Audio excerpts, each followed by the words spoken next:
In the southern domain, the Ask Immortal sect stood proud. A beam of celestial light surged upwards from the highest peak of the sect, piercing the heavens with its brilliance. In an instant, the sky was filled with swirling clouds, creating a spectacle of extraordinary phenomena. Dragons soared, phoenixes danced, and cheilants climbed the clouds, captivating the attention of countless disciples of the Ask Immortal sect. It is the Ask Immortal Peak. Could it be that the esteemed elder has made a breakthrough? No, it must be the young master. The young master? Which young master from the Ask Immortal sect are you referring to?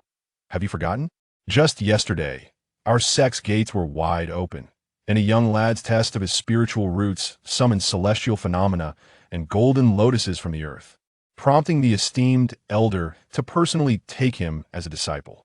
He is destined to become our sect's future young master. Celestial phenomena? Golden lotuses from the earth? Does this not imply yet another extraordinary occurrence today? It seems that this disciple accepted by our ancestor is indeed remarkable. I wonder to what stage the young master's cultivation has advanced. Judging by this phenomenon, he must at least be at the golden core stage, if not the nascent soul stage. Golden core. Which family's golden core breakthrough has produced such a spectacle? I believe he is at the very least at the nascent soul stage. A bunch of unsophisticated fools that, if you ask me, he is likely at the stage of divine powers. Is it possible that the young master is on the verge of ascension? What young master is about to ascend? As the multitude of disciples gazed towards Ask Immortal Peak, they engaged in fervent discussions amongst themselves. Meanwhile, the focus of their speculation, the young master of the Ask Immortal sect, remained blissfully unaware in the training chamber atop Ask Immortal Peak. It was merely the second day since he had entered the sect, and already rumors had spread that he was a practitioner at the divine powers stage. Name: Zhang Yu. Character profile: prodigy level, late innate stage qualification, ordinary 3-element mixed spiritual root. Spiritual roots: 3-element mixed spiritual roots gold, fire, wood admiration points, 325 points. Gazing at the display on his system panel, the young man found himself momentarily at a loss. He had not anticipated that merely exchanging 100 admiration points for the prodigy persona would create such a stir. In a moment of bewilderment, he muttered to himself, it was merely 100 admiration points, why the fuss? The young man's name was Zhang Yu, and he had been traversing this world for nearly a year. Upon discovering the existence of immortals, he devised various strategies to infiltrate the Ask Immortal sect. Just then, his unique ability from his previous life awakened. However, there was both good news and bad news. The good news was that he had a system, enabling him to harvest admiration points from others and exchange them for various benefits. And he had already formulated a plan to enter the Ask Immortal sect. The bad news was that his qualifications were rather lackluster, possessing a mixed spiritual root of 3 elements, which would typically prevent him from even crossing the threshold of the sect. Additionally, the system was subpar, allowing only for the creation of a superficial persona, with the exchange benefits limited to time in a teaching space and an increase in the number of spiritual roots. Upon reaching this point, Zhang Yu felt a wave of despair. In this world, practitioners did not favor having more spiritual roots, rather, fewer but purer roots made for easier cultivation. The only fortunate aspect was that the teaching space was not exorbitantly priced, requiring 364 admiration points per year for access. Moreover, regardless of how much time passed within the teaching space, only a single second would elapse in the external world. Thus, with a somewhat absurd beginning, Zhang Yu quickly exchanged for a genius persona and participated in the entrance examination for the Ask Immortal sect. After all, for practitioners, resources were paramount. As long as he distinguished himself, it would attract the sect's resources in his favor. Coupled with the assistance of his system, even if he was a false prodigy, he could become a true genius. Consequently, during the disciple recruitment conference, he made a resounding impression and was accepted by the esteemed elder, the one and only ancestor, Tiandao Daoren, as a direct disciple. As for how to convincingly portray a prodigy, this was not a difficult challenge. After all, had he never seen a pig run, having observed countless high achievers in school and read numerous novels about cultivation? He had essentially summarized several characteristics for his persona. Firstly, he must maintain an air of aloofness, appearing indifferent to all, but without being off-putting. After all, a teacher once advised, cultivate many friendships, yet keep enemies few. Ultimately, he was only pretending to be a genius, not truly one. Secondly, he needed to minimize his speech. As the foremost sect in the southern domain, the disciples here were anything but ordinary, so he must avoid the pitfalls of saying too much. Additionally, speaking little and maintaining an aloof demeanor complemented each other, making it less likely for others to find it peculiar. Lastly, he needed an eccentricity, as geniuses often possess unique quirks. However, since Zhang Yu was not a true genius, fabricating an eccentricity would likely lead to his exposure. Thus, he decided to define his quirk in alignment with the righteous path. In the eyes of others, he would embody the image of the immortal sect's young master and innocent youth, lacking experience, but brimming with a sense of justice and dedication to the righteous path. Fortunately, everything had gone smoothly yesterday, transforming his absurd start into a dreamlike beginning. Young master. Upon exiting the training chamber, Zhang Yu encountered a youthful attendant, Bai He. Despite his appearance of being only about 10 years old, Bai He was, in fact, an exceptional practitioner at the out-of-body stage. Being the attendant of the ancestor, Tiandao, the members of the immortal sect either addressed him as Bai He Tongzi or Bai He Shu. What is it? The esteemed elder seeks your presence. Where is my master? Zhang Yu inquired. Bai He replied, in the hall of inquiry. Upon hearing this, Zhang Yu nodded, offering no further words. After leaving the training chamber, he made his way directly to the hall of inquiry. This was the place where Tiandao rested, as Bai He had informed him the previous day. Upon arriving at the hall of inquiry, Zhang Yu bowed slightly to Tiandao, who sat cross-legged on a couch, absorbed in a game of chess. Master, you called for me? Tiandao glanced at the chessboard and asked, are you satisfied with your accommodations? I am very satisfied, Zhang Yu replied, nodding. Tiandao nodded slightly. Regardless of how you fared in the secular world prior, you must understand this, from today onward, as you have entered my sect. You are now the young master of the immortal sect. While you should not act recklessly and must uphold the righteous path, do not allow yourself to be burdened by external matters, people, or events, forcing yourself into actions against your will. I understand, master, Zhang Yu responded respectfully. Tiandao nodded again. Your talent and comprehension are rare throughout the ages. Having previously not cultivated, you are akin to an uncut jade. How have you fared in comprehending the Tao Sutra I imparted to you yesterday? Zhang Yu replied, I have only understood the first chapter. Tiandao chuckled. The path of cultivation cannot be rushed, and setting one's sights too high is a grave mistake. Thus, the contents of the Tao Sutra are bound by restrictions that you may only comprehend fully upon reaching the corresponding level of cultivation. Upon hearing this, Zhang Yu's understanding deepened. Chapter 2. An overview of the immortal sect. It is no wonder that yesterday, within the teaching space, the system was tasked with analyzing the Tao Sutra. The first volume merely required 1,000 points of admiration, while the second demanded a staggering 100,000 IT that moment. He had thought the system had lost its sanity. It turns out that this cultivation method had been tampered with by his master. The Taoist Tunbao continued, since you have rested well yesterday, today you shall allow Tong'er to guide you in familiarizing yourself with the sect, and then pay a visit to your senior brothers and sisters. Once all matters are settled, we can discuss your cultivation in due time. With that, Taoist Tianbao waved his sleeve, and 3 treasures emerged from within. A jade ring, an ancient bronze mirror, and a wine flask. The jade ring fell into Zhang Yu's hand, while the bronze mirror and the wine flask were instantly stored within the jade ring. You may inquire with Tong'er regarding the uses of the jade ring. Bronze mirror and wine flask. The flask contains 1,000 liters of wine, but you may consume no more than 1 or 2 taels each day. Thank you, master, Zhang Yu replied respectfully as he donned the jade ring. Taoist Tunbao nodded, and then turned to the white crane boy, saying, Tong'er, protect the young master well, and ensure he encounters no danger. Disciple obeys. The white crane boy replied with a bow, then turned to Zhang Yu, saying, young master, please. Before Zhang Yu could respond, he saw the boy form a hand seal, and a cloud of mist rose beneath their feet. In the blink of an eye, Zhang Yu found himself soaring through the sky. Observing the scenery below, Zhang Yu curiously asked, is this the art of cloud riding? The white crane boy smiled and replied, "Young master, you flatter me. My cultivation has yet to reach great perfection. This art does not qualify as true cloud riding. True cloud riders traverse the northern sea at dawn and visit Kangwoo at dusk, while those who merely ascend the clouds travel but 1,000 miles a day. Thus, this is merely the method of ascending clouds." Upon hearing this, Zhang Yu experienced a moment of enlightenment. He suddenly recalled the words of Patriarch Bodhi to the Monkey King in his previous life during Journey to the West. Indeed, matters in his past life were not as simple as they appeared.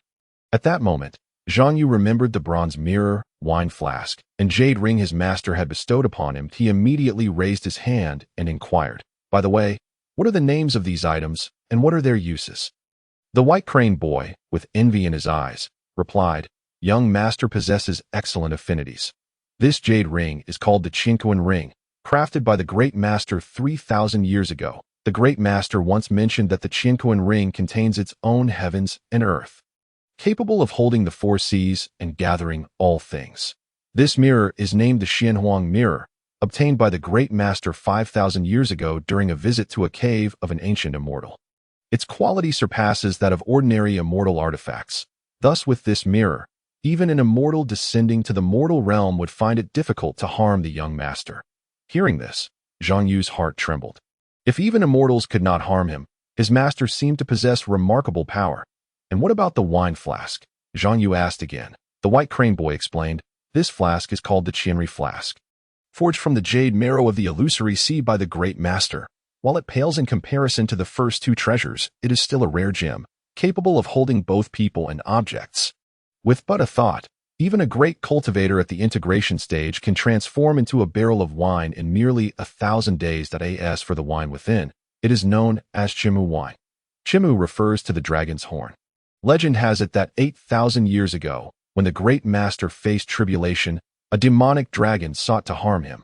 Thus, the great master eliminated the dragon, took its twin horns, and ground the dragon pearl and gall into powder, using spiritual herbs as an aid, taking 3,000 years to brew this 1,000 liters of Chimu wine. That a single drop can aid in foundation establishment, while merely 1 or 2 taels can help a cultivator successfully form their golden core.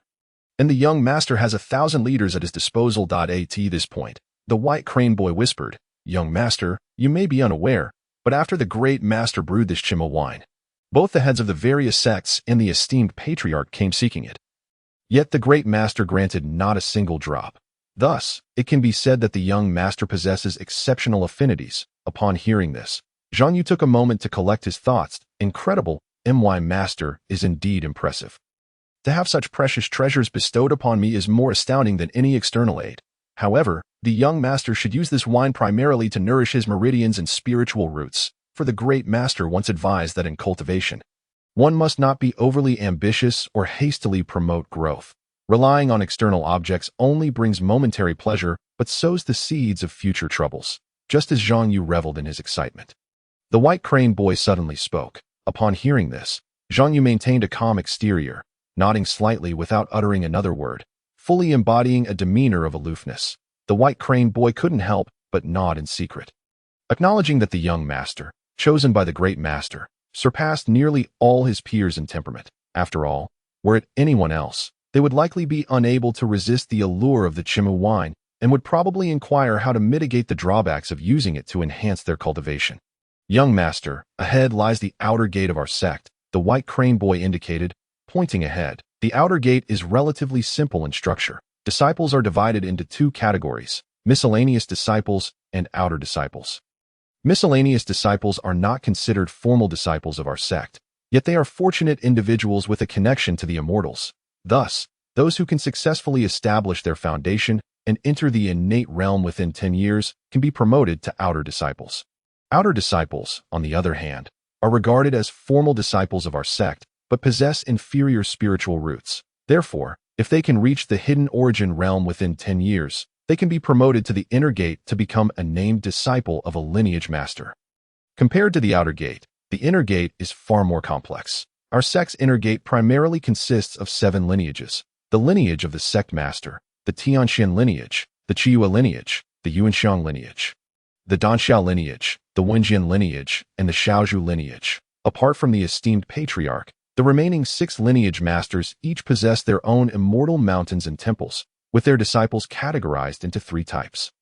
The most numerous and common are named disciples, who, while not considered formal disciples of the lineage masters, enjoy far superior treatment compared to outer disciples. Next are the formal disciples of the lineage masters, who at this stage can officially cultivate the methods of their respective lineages. Lastly, there are the true disciples.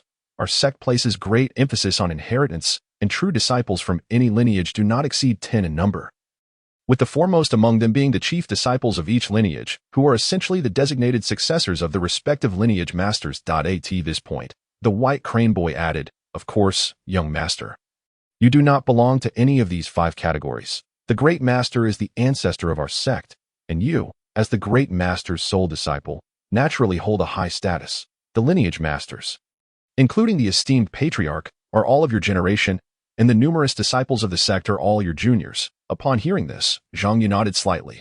The white crane boy continued. "Miscellaneous disciples primarily take care of the spiritual fields and attend to the daily needs of the inner disciples. If the young master requires it, I can arrange for some miscellaneous disciples to serve you. No need." Zhang Yu declined. The white crane boy nodded. "The outer gate is mainly overseen by 2 of our sect's elders, Elder Chu Zhengxing and Elder Zhao Gongchang." Upon hearing this, Zhang Yu immediately envisioned the 2 elders, Chu and Zhao. Chapter 3, Danxia Lineage Master, Uncle Sunming. There were those in the sky riding clouds, naturally attracting the attention of many within the outer gate. After Zhang Yu and the white crane boy landed, several individuals recognized the identity of the white crane boy. Among them, Zhang Yu also spotted a few familiar faces. Those were the new disciples who had entered the sect alongside him. However, at this moment, upon seeing Zhang Yu, they could only stand at a distance, their eyes brimming with envy. "Junior brother Zhang has arrived," Elder Zhao Gongchang of the outer gate called out as he emerged from the grand hall with a hearty laugh. Zhang Yu replied nonchalantly, "Greetings, brother Zhao." The white crane boy added, "We are here at the behest of the great master to bring the young master to the outer gate to collect some living essentials." Hearing this, Zhao Gongchang produced a storage ring from his sleeve and handed it to the white crane boy, saying, "I have already prepared this for junior brother Zhang." The white crane boy accepted it and glanced inside, saying, "Thank you, Elder Zhao." Just as he was about to lead Zhang Yu away, Zhao Gongchang hastily interjected, "If you are not busy today, may I invite the 2 junior brothers for a cup of tea in my hall?" The white crane boy looked at Zhang Yu, who remained silent. The white crane boy smiled gently and replied, "Elder Zhao, you are too kind. The great master has mentioned that the young master still wishes to visit a few other lineage masters today, so we shall have to save the tea for another time." Upon hearing this, Zhao Gongchang maintained a calm demeanor and nodded slightly. "Very well. I shall be here to welcome the 2 junior brothers at any time. Should you find yourselves free, please feel free to visit." The white crane boy gave a slight bow to Zhao Gongchang before leading Zhang Yu away on their cloud. Watching the 2 depart, Zhao Gongchang let out a soft sigh. Junior brother Zhang is exceptionally gifted, yet his demeanor is rather cold. Above the clouds, Zhang Yu pondered his current situation. He was contemplating whether he should make some changes to himself. After all, aloofness was not his true nature. If it were indeed his nature, that would be one thing, but unfortunately, it was not. Thus, he worried whether maintaining his persona unchanged after entering the sect might lead to issues. "Young master, are you troubled by something?" At that moment, the white crane boy, sensing Zhang Yu's state, inquired. Zhang Yu returned to his senses and suddenly said while gazing toward the horizon, "Should I perhaps engage in more conversation with the people within the sect?" Hearing this, the white crane boy smiled knowingly. Clearly thinking he understood Zhang Yu's thoughts, he then said, "Young master, there is no need to be troubled over this matter. You are the young master of our asking immortal sect, and by extension, the young master of the southern region of the cultivation world. Unless the great master speaks or you yourself wish to make a change, no one can compel you in the slightest.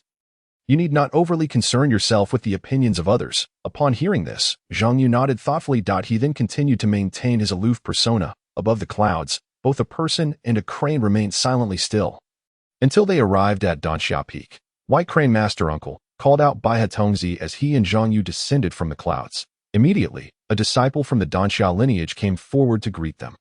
"You must be the newly accepted disciple of the ancestor, Master Zhang?" inquired the Danxia disciple. Zhang Yu nodded and replied, "Zhang Yu." The disciple hurriedly bowed, stating, Dan Xiaopik Chung Fei pays respects to Master Zhang. Bai Tongzi then asked, "Is Elder Shusun currently available?" Chung Fei nodded and said, "Master is in the hall, conversing with a few newly accepted disciples. Allow me to escort you and Master Zhang." Bai Tongzi slightly inclined his head. Since Master returned today, he has been speaking of the ancestor's exceptional new disciple, and seeing Master Zhang truly confirms his remarkable presence. Chung Fei led the way, continuously praising him with an array of extravagant phrases. Were it not for his thick skin, he might have felt embarrassed by his own words. Chung Fei occasionally stole glances at Zhang Yu, his heart filled with profound respect. Truly, he is the young lord of our celestial sect. Such eloquence would leave others blushing. Yet, the young lord remained unflustered, demonstrating a composure beyond that of ordinary individuals. Admiration 55. Suddenly, the system's prompt echoed in his ears, causing Zhang Yu to momentarily pause. He instinctively turned his gaze toward Chung Fei. "This is possible? Master Zhang." Noticing Zhang Yu's look, Chung Fei quickly grinned and asked. Zhang Yu shook his head, replying, "It's nothing." Chung Fei acknowledged with an "oh" and thought little of it. Soon, the trio arrived at the entrance of the Great Hall. Master Zhang and Master Baiha have arrived," Chung Fei reported eagerly. Inside the hall, Shu Sunming immediately stood up and looked toward the entrance. "Junior Brother Zhang, Junior Brother Baiha, my apologies for the disturbance." Baiha Tongzi smiled warmly. Zhang Yu echoed, "Apologies, Senior Brother. Xiao Fei, take your fellow disciples to the alchemy chambers to familiarize yourselves with the surroundings." Shu Sunming instructed Chung Fei. Disciple obeys. Chung Fei, understanding the hint, led the new Danxia disciples away. Shu Sunming promptly welcomed the two into the hall. "At my place, there is no such thing as disturbance." He then invited them to sit. "Junior Brother Zhang, I expected you to arrive in a few days, yet here you are today." Shu Sunming chuckled. Zhang Yu replied, "Master asked Bai Tongzi to accompany me to fetch some daily necessities from the outer gate, and we happened to pass by Senior Brother's Danxia Peak." Hearing this, Shu Sunming nodded slightly and then produced a jade gourd from his sleeve. "Perfect timing. I recently refined a batch of 7 stars pure yang pills to gift you. This pill, crafted from the essence of the 3 points of the Northern Dipper starlight and the 3 points of the initial sunlight, with 9 transformations jade xiong flower as the primary ingredient, can help one break through to the nascent soul stage and achieve golden core perfection upon consumption. Of course, Junior Brother Zhang, you need not worry. I have made special modifications to this pill, ensuring that even if you lack cultivation, consuming one will not affect your foundational roots. Most of the medicinal power will automatically be stored within you to nourish your dantian, spiritual roots, and meridians. However, do not consume too many. Before breaking through to the golden core, you may take a maximum of 1 pill every 3 years. Thank you, Senior Brother, Zhang Yu expressed sincerely as he accepted the gift. Although he was unaware of the true value of the 7 stars pure yang pill, he understood from Shu Sunming's description that it was undoubtedly extraordinary. If it were to fall into the wrong hands, a single pill could incite chaos and bloodshed, let alone an entire gourd. After bidding farewell to Shu Sunming, Bai Tongzi took Zhang Yu to Chiyue Peak and Yuanzhang Peak, where their arrival was warmly welcomed by Zhou Hongya and Wu Daodong. Additionally, Zhang Yu acquired several treasures. Zhou Hongya gifted him 2 formation discs meant for array masters, claiming that these could be activated merely with mantras, requiring no spiritual energy. Point 1 was a confinement array, and the other a killing array. The former could trap any cultivator below the integration stage, while the latter could slay any cultivator below that level. If the 2 arrays were combined, even integration cultivators might struggle to escape.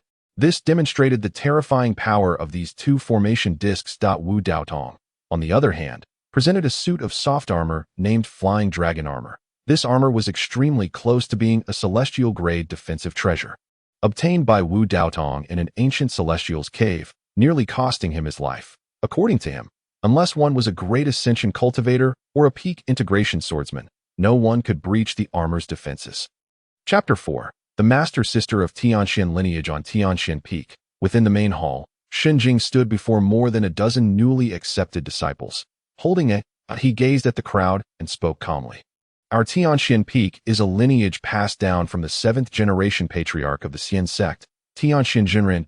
In this life, my cultivation revolves around but 2 words, the Tao, but to cultivate the Tao, one must unwaveringly uphold the righteous path, never easily swayed from their resolve to enter the Tao. One must attain understanding through thought, using propriety as a tool, valuing harmony above all, to practice the Tao. One should avoid anger and contention and never deceive with rigidity. As Xinjing eloquently articulated his teachings, no disciple dared to lose focus.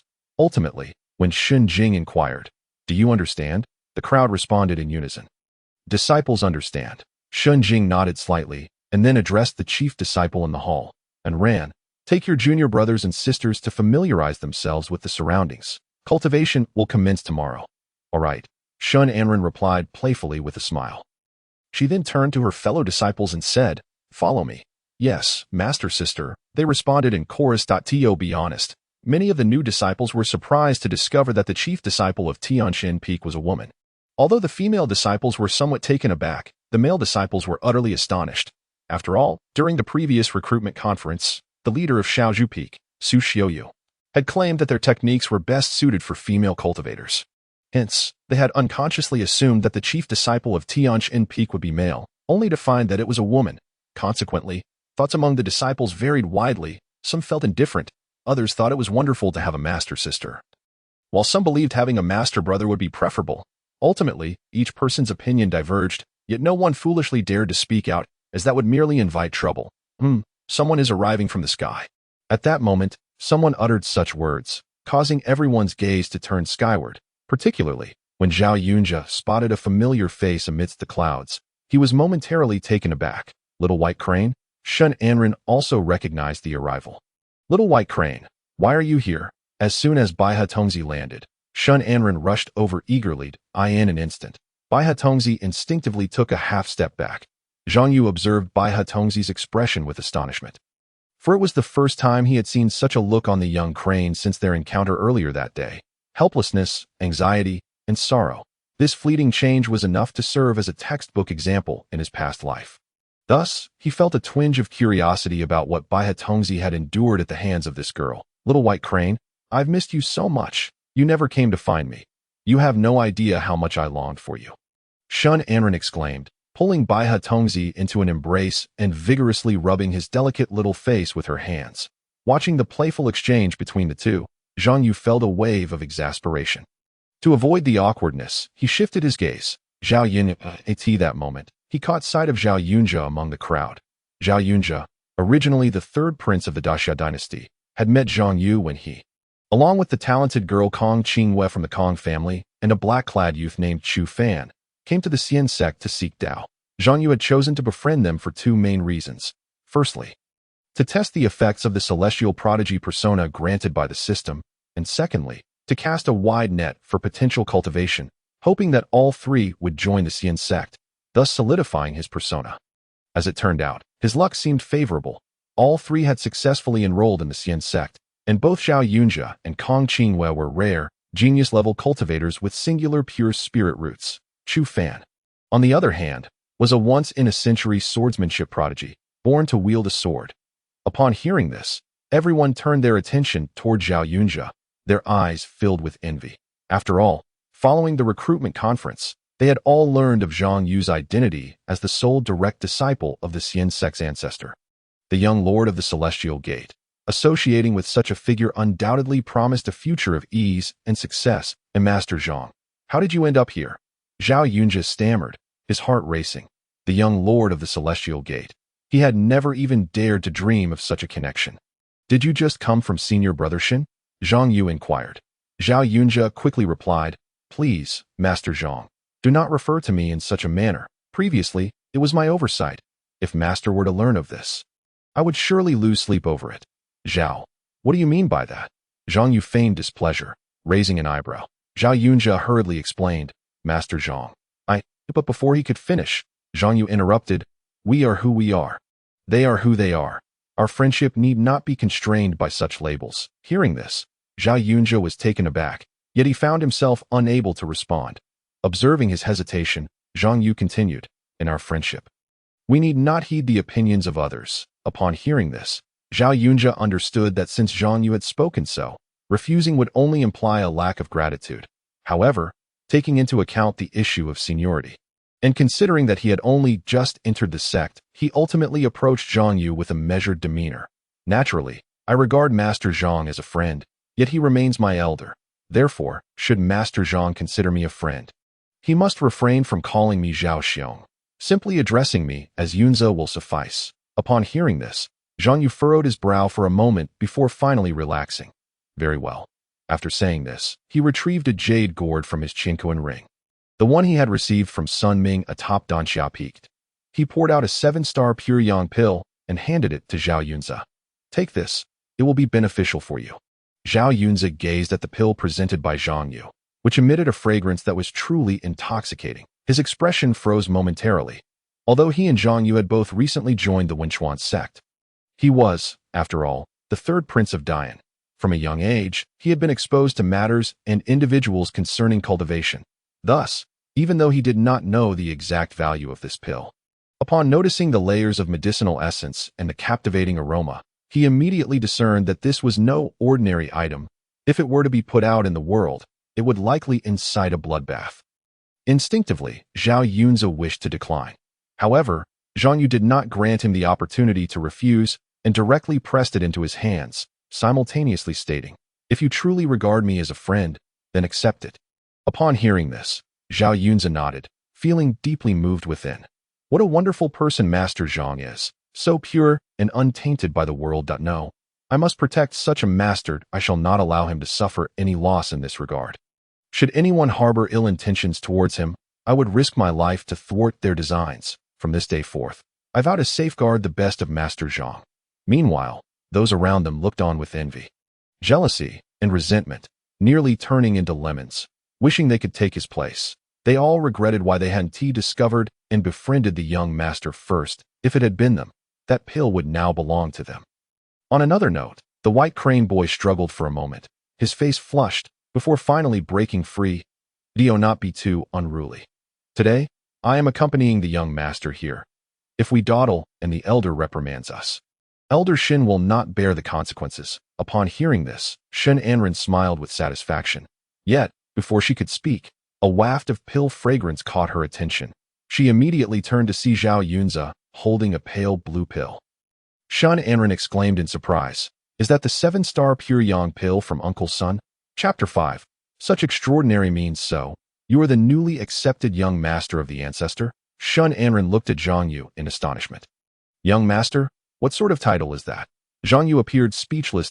"I am Shen Anren, the eldest disciple of Tianxian Peak and the foremost disciple of the Tianxian Taoist," Shen Anren said with a smile. Zhang Yu nodded slightly, responding coolly, "Zhang Yu." Upon hearing this, Shen Anren blinked her large eyes at him, making Zhang Yu feel rather nervous. Just as his master had mentioned, his demeanor was indeed aloof and taciturn.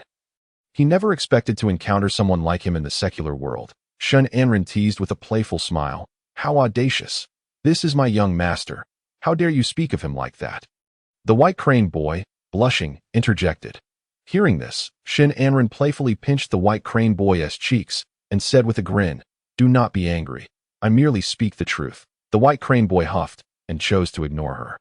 However, he couldn't help but steal a glance at Zhang Yu, a flicker of joy flashing in his eyes, one that would be difficult for the average person to detect, for as Shen Anren had pointed out, Zhang Yu's cold and reticent nature was indeed apparent to everyone. That it was not unusual for geniuses to possess peculiarities that ordinary individuals could hardly comprehend. Yet, the white crane boy also worried that their young master might possess a temperament that was excessively frigid.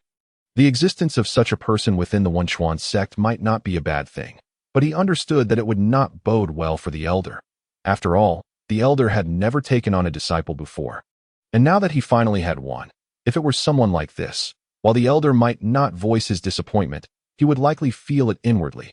Fortunately, judging from the earlier conversation between the young master and that disciple named Zhao Yunze, coupled with the young master's inquiry about whether he wished to make some changes, the white crane boy was at least initially reassured that the young master's demeanor was likely shaped by his past experiences in the secular world rather than being an inherent coldness. Thus, he resolved to remain close to the young master to shield him from any ill intentions others might harbor. Go inform him. I wish to meet Elder Shen. The white crane boy, wanting to avoid further entanglement with the annoying woman, stated decisively. Upon hearing this, Shen Anren stuck out her tongue and pulled out a jade pendant from her bosom. She infused it with a hint of pale green spiritual light before speaking. Master, little white crane and young master wish to see you. Should I let them up? Let them come, came Shun Jing's voice from within the pendant. Hearing this, Shen Anren retrieved the pendant, gave the white crane boy's cheek another pinch, and said, You may go now.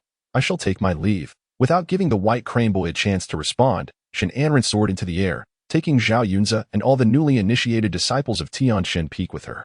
Master Zhang, I shall take my leave now. In the future, if I find the time, I shall treat you to a drink, echoed Zhao Yunze's voice from the sky. Zhang Yu looked up at the sky and nodded without speaking. Seeing this, the white crane boy turned to Zhang Yu and said, Congratulations, young master, on making a new friend. In response, Zhang Yu merely acknowledged with a faint HM, then turned to the white crane boy and asked, May I seek him out in the future? The white crane boy smiled. You are our young master at Wenchuan's sect. With authority equal to that of the sect lord, naturally you may go wherever you please. However, should you wish to bring someone to Wenchuan Peak for a visit, it requires the elder's approval. Zhang Yu shook his head. No need. My master might not appreciate a crowd.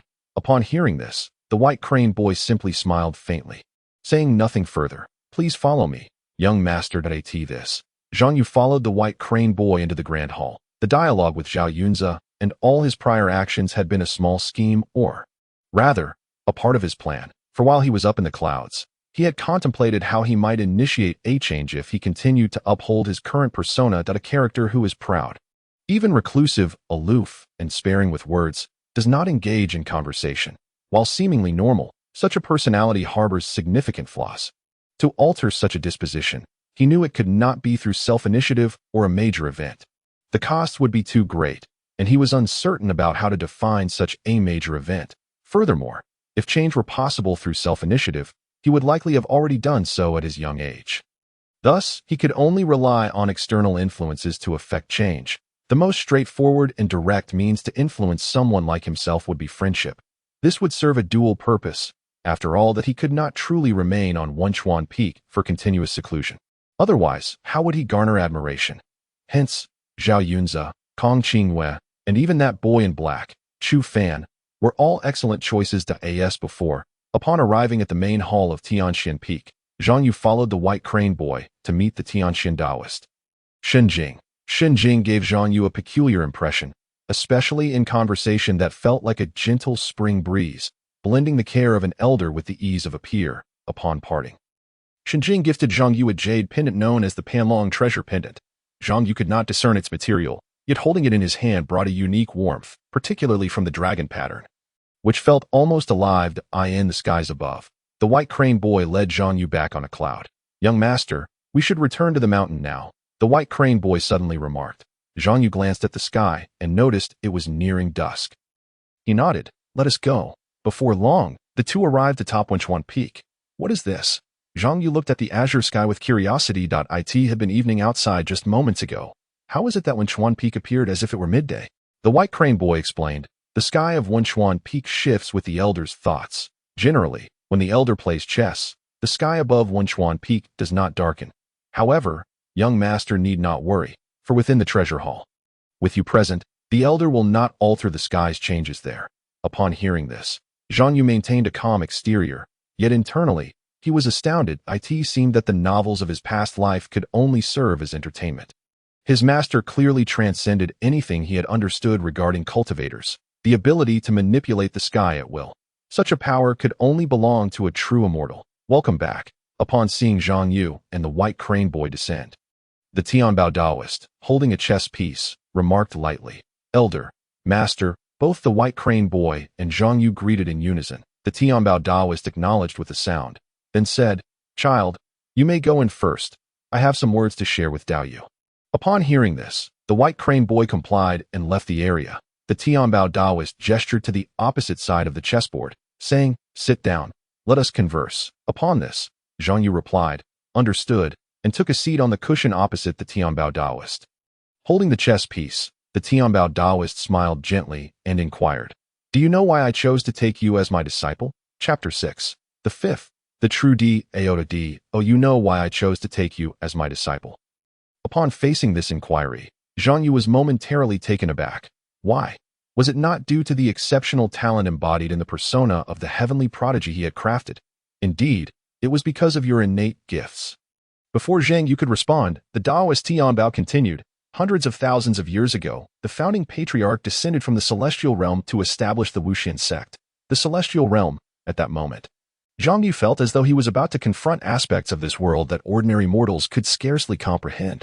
The so-called celestial realm is akin to what common folk perceive as the fairy realm or the heavenly realm, albeit the dimensions of that place are far loftier than those of the ordinary cultivation world. The Taoist Tianbao elucidated. However, these words stirred considerable ripples within Zhang Yu's mind, primarily due to the term dimension. The connotation of this term seemed somewhat discordant with the realm of cultivation. With this thought, a sudden realization struck Zhang Yu. He had indeed been too complacent. He had assumed that his prior exposure to cultivation novels had equipped him with a comprehensive understanding, leading him to regard everything within the cultivation world as mere stereotypes. Thus, upon hearing the term dimension from the Taoist Tianbao, he found it jarring. Yet, in truth, this was a genuine reality. If there exists a celestial realm and a cultivation realm, then there must undoubtedly be another world inhabited solely by mortals. Perhaps even one advanced in technology. As for why he had not perceived this before, it was likely because he had occupied a position of such lowly rank in the mundane realm. Furthermore, compared to technology, the means employed by cultivators were indeed far more miraculous and convenient. Consequently, in his forthcoming dialogue with the Taoist Tianbao, Zhang Yu resolved to be a diligent listener, opting for silence wherever possible. After all, excessive words often lead to misfortune. Regarding matters of this nature, you will gradually come to understand. In essence, you must recognize that this world is merely a fragment of the myriad realms, with the celestial realm being the governing authority overall. The Taoist Tianbao continued, our sect's founding patriarch, hailing from the celestial realm, possessed extraordinary innate abilities, which is why the standards for disciples' talents in our lineage are exceptionally rigorous. Since my master ascended 3,000 years ago and entrusted the mantle to me, I have tirelessly sought a successor from our lineage.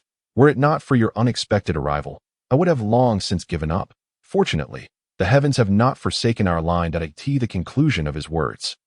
Although the Taoist Tianbao maintained a cheerful demeanor, Zhang Yu perceived a sense of relief woven within his master's speech. From today onward, you shall be my disciple, Lu Tianbao of the Tianbao sect. Yesterday, I imparted to you the Tao Sutra, and today, I bestow upon you the title. Dao, as your name suggests, Dao embodies brilliance. May your path of seeking the Tao be illuminated and unimpeded. Upon hearing the Taoist Tianbao's proclamation, Zhang Yu felt a warm surge within his heart. Though their acquaintance had spanned merely a day, and their interactions had been limited to 2 brief encounters, he sensed a familial affection emanating from the Taoist Tianbao. This sensation was reminiscent of the warmth he felt when, during previous business trips, his parents would call, their voices a comforting presence. Despite his occasional impatience with their nagging, he would invariably feel moved after ending the call. Thank you, master, for bestowing me with a name. Zhang Yu respectfully approached the Taoist Tianbao, kneeling before him and bowing thrice. The Taoist Tianbao chuckled softly, placing his hand upon Zhang Yu's head, and smiled. It is often said in the mundane world, an immortal places their hand upon my crown, granting me longevity. Though I am not a traditional immortal, I am nonetheless one of the rare 9 tribulations loose immortals in this world. Therefore, I hope you will traverse the path of immortality ever further. With that, he pointed a finger at Zhang Yu's forehead. In the next moment, Zhang Yu found himself in a realm of pure blankness. Do not be astonished. This is your sea of consciousness, echoed the voice of the Taoist Tianbao. Shortly thereafter, Zhang Yu beheld a series of scriptures materializing in the empty space before him, soon recognizing that these were the very verses of the Tao Sutra imparted to him the previous day. However, he quickly discerned some discrepancies within them. Then, he heard the Taoist Tianbao's voice. Engage with these teachings earnestly. It matters not if you cannot memorize them for now. The scriptures have been specially tailored to your constitution by me. Should you wish to revisit them, you may simply close your eyes and focus. Upon hearing this, Zhang Yu's heart trembled. His master had modified them? Was such customization even possible? Just how formidable was his master's innate talent? After a while, when Zhang Yu reopened his eyes, he hurriedly expressed his gratitude. Thank you, master. The Taoist Tianbao nodded slightly. Enough. Go rest. If you have any queries regarding the Tao Sutra, Feel free to summon the attendant for clarification. Understood, Zhang Yu replied, bowing once more to the Taoist Tianbao before turning to enter the Tianbao hall. The following day, Zhang Yu sought out the Baihe Tongzi, expressing his desire to learn more about cultivation. The Baihe Tongzi inquired, "What would you like to know, young master?" "The realms of cultivation," Zhang Yu replied. The Baihe Tongzi responded, "Do you wish to learn about the celestial realms or the mortal realms?" "You are aware of the celestial realms as well?" Zhang Yu queried, somewhat taken aback. The Baihe Tongzi smiled. "The great elder once vanquished an immortal, and I have had the peculiar experience of coming into contact with that immortal's relics, through which I gleaned insights into the distribution of immortal realms." Zhang Yu fell silent upon hearing this. Indeed, everything here was relentlessly reshaping his understanding. "Let us discuss the mortal realms, then." "Very well. The distribution of cultivation realms in the mortal world is quite straightforward. Divided into 9 levels, commencing from the innate stage to the great ascension stage. The innate stage is further bifurcated into upper and lower innate stages. The lower innate stage is also known as the Qi refinement stage, comprising 9 layers. The first 3 layers are the Qi introduction, the middle 3 are the Qi refinement, and the last 3 are the foundation establishment. Upon successfully establishing the foundation, one attains the upper innate stage, hence referred to as innate foundation establishment. The foundation establishment phase is exceedingly brief, requiring only the transformation of external spiritual energy into spiritual power within the body to effortlessly perform minor spells or inscribe talismans. Following that is the hidden essence stage, wherein one conceals their true essence and recognizes the self, neither flower nor mist, nor even the self. After hidden essence comes the clarity stage, most commonly indicated by a clear spiritual platform impervious to external malevolence. Next are the golden core, nascent soul, divine ability, out-of-body, integration, and great ascension stages. Upon achieving great ascension, the celestial realm will descend a guiding light. Such individuals tend to linger in the mortal realm for a century. Hence they are also referred to as ascendant or celestial humans. As the Baihe Tongzi recited the various cultivation realms, Zhang Yu's understanding deepened. He then inquired, "How vast is our world? Are you referring to our Wuxian sect or the world beyond?" The Baihe Tongzi asked. Zhang Yu paused. "Is there a difference?" The Baihe Tongzi smiled and explained, "Our Wuxian sect resides within the Yuqiong cave heaven, which is akin to a small world, while beyond the cave lies the southern domain, primarily ruled by the Daxia dynasty. In addition to our Wuxian sect, there are 5 major sections beyond the southern domain. There are the northern domain, eastern domain, and western domain, with this grand world encompassing 36 immortal sects, constituting the 5th heaven. Daojin Tian. If the young master requires anything else, do not hesitate to summon me," the Baihe Tongzi remarked before departing the training chamber. Seated cross-legged on the mat, Zhang Yu contemplated the information imparted by the Baihe Tongzi, unable to suppress a surge of emotion. This truly was an extraordinary world. In the upper realm, the celestial domain governs all realms, within which lie 9 grand worlds. The Wuxian sect is situated within the Yuqiong cave heaven, which itself is located in the southern domain of the 5th heaven, Daojin Tian. The Daojin realm boasts 36 immortal sects, with the southern domain housing 5 major sects, including the Wuxian sect. It appears this world indeed surpasses his imagination in scope. After a while, having absorbed the information shared by the Baihe Tongzi, Zhang Yu focused his attention on the Tao Sutra within his sea of consciousness. At the beginning of the cosmos, a singular Qi was conceived, the dome became divine, and Qi transformed into the dualities. After a brief period of contemplation, an anatomical diagram of the human body materialized in Zhang Yu's mind. This diagram illuminated the pathways of energy flow, mirroring the trajectory of spiritual energy as delineated in the first chapter of the Tao Sutra. After the spiritual energy circulated within him for 81 cycles, Zhang Yu observed the cosmic sea manifesting at the location of his Naiwan palace. Is this what the Tao Sutra refers to as inner universe? Zhang Yu pondered for a moment, then calmed his mind, gradually directing the spiritual energy within him according to the system's analytical results. As the simulated year of instruction concluded, Zhang Yu opened his eyes to survey his surroundings before closing them once more. A quarter of an hour later, he felt as though every pore in his body had been unsealed by a rush of warmth. This warmth coursed through his meridians, ultimately expelling itself through his pores. This state endured for less than the time it takes to brew tea, after which he sensed the spiritual energy, experiencing the familiar sensation simulated by the system within the instructional space. Subsequently, he commenced the familiar practice of circulating the spiritual energy through his body's pathways. With each completion of 81 cycles, the nebula within his Niwen palace would solidify further, outside the training chamber. The Baiha Tongzi, who was sweeping the floor, sensed something unusual within the chamber and paused, staring blankly in that direction. Simultaneously, beneath a great tree outside the Tianbao Hall, the Taoist Tanbao, engrossed in a solitary game of chess, suddenly broke into a smile. As the inner universe formed, such comprehension is indeed astonishing. Yet, that spiritual root seems shrouded in mist, even I cannot see through it. With that, the Taoist Tianbao shook his head and sighed. It appears that my disciple harbors significant secrets. Nevertheless, let it be. Each generation shall find its own fortune. It suffices to know that he is my disciple. An entire hour passed before Zhang Yu finally ceased his cultivation. He examined his condition and discovered that his meridians emanated a radiant tricolored aura, while his dantian brimmed with spiritual energy. With but a thought, he could circulate it throughout his entire being. Name: Zhang Yu. Character design: prodigy. Level: innate perfection.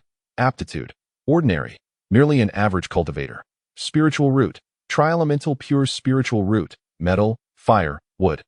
Admiration value: 657 points. Indeed, as he anticipated, the Chimu wine and the 7 stars pure yang pill had proven effective. Merely a sip of wine and a single pill had elevated his aptitude to that of an ordinary cultivator. Furthermore, his spiritual root had transformed from a mixed tri-elemental root to a pure tri-elemental root. Alas, his aptitude still remained too low. Otherwise, these treasures could have exerted even greater effects. Chapter 8. The difficulty of cultivation lies in longevity. He could also sense that a substantial portion of the medicinal power had been wasted, merely lingering within him to nourish his dantian and meridians. The actual enhancement to his cultivation and breakthrough was minimal. With this thought in mind, he opened the teaching space again, though this time he refrained from employing the time stop feature. System: please analyze the differences between tri-elemental spiritual roots and singular spiritual roots. Requires 300 points of admiration value. Commence analysis. Without hesitation, Zhang Yu produced 300 points of admiration value. He had contemplated inquiring about the differences between tri-elemental and singular spiritual roots from others, yet he understood the persona of the prodigy he needed to maintain, thus recognizing which matters could be questioned and which could not. Although the risk of exposure was negligible, indeed, few would suspect him of being a false prodigy, he would not permit even the slightest possibility of such an occurrence. Soon within the teaching space, the system delineated 2 diagrams of human anatomy. The left depicted a singular spiritual root, while the right illustrated a tri-elemental pure spiritual root. After gazing at them for some time, Zhang Yu reached a conclusion that aligned closely with his initial thoughts. Prior to advancing to the golden core stage, cultivators relied on their spiritual roots to absorb and transform external spiritual energy. During this process, the spiritual roots required growth. In other words, not all absorbed spiritual energy would enter their dantian. A significant portion would serve as nourishment for the spiritual roots, facilitating their development in conjunction with corresponding cultivation techniques. Thus, if the energy unit absorbed by the human body is 1, then after entering the body and being processed by the spiritual root, only about 0.6 may reach the dantian. For those with tri-elemental roots, this would mean that they must share that remaining 0.4 among the 3 elements. Consequently, while the spiritual energy entering the dantian would not diminish, the growth requirements of the spiritual roots would triple compared to others. Hence, if a cultivator with a singular spiritual root required 300 years to evolve from a mortal to a golden core practitioner, a tri-elemental root would necessitate 900 years or even 1,000. This naturally led to the issue of longevity. Longevity represented a formidable barrier. Throughout the ages, countless individuals have found themselves stymied by this dilemma, ultimately watching helplessly as their lifespan dwindled, leading to the decay of both body and soul. As one progresses along the path of cultivation, the challenges only intensify, and the requirements for aptitude become increasingly stringent. No individual or faction would be foolish enough to expend precious resources to cultivate a tri-elemental root practitioner only to later seek elixirs to extend their lifespan. Thus, the entire cultivation realm places immense value on aptitude. With this thought, Zhang Yu felt a wave of relief wash over him. Fortunately, he possessed the teaching space, a bug-level existence. Within the teaching space, everything he simulated may not manifest immediately in reality, but it would be returned in full. It was akin to how, upon the conclusion of the teaching space, he seemingly broke through to innate perfection and successfully established his foundation within a mere hour in reality. By the time the teaching space concluded, he had already attained innate perfection. Upon exiting, he merely lacked spiritual energy. However, both his meridians and spiritual roots had long since reached the level of innate perfection. Thus, his body would exhibit signs of breakthrough as spiritual energy filled him. Is it possible to eliminate two of the three elements, retaining only one? Zhang Yu pondered for a moment before querying the system. Chapter 9. The 9 Types of Spiritual Roots. Yes, it requires 10,000 points of admiration value. 10,000. What if I wish to increase it instead? 1,000 points of admiration value per element. Noticing the system's silence, Zhang Yu rephrased his inquiry. How many types of spiritual roots exist in the world? 9 types. 9 types. This answer piqued Zhang Yu's interest. What are the 9 types? Metal, wood, water, fire, earth, wind, thunder, yin-yang. Zhang Yu contemplated the system's response while stroking his chin thoughtfully. After a brief moment, he resolutely extinguished the notion of eliminating 2 elements in favor of retaining 1. After all, from the beginning, he had not genuinely sought to convert his tri-elemental root into a singular one. Rather, he was testing the system's pricing to discern whether the difficulty of transforming spiritual roots surpassed that of augmenting them. Additionally, regarding spiritual roots, he had previously consulted Bai Tongzi. Spiritual roots are fundamental to cultivators. The techniques they practice, be they offensive, defensive, or otherwise, are typically aligned with the attributes of their spiritual roots. Consequently, the power exerted by a cultivator utilizing techniques that correspond to their spiritual root attributes is generally more than double that of one whose techniques are misaligned. Moreover, there exists a dynamic of mutual growth and restraint among the attributes. Therefore, if he were to cultivate all 9 types of spiritual roots simultaneously, he would be virtually invincible, devoid of any weaknesses in terms of attribute conflicts. Furthermore, regarding the compatibility of techniques, if executed adeptly, such as wood nurturing fire, utilizing wood attribute techniques in conjunction with fire attribute techniques could even amplify their potency. As for the lingering concern of longevity, it was one he need not fret over. His primary focus should be on how to amass more admiration value. After all, with the teaching space in place, even 9 types of spiritual roots would pose no challenge, let alone 100 types, provided he possessed sufficient admiration value to activate the teaching space for an adequate duration. Otherwise, all efforts would be in vain. After organizing his thoughts, Zhang Yu returned to reality. Realizing he was drenched from his recent cultivation, he decided to take a bath within his abode, discarding the humble garment he had worn down the mountain. Young master, I have prepared a new outfit for you. Where should I place your original attire? Bai Tongzi entered, holding the new garments. Zhang Yu replied, I shall take care of it myself. Bai Tongzi nodded, placing the clothing down before exiting and closing the door. After a short while, Zhang Yu changed into the new attire and stood before the bronze mirror, admiring his appearance, which resembled that of a noble young master. He had to admit, cultivators indeed possessed a refined aesthetic. Particularly in the exquisite outfit presented by Bai Tongzi, the materials and design were truly splendid. The inner layer was a moon-white robe adorned with auspicious beasts and clouds, draped with a layer of silver-threaded gauze, while the belt featured an embroidered golden lotus pattern. On his feet were a pair of moon-white shoes with golden threads, and atop his head rested a jade hairpin, with 2 golden silk ribbons cascading down his back. The attire felt exceptionally comfortable, fitting him as though tailor-made. With this realization, Zhang Yu's mind sparked with a thought. Could this outfit also be a magical treasure? He promptly removed the jade hairpin and held it in his hand, witnessing it transform into a jade sword, which left him profoundly astonished.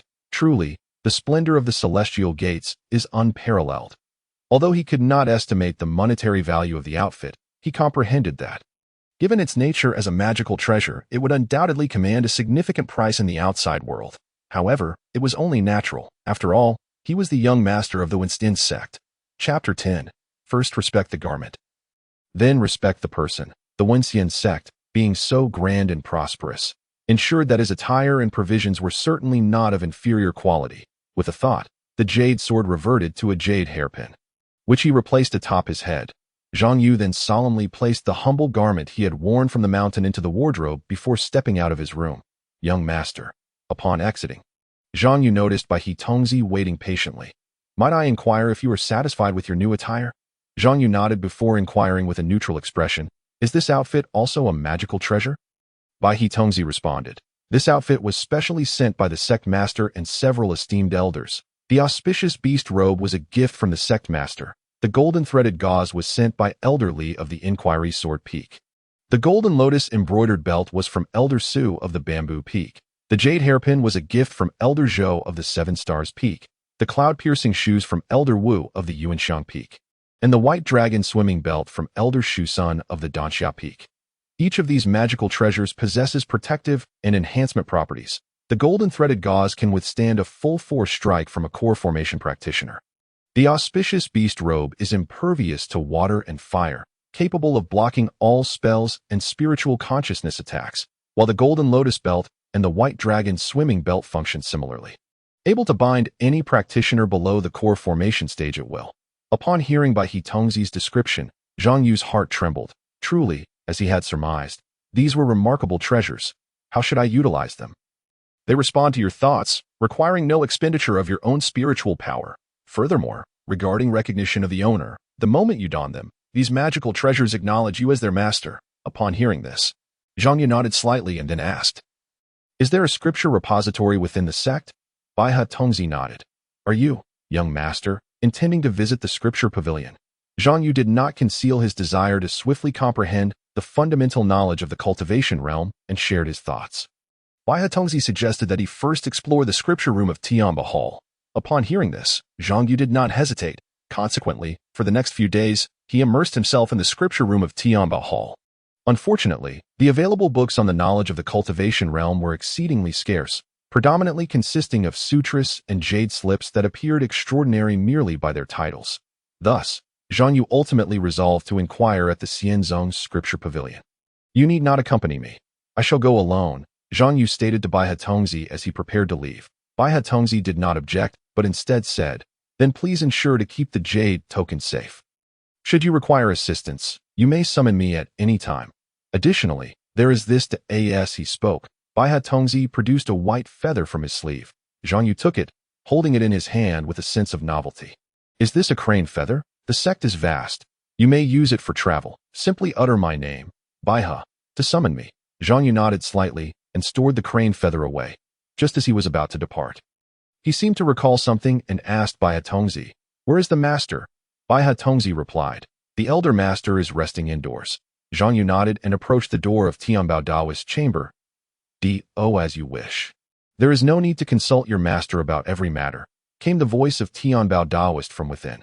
Zhang Yu glanced inside and performed a bow to the Tianbao Daoist, who lay sideways on the couch with his back to him. Disciple understands. Moments later, he stepped outside Tianbao Hall, holding the crane feather. Bai. Upon uttering these words, the crane feather transformed into a streak of white light and landed, instantly becoming a towering white crane, 2 meters in height. Zhang Yu mounted the crane, and in the next moment, it spread its wings and soared away from the ground. Chapter 11. Zhang Yu descends the immortal mountain on a crane. Zhang Yu's descent on the crane naturally drew the attention of numerous disciples within the Xianzong. After all, there was an existing prohibition in the sect. Unless one was the chief disciple of each lineage, an elder, or the sect leader, no one was permitted to fly freely within the sect, especially in the inner sanctum. Could it be an outsider has arrived at our Xianzong? That direction is clearly not from the outside. Could it be another senior brother or elder is setting out? Look, that person is riding a crane. A crane? Is it from the spirit beast pond? I recall that the attendant beside the ancestor is indeed a white crane. He headed for the scripture pavilion. Before long, Zhang Yu landed with the crane.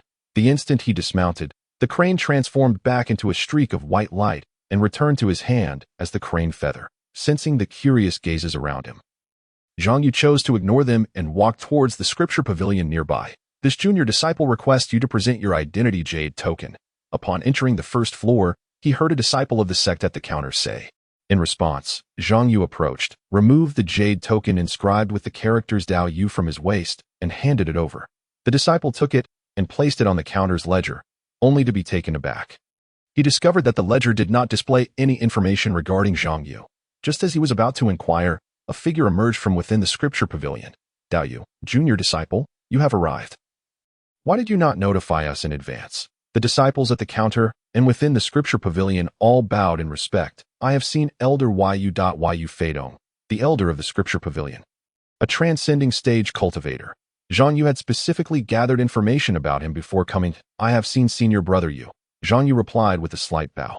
Upon hearing this, Yu Fedong smiled and said, Junior brother Zhang, you are too courteous. After saying this, he turned his gaze to the others, and his expression immediately turned stern, especially towards the disciple at the counter, whom he admonished directly. You dare to obstruct our young master's entry?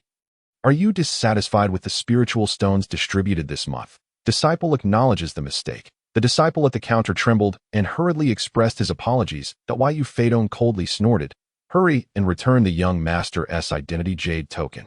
Upon hearing this, the disciple at the counter quickly stepped out and presented Zhang Yu's jade token with both hands. Please forgive me, young master. Zhang Yu accepted the jade token and reattached it to his waist. Then looked at the sect disciple before him and inquired, What is your name? At these words, the disciple's expression shifted dramatically. The surrounding onlookers also whispered among themselves, fearing that this person had offended the young master and would face punishment. Disciple Gua Haodat, the sect disciple said, his heart racing. Zhang Yu nodded. You are quite commendable, diligent, and responsible. Continue to strive. The response left everyone momentarily stunned, especially the sect disciple, who was utterly bewildered. Admiration value 1, admiration value 5, admiration value 3, admiration value 6, admiration value 8. Receiving feedback from the system. Zhang Yu felt a surge of joy within as he had anticipated. Leveraging his status as the young master of the Xian Zone indeed garnered admiration value effortlessly. This was perhaps the advantage conferred by being in a position of authority. The moment Yu Fedong clarified his identity as the young master, an invisible distance was established between him and everyone present. It was akin to encountering a superior leader in a workplace. When you are merely an ordinary clerk, your immediate superiors can easily dominate you. Yet one day, when you meet an even higher-ranking leader, you find that they are remarkably approachable, engaging in conversation with a sense of camaraderie. Coupled with the inherent admiration for authority, a natural sense of respect and familiarity arises. This is the essence of human nature. Quickly express your gratitude to the young master. It was only upon hearing Yu Fedong's voice again that he snapped back to reality. Thank you, young master. Zhang Yu disregarded him and approached Yu Fedong. Senior brother Yu, I am searching for some records related to the cultivation realm. Where should I go? Yu Fedong replied. There are many on the first floor. If Yu wishes to read, you may wait on the top floor, and I will have someone organize them for you. No need. I can find them myself, Zhang Yu said casually, without waiting for Yu Fedong's further response. He directly walked toward the book area on the first floor. Chapter 12. The sect disciple named Gua Hao hurry and follow the young master. It's his first visit. See what books he needs and assist him in finding them. As Gua Hao stood in a daze, Yu Fedong felt exasperated. Hearing this, Gua Hao regained his composure and quickly exited the counter, disregarding whether he was properly registered, and hurried after Zhang Yu. Young master. Upon hearing someone call him from behind, Zhang Yu turned his head. I can manage on my own. Gua Hao forced a smile and said, Young master, you may not know, but although the books on the first floor of the scripture pavilion are basic and ordinary, there are over 500,000 volumes. If it's your first visit without someone to guide you, it would indeed be quite time-consuming. All right, then lead the way. Zhang Yu feigned contemplation as he spoke. Gua Hao, filled with joy, quickly asked, What type of books does the young master seek? Books on observations and records, Zhang Yu replied. Then they are in the Gue section. Please follow me. With that, Gua Hao immediately took the lead. Upon their arrival, the disciples of the scripture pavilion instinctively made way for Zhang Yu and Gua Hao. Although the pavilion was vast, the commotion from earlier had drawn their attention, making it impossible to remain engrossed in their reading. At this moment, Zhang Yu also understood why Yu Fedong had made such a fuss upon his arrival. It was to remind the disciples of his identity, preventing any unwise soul from offending him. As this thought crossed his mind, Zhang Yu could not help but nod slightly. Has the young master thought of something? Gua Hao, noticing Zhang Yu's gesture, could not help but ask. Zhang Yu glanced at him and replied nonchalantly. Nothing in particular, just feel that senior brother Yu is quite impressive. Upon hearing this, Gua Hao chuckled. The young master has a discerning eye. Although elder Yu may seem temperamental at times, He is actually very considerate towards disciples like us who lack significant talent. For instance, I barely qualify for the inner sect, but I do not meet the requirements to become an official disciple of the Six Peaks Elders. Had it not been for Elder U.S. generosity, I would have merely been a nominal disciple under a certain lineage, eventually being expelled from the sect after 20 years to seek a mundane life. Listening to Gua Hao's recounting, Zhang Yu could not help but feel a twinge of sympathy. Indeed, reality is often harsh, irrespective of the setting. Survival of the fittest, with limited resources, is an unchanging truth. Thus, if he wished to avoid being eliminated, he must continue to exert himself relentlessly. Fortunately, he had the system to rely on. Time was not an issue, and he could even surpass others in growth. However, the sole concern was acquiring admiration valued. It seemed imperative to seek an opportunity to harvest a significant amount. Otherwise, he would be left floundering, uncertain of when he could achieve his goal of ascension. Young master, what do you think of this? Gua Hao, after rummaging through a bookshelf in the Gui section, extracted a tome as thick as a dictionary. Titled Chronicles of the Cultivation Realm.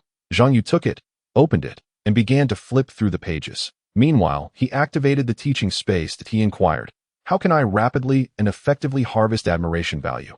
The answer was, of course, to flaunt, from the south to the north, from white to black, attract the attention of others by accomplishing what ordinary people cannot. Coupled with the enhancement of one's status, it would powerfully challenge the logical perceptions of others. If this does not yield admiration points, then he will consume 3 pounds while standing on his head. Thus, this time, he refrained from having the system analyze anything.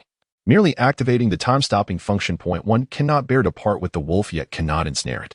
Furthermore, he already harbored a comprehensive plan in his mind. Previously, in the Tiangong Hall, he indulged in both drugs and alcohol, all for the sake of swiftly replenishing his spiritual energy to achieve what others perceived as a rapid breakthrough. Additionally, he sought to test just how effective the Chima wine and the 7 Stars Pure Young pill truly were. However, he found himself entirely unconcerned now, as he had Gua Hao, this tool, at his disposal. He intended to let others witness him break through step by step. Hence, he only needed to slowly absorb spiritual energy. Chapter 13. Initial Harvest in the Scripture Pavilion. Young Master. Upon seeing Zhang Yu pick up and then set down the book, Gua Hao initially thought the young master was dissatisfied and would seek out other books. After returning the records of unusual tales in the cultivation world to the shelf, Zhang Yu spoke. Gua Hao was instantly taken aback. Finished? When? Just now? No, that can't be right. He only saw the young master casually flipping through the book. Young master. As Gua Hao regained his senses, he noticed the young master had already moved deeper inside, prompting him to hurry and follow. Just as he was about to inquire, a wave of spiritual energy surged forth, a gentle breeze lifting Zhang Yu's hair, rendering him exceptionally handsome, much like the esteemed readers. Observing his young master, Gua Hao's heart was no longer in confusion, but rather in astonishment. The recent surge of spiritual energy was all too familiar to him. The young master's cultivation realm had broken through. If he was mistaken, it should be the hidden origin stage. However, that was not the crux of the matter. The real question was how the young master had achieved this breakthrough. He had been right beside him the whole time, witnessing no meditation or cultivation, just flipping through a book and taking a few steps before achieving a breakthrough. Was there any logic left in this? Admiration points 22. Admiration points 32. Admiration points 24. Admiration points 30. Admiration points 28. The system notification echoed incessantly in his ears, and Zhang Yu forcefully suppressed the corners of his mouth that threatened to curl up.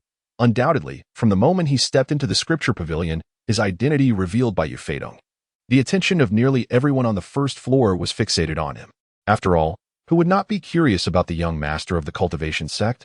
Thus, the sudden and unexpected breakthrough caught 99 of those present completely off guard. To break through while walking, without meditating or reflecting, was simply unheard of. Meanwhile, Yu Feidong, who had just returned upstairs, also sensed the commotion below. Following the wave of spiritual energy with his divine sense, he spotted Zhang Yu. For a moment, he was stupefied, his expression mirroring Gua Hao's earlier astonishment. The ancestor had truly taken an extraordinary disciple. What kind of monstrous genius was this young master? Yu Feidong marveled. With his level of cultivation, he could easily be considered an elder of a mid-sized sect in the outside world. Yet, even so, he had never heard of any genius achieving a breakthrough in such a manner. Breaking through while walking, just a second ago. He could hardly have dared to imagine it. After all, distraction is the greatest taboo in cultivation. The slightest mishap could lead to chaotic spiritual energy and harm one's foundation, or worse, allow inner demons to invade and result in a deviation from the path. Although the likelihood of generating inner demons while breaking through from innate to hidden origin stage was negligible, the process should not be so effortless. Moreover, it was worth noting that when he himself transitioned from innate to hidden origin, it had taken nearly a month of preparation. Yet if he recalled correctly, the young master had only been at the cultivation sect for a day or two, previously just an ordinary person without any cultivation. With this thought, Yu Feidong felt utterly disheartened. Truly, comparisons can be disheartening that on the first floor of the scripture pavilion, the system notifications continued to resonate. The admiration points on the panel steadily increased. This moment. Zhang Yu's heart was elated. Truly, the immortal sect was extraordinary. The individuals within were anything but ordinary. Hence, the admiration points he harvested here were incomparable to those provided at the disciple recruitment event. Although the latter had a larger base number of participants, each individual contributed a mere 20 points at most. Now, however, each person provided him with no less than 20 admiration points. The difference was staggering. Thus, for the next few days, Zhang Yu remained immersed in the scripture pavilion, steadily reaping admiration points. Each time he ascended a floor, the attention of the people there would gravitate toward him. Consequently, the following days evolved into a scene where he drew crowds wherever he went.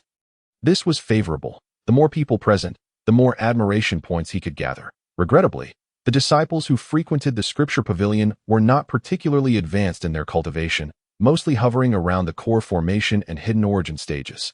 But upon reflection, it made sense. Bai Tongzi had previously informed him that only those who reached the hidden origin stage could enter the inner sect. Chapter 14. A bountiful harvest in establishing one's reputation as for those at the core formation stage and above. Other scriptures and techniques held little efficacy for them, as their cultivation relied more on comprehension. This was one of the reasons behind the immortal sect's assessment of disciples' comprehension abilities during recruitment. Spiritual roots serve as the foundation, the heart of the path is essential, and comprehension is akin to the ladder to ascend to the heavens. Only with all three in harmony does one qualify to seek the path of immortality. On the fifth day, Zhang Yu noticed that the admiration points harvested from the scripture pavilion were nearing their limit. The frequency at which these individuals generated admiration points had dwindled to even less than 30% of that on the first day. Thus, he decided to ascend to the top floor to seek out Yu Feidong. Senior brother Yu, I believe I have gleaned nearly all I wish to understand here. I shall take my leave now. Junior brother Zhang, travel safely, Yu Feidong responded courteously. Zhang Yu nodded slightly, retrieving the crane feather bestowed to him by Bai Tongzi from his sleeve, and invoking the words Bai He. A flash of white light enveloped him. He mounted the crane and departed the scripture pavilion, heading straight for the asking immortal peak. Watching the young master leave, Yu Feidong turned to Guahao, who had been following Zhang Yu for the past few days, and inquired, "What are you thinking?" Scratching his head, Guahao replied, "Nothing much, just find the young master quite peculiar, remarkably intelligent, with an excellent memory. Although I have never seen him cultivate, I can't shake the feeling that he has been practicing all along." "Humph, do you think everyone is like you?" Yu Feidong replied coolly, "He is the young master of our asking immortal sect. If he were not extraordinary, intelligent, and possessed of great talent, why would the ancestor take him as his sole direct disciple?" Indeed, Guahao chuckled foolishly, turning to leave. However, at that moment, Yu Feidong called out to him. Suddenly, a pill flew towards him, and Guahao hurriedly caught it with both hands. The breaking mirror pill, gazing at the pill in his palm. Guahao was astounded. He had been stuck at the enlightenment stage for quite some time, unable to form a complete golden core, and all previous attempts had ended in failure. Thus, this breaking mirror pill was of immense importance to him. Yu Feidong, maintaining a stoic expression, said, "You need not hoard spirit stones to purchase the breaking mirror pill. With your current spirit stones, it would take at least another decade before you could afford it. You have accompanied the young master for 5 days. Consider this breaking mirror pill as a reward for your efforts. Seize this opportunity. Such luck may not come again." In response, Guahao smiled. "Thank you. Elder Yu. I assure you I will break through to the golden core stage this time, and will not disappoint you." "Who said that?" Yu Feidong replied, somewhat exasperated. Guahao scratched his head in confusion. "What do you mean?"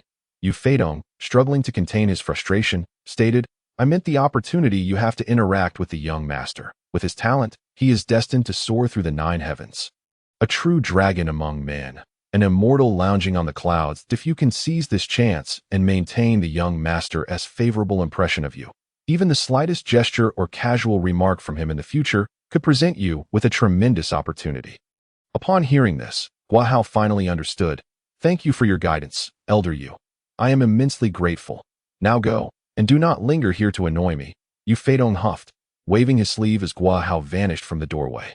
When he regained his senses, he found himself back at the first-floor counter. Brother Gua? The disciples at the scripture pavilion were startled by Gua Hao's sudden appearance. Did I frighten you? Gua Hao apologized. No harm done. The disciple at the counter shook his head. Gua Hao continued, however. I might need you to cover for me here for the next month. I can mention to Elder Yu that any spirit stones or pills I am to receive over the next 2 months should be sent to you as compensation. Hearing this, the disciple's face lit up. Brother Gua, if you have matters to attend to, please do so. I have nothing to do this month. Thank you. Gua Hao bowed to his fellow disciple before taking his leave. As the disciple watched Gua Hao depart, he sighed. Brother Gua is such a good person. I hope he can achieve his breakthrough this time. Chapter 15. Such talent is rare in the world and but the span of a TS brewing. Zhang Yu had returned to asking immortal peek upon the back of the crane. Noticing his master, Tianbao Daoist, still engrossed in a game of chess beneath the grand tree, Zhang Yu felt a twinge of curiosity. Was his master truly so enamored with chess?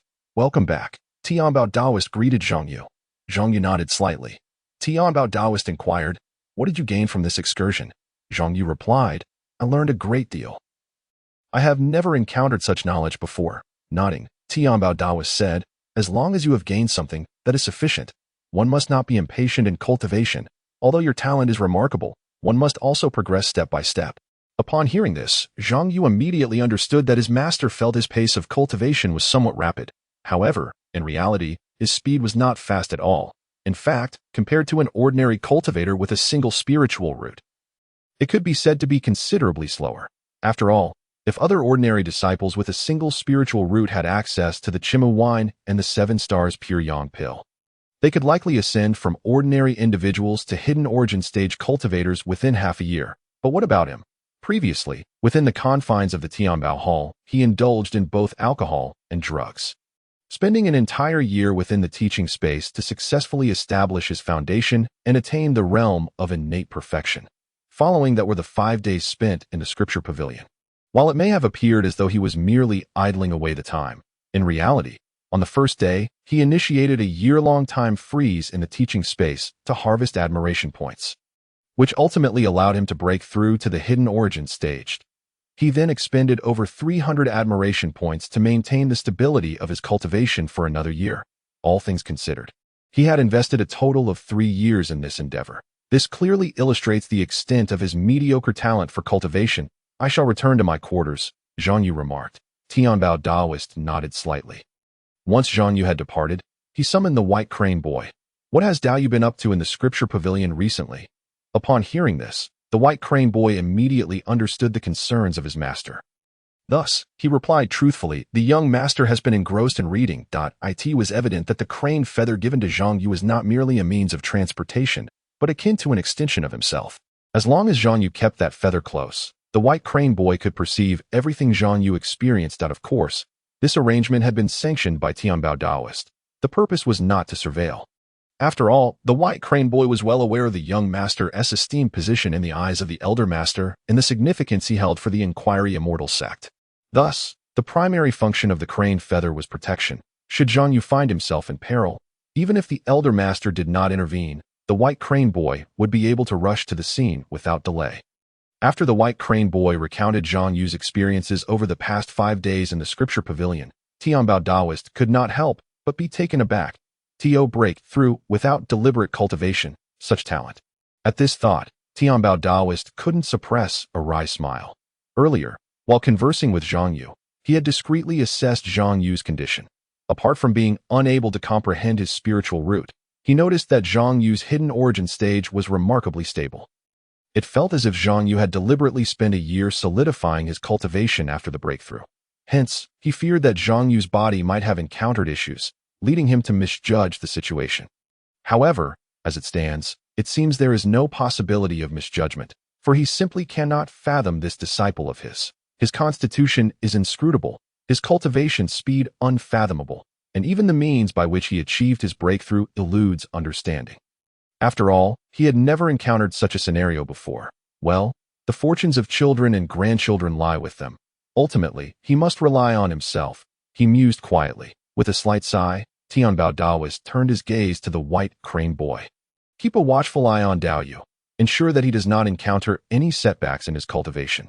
This disciple takes leave, the white crane boy replied with a slight bow before making his way into the Tianbao hall. In the practice chamber, Zhang Yu sat cross-legged.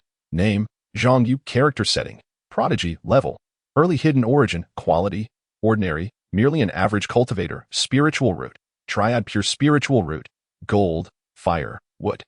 Admiration points, 1682 points, observing the balance of admiration points displayed on the system panel. He decisively activated the teaching space and extravagantly spent over 300 admiration points to initiate a year-long time freeze. Chapter 16.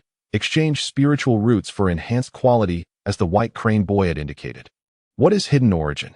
It is the concealment of true essence and self-awareness, neither flower nor mist, nor truly oneself. Upon entering the hidden origin stage, cultivators begin to develop their divine consciousness, enabling them to introspect their meridians and probe the surrounding environment.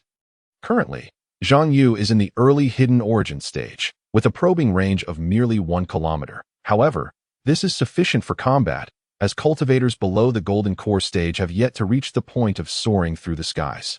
With a soft exhale of turbid air, Zhang Yu took a sip of Qi Mu wine and followed it with a 7 stars pure yang pill. He dared not linger for a moment. Immediately commencing his cultivation, as the spiritual energy circulated within him, a golden light emanated from his brow, resembling a divine It must be said.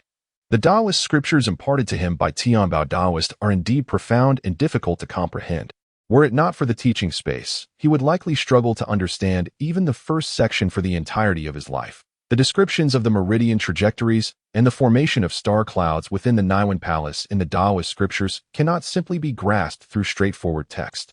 When the teaching space concluded, Zhang Yu opened his eyes, and his immediate sensation was one of hunger. However, this hunger did not originate from his stomach. Rather, it emanated from his dantian, his meridians, and even from every cell in his body. While the teaching space could assist him in elevating his cultivation and instantly digesting the Qi Mu wine and 7 stars pure yang pill, it could not replenish his spiritual energy. Thus, upon breaking through to the mid-hidden origin stage, the depletion of spiritual energy within him required his own efforts to restore.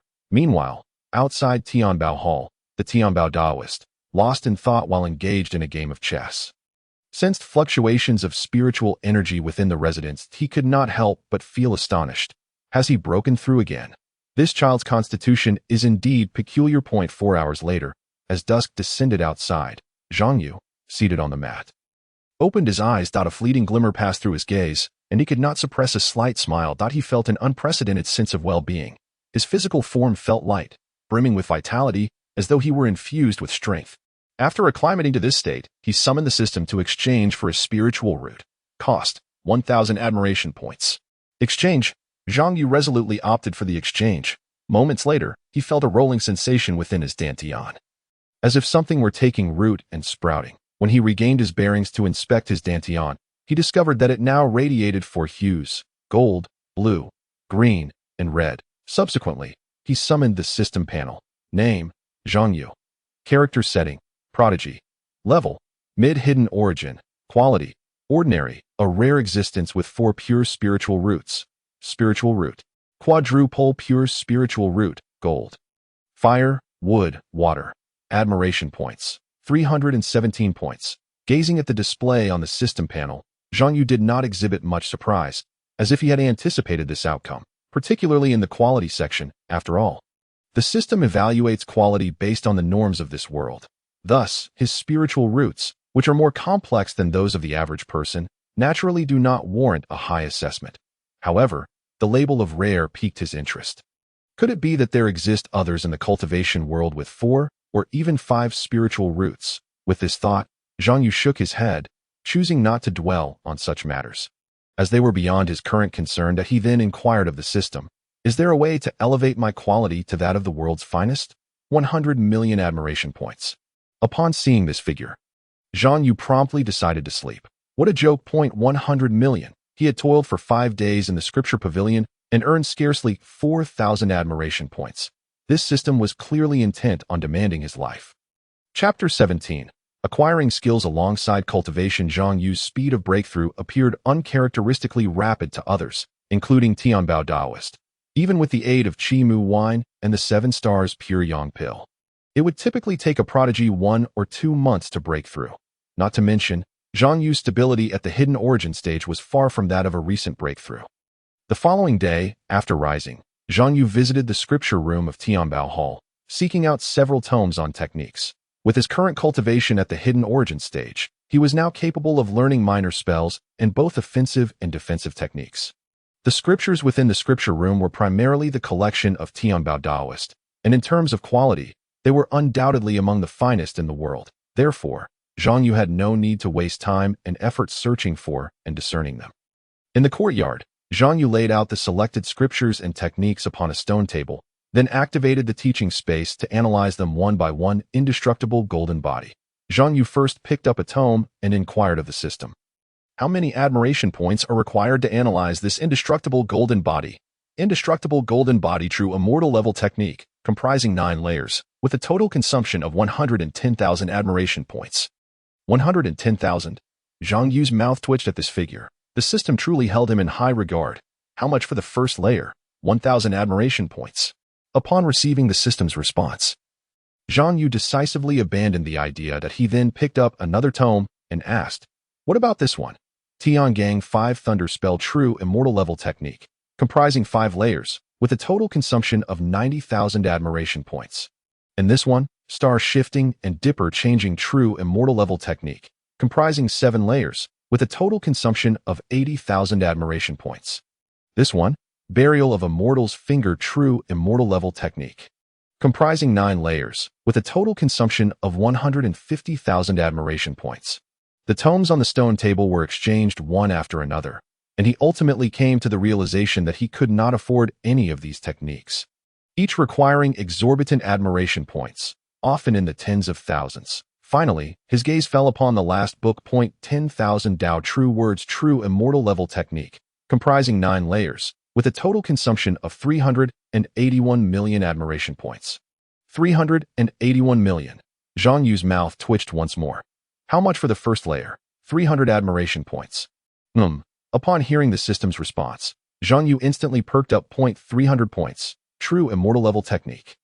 Although it was merely the first layer, could there truly be such a good deal in the world? Surely it wasn't a trap, was it? 300 points. Are you certain you haven't miscalculated? Zhang Yu inquired. The system offered no reply. Zhang Yu decided to rephrase his question. What about the second layer? 3,000 admiration points. And the third layer? 30,000 admiration points. The fourth layer? 60,000 admiration points. The fifth layer? 120,000. How much for the ninth level? 1,920,000 admiration points. Upon glancing at the display on the pop-up window, Zhang Yu was thoroughly astonished. It turns out that the first level was so inexpensive. It was indeed a trap. The first level cost 300, the second level 3,000, the third level 30,000, with the first 3 levels increasing by a factor of 10, while from the 4th level onward, it escalated by a factor of 2 to by the time he reached the 9th level. It required nearly 2 million admiration points, specifically 192,000. What did this imply? If he wished to master the 10,000 Dao mantra completely, achieving full proficiency at the 9th level, he would need a staggering 3,800,000 admiration points, almost 4 million, for him at this moment. That was an astronomical figure. It was akin to telling someone with a monthly salary of 3,000 that they needed to spend 4 million to marry. Zhang Yu found himself momentarily speechless due to the system's demands. Chapter 18. Numerous calligraphic techniques. However, after much hesitation, he noted that the pop-up still displayed 300 admiration points. Ultimately, he gritted his teeth and made the purchase to begin his analysis. Presently, he lacked any means of protection, leaving him utterly insecure. Although the system's analysis of the 10,000 Dao mantra required a considerable amount of admiration points, it also indicated that this mantra was extraordinary. Furthermore, this book was personally collected by the Tianbao Daoist. Thus, he had no reason to doubt his master's judgment. Analysis successful. Soon, within the teaching space, a series of golden characters appeared before Zhang Yu. Suddenly, a beam of golden light flashed, leaving him momentarily stunned at the same time. Both the Baihe boy outside the courtyard and the Tianbao Daoist inside the house sensed the changes occurring in the courtyard. Young master, as Baihe boy rushed to the courtyard and saw Zhang Yu standing by the stone table, radiating golden light, he felt an ominous foreboding. 10,000 Dao mantra. Baihe boy was left speechless. He never imagined that a mere hidden element stage young master would be cultivating this book. Just as he intended to step forward to investigate, the Tianbao Daoist appeared beneath the eaves. Do not approach. Baihe boy looked on in confusion. At that moment, the Tianbao Daoist had been observing Zhang Yu for a considerable time before he spoke. He is comprehending the 10,000 Dao mantra. Hearing this, Baihe boy was momentarily dumbfounded. How is that possible? Master, did you not say that this 10,000 Dao mantra? Before Baihe boy could finish, the Tianbao Daoist gently shook his head. Just because ordinary people cannot do it does not mean Dao Yu cannot. Clearly, compared to the current shock, the continuous breakthroughs Zhang Yu had achieved in the past 2 days had a far greater impact on him. It was not until nearly half an hour later that the golden light dissipated, and Zhang Yu regained his senses. Master? Only then did he realize that the Tianbao Daoist had arrived in the courtyard at some point. The Tianbao Daoist inquired, "How do you feel?" Zhang Yu sensed the changes within him and replied, "An indescribable feeling. Try the technique you just comprehended." With that, the Tianbao Daoist raised his hand, pinching 2 fingers together, causing a leaf from a tree to fly between them. He then flicked his hand, sending the leaf soaring towards Zhang Yu. Sensing the sharpness of the leaf, Zhang Yu maintained a calm expression. "Fall." He uttered a single word. In that instant, as the leaf approached him, it dropped to the ground as if weighed down by immense gravity. Witnessing this scene, even Baihe boy, who was at the out-of-body stage, was left astounded. He truly succeeded in his cultivation. Baihe boy was filled with disbelief. Admiration points 500. Upon hearing the system's notification, Zhang Yu was somewhat taken aback by this first substantial influx of points. He cast a glance at Baihe boy, unable to suppress an inward thought. Is this the worth of a great cultivator? Young master, are you all right? Baihe boy rushed forward to check on him. The sudden action left Zhang Yu feeling somewhat unsettled. The Tianbao Daoist chuckled. "Rest assured, your young master is perfectly fine." Upon hearing this, Baihe boy sighed in relief. He then hurriedly asked his most curious question, "Young master, how did you manage to successfully cultivate the 10,000 Dao mantra?" "I simply cultivated it normally," Zhang Yu replied with a flat expression. Baihe boy was left in a state of shock at the young master's response. At that moment, the Tianbao Daoist stepped forward to inquire, "Dao Yu, why did you choose to cultivate the 10,000 Dao mantra?" Zhang Yu was somewhat puzzled, wondering why he couldn't cultivate it. Chapter 19. Talent struggling to understand true divine powers. After stepping into the hidden element stage yesterday, I thought about cultivating some techniques for self-defense, which is why I searched through some books in the scripture repository. Upon hearing this, the Tianbao Daoist glanced at the stone table beside Zhang Yu. Heavenly Gang 5 Thunder Spell, Burial of a Mortal's Finger, Star Shifting, and Dipper Changing. There were at least 7 or 8 books. The Tianbao Daoist chuckled wryly. "All right, you need not practice these for the time being." Hearing this, Zhang Yu was somewhat perplexed. The Tianbao Daoist explained, "Because these are divine techniques, not ordinary spells that can be cultivated at the hidden element stage." Upon hearing this, Zhang Yu was astounded. The Tianbao Daoist continued, "Although I do not know how you succeeded in your cultivation, I suspect that your comprehension of the 10,000 Dao mantra is still quite limited." Zhang Yu nodded. "Much of the content in the 10,000 Dao mantra is indeed obscure and difficult to understand. Even with my utmost effort, I have only comprehended the first level." The first level? The corners of the Tianbao Daoist's mouth twitched. If he remembered correctly, the 10,000 Dao mantra had a total of 9 levels. At this thought, the Tianbao Daoist was both amused and exasperated. His disciple truly possessed terrifying talent. The Tianbao Daoist then elucidated, "The reason divine techniques can only be cultivated at the nascent soul stage is that both the trajectory of spiritual energy and cultivation issues require reference to one's own nascent soul's trajectory. Moreover, when it comes to spiritual energy, without a nascent soul, one simply lacks the necessary energy to support the execution of divine techniques. Therefore, for most individuals, not only is cultivation impossible, but they cannot even comprehend the techniques." Upon hearing this, Zhang Yu experienced a moment of clarity, alongside a wave of incredulity. He had been wondering why the system had suddenly made such exorbitant demands that it turned out that the books labeled as spells in the Tianbao Hall's scripture repository were not small spells or techniques at all. Instead, they were all divine techniques that could only be cultivated from the nascent soul stage onward. What did his situation amount to? A premature advantage. Disciple acknowledges my mistake and regrets causing master concern. Zhang Yu said respectfully. Although the Tianbao Taoist had not reproached him, he understood that he should maintain the proper attitude as a disciple. The Tianbao Taoist gently shook his head. This matter is not your fault. Moreover, since you have successfully cultivated it, it is not a bad thing. I have just tested it. Although you have only comprehended the first level of the 10,000 Tao mantra, it is sufficient to deal with cultivators below the golden core stage. With that, the Tianbao Taoist turned to Baihe Boy. Child, go to the scripture repository and fetch some spell books suitable for those below the nascent soul stage. Disciple obeys, Baihe Boy replied, stepping into the clouds and promptly departing from the immortal peak. Dao Yu, Master. The Tianbao Taoist looked at Zhang Yu and said, remember, one must never be impatient in cultivation. Disciple understands, Zhang Yu replied respectfully. The Tianbao Taoist nodded slightly before returning indoors. Once the courtyard was left with only Zhang Yu, he couldn't help but chuckle to himself. Am I anxious? Perhaps as an ordinary person encountering these matters for the first time, he did indeed seem a bit impatient. Additionally, there was the system to consider. It appeared that in the future, he should not rely on the system for direct analysis of everything. This moment, he felt as if the 300 admiration points had slipped through his fingers. After a soft sigh, Zhang Yu ceased to dwell on these thoughts. He approached the stone table, intending to collect the books. However, he immediately withdrew his hand. He looked at the books on the stone table and silently activated the 10,000 Tao mantra. From where it came, it would return. As the words fell, the books on the table trembled. Then, as if coming to life, they soared into the air, flying towards the scripture repository. Indeed, as he had surmised, the 10,000 Tao mantra resembled a truncated version of command-based magic. Unfortunately, he had only cultivated the first level, so rather than being akin to command-based magic, it was more accurate to describe it as issuing commands. Moreover, this command consumed a significant amount of spiritual energy and seemed ineffective against those with higher cultivation.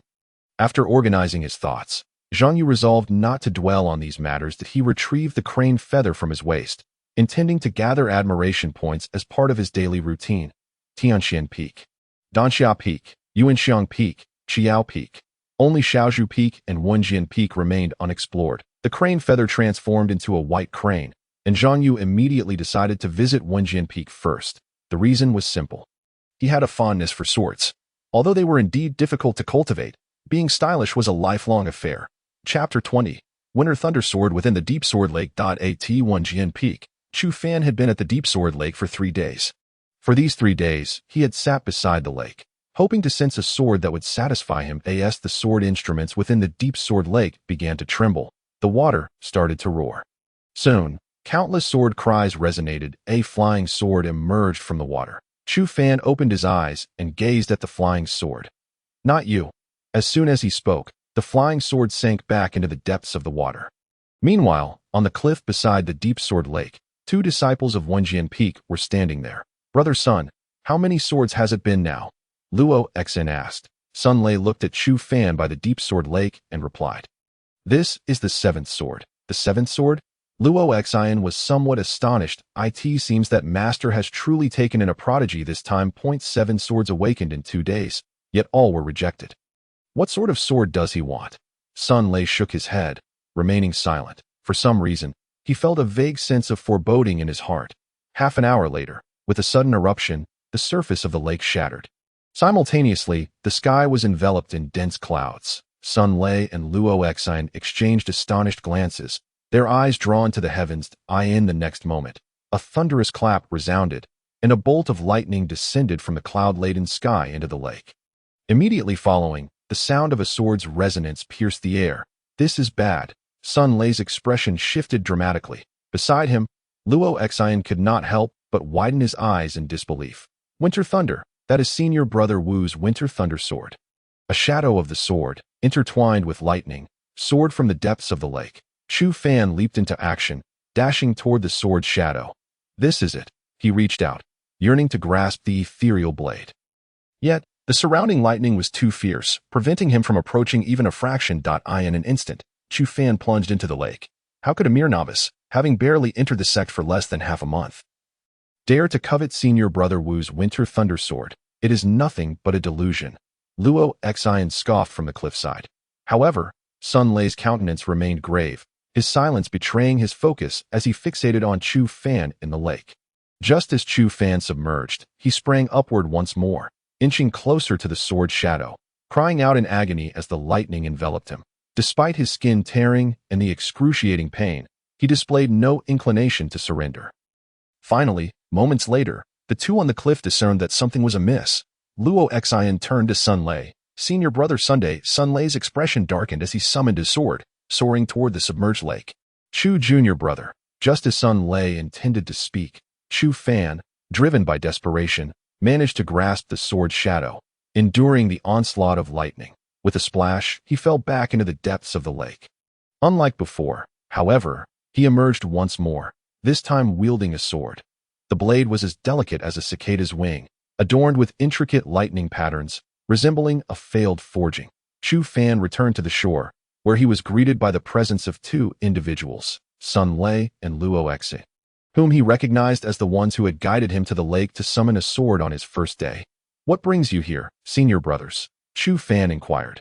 Sun Lei's expression was devoid of emotion as he replied. That sword does not belong to you. Upon hearing this, Chu Fan coldly retorted, Are you here to seize my sword, Senior Brother? Sun Lei shook his head. It is not a matter of seizing. Rather, that sword is not rightfully yours.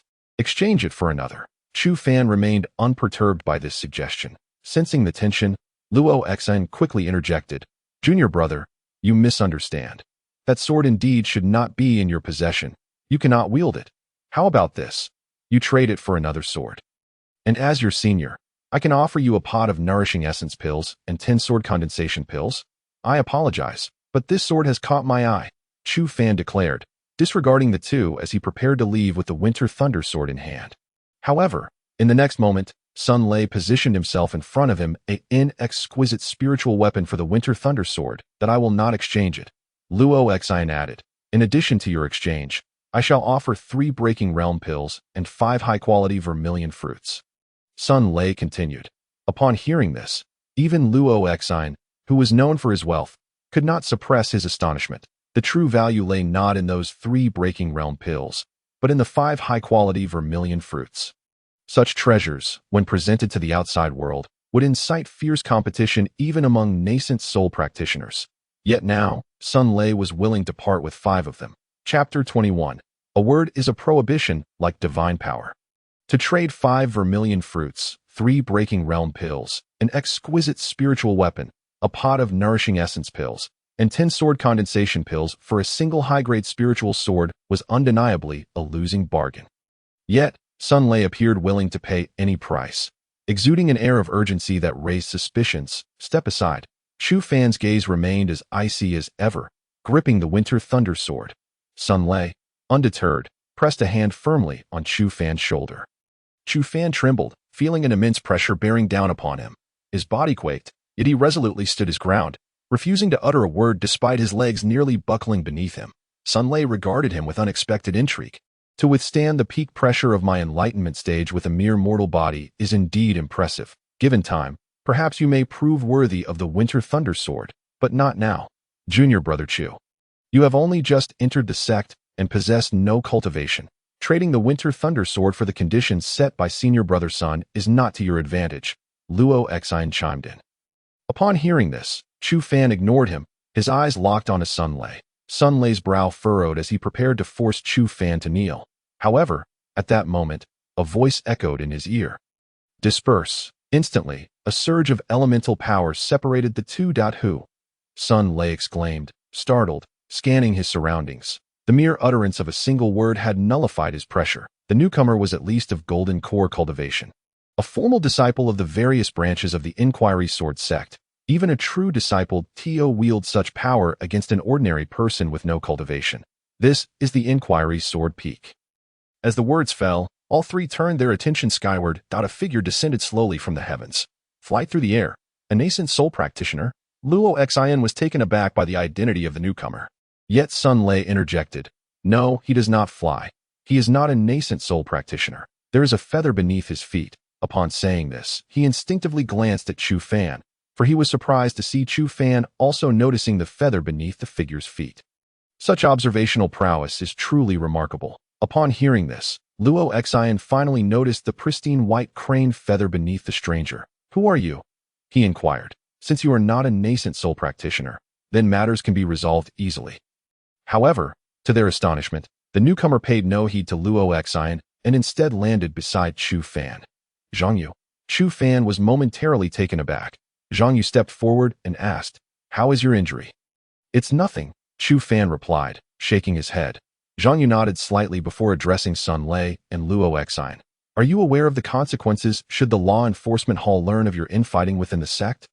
At these words, both men shifted uncomfortably.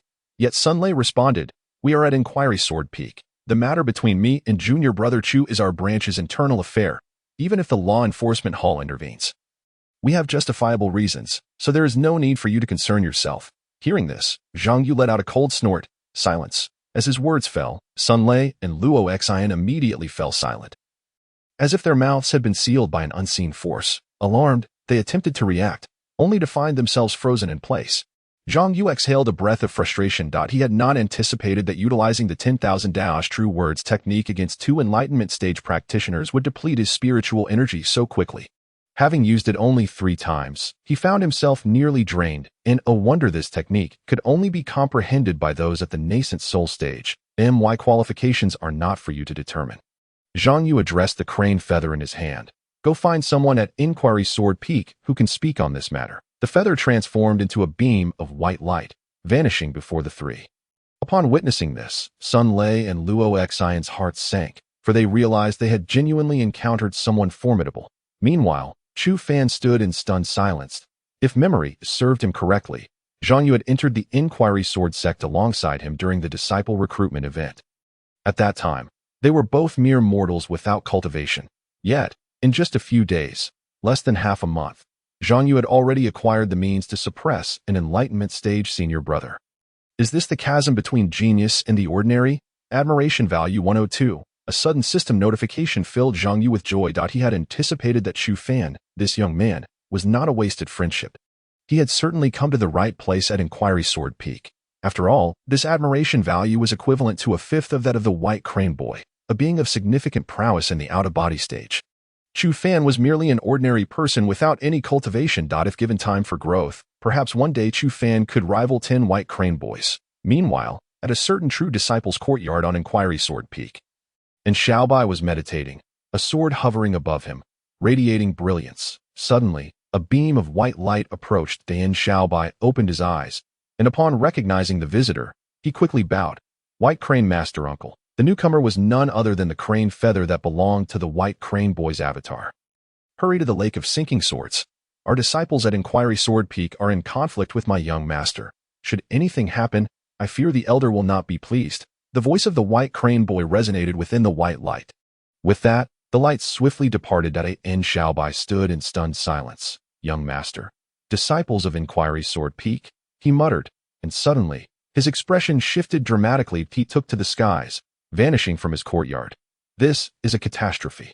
A grave disaster has occurred." He recalled that just a few days prior, his master, Li Xiaobai, had warned him about the new disciple the ancestor had taken in, instructing him to pay attention, as the young master of their Inquiry Sword sect might be arriving soon.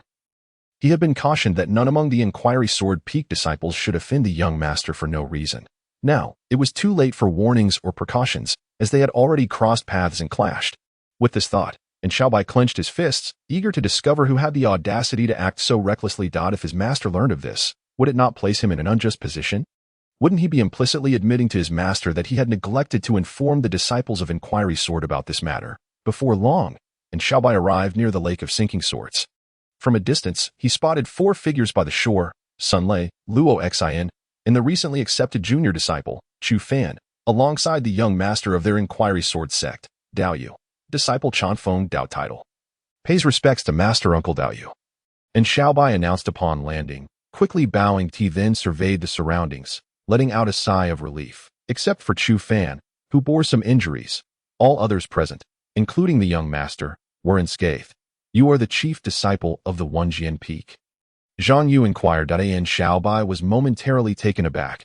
Does Dao Yu Shu know the disciple? Zhang Yu nodded. I have heard from Bai He that the chief disciple of Wenjian Peak is Chang Feng and Xiaobai. And Xiaobai swiftly apologized. I hope Shu can forgive the disturbance caused by the disciples of Wenjian Peak. Noticing that Zhang Yu bore no resentment, and Xiaobai hastily expressed his contrition, he then turned to Sun Lei and Luo Xi. His expression stern. What are you two doing here instead of practicing your swordsmanship? In response, the two merely shook their heads vigorously, their eyes filled with urgency, yet they uttered not a single word. And Xiaohua furrowed his brow, preparing to investigate further. At that moment, Zhang Yu calmly uttered a single word, released as soon as the word fell. Sun Lei and Luo Xi staggered, witnessing this, and Xiaobai felt a surge of astonishment within. Divine abilities? No, it was not divine abilities, merely a technique that closely resembled them. Chapter 22. Victory determined solely by swordplay. Shouldn't you hurry and apologize to the young master? And Xiaobai admonished the two. Sun Lei remained silent, while Luo Xi, being more perceptive, immediately bowed low. I did not realize the young master was present. I beg for your forgiveness. After all, they were neither fools nor blind. Although Xiaobai had yet to inform them of the new young master added to the Wuxian sect. The recent commotion, coupled with the Tianjiao legend circulating among the newcomers of the sect, and in Xiaobai's respectful demeanor, made it easy for them to deduce the identity of the youth before them, who appeared to be merely in his teens. Sun Shixiao. Observing Sun Lei's obstinate demeanor, Luo Xi gently tugged at his sleeve, speaking softly. With Xiaobai's gaze fixed upon them, Sun Lei ultimately lowered his proud head. That I acknowledge my mistake. I hope the young master can forgive me. Zhang Yu regarded him with a calm demeanor. I know you harbor resentment, but Chu Fan is my brother, and I cannot stand idly by while he suffers. Upon hearing this, and Xiaobai's brow furrowed as he looked at Sun Lei and Luo Xi. Under Xiaobai's scrutinizing gaze, Luo Xi could not help but lower his head, yet Sun Lei remained unmoved. Meanwhile, when Chu Fan heard Zhang Yu refer to him as brother, a complex expression flickered in his eyes. What is going on? And Xiaobai asked. Sun Lei remained silent. And Xiaobai turned to Luo Xi. You explain. Luo Xi hesitantly began. Senior brother? It is not a significant matter. It is just that Chu Fan summoned his sword and called forth Dong Lei. You know, Dong Lei was senior brother Wu's sword, and Sun Shixiang and senior brother Wu. He quickly reassured.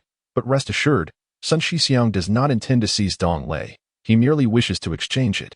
As Luo Xi recounted the events, and Xiaobai finally noticed that the sword in Chu Fan's hand was indeed Dong Lei, he glanced at Chu Fan and then at Dong Lei, asking, is what he said true? Chu Fan nodded, true. Upon hearing this, Luo Xi let out a sigh of relief, even feeling that this new junior brother was not so intolerable after all, but rather somewhat endearing. Will you exchange it or not? And Xiaobai inquired again. Chu Fan replied, I will not. But what if I insist that you exchange it? And Xiaobai stated that this. Everyone turned to look at him, even Zhang Yu feeling taken aback, that I will not exchange it. Chu Fan reiterated. And Xiaobai nodded. Very well. However, it seemed he suddenly thought of something and turned to Zhang Yu. Dao Yu Shu, may I have a word with you? Zhang Yu slightly nodded and walked aside with him. In a low voice, and Xiaobai said, Dao Yu Shu, this matter might be rather tricky. Zhang Yu looked puzzled. Tricky? Is this sword particularly special? Or does it have some story? Soon, and Xiaobai's subsequent words confirmed his suspicions. This sword indeed has a story. Dao Yu Shu, you may not be aware, but disciples of our Wenjian Peak have 3 opportunities in their lifetime to summon a sword from the Qinjian Lake, once upon entering the sect. Once at the Golden Core stage, and once upon leaving the sect. As and Xiaobai elaborated, the tale was neither complex nor lengthy. The gist was that 30 years prior, the previous chief disciple of Wenjian Peak had perished unexpectedly during his travels. And Dong Lei was his treasured sword. Upon its master's death, the sword flew back to the sect, submerging itself once more in the Qinjian Lake. As for Sun Lei's relationship with that individual, the two were distant relatives in the mortal realm, and Sun Lei had always regarded him as a target to aspire towards. Thus, Dong Lei had long been a thorn in Sun Lei's side. When he first entered the sect, he had sat by the Qinjian Lake for 7 consecutive days, summoning the sword multiple times without success. He had intended to wait until he broke through to the Golden Core stage to try his luck again. Yet unexpectedly, he found Chu Fan had beaten him to it. Naturally, Sun Lei could not remain calm in such circumstances. Moreover, for sword cultivators, the way of the heart is paramount. If this matter were to blemish Sun Lei's resolve, he could very well achieve nothing in his lifetime. Sun Lei had managed to cultivate to the Dongming stage in merely 30 years and had been taken under the wing of Li Xiaobai. Demonstrating his undeniable talent. It was no wonder and Xiaobai perceived this situation as fraud. What are your thoughts? Zhang Yu inquired. And Xiaobai replied, Disciple believes it would be best to leave this matter to the master to decide. Upon hearing this, Zhang Yu shook his head. Passing this matter to your master would yield no results, merely shifting the burden to someone else. Then, what does Dao Yu Shishu suggest? And Xiaobai asked. A contest. Zhang Yu stated. Taken aback, and Xiaobai responded, Dao Yu Shishu, to decide the ownership of Dong Lei through a contest seems a bit unfair to Chu Shidi, does it not? Setting aside the fact that Dong Lei was summoned by him. Just considering their respective cultivation levels, one at the late Dongming stage and the other an ordinary mortal without any cultivation. Zhang Yu shook his head slightly. It is not that kind of contest. Then what kind? And Xiaobai asked in confusion. Zhang Yu explained, a simple sword duel, not determined by cultivation level, but solely by swordsmanship. Moreover, they must use the same sword technique, one that neither has learned before. The time frame will be set for 3 days. How does that sound? After some careful thought, and Xiaobai then inquired, can they seek external assistance? Yes, Zhang Yu replied. Upon hearing this, and Xiaobai nodded in agreement. Meanwhile, due to Xiaobai's magical barrier that isolated the two's conversation, the three behind them could not hear what was being discussed. After a moment, Zhang Yu nodded as if he had come to an agreement, and Xiaobai then approached the three. I just had a discussion with Dao Yu Shishu. Given the unique nature of this sword, we hope to resolve the matter through a contest. He proceeded to relay Zhang Yu's words in detail. After hearing this, the three were momentarily stunned, instinctively glancing at Zhang Yu. It was evident that Luo Xin could not comprehend Zhang Yu's decision. After all, in his view, this young master, whom he had never met before, should be on their side. He had proclaimed Chu Fan to be his brother upon arrival, yet he was now involved in matters that favored Sun Lei. It simply did not add up.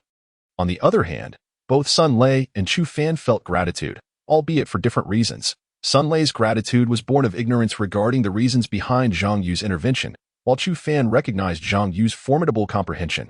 Moreover, Li Xiaobai had once mentioned that the sword path heavily relied on innate talent, comprehension, and the resolve of the heart. Hence, had it not been for the ancestral figure intervening beforehand, he would have certainly taken Zhang Yu under his wing. For Zhang Yu was the most talented youth he had encountered. With Zhang Yu present, Chu Fan felt assured that Sun Lei was destined to lose 3 days to grasp a new sword technique. If the other's comprehension surpassed Zhang Yu's, he would gladly accept defeat, hoping that this fine sword would find its way into the hands of someone stronger. Chu Shidi, Sun Lei stepped forward. Chapter 23. Dao Yu's inner response to the situation. Chu Fan turned to him. What is it? Sun Lei looked earnestly at him. In this matter, senior brother acknowledges his initial fault. Since Chu Shidi is willing to set aside past grievances and engage in comparison, I shall not be petty. 3 days hence, regardless of the outcome, I will fulfill my promise of spirit tools and elixirs, win or lose. Hearing this, Chu Fan merely gazed quietly at him, neither speaking nor expressing gratitude or disdain. This conflict appeared to be temporarily resolved, and Zhang Yu could not help but feel a slight relief. Logically, he should indeed assist Chu Fan. Sun Lei's argument was unsubstantiated, and personally, he had known Chu Fan longer. Plus, he sought to cultivate admiration from him. However, regrettably, his current status was different. He was now the young master of the Wuxin sect, while individuals like Sun Lei and Luo Xin would henceforth be his charming chives. Rather, they were exceptional juniors. Therefore, as long as their character and integrity were not lacking, he aimed to leave a profound positive impression on each one, facilitating future endeavors. Conversely, if seeds of resentment were sown, who could predict what they might yield in the future? He would not engage in actions that showcased personal righteousness at the cost of burning bridges. Ultimately, there were 3 potential outcomes to this situation. The first, if Chu Fan won, and Sun Lei's character faltered, harboring resentment, he would find ways to expel him from the sect, while simultaneously unintentionally leading Chu Fan to discover this, thus bringing him into his fold as a valuable asset. The second, if Chu Fan emerged victorious, and Sun Lei's heart was set free, he would develop a favorable impression of Zhang Yu, allowing him to eventually cultivate Sun Lei into a fine asset akin to Chu Fan.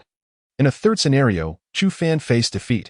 He forcibly sought to wield the Winter Thunder Sword, expelling his opponent from the sect, and subsequently sought a place to display his prowess. At the same time, he unintentionally allowed Chu Fan to discover that he remained an invaluable asset to him. Thus, as long as he occupied the moral high ground, he deemed himself to be at no loss. After departing from the Lake of Silent Swords, and Xiaobai instructed the other three to return first, while he accompanied Zhang Yu towards the Hall of Inquiring Swords. After all, Zhang Yu's purpose for coming was to procure goods, and resolving personal grievances was merely an unexpected subplot. Hence, he could not afford to delay the main affair.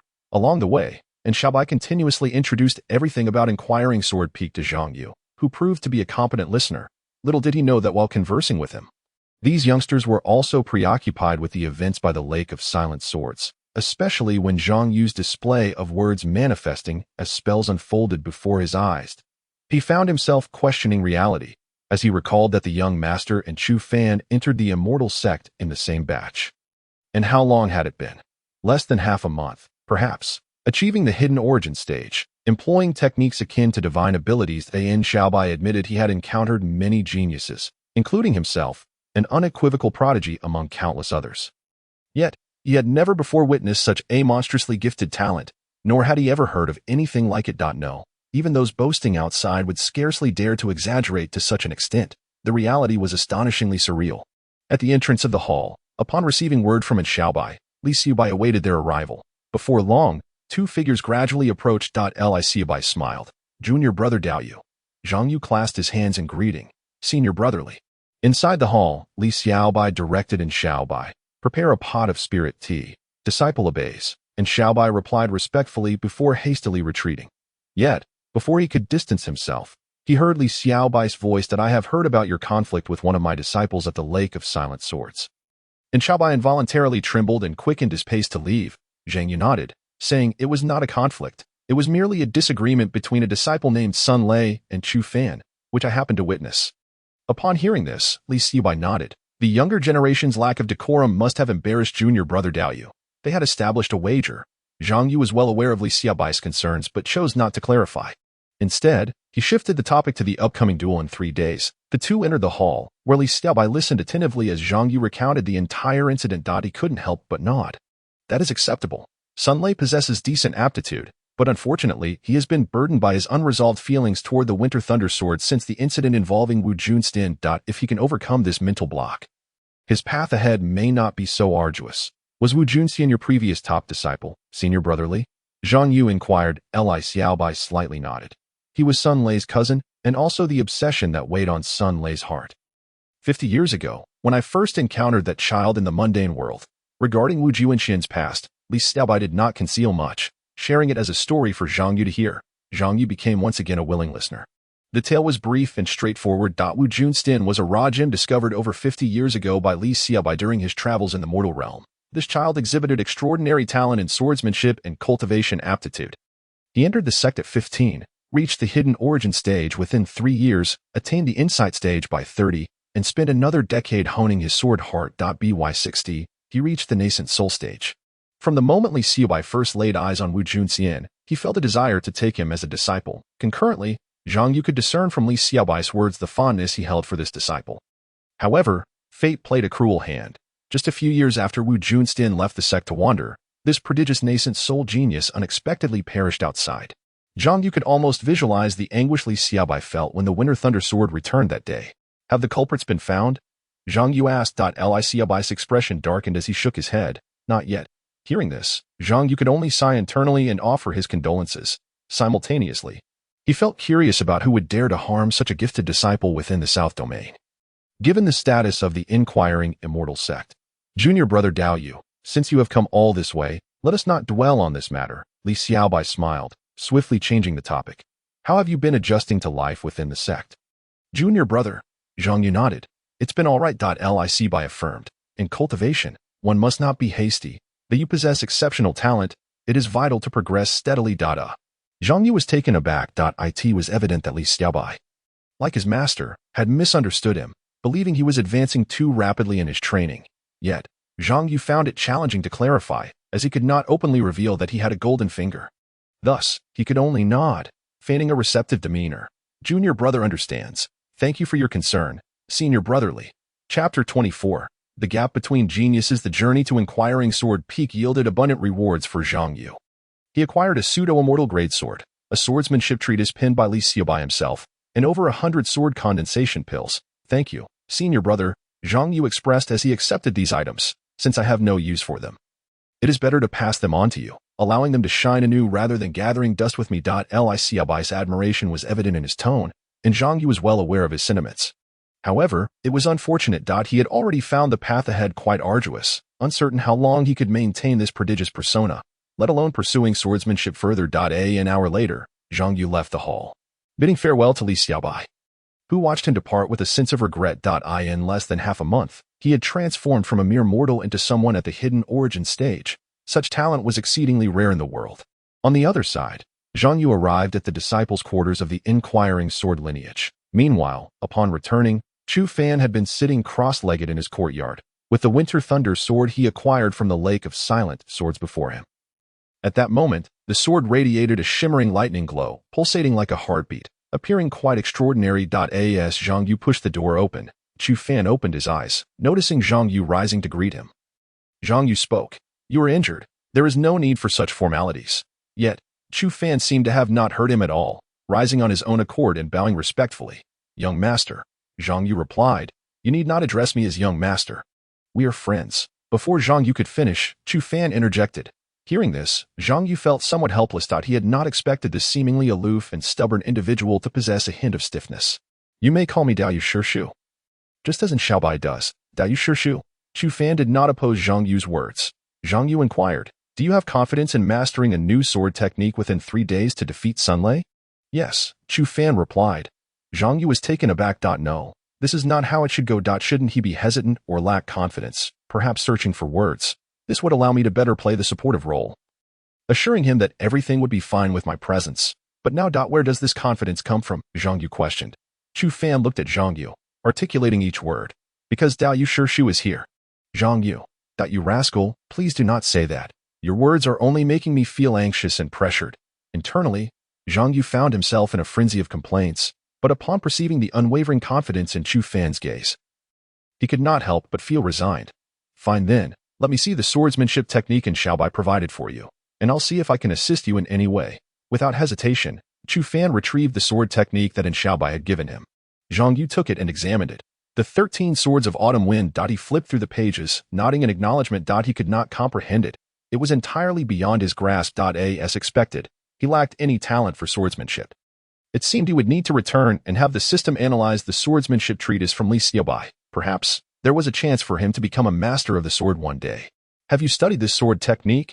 Zhang Yu inquired as he returned to the 13 Swords of Autumn Wind to Chu Fan. Chu Fan nodded. I have looked it over and have some thoughts. But I fear that grasping this technique within just 3 days may prove challenging. Zhang Yu was taken aback. To master this, the 13 Swords of Autumn Wind in 3 days is merely somewhat challenging. What level of monstrous swordsmanship talent is this? Fine. Perhaps even without him, Chu Fan might still prevail. It appeared that his worries were unfounded. Take this, recover from your injuries, and we shall commence anew. Zhang Yu handed Chu Fan a medicinal pill. However, this spiritual pill was not the 7 stars pure yang pill, as that was far too precious. Thus, for the next 3 days, the two remained within the small courtyard. On the first day, Chu Fan practiced swordsmanship alone while Zhang Yu observed throughout the day. On the second day, after thoroughly analyzing the 13 Swords of Autumn Wind through the teaching space, Zhang Yu began to explain it to Chu Fan. Chu Fan's comprehension of swordsmanship proved to be extraordinarily powerful. Zhang Yu had prepared for an embarrassing display, but to his surprise, Chu Fan was able to discern the areas he needed to improve solely from Zhang Yu's verbal explanations. On the third day, Chu Fan perfected the 13 Swords of Autumn Wind, wielding the Winter Thunder sword with grace, as if he were a seasoned swordsman who had immersed himself in the art of swordsmanship for decades. As the gentle breeze swept by, the Winter Thunder sword fell gracefully. Chu Fan gazed at the Winter Thunder sword in his hand, his heart brimming with admiration for Zhang Yu. He was indeed the only individual who had earned his recognition, completely surpassing him and creating an insurmountable chasm between them. This day, he could not forget the scene from yesterday when Zhang Yu elucidated the swordsmanship to him, with just a fleeting glance. The technique had already been firmly committed to memory by his mentor. Could this be the disparity between a genius and an ordinary person? Thank you, senior brother Dao Yu. Chu Fan expressed his heartfelt gratitude. Rest well tonight. Do not underestimate tomorrow, Zhang Yu advised, giving his shoulder a reassuring pat before turning to enter the dwelling. Chu Fan nodded slightly, a resolute determination gleaming in his eyes. The next day, at the plaza halfway up the questioning sword peak, the area was bustling with people. Although this was not a particularly significant day, many disciples from various branches of the Wangxian sect had gathered. Where is that Chu Fan from questioning sword peak? Someone inquired that I heard he was the only disciple chosen by the master of sword Dao during last month's recruitment event. Whispers circulated among several inner disciples of the Wangxian sect, eager to gossip about the recent happenings. After all, such lively events were rare within the sect, prompting many to congregate here upon hearing the news. The little master, one exclaimed with surprise. Is he the one hailed as the greatest genius of all time by the leaders of each branch? There can hardly be another who merits such a title within our sect. Another scoffed. This is getting interesting. The little master personally instructing Chu Fan piques my curiosity about the little master's true nature. Someone chuckled. At this remark, another shook his head. Having talent does not necessarily mean one can teach, not necessarily. Let us not forget that the majority of disciples at Yuanxiang Peak are taught by our chief brother Wang. Indeed, and the same applies to Brother Feng of the Seven Stars Peak. As the crowd continued to debate, figures appeared in the sky, soaring on swords. It is Chief Brother in Xiaobai of Questioning Sword Peak. Someone pointed out. Accompanying him were dozens of other figures, including Sun Lei and Luo Exine, all undoubtedly disciples of Questioning Sword Peak. Greetings, Chief Brotherin. As in Xiaobai descended, all the disciples from various branches in the plaza bowed in respect. Chapter 25. The arrival of the chief disciples in Xiaobai smiled slightly and clasped his hands together. May the Tao's essence endure, and may the Tao's fortune flourish. The crowd echoed his sentiments with a respectful salutation. May the Tao's essence endure, and may the Tao's fortune flourish. After the customary pleasantries, and Xiaobai promptly addressed the gathering. Thank you to all disciples for attending the competition of our Questioning Sword Peak disciples. After the contest, there will be refreshments at the Questioning Sword Hall. Feel free to join us afterward if you do not mind. You are too gracious, Chief Brother. Someone laughed. Others chimed in. Indeed. We have come to witness the prowess of the Questioning Sword lineage. When does the competition commence? Chief Brother, I heard that this time, they will only compete in swordsmanship without using their cultivation levels. Is that true? As the discussion swirled, and Xiaobai chuckled. Indeed. What my fellow disciples say holds true. The competitors are Sun Lei and Chu Fan from our Questioning Sword Peak, and they will only engage in swordsmanship without the use of their cultivation levels. Upon hearing this, the crowd erupted with excitement. After all, during the recent recruitment event, who was unaware that the master of sword Dao, Li Xiaobai, had taken only one disciple? Rumors about Chu Fan's extraordinary talents had become legendary. Some claimed he was an unparalleled genius of swordsmanship, which is why Li Xiaobai had dismissed others, while others asserted that Li Xiaobai had initially no intention of taking on disciples but made an exception for him. Consequently, the disciples of the Wangxian sect were all filled with curiosity about this remarkable figure named Chu Fan. Just then, several figures descended from the sky. It's quite a rare sight to see such excitement at Questioning Sword Peak. Why was I not informed? One voice chimed in. Yes, I have heard about that disciple named Chu Fan. I understand he possesses remarkable talents. Who might he be? Long time no see, senior brother, another voice called out. The gathered crowd looked up, their expressions a mix of excitement. As the arrivals were none other than the chief disciples from the other branches, Shen Anren from Tianqin, Dong Zhonglong from Chiyue, Wang Dong from Yuanxiang, Yu Yanran from Shaozhou, and Sheng Fei from Danxia. Greetings, senior brother and senior sister. The disciples in the plaza, both registered and formal, bowed to the newcomers. What brings you all here? And Xiaobai inquired, a hint of surprise in his voice as he regarded the five. We are not here to seek you out, Yu Yin and replied with a gentle smile. Indeed, we have come to witness the competition. Shen Anren added with a grin. Senior brother, where is Chu Fan? Why have we not seen him? Wang Dong asked, scanning the area. And Xiaobai replied, do not be anxious, brother Wang. Chu Fan has not yet arrived. He should be with Uncle Daoyu at this moment. Uncle Daoyu. The crowd reacted with astonishment. Is Uncle Daoyu coming as well? Dong Zhonglong inquired, turning his gaze toward Xiaobai. And Xiaobai nodded, explaining, 3 days ago, we agreed to introduce a new sword technique for both Sun Lei and Chu Fan to comprehend, with me instructing Sun Lei and Uncle Daoyu teaching Chu Fan. Today, they will compete solely using that technique to determine the rightful owner of the Winter Thunder Sword. The Winter Thunder Sword? Wang Dong blinked in surprise. Are you referring to Brother Wu's Winter Thunder Sword? And Xiaobai affirmed with a nod, recounting the events by the sunken sword lake 3 days prior. Upon hearing this, Wang Dong furrowed his brow. Senior brother, according to the customs of questioning Sword Peak, whoever awakens the Winter Thunder Sword at the sunken Sword Lake rightfully claims it. Does this not seem unjust? At this, the others turned their gazes toward Xiaobai, as his actions appeared to favor one side too overtly. In Xiaobai's side, his expression tinged with bitterness. The situation here is somewhat complex, and it cannot simply be resolved by saying let's follow the rules. The crowd exchanged various expressions, especially since this matter involved Uncle Daoyu, leading them to form preconceived notions. Senior brother, if I recall correctly, Uncle Daoyu seems to possess only innate cultivation. Are you sure you want to proceed this way? Does elderly know of this? Dong Zhonglong queried, his brow furrowing in concern. Xiaobai nodded and replied, your information seems to be outdated, Brother Dong. Uncle Daoyu had already reached the hidden Yuan stage when he came to our questioning Sword Peak 3 days ago. Upon hearing this, not only Dong Zhonglong but also Wang Dong, Shen Anren, and Cheng Fei were left speechless. As for Yu Yinran, since Zhang Yu had yet to visit Xiaozhu Peak, she remained unaware of the situation. Moreover, when Su Xiaoyu returned to Xiaozhu Peak over half a month ago, she had not divulged much, only mentioning that the ancestor had taken in a talented disciple, who would henceforth be known as the Little Master of the Wangshen sect. Thus, Yu Yinran believed her ancestor had taken in someone with established cultivation rather than an unrefined gem. Uncle Daoyu is here, and Xiaobai suddenly announced, glancing toward the direction behind the crowd. Hearing this, everyone turned to look.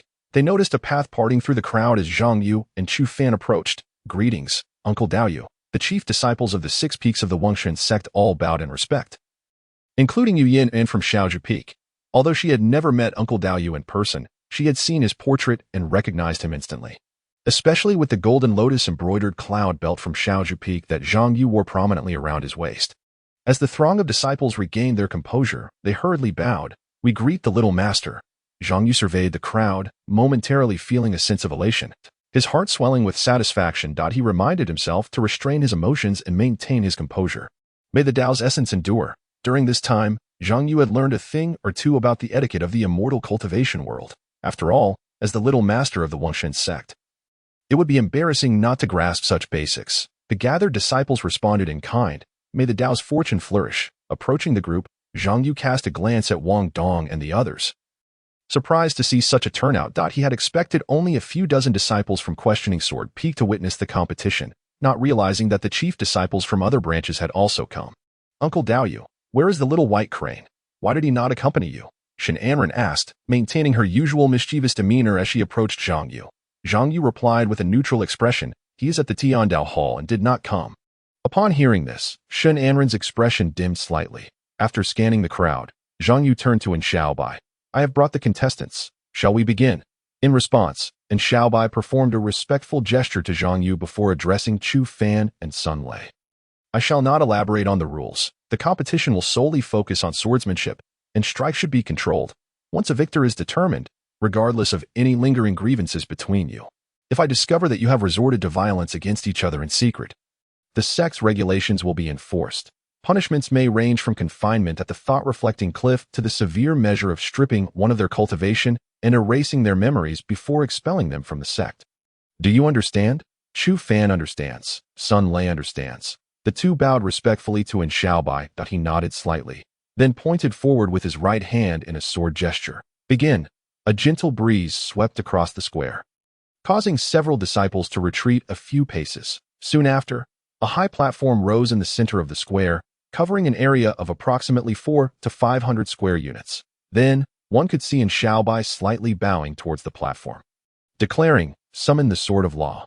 As Xiaobai's words fell, countless streams of radiant light surged around the arena, gradually coalescing above the platform into a colossal golden sword silhouette. Commence. Another sword command was issued, unleashing a wave of invisible energy. Xiaobai then addressed the two contenders. Ascend the platform. The contest begins. Upon hearing this, the two exhibited no hesitation, leaping onto the platform. However, neither rushed to make a move. Sun Lei, with sword in hand, turned to Chu Fan and remarked, Junior brother Chu, if you wish to withdraw, you still have time. The compensation I previously mentioned still stands. Draw your sword, Chu Fan replied coldly. Upon hearing this, Sun Lei no longer hesitated, nodding in affirmation. Very well. With that, Sun Lei's figure moved like a wraith, his spiritual sword dancing like a full moon. As the spiritual sword sliced through the air, its sharpness was evident. So swift. Below the platform, Some disciples gasped in astonishment at Sun Lei's speed. Simultaneously, Chu Fan felt an overwhelming pressure. Though confident in his abilities, the disparity between them remained stark. One was a practitioner of the enlightenment stage, while the other was an ordinary mortal. In an apparent contest of swordsmanship devoid of cultivation, it seemed equitable, yet in reality, he was at a disadvantage in terms of physique, strength, speed, and reflexes. Thus, as Sun Lei's spiritual sword descended, what should have felt like a mere autumn breeze transformed into a weight akin to a mountain. A shift in Chu Fan's demeanor occurred, and a fierce battle intent surfaced in his eyes. He too swung his winter thunder sword, delivering a strike. The two sword lights collided, and the sword intent erupted with a resounding force. The winter thunder sword in Chu Fan's hand trembled, clearly indicating that in this raw contest of strength and speed, he was outmatched. If this continued for much longer, within 10 exchanges at most, the moment he revealed a flaw, he would be unable to counter, let alone defend himself adequately.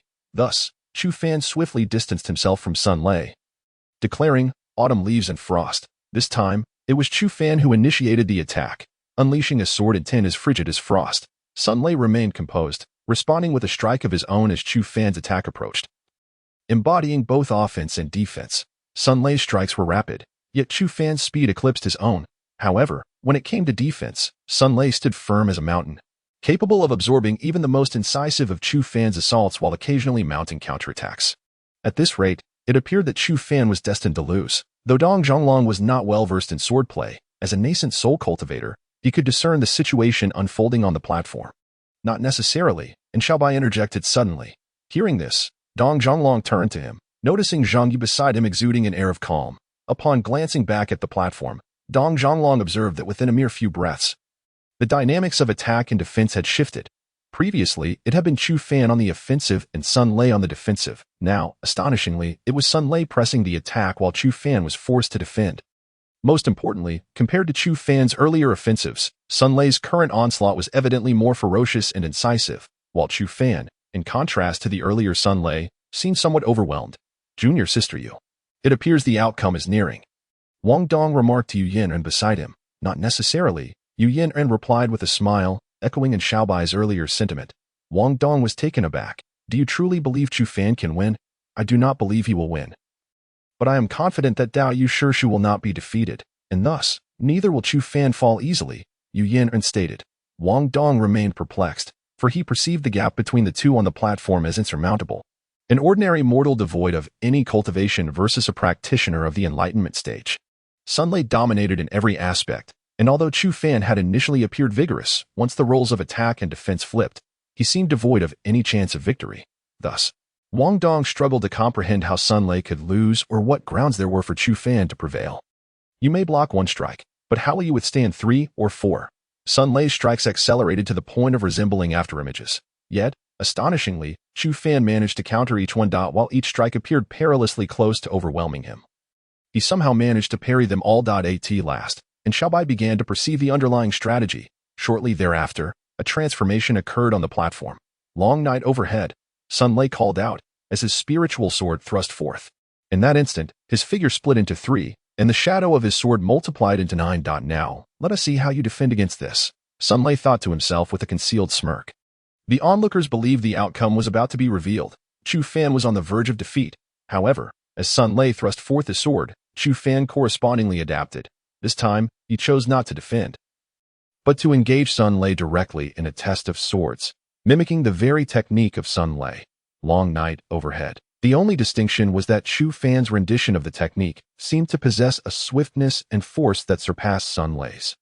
In an instant, the spectators felt that the cold gleam of Chu Fan's sword outshone that of Sun Lei by a considerable margin. In the next heartbeat, the victor would be unveiled. The two figures intertwined, their spiritual swords clashing. Silence enveloped the crowd below, all eyes fixated upon the platform. The two combatants appeared momentarily frozen, neither making a move. After a brief pause, Sun Lei's gaze fell upon his chest, where his robe had been torn by the clash of swords. He closed his eyes, inhaling deeply. Though reluctant to concede, he uttered, "I have lost." With his words, the arena erupted in a clamor.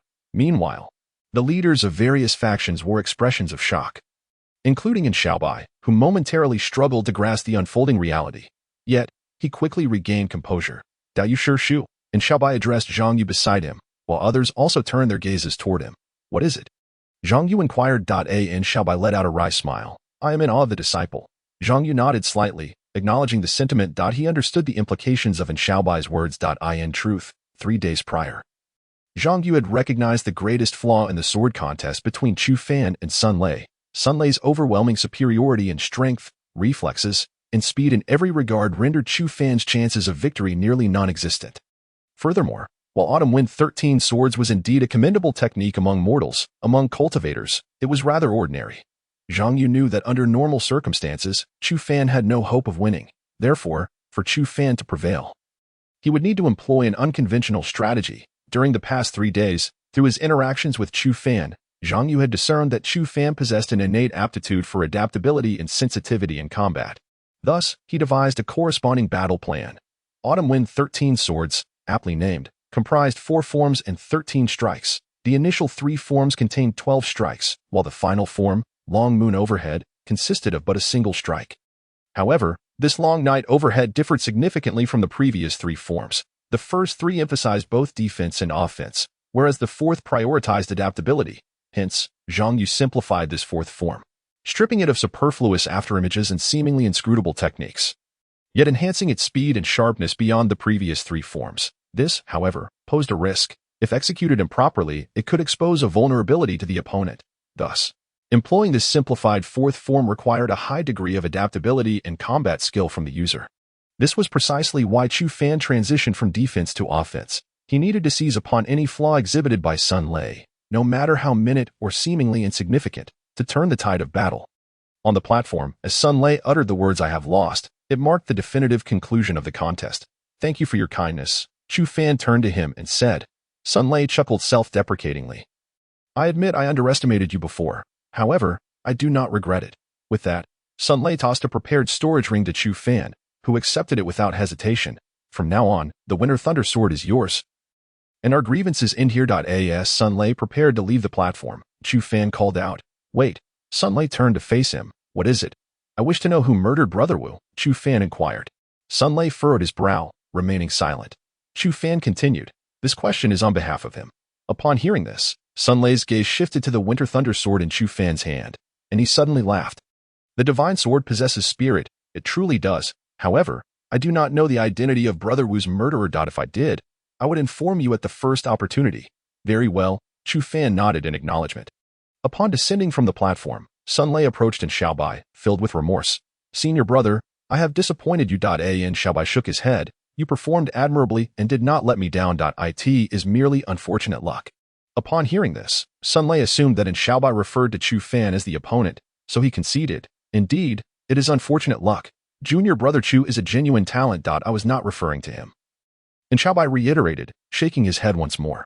Sun Lei was somewhat taken aback and puzzled. Xiaobai pointed toward Zhang Yu, who was making his way to the arena, and remarked, I am referring to Dao Yu Shirshu. Young master.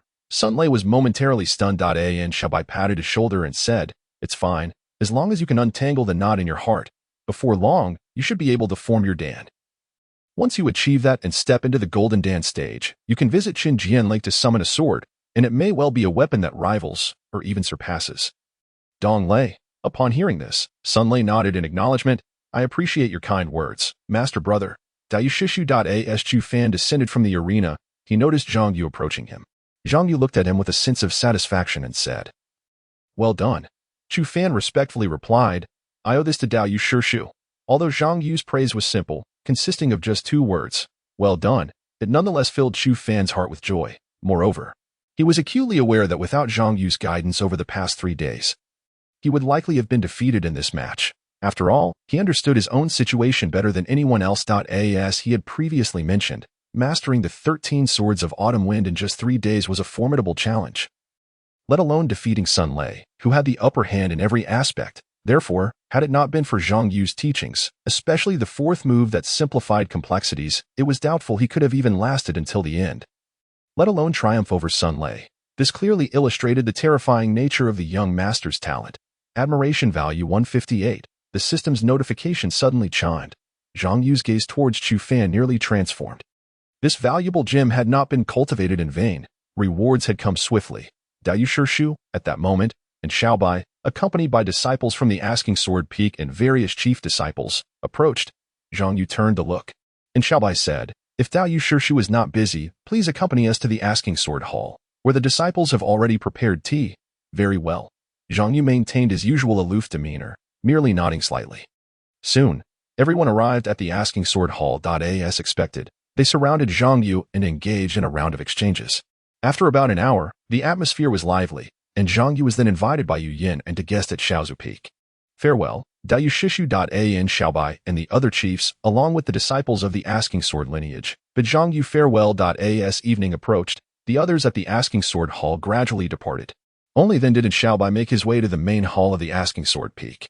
"Master," and Xiaobai respectfully saluted Li Xiaobai, who was seated on Li Xiaobai opened his eyes and asked faintly, "What was the outcome?"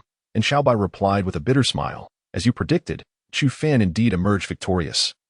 And I was defeated." Li Xiaobai slowly rose and approached him, asking, "Do you know why you lost? Dao Yu Shirshu's talent is indeed unmatched by disciples like me. Even Wu Shixiang, in terms of talent, would likely not be able to compete with Dao Yu Shirshu." And Xiaobai admitted internally. Li Xiaobai nodded slightly. "Dao Yu Shidi's innate abilities are exceptional. Not only you and Jun Xian, but even I would find it challenging." And Xiaobai was somewhat astonished. After all, the name of the sword immortal, Li Xiaobai, was known throughout the cultivation world and even in the realm of Dao Tian.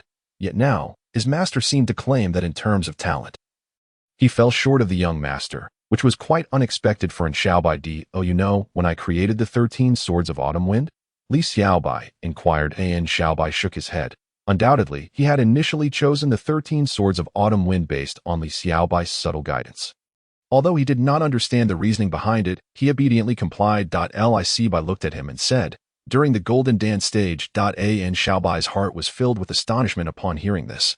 Li Xiaobai continued, "Although the 13 swords of autumn wind was something I casually created during my travels, and the sword techniques were specifically tailored to the circumstances of ordinary martial practitioners. Even if others possess deep insights into the sword path, they can only surpass it but cannot alter it. However, you, Dao Yu Shirshu, managed to do so. You modified the final move, simplifying complexities, though it carries significant risks. It ultimately aligns with the sword intent of the other 12 moves." After his words fell, a profound silence enveloped the hall. It took Xiaobai a long while to regain his composure in response to his master's statement. As he had also practiced the 13 swords of autumn wind, he had no doubt about Li Xiaobai's words. He just did not expect such a story to lie behind the 13 swords of autumn wind. Furthermore, he was surprised by his master's high regard for Dao Yu Shirshu. "The road ahead is long and arduous. In recent years, you have been blinded by hatred, leading you astray. If you have the time in the future, seek out Dao Yu Shirshu more often. Do not confine yourself to closed-door practices," Li Xiaobai advised. Upon hearing this, and Xiaobai respectfully replied, "I understand, master." "Good." Li Xiaobai nodded slightly. "You may go." With that, he turned and walked back to the mat, while Xiaobai felt as though his vision had blurred. When he regained his senses, he found himself outside the main hall. "Dao Yu Shirshu," and Xiaobai turned to gaze at the distant scenery, a slight smile gracing his lips. Chapter 28. A contrast in attire. Su Xiaoyu, admiration value 300, as Zhang Yu sat atop the white crane. Hurrying toward Xiaozu Peak with Yu Yanran, he suddenly heard the system's notification. A faint smile crept onto his lips. It seemed the feedback from Asking Sword Peak had arrived. With this back and forth, he had essentially earned an extra 400 points of admiration value. Name, Zhang Yu. Character profile, prodigy, level, mid-hidden origin, talent, ordinary, rare existence with 4 pure elemental roots. For pure elemental roots, gold, fire, wood, water, admiration value 1019 points. Glancing at the system panel, Zhang Yu couldn't help but recall the insights on Sword Dao that Li Xiaobai had given him. He promptly inquired, "How much admiration value is needed to analyze insights on Sword Dao?" 5,000. Looking at the system's response, Zhang Yu promptly closed the pop-up without further consideration. It was simply absurd. Insights on Sword Dao was not some secret technique. It merely explained how to consolidate one's sword heart, sword intent, and the characteristics and methods of various sword energies. Sword intents, sword powers, and even sword Q. To require 5,000 points of admiration value for such information was outrageous. Did they think his admiration value grew on trees? Dao Yu Shirshu, just ahead is Xiaozu Peak. Yu Yanran, riding the sword, pointed ahead. Upon hearing this, Zhang Yu looked over and couldn't help but feel a sense of wonderment. Truly, Shaoju Peak was adorned with short green bamboos, reminiscent of a fairyland. Before long, the two arrived at the foot of the mountain and landed directly.Yu Yanran said, "Master is at the bamboo washing pool." Zhang Yu raised his head to gaze at the mountain summit. Momentarily lost in thought, surely they weren't expecting him to walk up, were they? "Dao Yu Shu, please," Yu Yanran smiled. Zhang Yu nodded slightly, consciously maintaining his composure and character, though internally he was already grumbling. "Before cultivating, I had to climb a mountain. Now that I am cultivating, I must still climb. Am I not a fool for having cultivated?" Moreover, they could clearly fly up but insisted on walking. Was there something wrong with the senior sister of Shaoju Peak? Despite his internal complaints, Zhang Yu followed closely behind Yu Yin, and as they ascended the mountain, they passed through a grove of bamboos. He cleverly used his spiritual energy to grab 2 bamboo leaves, attaching them to the soles of his shoes. Internally, he muttered, "Lift." The miraculous effect of 10,000 paths true words allowed the 2 bamboo leaves to gently elevate him as he moved up the mountain. Yu Yanran seemed to sense something but did not make it explicit. Instead, she shifted the topic. "Dao Yu Shu, do you know why there are so many green bamboos on Shaoju Peak?" "Why?" Zhang Yu inquired. Yu Yanran explained, "The green bamboos on this mountain are called Qingxin bamboo. It is said that our lineage's founding ancestor, the 18th patriarch of the Asking Immortal sect, Qing Zhuzhenren, personally planted them. Moreover, this plant is known for its ability to calm the mind and stabilize one's Dao heart. Therefore, many practitioners from other lineages often request some for crafting magical tools. Consequently, each generation's leader and disciples of Shaoju Peak take great care of the Qingxin bamboo." Listening to Yu Yin and recount the history and significance of the bamboo forest on Shaoju Peak, Zhang Yu acted as a competent audience, quietly listening and occasionally nodding, without interjecting a word. Before long, they arrived near the bamboo washing pool. The melodious sound of a guqin wafted through the air, filling Zhang Yu with a sense of tranquility. "Master, Dao Yu Shu has arrived." As they walked deeper into the bamboo grove, Yu Yin and suddenly halted and bowed toward the front. Zhang Yu looked ahead and saw that the area surrounded by the bamboo was a square pool, shrouded in mist and ethereal energy. In the depths of the haze at the center of the pool stood a pavilion, where 2 figures could be faintly discerned. One was playing the guqin, while the other, seated at the edge of the pavilion with a piece of green bamboo in hand, had their feet submerged in the water. "Yenner, bring Dao Yu Shu," and a voice emerged from the pavilion, belonging to Su Xiuyu.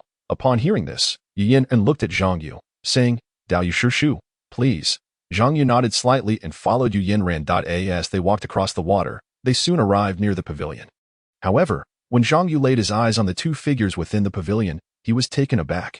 For there, seated at the water's edge, was none other than Su Xiuyu, the leader of Shaoju Peak. And the other figure was none other than Kong Qingwei, whom he had not seen since the day of the disciple recruitment conference. Of course, that was not the main point. What truly caught his attention was that both of them seemed to be dressed rather lightly. Wearing nearly transparent silk garments, they only had inner clothing beneath, which was evidently not the usual modest attire of ordinary women. Their arms and shoulders were exposed. Such attire might not have raised eyebrows in a past life, but within the current context, it appeared rather bold and outrageous. After all, this was not an ordinary brothel. They were in the Asking Immortal sect. Shaoju Peak. Su Xiuyu, as the leader of this lineage, should not resemble a madam from a mundane establishment. Zhang Yu found himself at a loss for words, particularly regarding Su Xiuyu, the dignified dominator of their lineage, who was presently seated by the water's edge, her shapely legs gracefully splashing in the liquid. What a spectacle this was! While it was true that both were strikingly beautiful, their attire and the enchanting surroundings, combined with their delicate features and alluring figures, certainly captivated the as the saying goes. Her waist sways like a slender willow in the breeze, and with a mere glance, she enchants the hearts of the infatuated. Alas, it would have been splendid if one were to play the zither while the other danced. Nevertheless, he resolved to express his stance with a critical eye. The music ceased, and Kong Qingwei rose, offering a slight bow to Zhang Yu with a sweet smile. Zhang Yu nodded slightly, then turned his gaze to Su Xiuyu. Slowly, she stood, her bare feet gliding across the water's surface as she approached him. After scrutinizing him for a moment, she smiled faintly. "Indeed, Master Tianbao has a discerning eye. Junior brother Daowu has progressed from a mere mortal to the hidden origin stage in less than half a month. Such talent is truly unprecedented." "You flatter me, senior sister," Zhang Yu replied coolly. Su Xiuyu smiled gently and gestured with one hand, summoning a crystalline green bamboo from the water, which Zhang Yu instinctively reached out to catch. Returning to the pavilion, Su Xiuyu remarked, "This is a gift for you." As Zhang Yu was about to express his gratitude, he suddenly felt a blur before his eyes. and when he regained his senses, he found himself outside the bamboo grove. Junior Uncle Dawu. Upon seeing his bewildered expression, Yu Yanran spoke up, "Please do not take offense. My master is not typically like this, since Sister Kong just entered the sect. Master is currently guiding her in a cleansing of the heart." Cleansing of the heart? Zhang Yu was momentarily taken aback. Why Yu Yin and elaborated. All disciples of the Little Bamboo Peak undergo a heart cleansing in the bamboo washing pool upon entering. After hearing this, Zhang Yu realized that a spring had been transferred to the Little Bamboo Peak by the 18th generation ancestor of the Asking Immortals sect, Master Qizhu. The water from this spring possesses the ability to purify one's inner demons and stabilize one's Tao heart, greatly benefiting the cultivation of practitioners. Thus, disciples spend the first month not immediately learning techniques but instead cleansing themselves of worldly distractions and impurities, a process known as cleansing of the heart. Chapter 29, The True Master of Tianbao Dao. However, this cleansing process cannot be obstructed by excessive clothing, hence why Su Xiaoyu and Kong Qingwei were dressed so lightly. In the past, Master would never allow men to enter the bamboo washing pool. Junior Uncle Dawu is indeed fortunate, Yu Yanran remarked with a smile. Upon hearing this, Zhang Yu suppressed the urge to smile, striving to maintain a cool and aloof demeanor. Perhaps senior sister views me as a junior. He mused. Why Yu Yanran nodded. In truth, not all disciples have the privilege of being personally brought by Master for the cleansing of the heart. Zhang Yu acknowledged this with a nod, understanding her implication. Yenner, take Junior Uncle Dawu to explore the mountain properly. Su Xiaoyu's voice resonated from the depths of the bamboo grove once more. Understood, Yu Yanran replied respectfully. Within the bamboo washing pool, Su Xiaoyu contemplated Zhang Yu, unable to suppress a slight smile. Although Zhang Yu appeared no older than 12 and was merely an ordinary boy half a month prior, his exquisite attire and remarkable appearance already hinted at nobility. To ascend from a mere mortal to a practitioner of the hidden origin stage in just over 10 days at such a tender age was indeed astonishing. How remarkable, Su Xiaoyu mused. Qingwei, she called, prompting the latter to stand immediately. What is your impression of our young master? He is a genius. Kong Qingwei replied thoughtfully. Su Xiaoyu smiled wryly. A genius. That term hardly suffices for someone of his caliber. Taken aback, Kong Qingwei listened intently as Su Xiaoyu continued. Henceforth, you should spend more time with our young master. Individuals like him are seldom encountered unless one shares the same lineage. Kong Qingwei was taken aback by her master's high regard for Zhang Yu. And after regaining her composure, she promptly nodded. I understand. Continue with your cleansing, Su Xiaoyu instructed gently. Kong Qingwei nodded, and the music resumed within the bamboo washing pool. After leaving the pool, Yu Yanran led Zhang Yu on a thorough tour of Little Bamboo Peak. Wherever they went, Zhang Yu encountered the disciples of Little Bamboo Peak. Young master, they greeted, bowing respectfully. Zhang Yu merely nodded in acknowledgement. While Yu Yanran understood their curiosity about this mysterious young master and recognized his striking features despite his youth. With his alluring peach blossom eyes and cool demeanor, one could easily imagine how captivating he would be at an older age. Junior Uncle Dawu, ahead lies the Tranquil Heart Pavilion, built by our sect's ancestor. Master Qingzhu. Yu Yanran pointed ahead, only to halt mid-sentence. Zhang Yu noticed a woman dozing on a stone table within the pavilion. Initially assuming she was a disciple of Little Bamboo Peak, he soon realized otherwise as she stirred awake. Yanran, what brings you here? She asked, rubbing her eyes. Yu Yanran offered a slight bow. Senior sister Sanyuan. She then added, I brought Junior Uncle Dawu here to familiarize him with the area. Junior Uncle Dawu. The woman referred to as Sanyuan looked at Zhang Yu, her nose twitching as if catching a scent from him. After sniffing, she remarked, You are the new disciple of Master Tianbao. Upon hearing her directly invoke his master's title, Zhang Yu surmised that this woman was likely not from their sect. Interesting, he thought, surprised that Master Tianbao would accept someone who was not of pure jade. Sanyuan teased, What a prodigy you have here. Zhang Yu frowned slightly at her tone. Seeing the tension rising, Yu Yanran quickly intervened. Senior sister Sanyuan, there has been a misunderstanding. Although Junior Uncle Dawu has only been here for half a month, he indeed started with no cultivation. Sanyuan was taken aback. No cultivation. Half a month. How can that be? Despite her disbelief, Yu Yanran explained, Junior Uncle Dawu is somewhat exceptional, which is why he was accepted as a disciple by our ancestor. Sanyuan regarded Zhang Yu skeptically, her gaze appraising him from head to toe. Senior sister Sanyuan, if there is nothing else. Yu Yanran began, but before she could finish, Sanyuan waved her hand dismissively. Go on with that. She returned to her slumber on the stone table. As Yu Yin and led Zhang Yu away from the Tranquil Heart Pavilion. He couldn't help but inquire, was that person not from our sect? Yu Yanran nodded. Senior sister Sanyuan is a close friend of Master. please do not take offense. Her demeanor stems from her lineage as a member of the Dragon Clan. This revelation triggered a memory for Zhang Yu. He recalled that when Master Tianbao had first given him the Chimu wine, the White Crane Boy had mentioned that it was brewed using the horn of a dragon. The key ingredients were dragon pearls and dragon gall.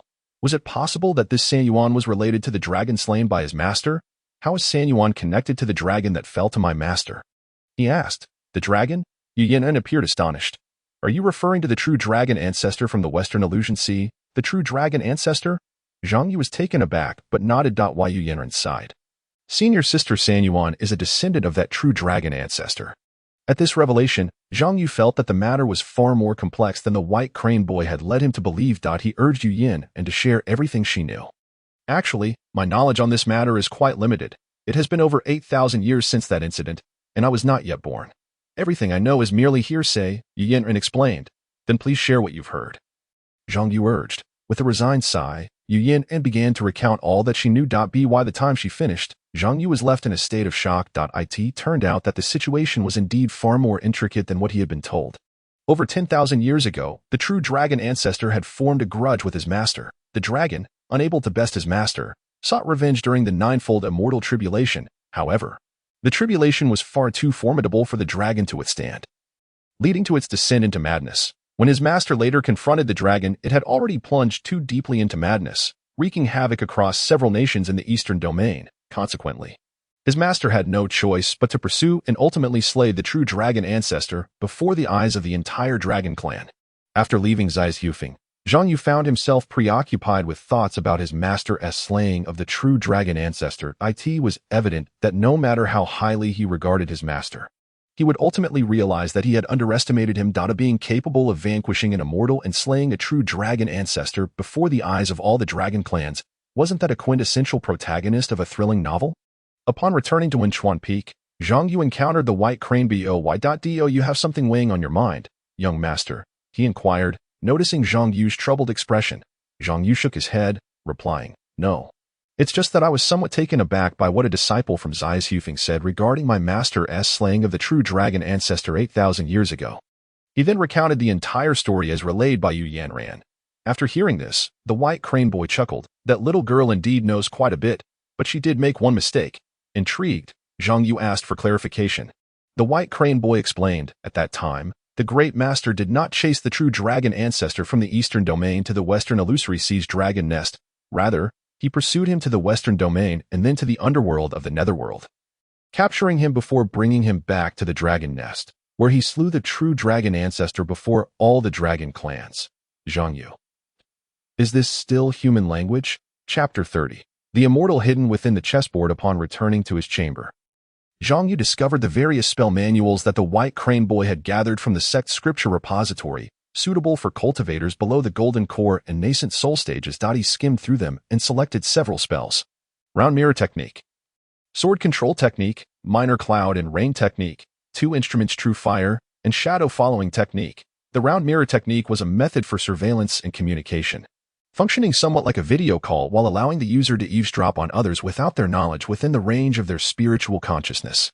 Naturally, this required that the targeted individual's cultivation level did not exceed that of the user. Otherwise, the moment the Round Mirror Technique was activated, it would likely be detected, especially by powerful cultivators above the nascent soul stage, who could even kill across distances through the Round Mirror Technique. The Sword Control Technique, as its name suggests, was specifically designed for wielding a sword against foes, although it did not reach the exaggerated ability to sever heads from 1,000 miles away. Nor was it as fierce as the sword cultivators from Wenchuan Peak. It excelled in surprise attacks, making it a potential killing move if used skillfully. The Minor Cloud and Rain Technique was rather ostentatious, capable of summoning wind and rain, allowing for a display of prowess by altering the weather in a limited area.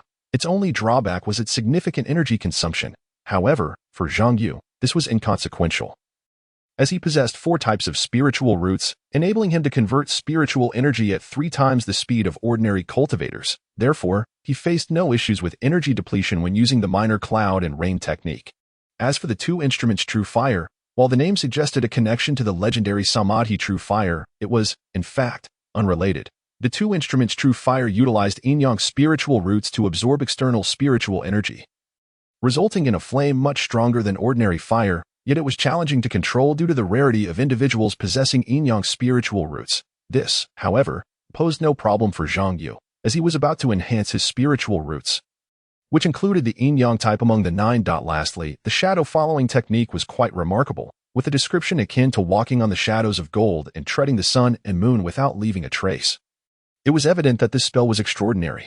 After reviewing it, Zhang Yu understood that the shadow-following technique bore some resemblance to a skill from a game in his past life called gathering form and dispelling qi, albeit without the bugs associated with it.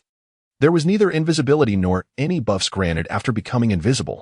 Rather, the shadow-following technique required the user to first lock onto an anchor point with spiritual energy, allowing their form to dissipate before immediately reappearing at the anchor point. With a combination of offense, defense, reconnaissance, and display, along with the clever usage of 10,000 Dao true words, Zhang Yu felt quite satisfied. He then began his cultivation. For these spells, he planned to use the sword control technique and shadow-following technique in the teaching space, while the others he intended to cultivate on his own, as being frugal was key to longevity.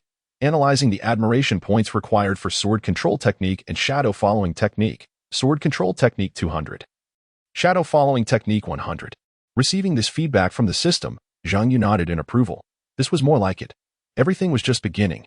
How could it be that the system demanded an exorbitant price before he had even left the novice village? Zhang Yu immediately opened the teaching space, spending 365 admiration points to exchange for a year of time suspension, then used an additional 300 admiration points to successfully analyze the 2 spells. Thus, for the following year within the teaching space, he dedicated himself to mastering these 2 techniques until he had perfected them before finally exiting the teaching space. The next day, Zhang Yu, as usual, rose early. In the practice room, he sat cross-legged, skillfully circulating his internal energy. At present, the first chapter of Dao Sutra was sufficient for him before reaching the golden core stage. His internal spiritual roots, comprising metal, wood, water, and fire, were temporarily adequate. However, the speed of his cultivation felt agonizingly slow.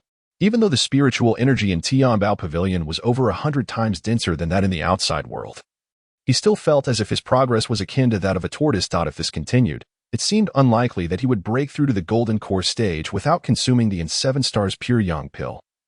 Even if he were to wait another 100 years, after a period of meditation, he decisively abandoned this approach. Young Master. At that moment, the voice of the White Crane Boy came from outside the practice room. Zhang Yu stood and stepped out. What is it? The Great Master is looking for you, the White Crane Boy replied. Where is my master?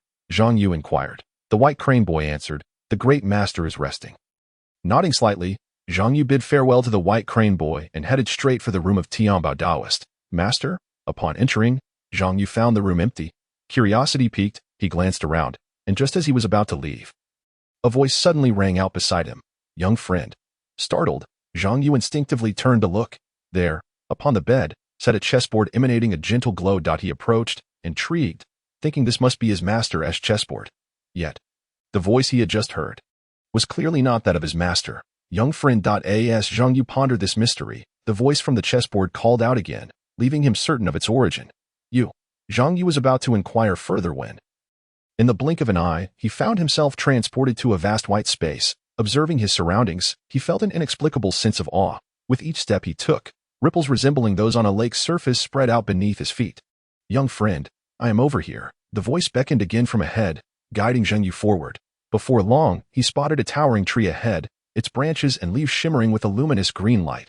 Beneath this grand tree sat an immortal with white hair and beard, exuding an otherworldly aura. Young friend, we finally meet. The immortal smiled upon seeing Zhang Yu. Zhang Yu, however, remained on guard, his expression impassive as he questioned, Who are you? Where is this place? This is within your master's chessboard. The immortal replied. Hearing this, Zhang Yu surveyed his surroundings as if to verify the statement. Noticing Zhang Yu's skepticism, the immortal continued, There is no need for such wariness, young friend. I harbor no ill intentions. Our meeting today is fated, and it also pertains to your destiny. The familiar phrasing made Zhang Yu stifle an inner retort. Destiny? Could it be that this individual was the legendary benefactor? With a cold expression, he asked, What brings me here, young friend? Do you know my identity? The immortal inquired. Zhang Yu replied, I do not, nor am I interested. The immortal sighed, What a pity, such a promising talent. Speak plainly or let me leave. Although I am uncertain of your identity, I have never believed in free lunches from the heavens. Given that this was his master's chessboard, Zhang Yu felt compelled to treat this person with caution. There is no need to rush, young friend, the immortal said with a sigh. That I was once an immortal from the upper realm, sent here 5,000 years ago by the celestial emperor to patrol the mortal realm.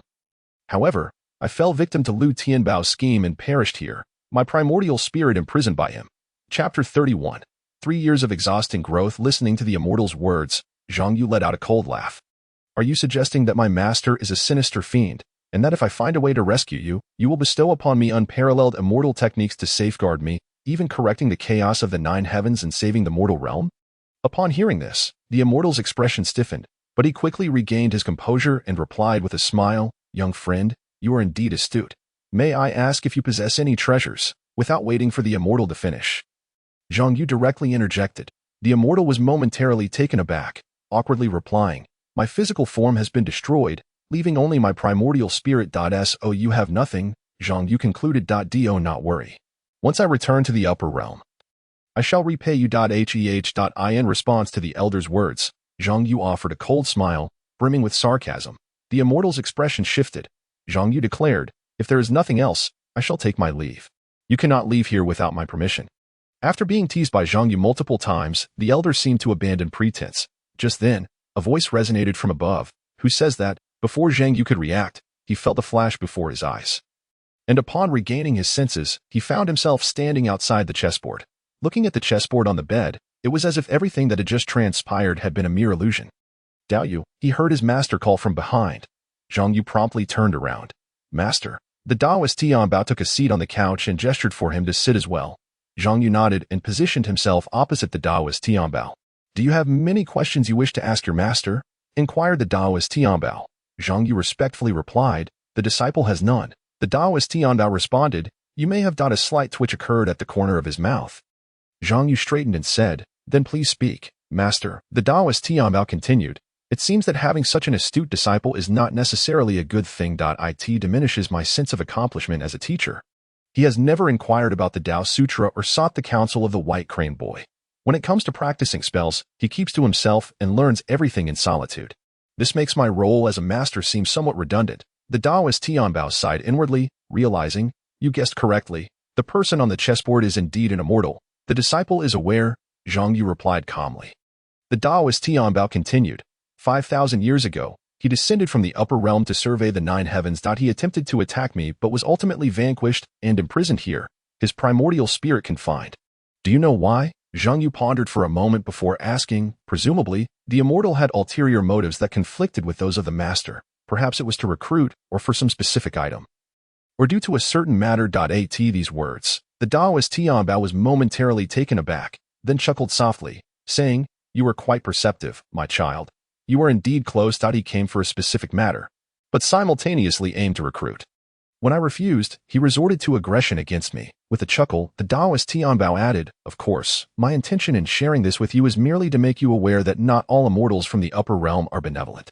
In the future, should I not be by your side, you must remain vigilant of such individuals to avoid falling into their schemes.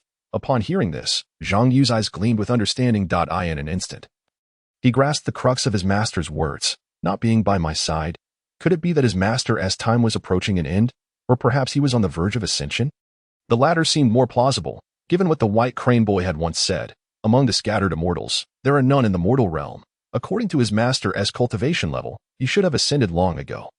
Yet he had remained here solely for the sake of having a successor. Now that he had appeared, it was likely that his master was about to ascend. The disciple understands, Zhang Yu respectfully declared after swiftly organizing his thoughts. The Taoist Tianbao stroked his beard and smiled, feeling a sense of satisfaction. Very well, go outside and take a stroll, or read some books. You have only recently embarked on the path of cultivation. Remember not to be overly hasty. With that, Zhang Yu offered a slight bow to the Taoist Tianbao before departing from the Hall of Tianbao. Within the Hall of Tianbao, after Zhang Yu left, the Taoist Tianbao sat alone before the chessboard, gazing at it for a long while before finally placing a white piece. A black piece followed closely. It felt as though an opponent was truly sitting across from him. Your disciple is quite remarkable, very intelligent, and possesses exceptional talent. His spiritual roots are inscrutable to me. There must be secrets within. The voice of the immortal echoed from within the chessboard. The Taoist Tianbao smiled but did not respond, continuing to play. After a moment, He observed the chessboard and suddenly chuckled. You made many mistakes in this game. Was it because your mind was unsettled earlier? Lu Tianbao, how long do you believe you can maintain your current state in this world? An irate voice emanated from the chessboard. The Taoist Tianbao replied nonchalantly, that is not for you to concern yourself with. Humph. Do not think that just because you have a successor, you can act recklessly. That young lad still requires time to grow. Once he dares to step into Daoshan heaven or the Winshan sect, do you think there will not be those who watch him from the shadows? Waiting for an opportunity to strike, the immortal within the chessboard remarked. In response, the Taoist Tianbao placed a white piece and said, what of it? What if they come? Even if many were to arrive? It would merely add another primordial spirit to the chessboard. Of course, if that is the case, you would also have company. So, why not give it a try and see if anyone dares to come? As his words fell, the immortal within the chessboard fell silent for a long time. After a moment, only a cold snort was heard, followed by utter silence. Time flowed swiftly, like a fleeting shadow. Zhang Yu had been at the Winshan sect for 3 years now. During this time, he had scarcely made any progress in his cultivation point. 3 years prior, he was at the mid-stage of hidden origin. 3 years later, he had merely reached the mid-stage of enlightenment.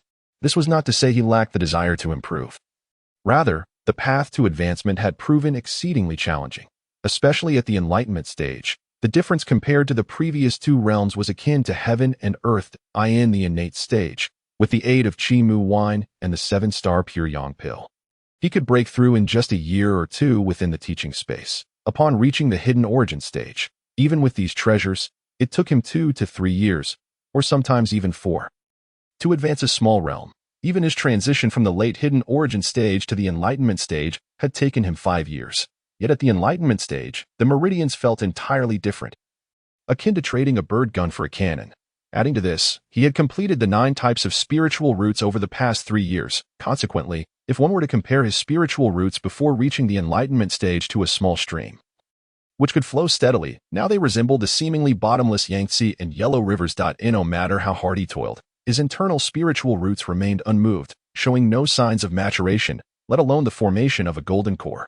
He could confidently say he had exhausted all available means. Even if he indulged in feasting prior to practicing, utilizing Qi Mu wine and the 7-star pure yang pill, his cultivation speed remained disheartening. Merely to progress from the early to mid-enlightenment stage, he spent nearly 50 years in the teaching space, accumulating over 18,000 points of admiration value. That amount would have sufficed for him to analyze the Sword Dao insights nearly 4 times.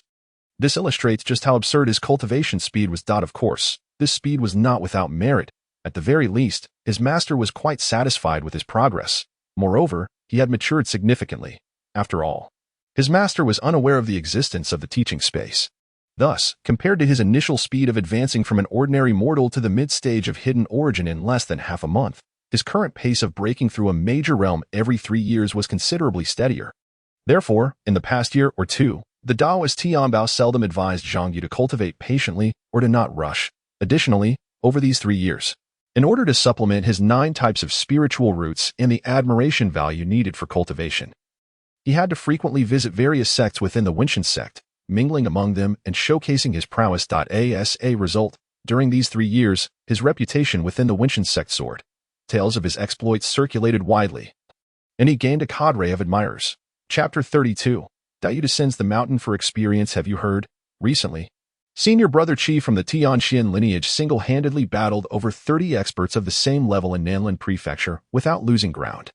Yes, I heard that if it weren't for a nascent soul cultivator from the Biyun sect intervening, none of those people would have likely survived against Senior Brother Qi. In a shaded path within the inner sect of the Winshan sect, 2 disciples were gossiping. Suddenly, upon seeing someone in the pavilion ahead, their expression shifted with excitement as they approached to greet. We greet the young master and senior brother, and the 2 individuals engaged in a game of chess within the pavilion were none other than the chief of the Sword Peak, and Xiaobai and Zhang Yu. Zhang Yu glanced at them and offered a slight nod, acknowledging their presence. The 2, suppressing their excitement, stepped back. The young master is truly approachable. Indeed, individuals like the young master are rare. Handsome, amicable, exceptionally talented, yet so humble. If only he smiled more. Exactly.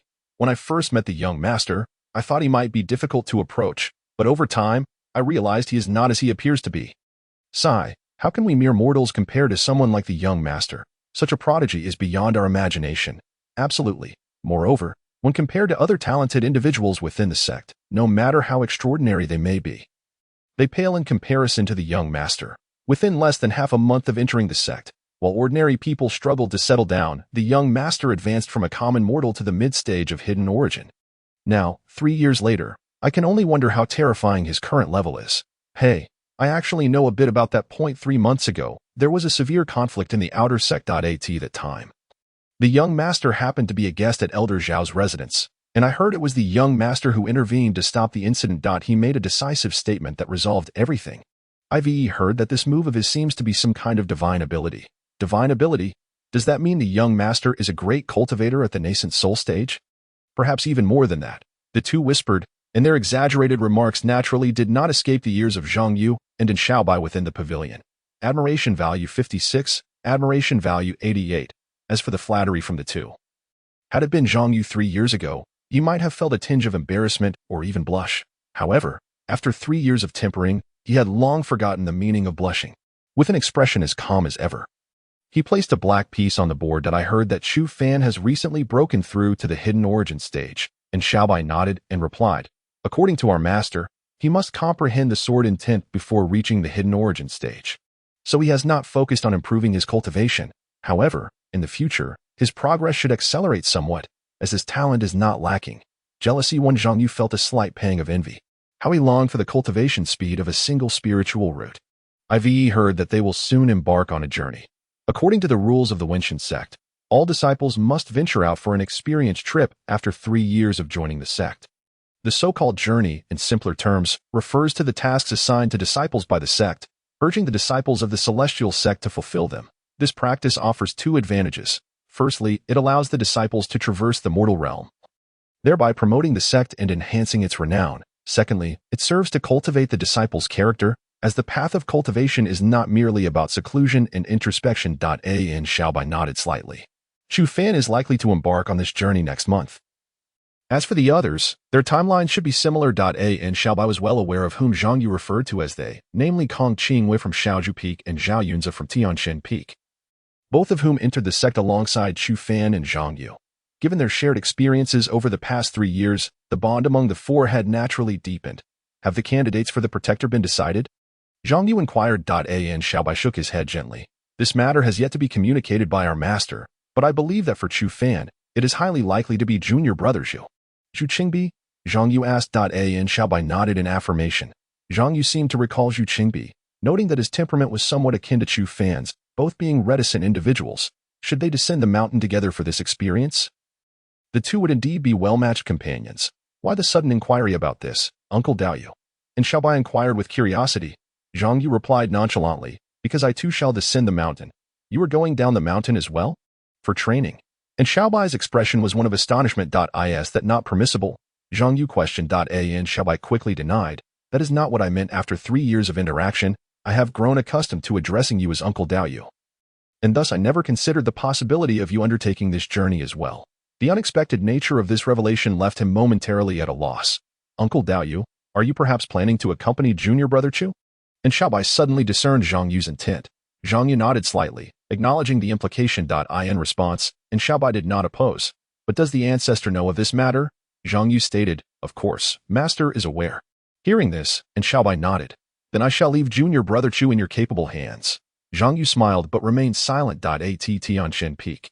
When Shenjing heard his cherished disciple Shen Anren mention that Zhao Yunzi would be accompanying Zhang Yu for the descent next month, he could hardly contain his agitation. Nonsense, he exclaimed. Regardless, I have already consented to Uncle Daoyu, Shen Anren retorted, casting a glance at her master. Shenjing was almost rendered speechless by anger. You, girl. While I have indulged your whims in the past, how can you jest about your Uncle Daoyu? Shen Anren was taken aback, realizing that her master was in such a fervor over this matter. What is wrong with Uncle Daoyu? A Dongming period cultivator descending the mountain poses no danger. Besides, junior brother Zhao has only reached the hidden Yuan stage. Uncle Daoyu can easily protect him. Shenjing maintained a grave expression. How do you know that descending the mountain is devoid of peril? Your Uncle Daoyu is the sole disciple of the ancestor.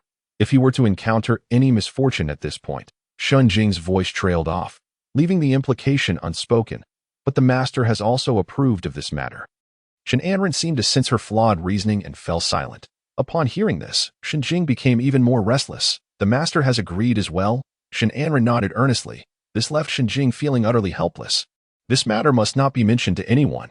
With that, he departed the great hall, transforming into a streak of rainbow light as he hurried towards the hall of the sect leader. Upon arrival, he found that he was not the only one in attendance. Both Su Xiaoyu, the master of Shaozhu, and Li Xiaobai, the master of the sword-seeking sect, were present. Shin Shidi, just in time. Su Shimi, Li Shidi, and I were discussing the upcoming descent of your respective disciples alongside junior brother Daoyu, Wan Junqing remarked upon seeing Shinjing. Shinjing entered with a composed demeanor, since both Su Shimi and Li Shidi are present. I need not elaborate further. Wan Junqing's expression turned peculiar upon hearing this. Are you implying that you share their sentiments? Shinjing nodded slightly. Observing this, Wan Junqing could not help but chuckle. I thought you would refuse. Shin Shidi, if so wait. Shinjing suddenly interrupted. The three turned their gazes towards him. Shinjing glanced at Su Xiaoyu and Li Xiaobai, then directed his question at Wan Junqing. What do you mean?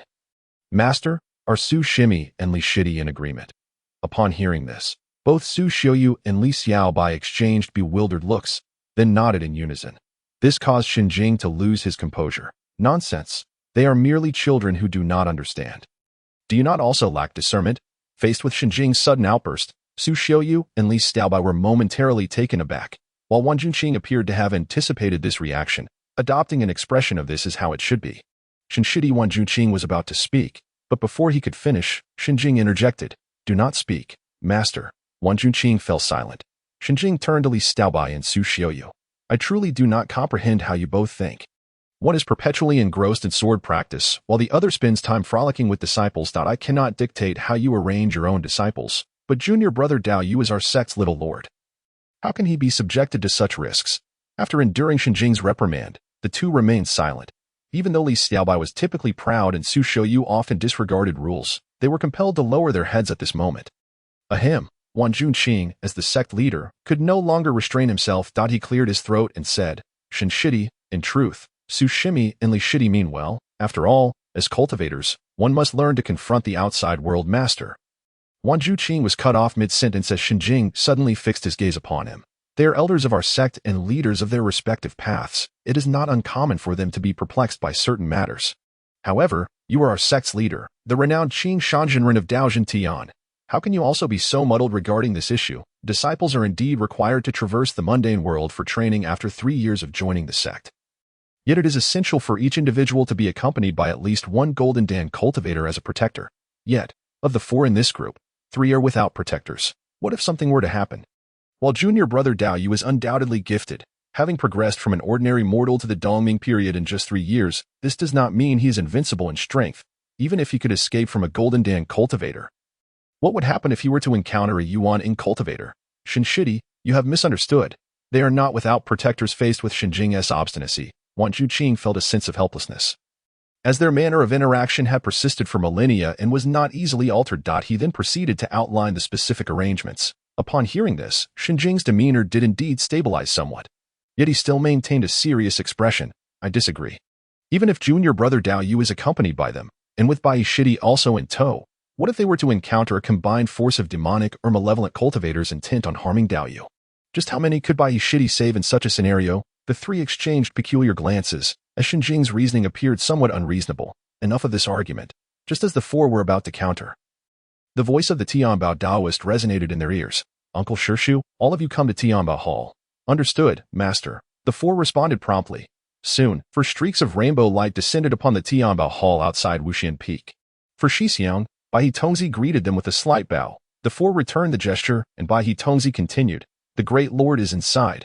You may enter directly. Upon hearing this, the 4 exchanged glances. And Shinjing, with a cold huff, took the lead into the hall. The remaining 3, filled with resignation, followed suit. Inside the Tianbao Hall, upon reaching the entrance, they saw the Tianbao Taoist reclining on a couch. His back turned to them. Shinjing, Li Xiaobai, Su Xiaoyu, Wan Junqing, pays respects to Uncle Shirshu. The 4 bowed in unison. However, the Tianbao Taoist seemed to be in a deep slumber, utterly ignoring their presence. As time passed, half an hour slipped away. Finally, the Tianbao Taoist voice broke the silence. Have you all finished your racket? The 4 bowed their heads in response. If you have finished, then quiet your minds. The Tianbao Taoist instructed. We understand our errors, they replied in unison. The Tianbao Taoist stated indifferently, regarding Dao Yu's descent, I have given my consent. Tongming Shenjing's Dao title, if you wish to assign blame, direct it towards me. Upon hearing this, Shenjing felt a rush of panic and quickly replied, I would not dare. Dare. I see that you dare to do much, scolding both your junior brothers and senior brothers. Had I known back then, I would have suggested to my senior brother to pass the mantle to you instead. In the face of the Tianbao Taoist words, Shenjing fell to his knees. I know my wrongs. Enough. Do not linger here and obstruct my sight. If you wish to kneel, return to do so, the Tianbao Taoist declared. Before Shenjing could react, he felt a rush of energy. And when he regained his bearings, he found himself seated in the main hall of Tianshan Peak. After rising, Shenjing settled into the main seat, resting his forehead in contemplation. Alas, Uncle Shirshu, it is what it is. Xiaobai, Li Xiaobai's Taoist name. The disciple is present. Miaozhen, Su Xiaoyu's Taoist name. The disciple is present. Upon their return, you two shall transcribe the Taishang Wenxin Jing 100 times without utilizing your cultivation abilities. Instructed Taoist Tianbao. Hearing this, Su Xiaoyu was momentarily taken aback. The Taishang Wenxin Jing is a scripture composed by the first patriarch, comprising 182 volumes and 3,600 articles, totaling several 100,000 characters. To transcribe it purely by hand without employing one's cultivation would surely lead to the breaking of her hands. The disciple obeys. Before Su Xiaoyu could voice her thoughts, the typically taciturn Li Xiaobai spoke first. Upon hearing this, Su Xiaoyu's spirits deflated, and she could only clasp her hands in agreement, saying, the disciple obeys. Very well, be off, came the command, and as the words fell, the two vanished from the doorway, leaving only Wan Junqing behind. A smile finally appeared on his face. I hope I haven't disturbed you. Master Uncle, don't be foolish. Do you think once I finish instructing them, I shall not instruct you? Taoist Tianbao replied. As soon as he finished speaking, he unexpectedly moved, appearing before Wan Junqing in an instant. Wan Junqing's expression froze at this sight. Taoist Tianbao glanced at him and continued, like Xiaobai and Miaozhen. Upon your return, you two shall transcribe the scripture 100 times without utilizing your cultivation abilities. Master Uncle, isn't that a bit too long? Wan Junqing's lips twitched. Taoist Tianbao snorted coldly. You, as the headmaster, certainly do not act like one, and as a senior brother, you lack the dignity of your position. After several millennia, what options do I have? What did you say? The disciple will write it right away. I shall not disturb you further. With that, Wan Junqing departed in a flash of rainbow light, leaving Taoist Tianbao to shake his head and sigh lightly once alone. Then he turned his gaze outside the hall. Tong er. Delayoi. Bai Tongzi walked in from the courtyard. Go find your young master and tell him I seek him. The disciple obeys. Bai Tongzi bowed slightly before promptly leaving. A month later, Zhang Yu prepared to depart from Wenxian Peak, heading straight for Tianxian Peak. Upon arriving at the Grand Hall entrance, he saw Shun and ran bouncing out from within. Dao Yu, master has been waiting for you inside. Hearing this, Zhang Yu nodded slightly and entered. Shen Shixiang. Inside the Grand Hall, he found not only Shenjing but also Zhao Yunzai, who would accompany him on his journey. Dao Yu Shixiang, Zhao Yunzai greeted Zhang Yu with a slight bow. Zhang Yu nodded in acknowledgement and turned to Shenjing. Shen Shixiang. Shenjing looked at him and said, Are you planning to leave today? I shall be departing shortly, Zhang Yu replied. Upon hearing this, Shenjing sighed softly. Since you have made up your mind, I shall refrain from unnecessary words. Moreover, you must have heard that initially, I opposed your descent from the mountain. As your status differs from Yunzai and the others, therefore, once you descend, I have no further demands. I hope your safety will be your utmost priority. Hearing this, Zhang Yu felt warmth in his heart. During these 3 years in the immortal sect, he must admit that his seniors had treated him exceptionally well, especially Shenjing, who truly made him feel the essence of what it is to have an elder brother akin to a father. I understand. Thank you for your concern, Shixiang, Zhang Yu expressed sincerely. Shenjing waved his hand. You may go now. I have matters to discuss with Yunzai. Zhang Yu nodded and promptly exited. Once only Shenjing and Zhao Yunzai remained in the Grand Hall. Shenjing approached Zhao Yunzai. Zhao Yunzai was startled. Master, enough of unnecessary words. I hope you will promise me one thing, Shenjing stated. Zhao Yunzai respectfully replied, Master, please speak. Shenjing's expression turned serious. You must take good care of your Dao Yu Shixiang. Though he appears mature for his age, he is, in fact, quite simple-minded and reluctant to engage with others. Once he descends, you must ensure he faces no grievances. Sometimes, you must act decisively, and should anything arise, I will bear the consequences. Furthermore, if it concerns your Dao Yu Shixiang, do not hesitate to destroy cities or nations if necessary. Even though our sect is a righteous one, the Taoist has his wrath. Do you understand? After speaking, Shenjing noticed Zhao Yunzai's bewildered expression. He frowned slightly. Do you not comprehend? Zhao Yunzai quickly regained his composure. The disciple understands. At the same time, he felt a sense of embarrassment. Destroying cities or nations, acting decisively, is this what a righteous person should say? This was the first time he had seen Master in such a manner. Also, take this. Shenjing flipped his hand, presenting Zhao Yunzai with a fire-red pill that resembled glass. Smooth in texture and glowing with a flickering firelight. Master, what is this? Zhao Yunzai inquired. Shenjing replied, this is the immortal fire glass pill. A mere infusion of spiritual energy will cause it to detonate, producing an explosive force equivalent to the full power strike of a harmonization stage cultivator. Zhao Yunzai, a devastating weapon. Remember this, if you encounter an irreversible crisis while out, and if even Bai Shidi cannot manage the situation, then you must detonate this pill to assist your Dao Yu Shixiang. I will arrive at the first opportunity. Upon hearing this, Zhao Yunzai was taken aback. He hesitantly asked, Master, if I detonate this pill, will I be able to escape? Of course not. Shenjing shook his head. Zhao Yunzai, but worry not. Your soul lamp remains within the sect. Should anything happen to you, I shall reconstruct your physical form and restore your spirit. Shenjing assured. Upon hearing this, Zhao Yunzai fell silent. Shenjing quietly observed him, initially thinking Zhao Yunzai was unwilling. However, to his surprise, the next moment Zhao Yunzai declared resolutely, Master, rest assured. As long as I am here, Dao Yu Shixiang will face no peril. Very well, you are indeed my disciple. Shenjing expressed with a contented smile. Be off. Do not delay any further. The disciple takes his leave. Zhao Yunzai deeply bowed to Shenjing before departing. Once Shenjing was alone in the grand hall, Shen and Ran appeared seemingly from nowhere. Isn't your treatment of junior brother Zhao a bit excessive? This is the only way, Shenjing replied helplessly. Your ancestor has waited long for such a disciple. I do not wish for him to carry any regrets in this world. Master uncle, is time running short? Shen and Ran asked.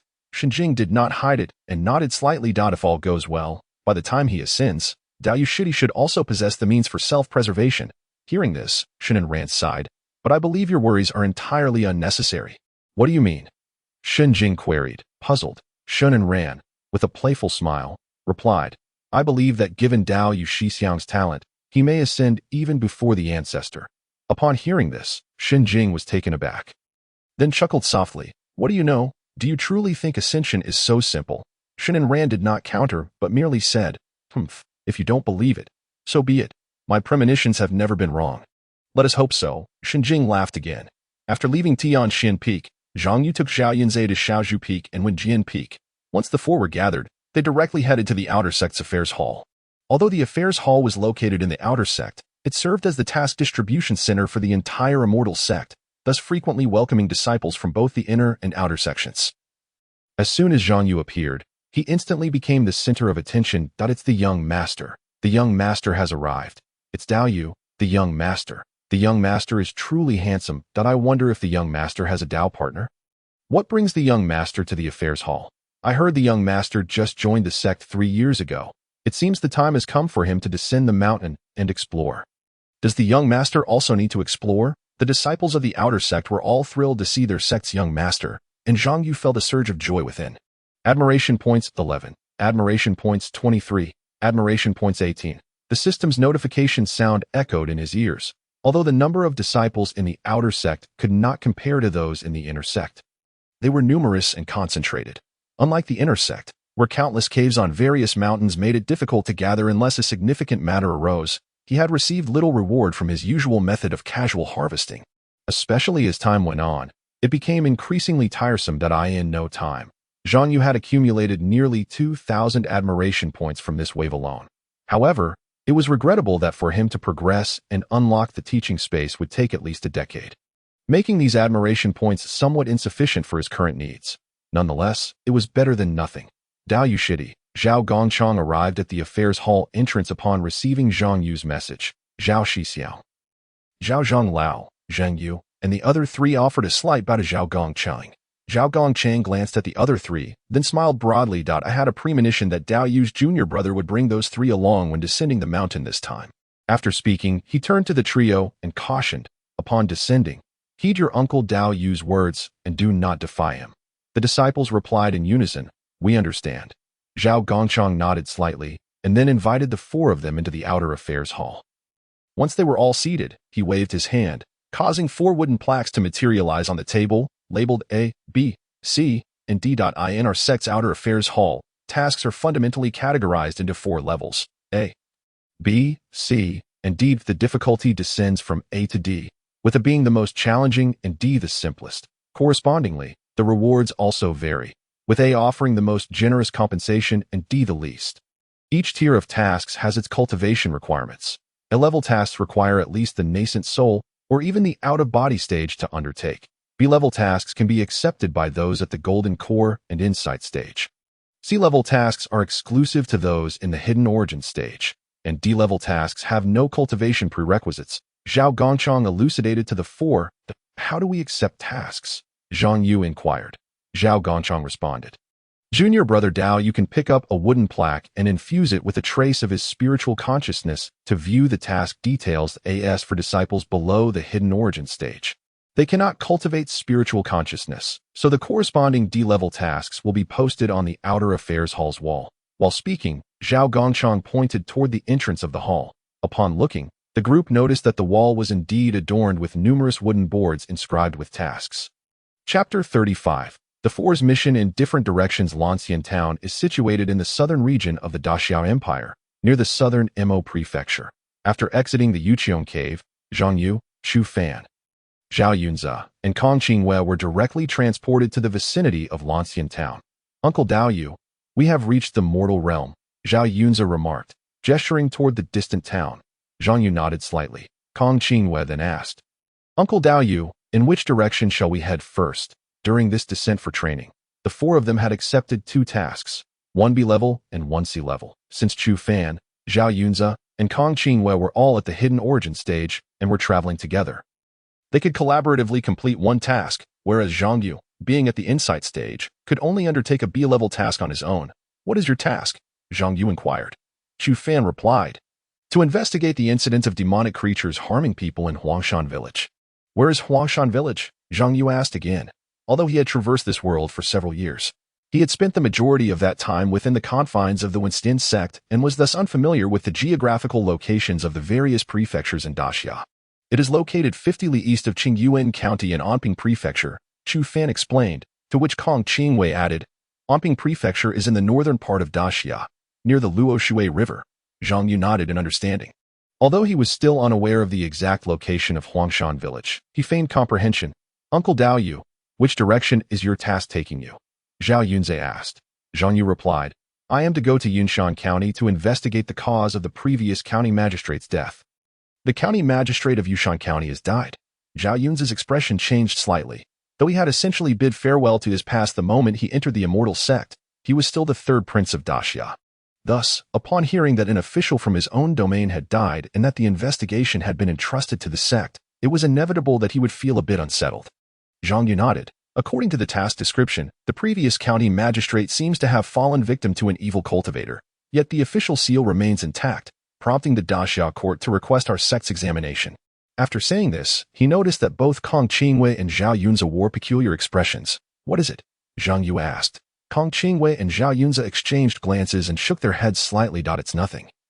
Just pondering how the perpetrator could have evaded the official seal if the county magistrate truly died at the hands of an evil cultivator, Kong Qingwei remarked. As a woman from a distinguished scholarly family. Although she had not yet cultivated while in the mortal realm, she was nonetheless aware of the protective nature of the national fortune surrounding the mortal dynasty. The official seal was one of the vessels that bore this national fortune.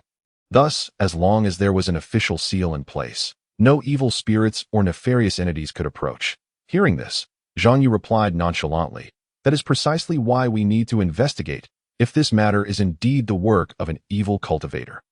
We must report back to the sect immediately." The three of them nodded in agreement. After some discussion, Zhang Yu ultimately decided to first investigate the incidents in Huangshan Village before attending to their tasks. As it was geographically closer to Anping Prefecture, without utilizing any magical tools, they could reach it by horse-drawn carriage in no more than a month. With this resolution in mind, the four of them set off toward the nearby Lanston town. Intending to inquire about available carriages heading north, Lanshan town may not have been large, but it was one of the most prosperous towns near the county seat of Zhonan. The town housed nearly 10,000 households. With a total population of around 200,000, Zhang Yu had naturally made adequate preparations for this trip down the mountain, donning a simple robe and ensuring that the other three were similarly attired.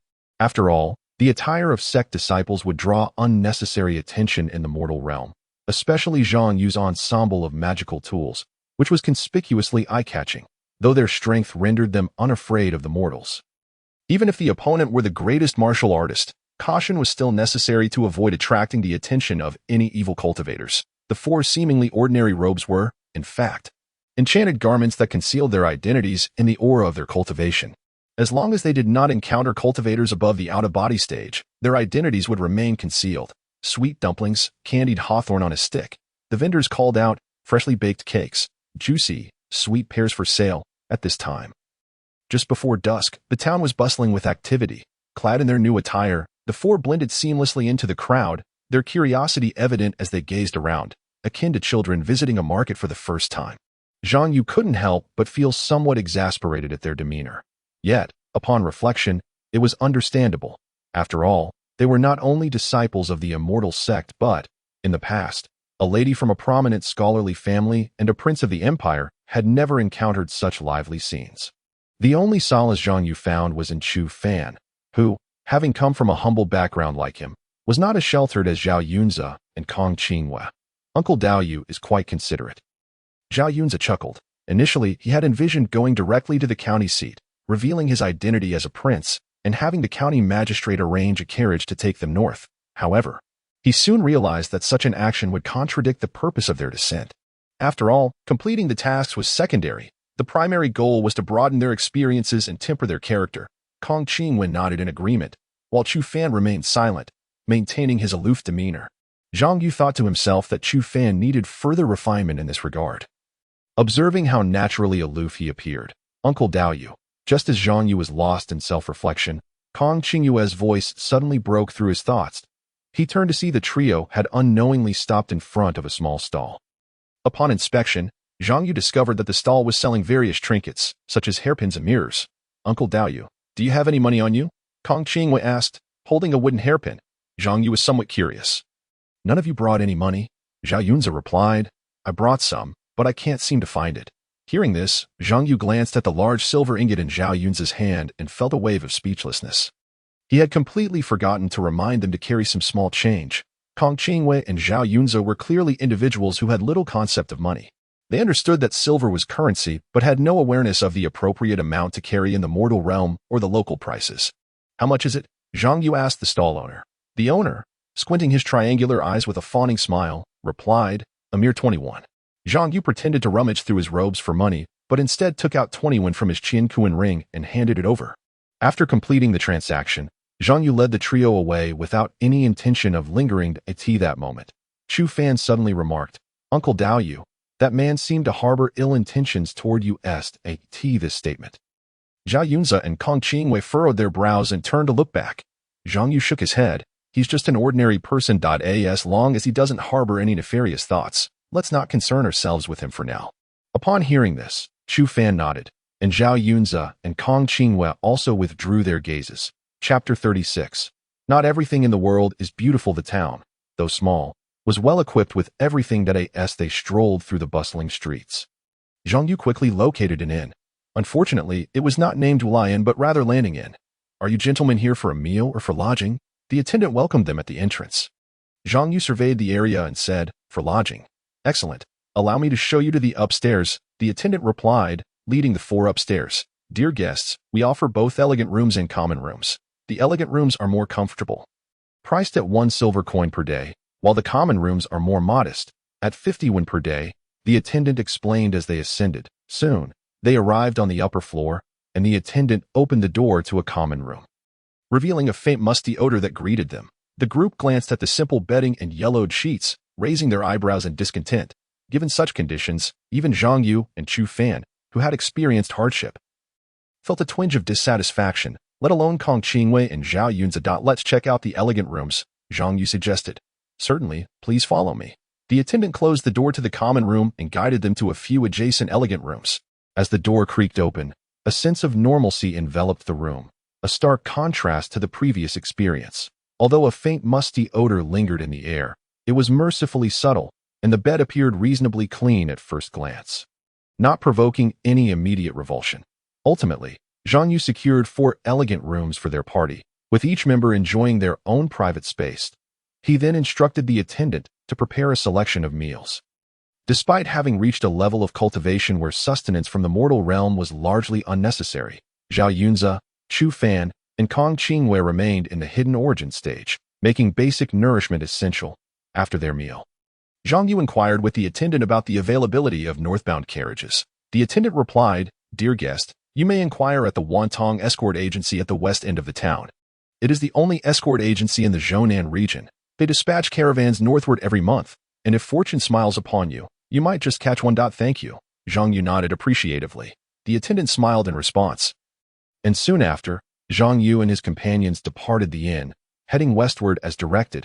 Upon arriving at the Wantong Escort Agency, Zhang Yu conducted a series of inquiries and found his luck to be favorable.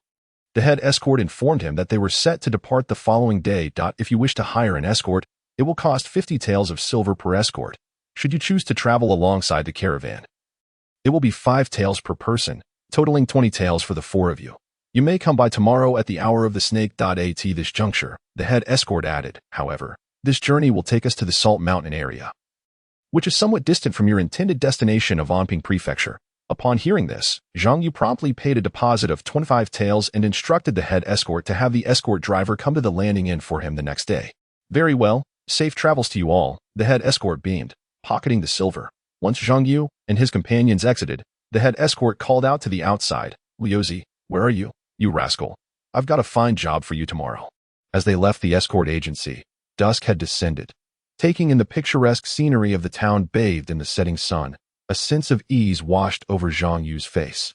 Kong Qingwei whispered to Zhao Yunze, "It seems Zhou Nen has been well governed. I rarely see Master Dao Wu in such a relaxed state." In response, Zhao Yunze smiled quietly, appearing composed on the surface, yet inside, he was practically beaming with pride. As a prince of the Great Xia, how could he not be pleased by Kong Qingwei's praise? However, just as they neared the inn, a beggar suddenly knelt in the middle of the road. "Esteemed gentlemen, I have not eaten for 3 days. I implore you, please show some mercy." The sudden interruption to their pleasant mood elicited an instinctive annoyance from Zhao Yunze, while Chu Fan regarded the beggar with a cold expression. Kong Qingwei, feeling a pang of compassion, retrieved a few copper coins from Zhang Yu and tossed them into the beggar's tattered bowl. The beggar, overwhelmed with gratitude, exclaimed, "Thank you, young lady, thank you, esteemed gentlemen." As they moved away from the beggar, Chu Fan suddenly remarked, "Master Daowu, that beggar seemed somewhat suspicious. He was watching us in the alleyway when we visited the escort agency. At this revelation, Zhao Yunze and Kong Qingwei turned their gazes towards Chu Fan. Zhang Yu nodded thoughtfully. Indeed, there was something off about that beggar's eyes. Hearing this, the 3 felt a stir of concern. Zhang Yu continued, "For now, let us not dwell on him. Do not forget the purpose of our journey." The trio nodded in agreement. Upon returning to the inn, Zhang Yu prepared to meditate, but his attention was suddenly drawn to the half-open window. Approaching the window, he touched the dust on the sill, and his expression shifted slightly. Someone had entered this room after his departure. While he had left no valuables behind, the sensation unsettled him. Knock, knock, knock. The door was rapped upon. "Come in," Zhang Yu called out.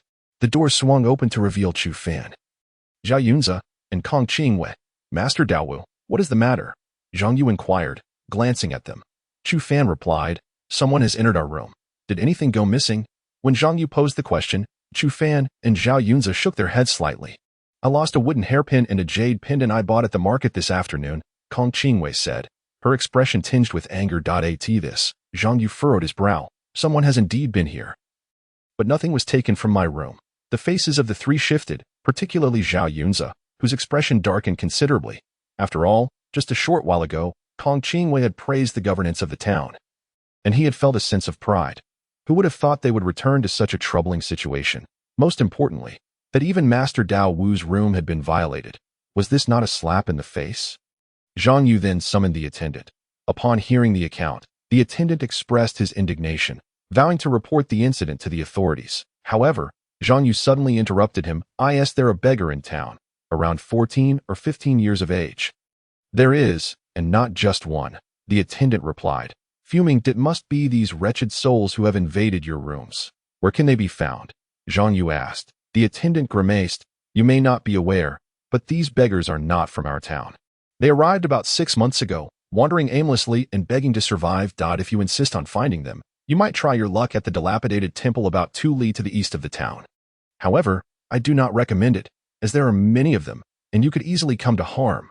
Upon hearing this, Zhang Yu nodded slightly, refraining from further questions. The attendant then said, Please wait in your rooms. I shall fetch the town's constable. With that, the attendant hurried off. Let us head to that dilapidated temple, Zhang Yu proposed. The others nodded in agreement. The east of the town, within the broken temple. A group of beggars sat together, sharing their day's earnings. The older among them boasted of their exploits that day. Suddenly, a series of anguished cries echoed from outside the temple. Master Dao Wu, there is a dilapidated temple ahead. Chu Fan pointed out. Following his indication, Zhang Yu gazed into the distance and indeed spotted a crumbling structure about 400 or 500 meters away, surrounded by a group of beggars cooking over a fire. Brother Baldy, tomorrow we shall return to the bunch shop in the city. Indeed, I cannot fathom why the lame ones prefer the town. The city is far wealthier. Do you not understand? Just as the group of beggars were engrossed in conversation, a voice interrupted from behind them. The beggars turned to see 4 figures approaching, 3 men and 1 woman. The leader of the beggars stood up, uncertain of the intentions of these 4, and thus greeted them with a smile. What brings you esteemed gentlemen here? Zhang Yu inquired. Do you know of a beggar around 13 or 14 years old from Lancian town? Upon hearing this, the lead beggar exchanged glances with the others, then replied, Lancian town. We have never been there. May I ask if you gentlemen are in need of something? Noticing the movements of a few beggars at the edges, who were slowly attempting to inch closer, Zhang Yu lost his patience. Kneel? The command fell, and with it, the weight of the 10,000 path-true words descended upon them, coupled with the pressure of a cultivator at the enlightenment stage. The beggars felt as though a mountain had been dropped upon them, and in an instant, they all knelt, foreheads pressed to the ground, trembling in fear. Immortal, immortal. The beggars quickly pieced together the identity of their visitor. Panic washing over them. I will give you one more chance. If you do not speak the truth, you may never speak again, Zhang Yu said coldly. With that, he raised his hand, employing the circular mirror technique to project an image of the beggar who had obstructed their path earlier. Do you recognize this individual? The lead beggar struggled to lift his head and immediately pleaded, Immortal, spare us, spare us. We do not know this boy. We have only recently arrived here. However, I did see him here a couple of days ago. And he interacted with some of the others in the temple. It seems he is associated with them. Upon hearing this, Zhang Yu turned his gaze towards the temple. Inside, the beggars heard the commotion outside and began to emerge to investigate. Upon spotting Zhang Yu and his companions, their expressions shifted dramatically. Stop them, Zhang Yu commanded, and Zhao Yunze, Kong Qingwei, and Chu Fan sprang into action. Chu Fan blocked the entrance, while Zhao Yunze and Kong Qingwei flanked the sides. Seeing the trio move with such coordination filled Zhang Yu with a sense of satisfaction. Get in there, Chu Fan shouted, kicking a beggar inside the temple. The beggars within dared not move, while those near the windows attempted to flee but were halted by an invisible force. Who is the leader here? Zhang Yu asked, surveying the group of beggars. I am. A man who appeared to be in his 30s stammered. Zhang Yu raised his hand and employed the circular mirror technique once more, projecting the image of the obstructive beggar. Do you recognize this person? The sight of Zhang Yu's magical display nearly caused the older beggar to lose control of himself, trembling uncontrollably. Hero. No. Immortal, please spare me. Spare me? Answer my question, Zhang Yu demanded coldly. The older beggar hastily replied, We refer to that boy as Black Dog, but we are not familiar with him. He was merely known to be begging in Lancian town, occasionally collaborating with Ma San to swindle some of the newcomers in the town. Ma San? Is he the one who sets up a trinket stall at the market? Zhang Yu inquired. The beggar, who appeared to be over 30, nodded vigorously. The sage has sharp eyes, indeed. Zhang Yu pressed further. Where does this Ma San reside? The beggar hesitated, stammering. Speak. Chu Fan commanded coldly. The beggar trembled, his voice tinged with a whimper. Oh, wise sage, it's not that I wish to withhold information, but I truly do not know. We have only heard a few words about Ma San from the Black Dog. Zhang Yu felt a twinge of disappointment upon hearing this. Realizing that lingering here would yield no further enlightenment, he declared, Sleep. At his command, the beggars in the temple collapsed into a deep slumber. "Let us return," Zhang Yu stated. The three companions nodded in agreement. Outside the dilapidated temple, a group of beggars, sensing the sudden silence within, took a while before one bravely ventured inside. Upon witnessing the beggars sprawled across the floor in disarray, his face turned ashen. Believing them to be lifeless, after leaving the crumbling shrine, Zhang Yu hastened towards the inn. Before departing, the innkeeper had mentioned seeking out the local constables, and he surmised they would soon arrive at the inn. Thus, he deemed it prudent to entrust such matters to the locals. Before long, the four of them returned to the inn. "Esteemed guests, you have finally returned." The innkeeper's assistant was engaged in conversation with two constables when he spotted Zhang Yu and company returning, his face lighting up with joy. "Who among you has lost something?" One constable inquired. "I have," Kong Qingwei replied. The constable asked, "What exactly was lost?" "A wooden hairpin and a jade pendant," Kong Qingwei answered. "What is the value of the wooden hairpin and the jade pendant?" "The hairpin is worth 20 coins, and the pendant was a gift from an elder in my family." After the usual inquiries, the constable nodded. "We shall investigate this matter, if nothing arises in the next few days. Please remain here in peace. Is this how the constables in Zhou County conduct their investigations?" Zhao Yunzi remarked, frowning slightly. The two constables immediately exhibited displeasure at his tone. However, before they could respond, Zhao Yunzi let out a cold snort, and an invisible pressure suddenly enveloped them. Although the spiritual pressure of an ascendant stage cultivator was newly manifested, it was not something an ordinary person could withstand. As such, Zhao Yunzi released merely a fraction of his spiritual pressure. A master, even so, the two martial-trained constables sensed the unusual aura surrounding them. They also noticed Zhao Yunzi retrieving a golden token engraved with dragon patterns from his bosom. Upon seeing this, the constables were instantly taken aback. "My lord, I failed to recognize your greatness." They hastily bowed. After putting away the token, Zhao Yunzi turned to Zhang Yu. "Do you know someone named Ma San in the town?" The constable quickly nodded. "Yes, I know him." The other constable added, "Ma San is notorious in the town. He resides just outside." After hearing their response, Zhang Yu lost interest in any further explanations and simply commanded, "Take us to him." The two constables readily agreed, not daring to show any sign of delay. Chapter 38. The county magistrate is an old acquaintance outside the town. In a small courtyard, Ma San sat gloomily, staring at the day's meager earnings on the table. A wooden hairpin he sold earlier that afternoon, and a jade pendant that seemed to hold some value. "Damn it, just 4 beggars," he muttered. Yet, the large silver ingot the young man displayed earlier lingered in his mind. Could he have been carrying it all along? As Ma San pondered the large silver ingot Zhao Yunzi had showcased, he felt a pang of regret. If it weren't for that ingot worth at least 10 taels, he wouldn't have risked sneaking into the inn during the day to steal. Their brother, a familiar, insistent voice called from outside. Turning, Ma San saw a beggar approaching, which only soured his mood further. "What do you want now? Didn't I say to wait until I sold my goods? I'm just curious about what treasures that group has in their room." The beggar chuckled. Ma San gestured dismissively at the table. "Just these." Upon seeing the items, the beggar's expression changed. "Just these two? Where's that large silver ingot?" He had seen Zhao Yunzi take it out during the day. "How would I know?" Ma San replied impatiently. The beggar, clearly annoyed, sensed Ma San's intentions to keep the ingot for himself. However, adhering to the principle of not provoking someone stronger, he merely said, "No need to be angry. I was just asking. Get lost. I'll give you your share once I sell the silver." Ma San dismissed him coldly, not bothering to hide his disdain. The beggar, suppressing his anger, left, but soon after, the door swung open again.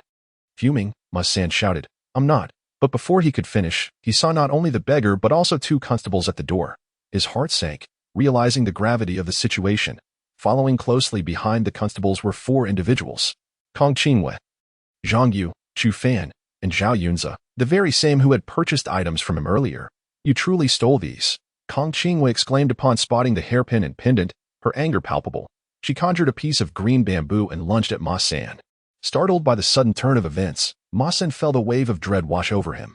Though he had no martial training or spiritual cultivation, he was all too familiar with the threats that lurked in the streets.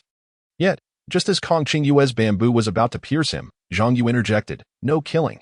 As his words resonated, an invisible force halted Kong Qingyue's attack. The 2 constables, witnessing this, became even more convinced of their earlier assumptions. "My lord, shall we take this scoundrel back to the yamen?" one constable asked. Zhang Yu nodded. "These 2 are in your custody. Ensure they do not continue their thievery." The constables immediately replied, "As you command, I in the dead of night." At the county yamen, the magistrate of Zhou County had just settled down to sleep when a knock echoed at his door. Irritated, he called out, "What is it?" The steward outside replied, "My lord, Captain Wang requests an audience." "Captain Wang? What brings him here at such an hour?" The magistrate furrowed his brow. The steward continued, "Captain Wang claims to have urgent matters to report."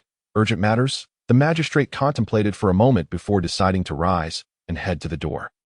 "Where is Captain Wang?" "At the front of the yamen." With this, the magistrate donned an outer garment and proceeded to the entrance. "My lord," Captain Wang, who had just returned from Lanxin town, bowed respectfully. The magistrate inquired, "Captain Wang, what brings you to seek me at this late hour?" Captain Wang promptly recounted the events that had transpired in Lanxin town. Upon hearing this, the magistrate was left speechless. "Is what you say true?" Captain Wang affirmed, "I would never be mistaken. A golden token with dragon patterns." The magistrate stroked his beard, deep in thought. Such an item could only belong to the imperial court. Anyone caught forging it would face execution.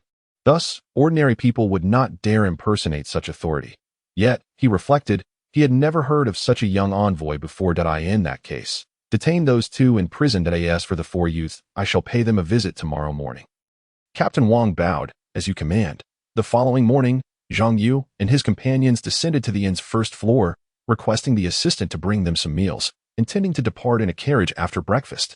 However, as they were dining, a refined middle-aged man entered through the door. "Gentlemen," he began, but before he could finish, Zhao Yunza interrupted, "Sir." The middle-aged man visibly hesitated at this address. "Who are you?" Zhao Yunza turned to Zhang Yu and said, "Uncle Dao Yu." Zhang Yu immediately understood and rose, saying, "Let us ascend to the upper floor." Zhao Yunza nodded slightly and respectfully urged the middle-aged man, "Please, let us speak upstairs." Despite his myriad questions, the middle-aged man complied and followed them upstairs. Once in the room, Zhang Yu flicked his fingers, momentarily nullifying the effects of Zhao Yunza's clothing artifact. Restoring his original appearance, Zhao Yunza addressed the middle-aged man, "Sir." "It is I." The man's face filled with astonishment as he scrutinized the youth before him. Gradually recognizing him, moments later, he exclaimed, You are His Highness, the third prince." Zhao Yunza nodded. The middle-aged man quickly bowed. "I am Zhang Yuwen, the magistrate of Zhou County, paying my respects to His Highness." "There is no need for such formality. I am now a member of the celestial sect, and you need not bow to me," Zhao Yunza replied. Zhang Yuwen, taken aback, sighed after a moment. "You have indeed chosen this path." Zhao Yunza smiled gently. "The secular throne is not my pursuit." Hearing this, Zhang Yuwen refrained from further comments, only expressing, "It has been 3 years. You have grown, Your Highness, that I scarcely recognized you." After speaking, he turned his gaze towards Zhang Yu. Zhao Yunza introduced, "This is my master, Dao Yuzhenren." Upon hearing this, Zhang Yuwen once again bowed and said, "I have met the immortal master." Zhang Yu nodded slightly and then vacated the room. "You may converse, but do not linger too long. The disciple understands that I understand," replied Zhang Yuwen. Once Zhang Yu departed, Zhang Yuwen finally asked Zhao Yunza, "When did Your Highness descend from the mountain?" Zhao Yunza replied, "Yesterday." Chapter 39. The Prince's Dilemma and Fatherly Affection Outside of Zhounan County. A carriage sped along the official road. The coachman and the martial artist at the carriage's yoke were hired by Zhang Yu for 50 taels of silver from the Wanong escort agency. Inside the carriage sat Zhang Yu, Zhao Yunza, Xu Fan, and Kong Qingwei, with the three listening as Zhao Yunza explained the upcoming journey and route. After leaving Zhounan, 100 li to the north is Bushu. And after crossing Bushu, 200 li further north lies the boundary of Namo Prefecture. Continuing northward, we should reach Anping Prefecture in approximately 2 more 10-day periods. Qingyuan County is situated in the northern part of Anping Prefecture. Once Zhao Yunza finished speaking, a voice of praise came from outside the carriage. "The young master is quite knowledgeable." Hearing this, Zhao Yunza smiled. Soon, that afternoon, the group arrived at the Bushu County mentioned by Zhao Yunza. Since their route did not pass through the county town, they merely sought refuge at a farmer's home. In the evening, Kong Qingwen noticed Zhao Yunza sitting alone at the stone mill in the yard. Curiously, she asked, "Since you left Zhounan County yesterday, you have been forcing a smile, appearing burdened with worries. What has transpired?" "You noticed?" Zhao Yunza exhaled a heavy breath. Kong Qingwei sat beside him at the stone mill. "Your worries are written plainly on your face. If I could not discern them, I would not deserve to be called a talented daughter of the Kong family." Upon hearing this, Zhao Yunza bitterly remarked, So, Dao Shirshu was also aware. Kong Qingwen nodded. I suppose so. But you know Dao Shirshu's character is very similar to Chu Fan's. If you do not speak, they will not inquire. I in response. Zhao Yunzi sighed. In truth, I have been contemplating whether my decision to leave the palace in search of the Dao was the right one. Has something occurred within the palace? Kong Qingwen asked. Zhao Yunzi did not conceal the truth. Nodding, my father is ill. He then recounted the words of the magistrate of Zhounan County. It turned out that in recent years, the situation in the Great Xia dynasty had not been favorable. Last year, the Lijiang area experienced severe flooding, placing immense financial strain on the court. The emperor, worn out from his duties, fell ill last month. I wonder if I had not left the palace 3 years ago. Had I complied with my father's wishes and become the crown prince to manage the Eastern Palace, would that have alleviated his burdens? And would he have fallen ill? Zhao Yunzi reflected that it was only today that Zhao Yunzi realized how naive his previous thoughts had been.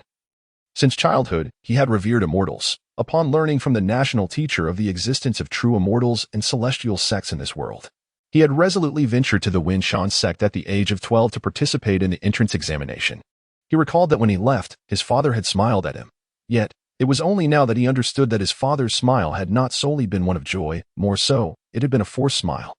He felt he had betrayed his father's nurturing and the expectations placed upon him since childhood. He had believed that upon becoming a disciple of the immortal sect, he would naturally sever ties with the mundane world, allowing him to pursue the Tao without further thought. Yet today, he realized his folly. He had taken too much for granted. His father loved him dearly, and he too harbored profound affection for his father. Especially now, he no longer needed to bear the title of prince. In retrospect, the bond of father and son became all the more apparent, and he felt increasingly apprehensive, fearful that he might abandon his aspirations and return to the palace, fearful that he might harden his heart and forsake this paternal affection. Thus, this apprehension was also a form of contradiction. Kong Qingwen gazed at Zhao Yunzi, sighing softly, both helpless and concerned, helpless for the other's predicament and worried for his path. At that moment, they heard Zhang Yu's voice from behind. Once this journey concludes, go visit your father in the palace. The two turned to see Dao Shirshu. Zhao Yunzi felt a wave of shame wash over him. Zhang Yu said calmly, rest quickly. We shall continue our journey tomorrow. The disciple understands, both replied, bowing. Zhang Yu nodded slightly and then turned to return indoors. In truth, Zhang Yu had initially been unaware of Zhao Yunzi's inner turmoil. He simply sensed that something weighed heavily on the boy's heart after leaving Zhounan County. Thus, throughout the day, he had paid slightly more attention to him. It was only when he overheard their conversation within the house that he chose to step outside. However, he simultaneously felt fortunate for being a transmigrator, equipped with all the necessary attributes, a golden finger, orphan parents, and a solitary existence. As for the place he had resided before joining the immortal sect and the neighbors he had known, he felt no familiarity after less than a year. Moreover, at the tender age of 12, without parental support, he considered it fortunate that he had not been bullied by those around him, let alone harbor any resentment towards them. Therefore, whether regarding the past or the future, his goal remained steadfast and unwavering, to seek the Tao, attain longevity, and become an immortal and carefree bliss. On the following morning, the group resumed their journey. Upon exiting Buishu County, the carriage traveled northward for an entire day, finally leaving the realm of Nanmo Prefecture. Over the next 5 days, aside from encountering a bandit attempt once, the remainder of their journey was relatively uneventful. Concerning the bandit incident, Zhang Yu expressed satisfaction with the effectiveness of the hired escort. The martial artist at the yoke, as an escort from the Wanong Escort Agency, handled such matters with great skill. He first proclaimed the name of the escort agency and then offered 5 taels as a passage fee. After some courteous exchanges, the carriage passed safely through the area. In retrospect, Zhang Yu considered the event quite ordinary. The Wantong Escort Agency was inherently required to traverse this region, so it was unlikely that both parties would be unfamiliar with one another. Such transactions were certainly not a first. As for the bandits, they were merely seeking wealth and were not true desperados. Hence, they had no need to resort to violence. On the 15th day, the group passed through a village and planned to rest there for the night. However, as soon as the carriage entered the village, they were greeted by the sounds of festive music and the clamor of brass instruments. Is there a wedding taking place in this village? Kong Qingwei inquired curiously as she lifted the carriage curtain. Zhao Yunzi replied with a smile, that sounds splendid. We might just catch a bit of good fortune. As a prince and disciple of the immortal sect, He had never witnessed the marriage of ordinary folk, and thus he felt a tinge of curiosity. At that moment, the escort at the yoke chimed in. Ladies and gentlemen, we are fortunate. Perhaps we can enjoy a splendid meal today. Hearing this, Zhang Yu declared, then we shall rest here for the night. Very well, the coachman replied, immediately guiding the carriage further into the village. As they passed by the wedding procession, everyone observed with curiosity. For they noted something peculiar about the group. Each face bore a solemn expression, devoid of any joy. Instead of a bridal sedan chair, they were carrying an empty bamboo chair. Could it be that there is no bride? Zhao Yunzi pondered aloud. Zhang Yu looked to the escort, who also expressed ignorance. Eventually, the group approached the village chief, explained their intentions, and after providing some money, the chief arranged for them to stay at a local farmer's home. Chapter 40. The village's river god seeking a bride. Dear young gentleman, I apologize for the humble meal. I hope you do not find it lacking, said the farmer's wife as she entered with a plate of coarse pancakes, a dish of pickled vegetables, and a bowl of pork stew. The escort and coachman accepted the food with thanks. Just as the farmer's wife was about to leave, the escort suddenly called out to her. Wait a moment. The farmer's wife turned to face the escort. After placing the food on the table, the escort smiled and handed her 3 tin cash coins. This is for today's meal. The farmer's wife quickly declined. No need. The village chief already provided us with money when you arrived. Dear sister, this is different. The chief gave you lodging money, but we are providing for the meal, the escort insisted, pressing the 3 tin cash coins into her hand. With no choice, the farmer's wife accepted the coins. That moment, the escort inquired, by the way, dear sister, I would like to ask something. When we entered the village, we noticed that a wedding seemed to be taking place. Yet we did not see the bride. Instead, there was only an empty bamboo chair. I do not know. The farmer's wife's expression changed suddenly, and her gaze darted about nervously. She attempted to leave but was stopped by the escort. Please do not ask me. I do not know. Her demeanor was frantic as she shook her head repeatedly. Seeing this, the escort took out 5 tin cash coins and pressed them into her hand. Dear sister, please do not misunderstand. We are merely passing through and wish to learn about any customs here, so we do not inadvertently offend during our next visit. As she held the 5 coins, the farmer's wife hesitated, her expression revealing inner conflict. After a moment, just as the escort was about to offer more money, she whispered conspiratorially, I can tell you, but you must promise, if anyone asks, you must not reveal that I spoke. Very well, thank you, dear sister, the escort replied with a smile. The farmer's wife pulled him aside and began to speak in hushed, mysterious tones. My dear brother, as an outsider, you may be unaware that our village, Mayu, has encountered some peculiar events in recent years. This time every year, the river god must take a bride. The newcomer, a bodyguard who had just entered, plopped down in his seat and spoke. Zhang Yu retrieved a silver ingot weighing 5 taels from his chinquan ring and placed it on the table. The bodyguard picked it up with a smile, exclaiming, Splendid. After pocketing the money, he lowered his voice and continued. It is said that 5 years ago, a strange incident occurred in Mayu village. Someone discovered a corpse in the river and intended to report it to the authorities, but astonishingly, the body vanished mysteriously before the constables could arrive. Despite their exhaustive search, it was nowhere to be found. Initially, the villagers were terrified, particularly fearing hauntings. Yet, as days passed without incident, many began to dismiss the matter. However, not long after, a heavy rain fell upon the village during the harvest season, resulting in the complete ruin of the crops overnight. Subsequently, a shaman arrived in the village, claiming that this downpour was a punishment from the river god for the villagers' failure to offer him tribute. The villagers, in their fear, sought to appease the river god. The shaman proposed a requirement. Each year, 1 month prior to the autumn harvest, the village must offer a maiden to marry the river god, ensuring that he would not hold them accountable and would bless them with favorable weather. Upon hearing this, aside from the coachman, who was utterly dumbfounded, the others wore grave expressions. It was evident that, unlike ordinary mortals, they considered the matter from a different perspective as disciples of the immortal sect.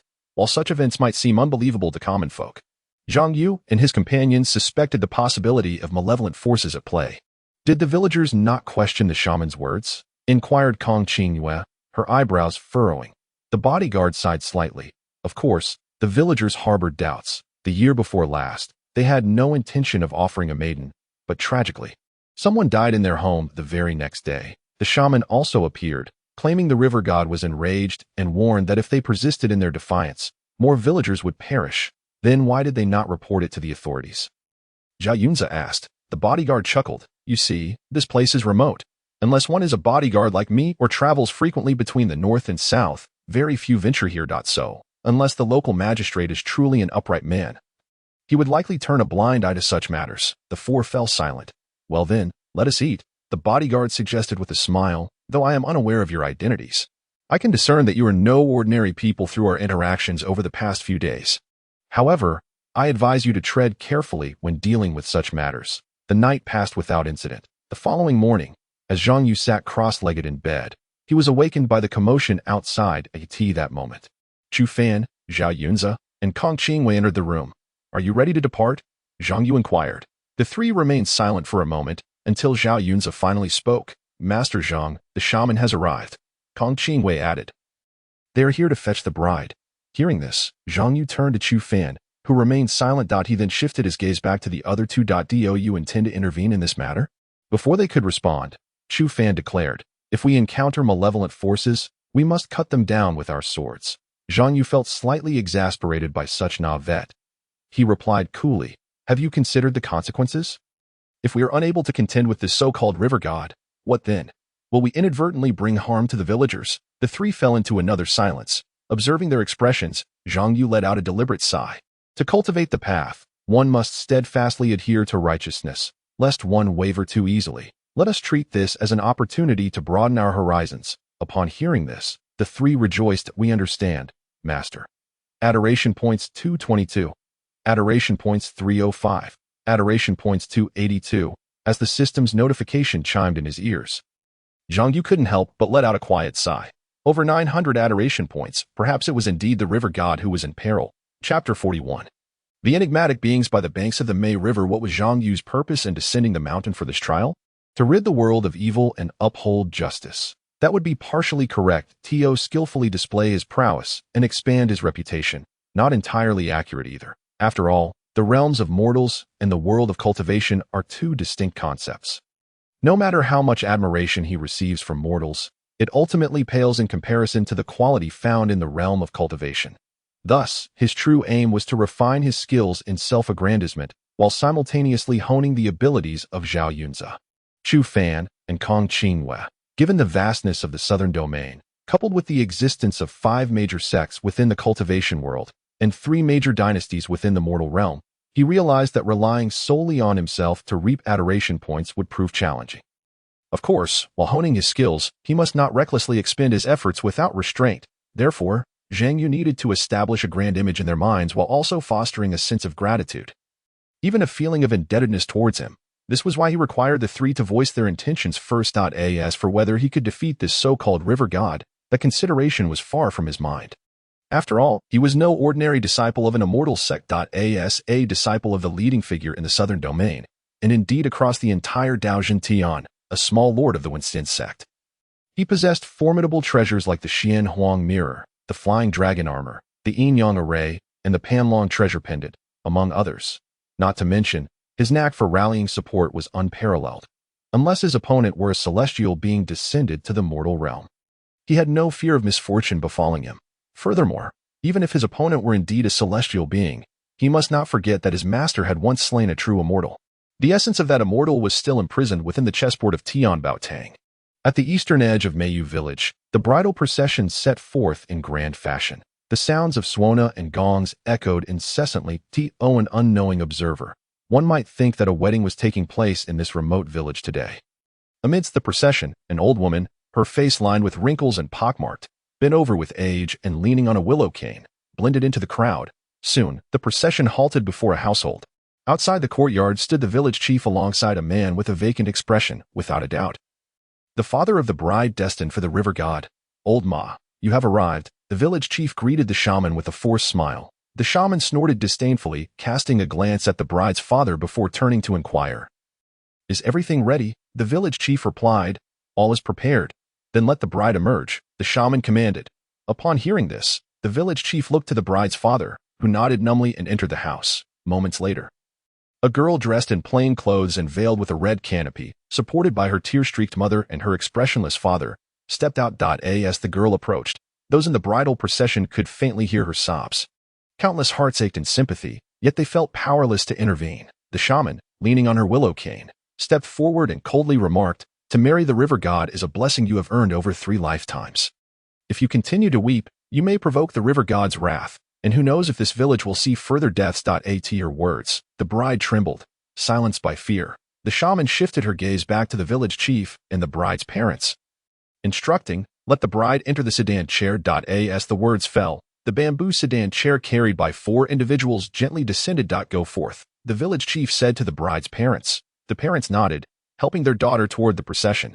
"Lift the sedan," with the shaman's command. The music resumed, the sedan was hoisted, and the grand bridal procession began its journey toward the riverbank. By the May River, the largest tributary in the county. One could speculate that, had it not been for the geographical remoteness, the villagers' living standards would not be poor. As the bridal procession halted by the riverbank, the shaman ordered the sedan to be lowered. She approached the river's edge, muttering incantations that resembled spellcasting or perhaps summoning something. Soon, a whirlpool formed in the rushing waters. Upon witnessing this, the villagers were engulfed in panic, their fears starkly evident in their eyes. "Please, the bride." The shaman beckoned to the girl.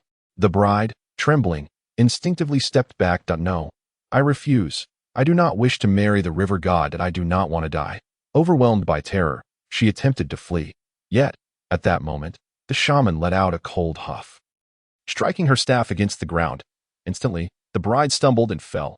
The villagers felt a tightening pressure in their chests, as if a mountain had suddenly descended upon them. "Run. The river god has set his sights on you." "Do you think you can escape?" The shaman sneered. "Obediently marrying the river god and praying for the village's blessings is your only path forward. Otherwise, if the river god becomes enraged, your parents will be the first to perish." At these words, the bride's complexion turned pale, her gaze fixed in shock upon the shaman. The shaman approached, helping her to her feet. However, just as they were about to proceed toward the river, a flash of sword light descended. The shaman's heart raced as she raised her staff to deflect the blade. "Who dares?" She glared at her surroundings, her anger palpable. At that moment, both the villagers and the village chief, as well as the bride, appeared bewildered. "I had thought it was some noble being. Yet it is merely a malevolent creature causing trouble," a voice coldly remarked. All eyes, including that of the fortune teller, turned towards the source of the sound. Approaching them were 4 figures, 3 men and 1 woman, none other than Zhang Yu and his companions. It was they who had caused the village chief's heart to tremble with shock. He had not anticipated that the individuals who had sought refuge in the village the previous day were akin to the fortune teller, celestial beings. "Which young imp dares to create a disturbance here?" the fortune teller bellowed in anger. Upon hearing this, Zhao Yunjia was about to take action but was halted by Zhang Yu. "Chu Fan, you go." At this command, Chu Fan summoned a longsword into his hand without a moment's hesitation and charged directly at the fortune teller. The chilling glint of the sword surged forth, prompting the fortune teller to act with utmost caution as she swiftly wielded her willow-wood staff to defend against the attack. An immortal sword cultivator in the hidden origin stage? The fortune teller's expression changed dramatically. Instantly, she exhaled a wave of blue toxic mist. Chu Fan quickly sealed his breath with spiritual energy and retreated to evade it. When he regained his senses, he saw the fortune teller had already dashed towards the riverbank. Not good. Chu Fan thought to strike again to prevent her escape, but alas, she had already reached the edge of the water. Just as she was about to plunge into the river, Zhang Yu spoke. "Stop." The moment those words fell, the fortune teller's foot was halted mid-step, her posture bizarre. A supernatural ability. Despair washed over the fortune teller as cold sweat trickled down her brow.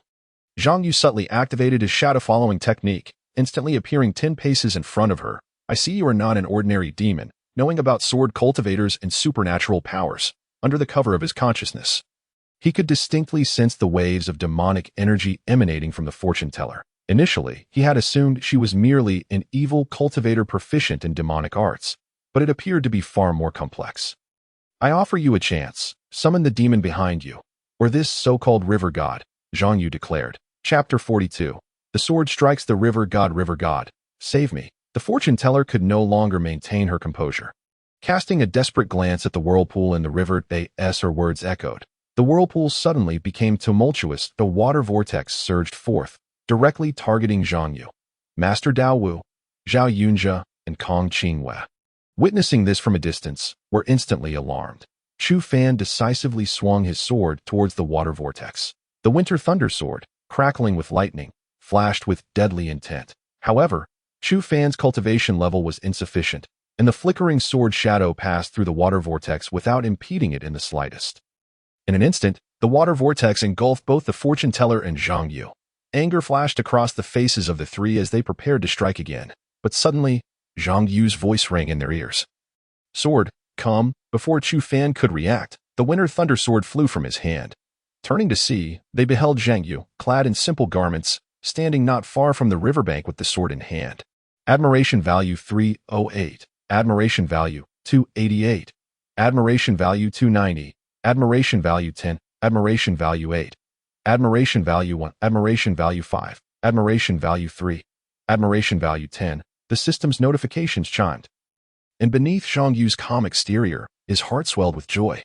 This time, the display had not been in vain. However, it was a pity that although the villagers were numerous, their overall quality was rather lacking.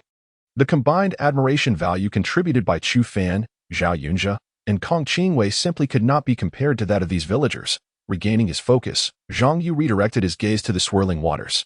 There stood the fortune teller, her face a mask of distress beside the water vortex. "River God, kill him," she cried out, and upon the utterance of those words, the water vortex surged violently towards Zhang Yu.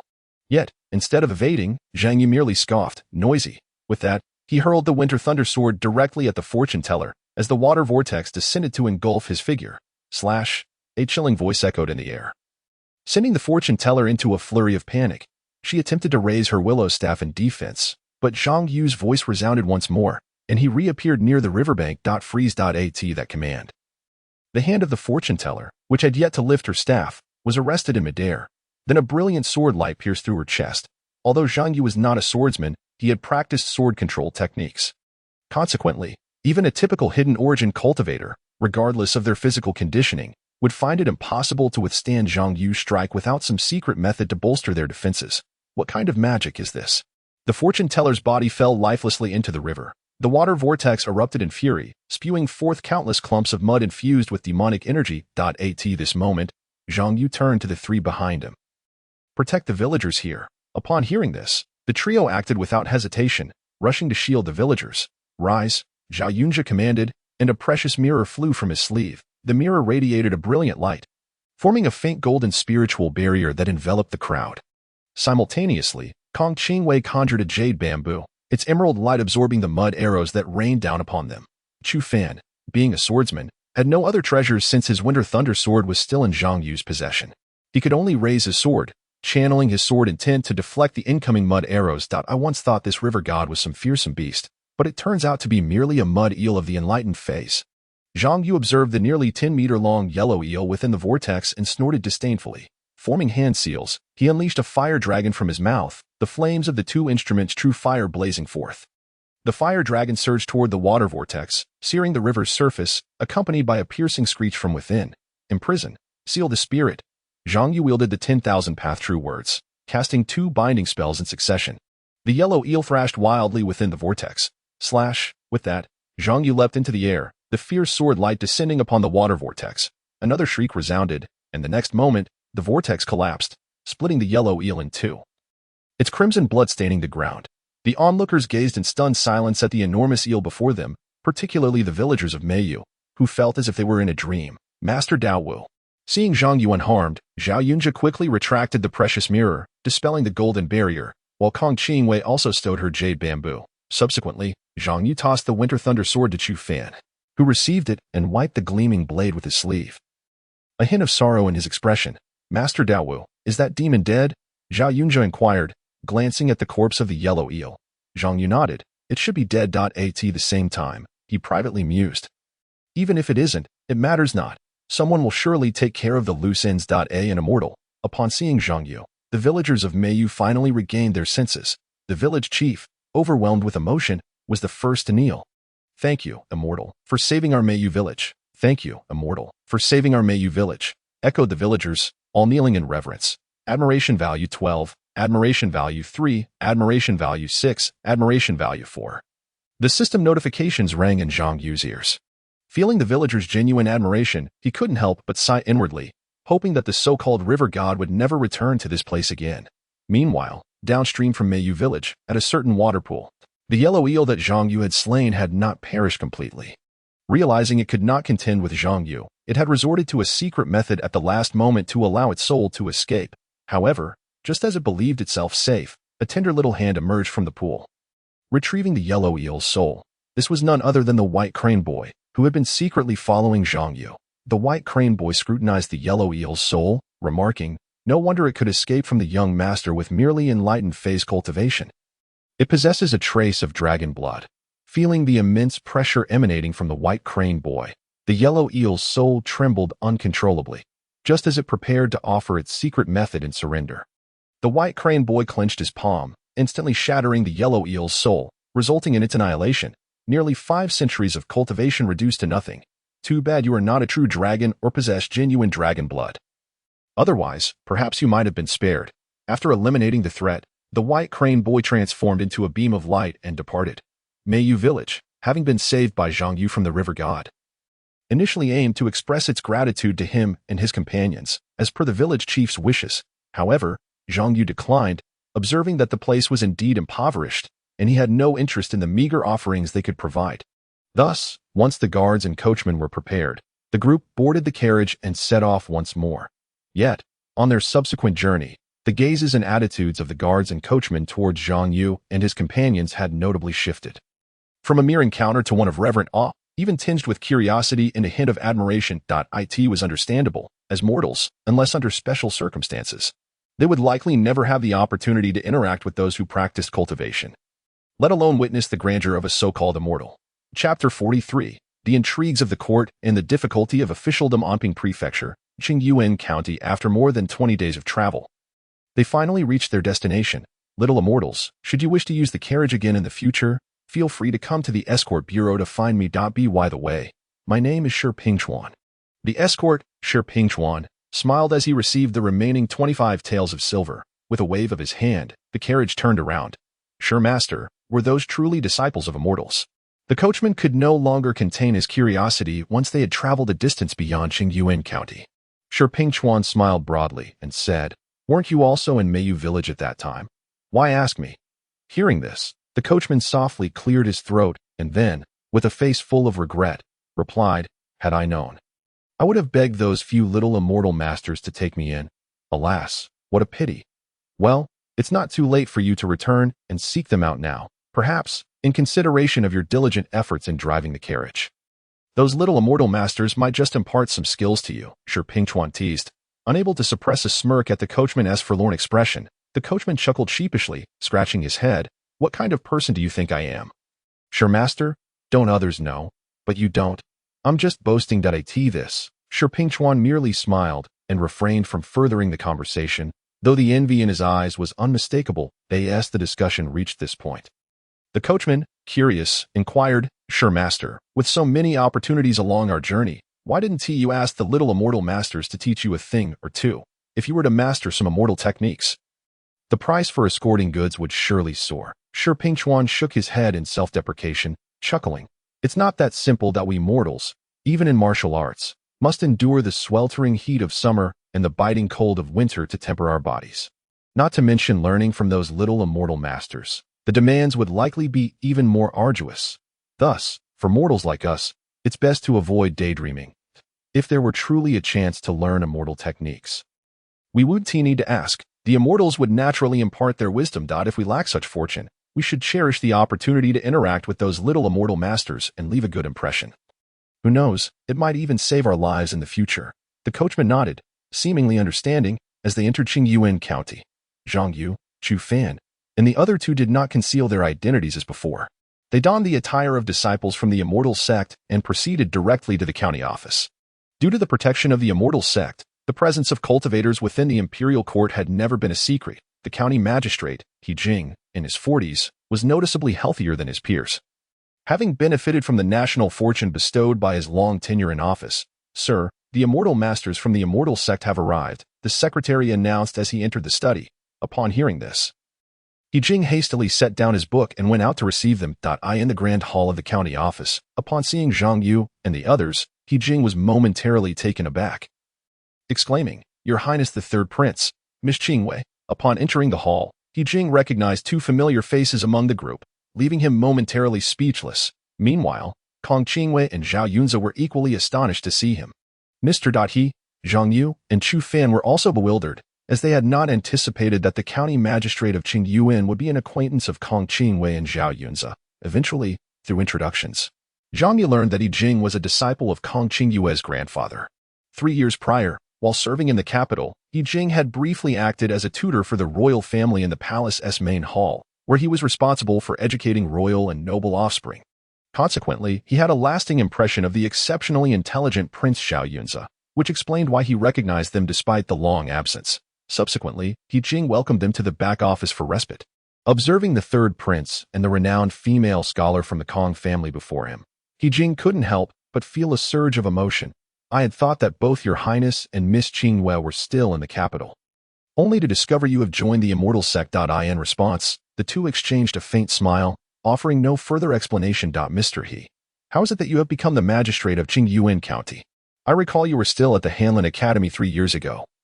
Zhao Yunze inquired curiously. Yi Jing forced a bitter smile. 3 years ago, the grand scholar of the Hanlin Academy, Lord Dong, was impeached for corruption by the censors. The next day, after being taken by the Dali Temple, Lord Dong was found dead in the prison. It was later revealed that he had been framed. The mastermind behind this was Prince Mu. Although this case implicated Prince Mu and the censors, I believe you are well aware of the Emperor's stance. The Emperor and Prince Mu are of the same blood, and thus the Emperor sought to protect him. However, Lord Qin of the Censorate was unwilling to let the matter rest, as Prince Mu's collusion with the censors was a personal affront to him, especially since censors are known for their outspoken nature. Consequently, this matter could not simply be brushed aside. Ultimately, the officials united to impeach him, demanding that the Emperor strip Prince Mu of his title to appease the spirit of Lord Dong. Upon hearing Yi Jing's account, Zhao Yunze and Kong Qingwei were left speechless, shocked by the significant events that had transpired within the court over the past 3 years. The death of a grand scholar at the hands of a prince, intertwined with the involvement of the censors, was beyond their expectations. Frankly, had anyone else been in Prince Mu's position, they would have faced dire consequences, if not execution and annihilation of their clan. After all, it is well known that censors are a taboo within the court. While many may dislike them, it is absolutely intolerable for their integrity to be questioned. This explains the immense reaction from the officials following this incident. Mr. He, were you involved in the impeachment as well? Kong Qingwei asked. Yi Jing nodded, saying, although Lord Dong could be stubborn and even antiquated at times, and I, as his subordinate, often found him displeasing. He had served in the court for many years and was a principled official. He did not deserve to die in such a manner or under such circumstances. At this point, Yi Jing's emotions became increasingly agitated, his face twitching as he struggled to contain himself. Ultimately, all his frustrations coalesced into a deep sigh. After a while, regaining his composure, he took a deep breath and said, let us not dwell on this matter. Instead, let us discuss the situation in Huangshan village. Both Zhao Yunze and Kong Qingwei nodded in agreement. Zhao Yunze introduced, Mr. He, this is my fellow disciple from the immortal sect, Chu Fan. Greetings, Master Chu Fan, Yi Jing said with a respectful bow. And this is my junior uncle from the immortal sect, Dao Yushenren. Zhao Yunze continued, junior uncle of the immortal sect. Upon hearing this title, Yi Jing immediately became attentive. While he was unaware of the significance of this so-called junior uncle, he understood that if the third prince introduced him with such solemnity, his status must be esteemed and his capability substantial. Greetings, Dao Yushenren. Yi Jing stood and offered a slight bow. Zhang Yu inclined his head slightly and then inquired, might Mr. He be able to recount the events surrounding Huangshan village in detail? Chapter 44. It must be the work of a malevolent spirit. Hearing Zhang Yu address him as Mr. He startled Yi Jing into exclaiming that he dared not. He quickly added, as for the matter of Huangshan village, it is indeed peculiar. 3 months ago, a villager reported that a madman had entered a household in the village at midnight and killed their dog. Initially, according to local customs, the options were either to bring the individual to the county office or to administer a beating to vent frustrations. However, what was strange was that this person claimed to be a villager of Huangshan village. My county's constables witnessed the entire event. This person seemed to know the names of nearly all the villagers and appeared very familiar with everything in the village. Yet he had no idea what his own name was, only that his surname was Huang. Surname Huang. Zhao Yunze murmured, lost in thought. Yi Jing nodded. Your Highness may not know, but Huang is a prominent surname in Huangshan village, making it impossible to ascertain anything solely based on a surname. Does Huangshan village not have a family tree? Zhang Yu asked. Yi Jing shook his head. While the villagers have lived here for generations, They do not share the same ancestry. Most have migrated and changed their surnames, so there is no family tree in the village. Upon hearing this, Zhang Yu frowned slightly. Without a family tree, determining this person's identity becomes quite challenging, especially in this feudal era where family trees are one of the few means to verify a person's identity. Does anyone in the village recognize this madman? Kong Qingwei inquired. He Jing once again shook his head. The constables I sent to inquire found no one who recognized him. At this, Zhang Yu felt an unsettling sense of foreboding, unable to articulate why. Hence, he simply asked, "Why is it said to be related to a malevolent spirit?" He Jing replied, "This matter dates back to when my county's constables brought this individual back to the county office. That day, after bringing him in, they intended to detain him temporarily and gradually uncover his identity. However, to their surprise, he vanished overnight." Vanished? The four were taken aback by this claim. Jing nodded. The next day, the head of the county jail discovered that the man had disappeared, with no signs of forced entry or exit from the jail's doors and windows. It was as though he had simply vanished into thin air. I also sent people to search, but they found nothing. Days later, the villagers of Huangshan returned to report that at night, ghostly shadows were drifting about. "That madman?" Zhao Yunzhe asked. He Jing shook his head slightly. "It cannot be determined, but the villagers insist it was that madman." The following day, I dispatched constables to guard Huangshan village. At this point, He Jing's tone grew grave. However, after a night passed, when dawn broke on the third day, a body was discovered by the pond at the eastern edge of the village. "What about that constable now?" Zhang Yu inquired. He Jing remarked, "He has been lying in his home, remaining in a deep coma since his return. I have summoned a doctor, who visits every 3 days, yet he claims there is no sign of poisoning, merely that he is in a profound slumber. Strangely, no matter what methods we employ, he shows no signs of awakening." Upon hearing this, everyone fell into deep contemplation. After a moment, Zhang Yu suddenly suggested, "Let us first check on that constable." "Very well." He Jing nodded in agreement. The comatose constable's surname is Ma, and he resides within the town of Qingyuan County. Thus, after departing from the county office, Zhang Yu and his companions soon arrived at the constable's residence. "Sir this is Ma Wenbin, the younger brother of Constable Ma. He has passed the preliminary examinations, making him somewhat of an educated man. I have brought several gentlemen to inquire about your elder brother," He Jing stated. Upon hearing this, Ma Wenbin scrutinized Zhang Yu and the others, noting their luxurious attire that suggested they were not ordinary individuals, leading him to act with utmost respect. Quickly, they entered the room. Zhang Yu, upon seeing Constable Ma lying on the bed, addressed He Jing. "Let the idle spectators step outside." At this, Ma Wenbin felt a jolt of surprise, yet he noticed that He Jing had no objections. Thus, he dared not defy the request and exited the room alongside He Jing. With only the four of them remaining, Zhang Yu approached the bedside. He raised his finger, which shimmered with ethereal light, and touched the constable's forehead. Immediately, Constable Ma opened his eyes, though they appeared vacant and devoid of spirit. After a brief moment, Zhang Yu withdrew his finger, and the constable's eyes closed once more. Observing this, the three companions turned their gaze towards Zhang Yu. He remarked, "As I suspected, this individual has lost one soul and 2 spirits. It appears that the situation in Huangshan village is not the work of a malevolent creature, but rather that of vengeful spirits." Upon hearing this, the 3 of them wore solemn expressions. Vengeful spirits, clearly, those capable of devouring the souls of the living are beyond the reach of ordinary hidden essence practitioners, unless they advance to the insightful enlightenment stage. Brushing aside all malevolent influences, their numerous methods would be rendered futile. "Let us depart," Zhang Yu suddenly declared.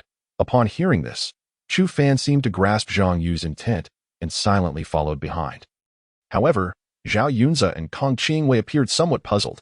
"Master Dao Yu, are we heading to Huangshan village?" Kong Qingwei inquired. Zhang Yu nodded. "These vengeful spirits have become beyond the capabilities of ordinary hidden essence practitioners. I suspect the villagers are in imminent danger." Upon hearing this, both Kong Qingwei and Zhao Yunze felt a jolt of alarm. Outside, upon seeing Zhang Yu and his companions emerge, He Jing and Ma Wenbin hurried forward. "Have you discerned any issues?" He Jing asked.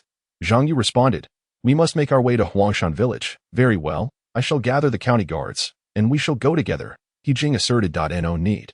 Zhang Yu interrupted him. "This time, we are not dealing with mere bandits. Bringing more people would be of no use." Hearing this, He Jing hesitated for a moment, but ultimately resolved, "If you require assistance, please inform me in a timely manner." In response, Zhang Yu nodded slightly before turning and departing. Ma Wenbin watched the 4 figures retreating and inquired, "Sir who are those gentlemen?" He Jing replied. They are individuals capable of saving your brother. As for their identities, you shall understand in due time. Ma Wenbin was momentarily taken aback, before finally nodding. Then I entrust this to you, sir. He Jing chuckled self-deprecatingly. There is no need for thanks. I am powerless to assist. This has been the case before, and it remains so now that I can only wonder if it will ever change in the future. He Jing spoke as he shook his head with a bitter smile. Walking out, while Ma Wenbin was left with a multitude of questions. In the evening, having left Qingyuan County, Zhang Yu and his companions utilized a teleportation talisman, arriving at the outskirts of Huangshan village before nightfall. As they gazed upon the village in the distance, the four gradually slowed their pace. A malevolent aura enveloped the area, and a sinister energy permeated the atmosphere. Clearly, something was amiss. The normally reticent Chu Fan found himself speaking more than usual. While Zhao Yunze and Kong Qingwen nodded in agreement, Zhang Yu furrowed his brow, sensing a hint of danger. It appeared that the malevolent entity haunting this place was even more formidable than the mud eel he had effortlessly dispelled in Meiyu village.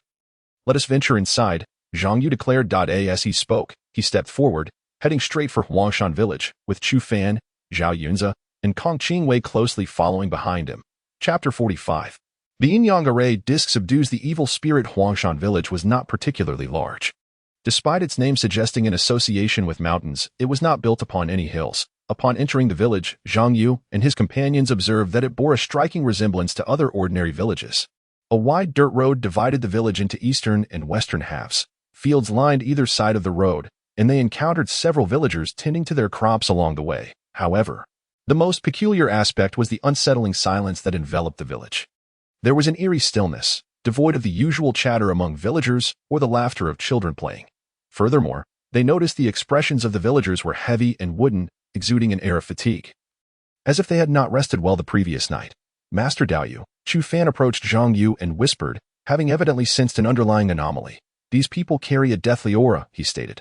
Zhang Yu turned to Zhao Yunze and Kong Qingwei, prompting them to activate their spiritual senses and open their third eyes. Their expression shifted as they realized that not only did the villagers possess this deathly aura, but even the grass and trees lining the road shared the same affliction. In simpler terms, it was as if they had stumbled upon a vast graveyard. Had it not been for the fact that these villagers were indeed alive, they might have thought they had entered an illusion. Let us seek out the village chief, Zhang Yu suggested after some contemplation. The three nodded in agreement. Zhang Yu then approached a villager, briefly explaining their purpose, and the villager promptly guided them to the village chief's residence. Esteemed gentlemen, you have come from the county, the village chief greeted respectfully.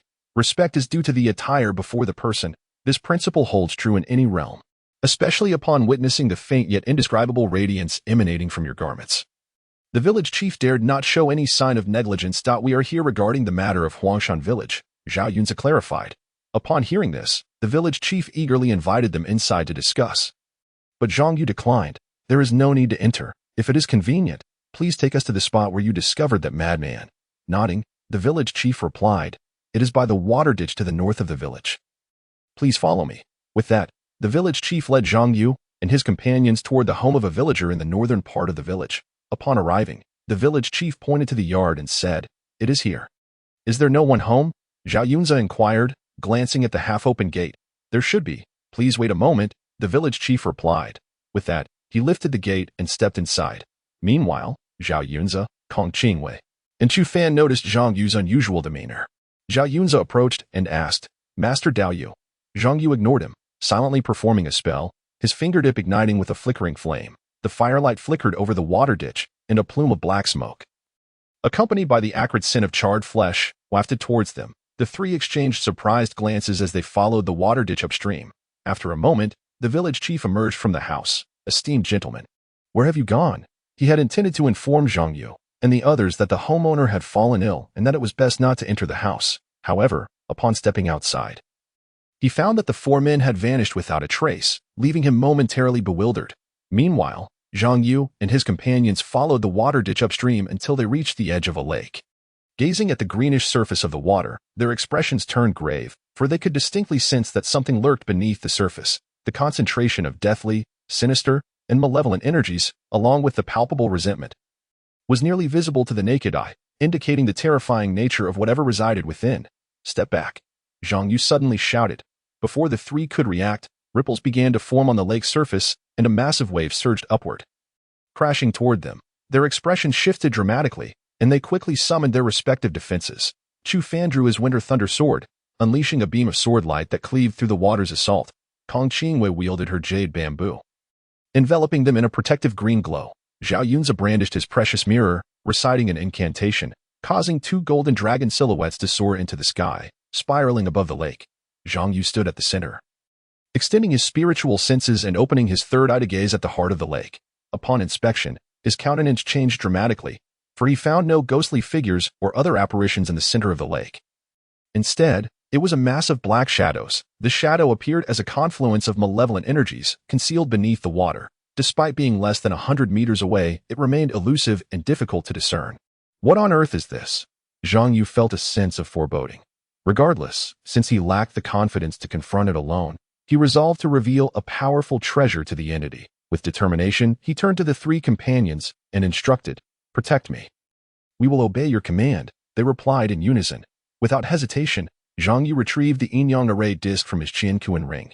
This array, gifted to him by the master of the Seven Suns Peak when he first entered the sect, comprised one aspect of yin for confinement and one aspect of yang for destruction. By merely reciting the incantation, he could ensnare or annihilate any practitioner below the combined stage. The array is preordained.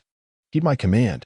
Zhang Yu silently recited the incantation and hurled the yin-yang array disc high into the air. Subsequently, the yin-yang formation transformed into two streams of black and white energy, enveloping both them and the entire Qing Lake in an instant. "Reel it in," Zhang Yu bellowed, his hands weaving intricate seals. In the next moment, the formation above their heads began to contract. Before long, the two streams of yin-yang energy converged once more into his palm, taking the form of the formation. Gazing at the yin-yang formation in his hand, Zhang Yu heaved a sigh of relief.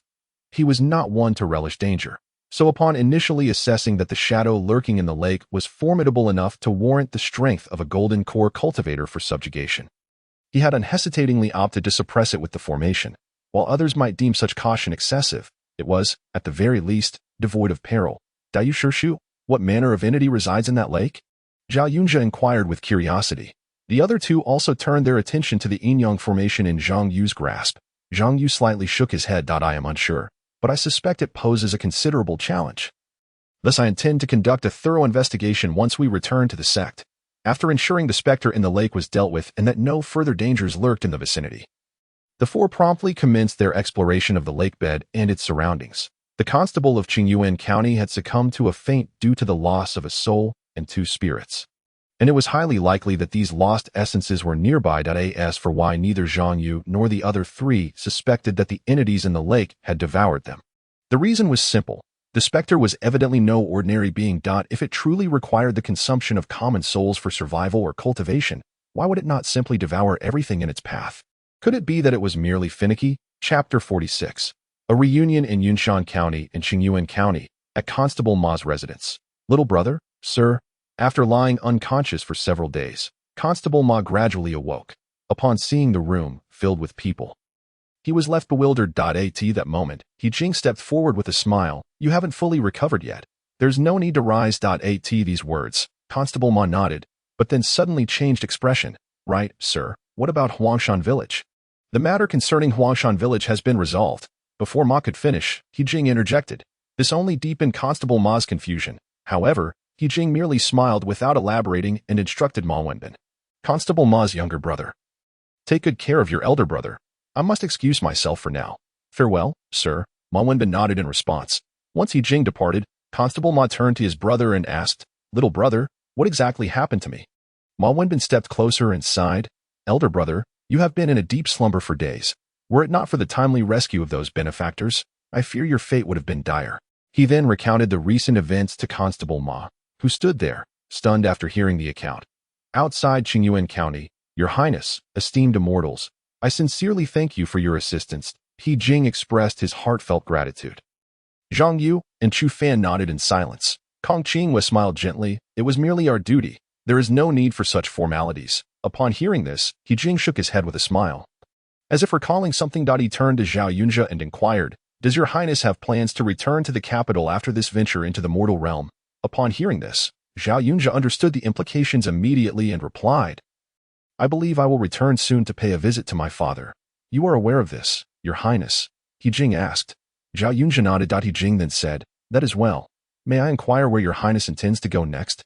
To Yushan County, Zhao Yunzhi replied. He Jing's curiosity was piqued, and Zhao Yunzhi looked to Zhang Yu, who nodded in affirmation. Thus, Zhao Yunzhi proceeded to share their additional mission with He Jing. Upon finishing, He Jing's brow furrowed in concern. I have indeed heard of this matter. It was said that last month, Minister Hong dispatched an envoy to investigate but yielded no results. I never imagined Minister Hong would seek assistance from the immortal sections. Could it be that at this point, He Jing's expression shifted dramatically? Zhao Yunzhi nodded slightly. Observing this, He Jing's demeanor grew complex. Then I implore Your Highness, Lady Kong, and the two esteemed immortals to exercise utmost caution. Thank you for your kind words. Zhao Yunzhi replied with a respectful gesture. After exchanging pleasantries, the four boarded the carriage prepared by He Jing and set off for Yushan County. The distance between Yushan County and Qingyuan County was not great. Although they lay in different states, the counties were less than 100 miles apart. Consequently, the journey by carriage took nearly 2 days. Inside the carriage, Zhang Yu closed his eyes in meditation, accessing the system panel. Name, Zhang Yu. Character, Prodigy. Level, Mid-stage Enlightenment. Talent, Ordinary. Rare existence of pure 9-element spiritual roots. 9-element pure spiritual roots. Gold, fire, wood, water, earth, wind, thunder. Yin, Yang. Admiration value, 8,321 points. His gains from this outing were quite satisfactory. Having amassed over 3,000 points of admiration value while also enriching his experiences, the only regret was that the mundane world failed to pique his interest. There were no moments of ostentation or face-slapping to be found. Nor were there thrilling escapades akin to those in novels. Moreover, the stark contrast between the mundane realm and the realm of cultivation was akin to two separate worlds. 99% of the populace in the mundane realm was utterly unaware of the existence of cultivators. Thus, even when he displayed his prowess as he had in Mayu village, the admiration value he garnered remained pitiably scant. In fact, he found himself pondering how to extract value from Kong Qingwei, Zhao Yunzhi, and Chu Fan, for compared to others, these three were the true abundant chives. Upon entering the teaching space, Zhang Yu focused his mind and immediately activated the space. He first exchanged for an analysis of the second chapter of the Tao scripture, followed by initiating a 9-year time stop. As the words of the Tao scripture materialized before him, Zhang Yu consumed a 7-star pure yang pill and took a sip of Qimu wine. Then resumed his dedicated study of the first chapter of the Tao scripture. The first chapter predominantly pertains to the foundational stage of cultivation, specifically the 3 realms between innate and golden core. Inherent energy molds the foundation of the Tao, concealing true essence to know oneself. The spirit platform remains clear, impervious to evil, transforming into a golden core to become a Taoist.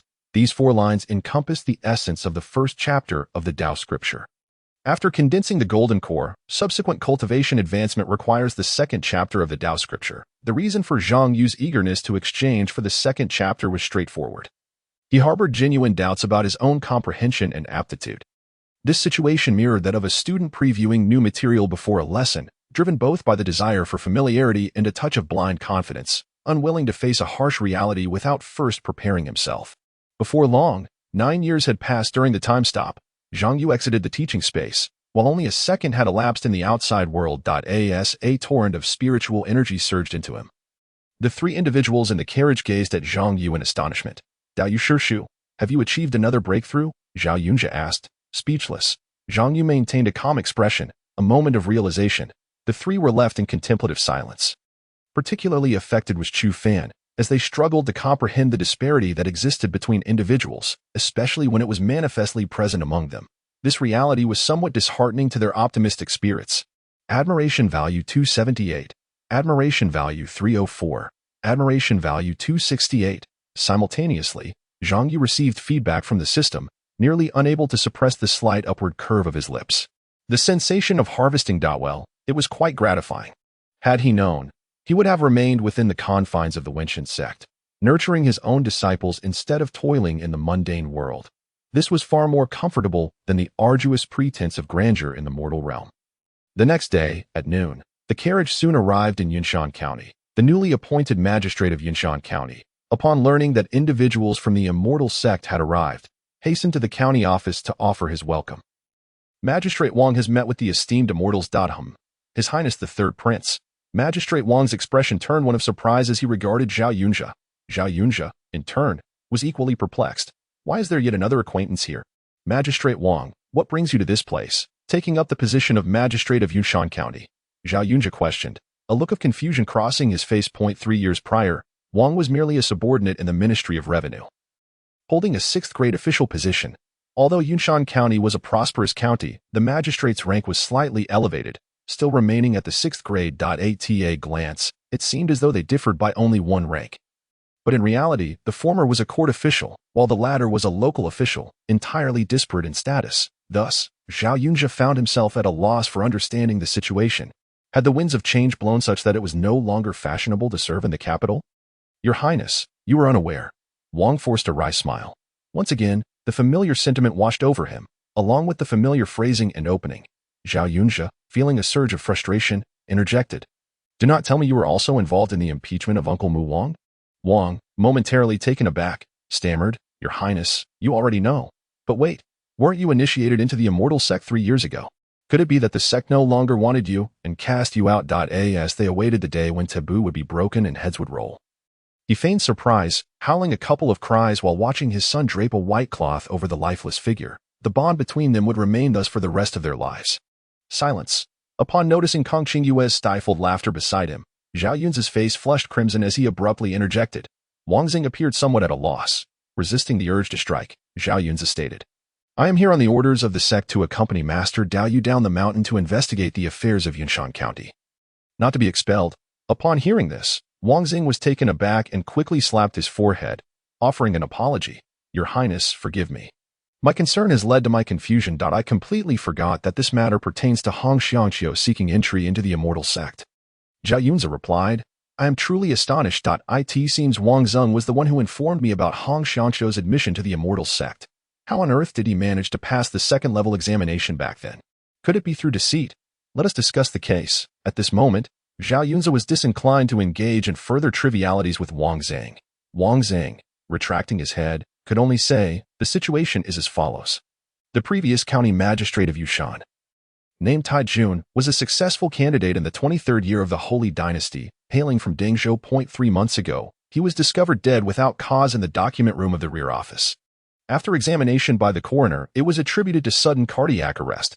Upon Wang Zeng's conclusion, the 4 fell into silence. The previous magistrate of Yunshan County perished in the document room, without signs of poisoning, murder, or eyewitnesses, succumbing to what appeared to be a natural cause. This seemed normal yet was profoundly abnormal. Firstly, according to Wang Zeng, Tai Jun was merely 35 years old and had no pre-existing conditions.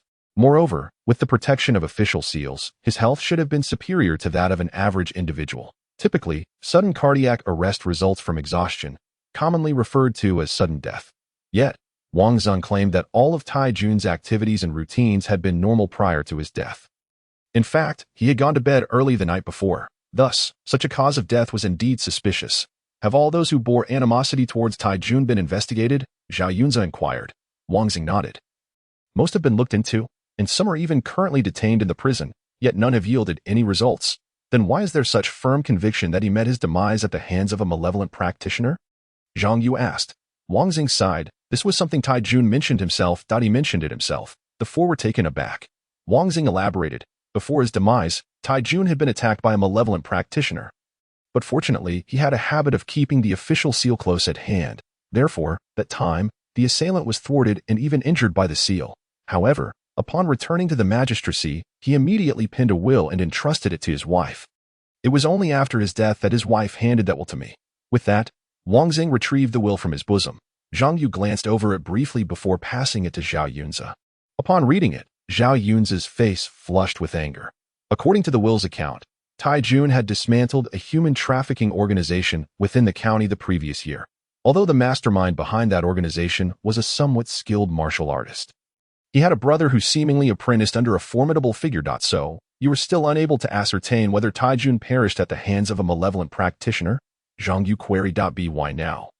He had begun to grasp the implications of the Daxia court's request for assistance from the immortal sect. The primary reason was the uncertainty surrounding Tai Jun's cause of death. If the culprit was not a malevolent practitioner, it would be a secular matter, naturally falling under the court's jurisdiction. Conversely, if the perpetrator were indeed a malevolent practitioner, the immortal sect would need to intervene. Wang Xing nodded. Where is Tai Jun's corpse? Zhang Yu inquired.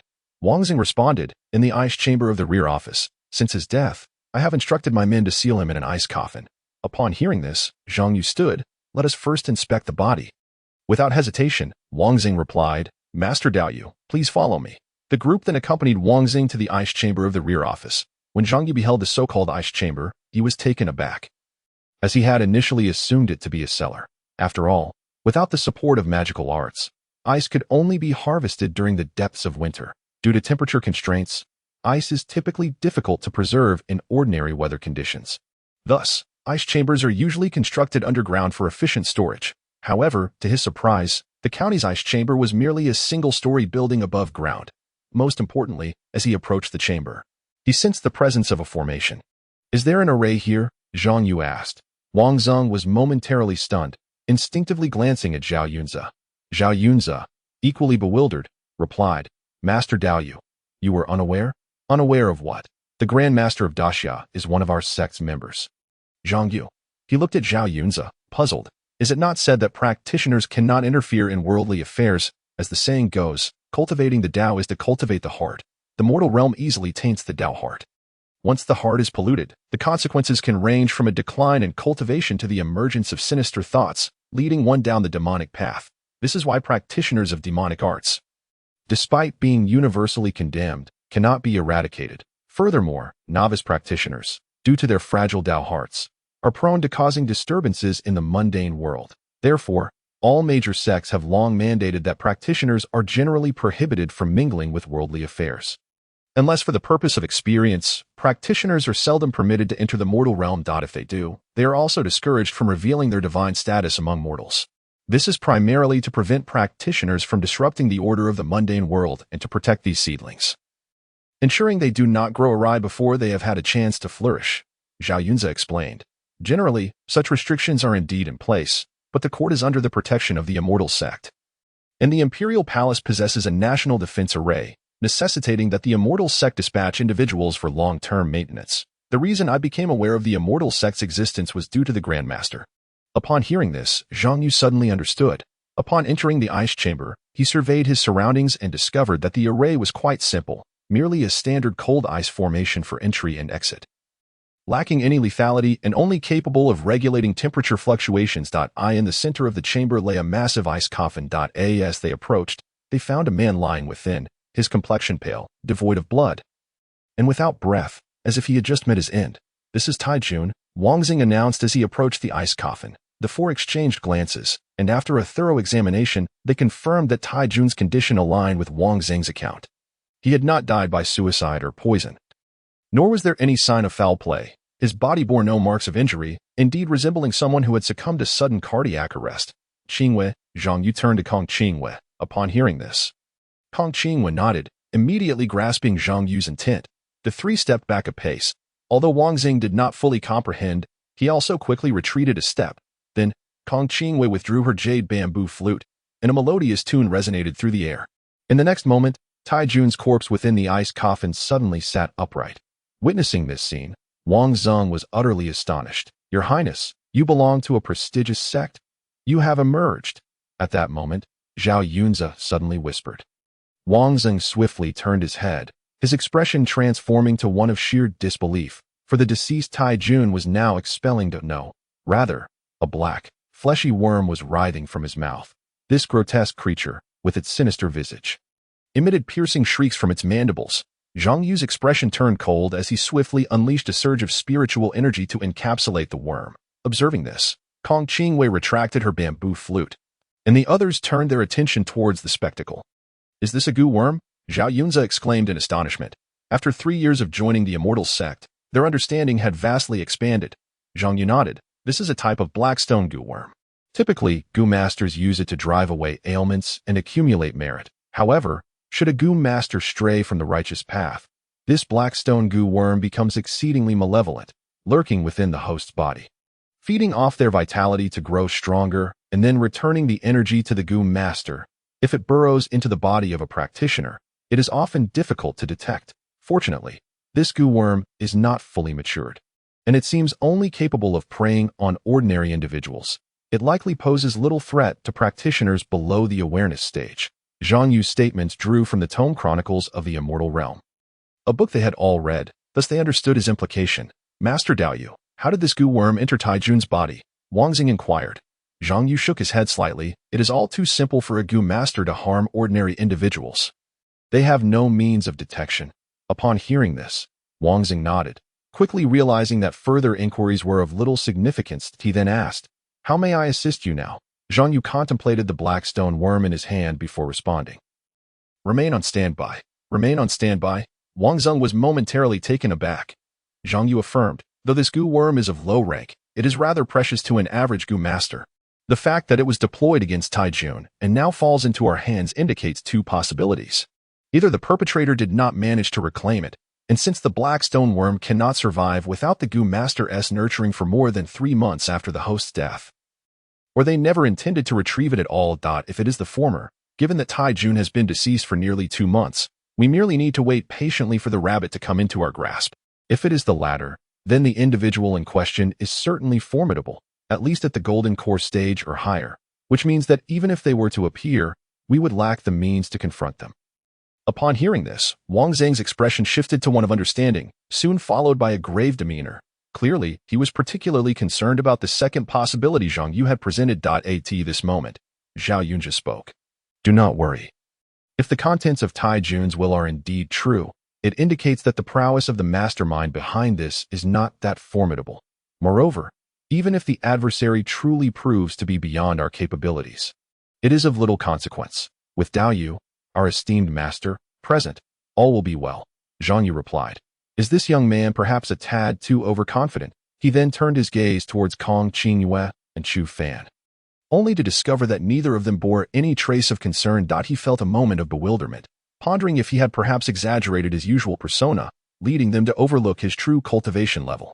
After all, he was merely a modest practitioner, neither a golden core nor a nascent soul cultivator. At this juncture, Wang Xing looked at Zhang Yu with eager anticipation, with a resigned yet calm nod. Zhang Yu assured him, leave everything to me. Upon hearing this, Wang Xing was elated. Then I shall entrust this matter to you, Master Dao Yu. Admiration value 291, admiration value 289, admiration value 304. Admiration value 125, just as Zhang Yu was about to speak. The system's notification resonated in his ears, momentarily leaving him stunned. 4 notifications rang out, and the admiration values were notably substantial. The first 3, each exceeding 200, were undoubtedly from Chu Fan, Kong Qingyue, and Zhao Yunjia. However, the final notification, with just over 100 admiration points, Wang Xing. Zhang Yu instinctively glanced at Wang Xing, his expression turning peculiar. What a pity. If only he were younger. He would certainly have taken him on as a disciple. Given time for proper training, this young man would undoubtedly have an illustrious future. After departing from the ice chamber, Wang Xing arranged accommodations for the group at the yamen. Clearly, in the days to come, their only course of action would be to await developments within the yamen. After all, who knew when the hidden sorcerer would make their appearance? Thus, time passed day by day until the 12th day. On this particular night, while meditating in his room, Zhang Yu suddenly opened his eyes. At midnight, the entire county yamen lay in tranquil silence. A shadowy figure scaled the wall from outside the yamen, making a beeline for the ice chamber. Upon reaching the entrance, the individual cautiously surveyed the surroundings to ensure no one was present, then gingerly reached out to unlock the door of the ice chamber and stepped inside. My dear treasure, I have arrived. A lewd voice echoed in the darkness. The figure stealthily approached the ice coffin. Just as they intended to reach out, a flash of sword light struck suddenly. The person's countenance changed dramatically, and a sinister wind surged, flinging the door of the ice chamber wide open. A figure dashed out, revealing an ambush. Under the cover of night, the sorcerer who fled from the yamen wore a furious expression. When he glanced back, he was astonished to find a sword-wielding youth hot on his heels. Enraged, he shouted, seeking death. As the words left his mouth, he leaped into the air and unleashed a toxic mist towards the direction from which Chu Fan pursued. In response, Chu Fan, wielding the Winter Thunder Sword, danced a flourish in midair. The sword light, imbued with the essence of wind and thunder, conjured a tempest. As the blade surged forth, the sorcerer produced a cloak-like artifact, enveloping himself, and in the blink of an eye, he vanished from Chu Fan's sight. Chu Fan halted, scanning his surroundings, before swiftly changing direction and fleeing. Chapter 49, the sorcerer in the human skin cloak outside Yunshan County. In a dilapidated temple, a figure stumbled in, panting heavily. This individual was none other than the sorcerer who had escaped from the yamen. Upon entering the ruined temple, he discarded the cloak draped over him. Ensuring the area was clear and safe before he exhaled a sigh of relief, he then lifted the tattered fabric on his left side and gazed at the wound on his abdomen. Filled with bitterness, a sword cultivator at the Yuan stage, and wielding a high-grade spirit sword at that. I never expected that a mere county yamen in the Great Xia could summon such a formidable individual. After muttering to himself for a while, he retrieved a purple-black gourd from his storage ring. After consuming a pill, he proceeded to the corner of the temple, lifting a piece of blue brick. Gazing at the contents hidden beneath, a greedy smile spread across his face. My little treasures, grow well. My ability to attain the golden core hinges upon you. At this point, a flicker of hatred flashed in his eyes. Among the myriad paths, sword cultivators are the most ruthless, and it is commonplace for talented sword practitioners to challenge those above their level. Thus, with his current cultivation, the outcome of a confrontation with that person was uncertain. However, once he successfully formed his golden core, no matter how capable his adversary, they would merely be a slightly larger ant. Just as this individual was lost in thoughts of revenge, footsteps echoed from outside. Who goes there? The sorcerer turned to look, and the sight of the figure in the moonlight nearly sent him into a fit of shock. It was Chu Fan, who had followed him here. Clenching his fists in rage, the sorcerer gritted his teeth. Chu Fan remained silent, merely swinging his sword, the sword-light sword, and in an instant, the temple was cleaved in two. Boom. The dilapidated structure collapsed, dust billowing. The surviving sorcerer gazed at Chu Fan, his eyes betraying a hint of trepidation. He sensed that had he not evaded that sword in time, he would have met the same fate as the temple. Seeking death, the sorcerer was genuinely enraged this time that he had not intended to fight to the death, planning instead to return for revenge after reaching the golden core stage, allowing his opponent to live a few more days. However, the relentless pursuit had forced his hand. Even a clay figurine has some fire within it. How much more so for him? He slapped his palm, and a luminous glow flickered at his brow. Instantly, his skin turned crimson. Chu Fan, witnessing this, became serious. With a roar, the sorcerer charged forward. Just as Chu Fan prepared to strike, a voice echoed in his ear, "Freeze!" In that instant, both Chu Fan and the sorcerer found themselves immobilized. As if ensnared by a binding spell, despite their struggles, they discovered they could not move even a finger. I had thought this was your lair, but it seems to be merely a nest of insects. The voice of Dao Yu rang out from outside the temple, brimming with triumph. The sorcerer's pupils contracted as he turned towards the entrance. In the next moment, 3 figures advanced with strides that covered 10 paces in an instant. As if teleporting. In response to Zhao Yunji's words, Zhang Yu shot him a glare. "You talk too much." Kong Qingwei also sighed, exasperated. Zhao Yunji chuckled sheepishly and promptly fell silent. Golden core true person. The sorcerer regarded Zhang Yu with a look of palpable fear. Zhang Yu did not respond but instead focused on the cloak resting on the sorcerer's shoulder. Sealed. The single word resonated, sending a chill through the sorcerer. He felt the connection between himself and the cloak severed. Zhang Yu reached out, grasping the cloak from a distance. As he examined the material, his expression darkened. The cloak was not made of fabric but appeared to be crafted from leather. Moreover, it seemed unlikely to be from a wild beast. It was highly probable that it was made from human skin. After a brief inspection with his spiritual sense, he nearly confirmed that. While this cloak-like artifact was of low grade, its effects were quite remarkable. When donned, it allowed for a brief teleportation to any location nearby. The key difference was that shadow following allowed for movement based on spiritual sense, albeit with significant energy consumption. Whereas this artifact could only be used 5 times a day before showing signs of wear and tear. Thus, for some, this was indeed a treasure. For him, however, it was merely a useless trinket. Zhang Yu shook his head and stowed the artifact into his storage ring before turning his attention back to the sorcerer. Evil and heretical ways. The sorcerer's lips quivered, clearly on the verge of pleading for mercy. However, before he could utter a word, Zhang Yu declared, "Kill." With that final word, a palpable killing intent surged forth as he swept his finger. In an instant, the sorcerer's head fell, lifeless. He had no opportunity to beg for mercy. Observing the sorcerer's demise, Zhao Yunji stood in a daze, exclaiming, "Master Dao Yu, I had yet to ask him some questions." "No need to inquire. Those behind him will be dealt with by others," Zhang Yu replied. Zhao Yunji nodded, refraining from further comment. Zhang Yu then turned to Chu Fan and commanded, "Release." In an instant, Chu Fan regained his freedom. At that moment, Kong Qingwei inquired, Master Daoyu, what shall we do about the sorceress insects? In response, Zhang Yu approached the corner of the temple, observing the swarm of black stone insects beneath the blue brick. He raised his hand and unleashed a flicker of genuine fire. As the flames descended, the pit beneath the blue brick erupted with the anguished cries of the sorceress insects, followed by crackling sounds reminiscent of firecrackers during the New Year. Let us depart. Having witnessed the extermination of the insects firsthand, Zhang Yu finally spoke. Afterward, he turned to leave, with the three behind him hurrying to catch up. That night, at the Yunshan County Yamen, upon seeing Zhao Yunjia, Zhang Yu, Kong Qingwei, and Chu Fan return, Wang Xing rose from his seat. Ever since the arrival of the sorcerer that night, he had been on edge, unable to relax. Now, witnessing the safe return of the four, he finally breathed a sigh of relief. Your Highness, how did it go? Wang Xing inquired. Zhao Yunjia replied nonchalantly, the perpetrator has been dealt with. Please send someone to the dilapidated temple 10 miles north of the county to recover the body.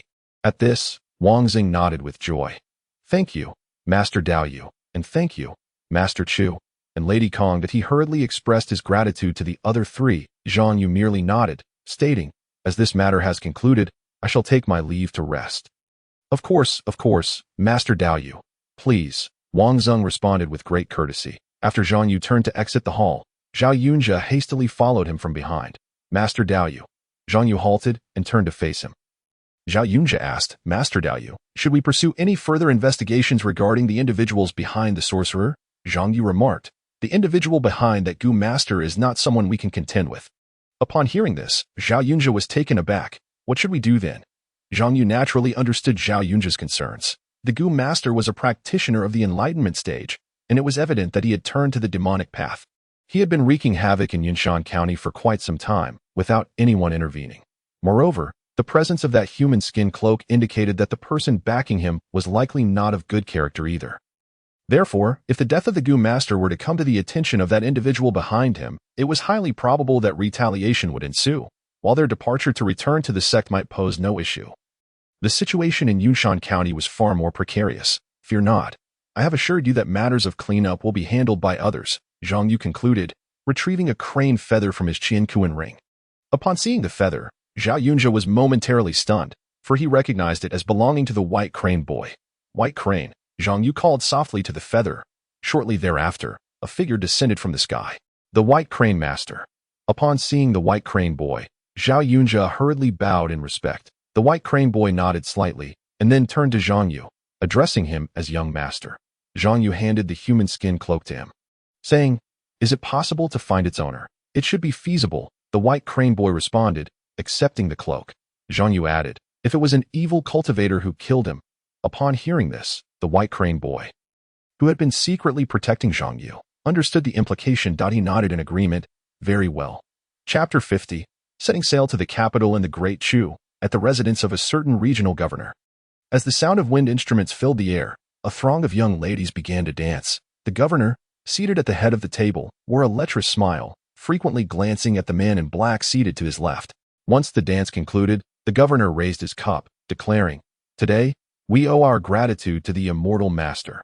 Without the immortal master's assistance, His Majesty would not have bestowed such generous rewards. Upon hearing this, many officials in the hall stood in unison, echoing his sentiments. You flatter me, Governor, the man in black replied with a smile as he rose. Though we cultivators have transcended the mundane, we are ultimately still bound to it. Henceforth, as friends, your affairs are my affairs. Governor. The governor beamed with delight, laughing heartily. Excellent. As friends, there is no need for such formality. He then turned his gaze to the many scantily clad dancers in the hall, commanding, Why are you not attending to the immortal master? As long as he is pleased, each of you shall be richly rewarded. At this, the dancers rushed towards the man in black, calling out sweetly, Immortal master, immortal master. The man in black embraced them, laughing heartily. What is the purpose of cultivating immortality if not to indulge in all that one once coveted but could not attain, to distance oneself from the mortal realm? Ha! Only a fool would think that way.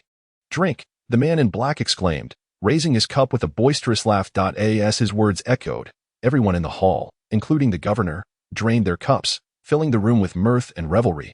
However, at that moment, a small figure entered from outside. Is this yours? The moment the words fell, the hall fell into a profound silence. The sound of a pin dropping could be heard. All eyes turned towards the newcomer. Who are you? An official was the first to react. Slamming the table as he scolded, the White Crane boy cast a glance at him but remained silent, continuing to focus on the man in black. Seeing this, the man in black furrowed his brow. How did that human skin cloak end up in your possession? Where's my disciple? Upon hearing this, the White Crane boy smiled slightly. It seems there is no mistake. With that, he raised his hand and, with a mere gesture, the man in black was overturned from the table and found himself before the White Crane boy, his feet leaving the ground in terror. Although he was a golden core practitioner, at that moment, he appeared as nothing more than a mere child before the White Crane boy. The sudden turn of events left the officials in the hall pale with fear, unable to utter a sound, merely standing in place and watching. Elder, spare me.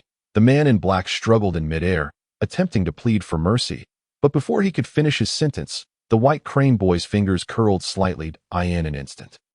The man exploded into a spray of blood, and before the blood could even reach the ground, his body began to shrink wildly, being condensed into the White Crane boy's golden core. In mere moments, the golden core transformed into a blood-red core. After collecting the blood core, the White Crane boy waved his sleeve and prepared to leave.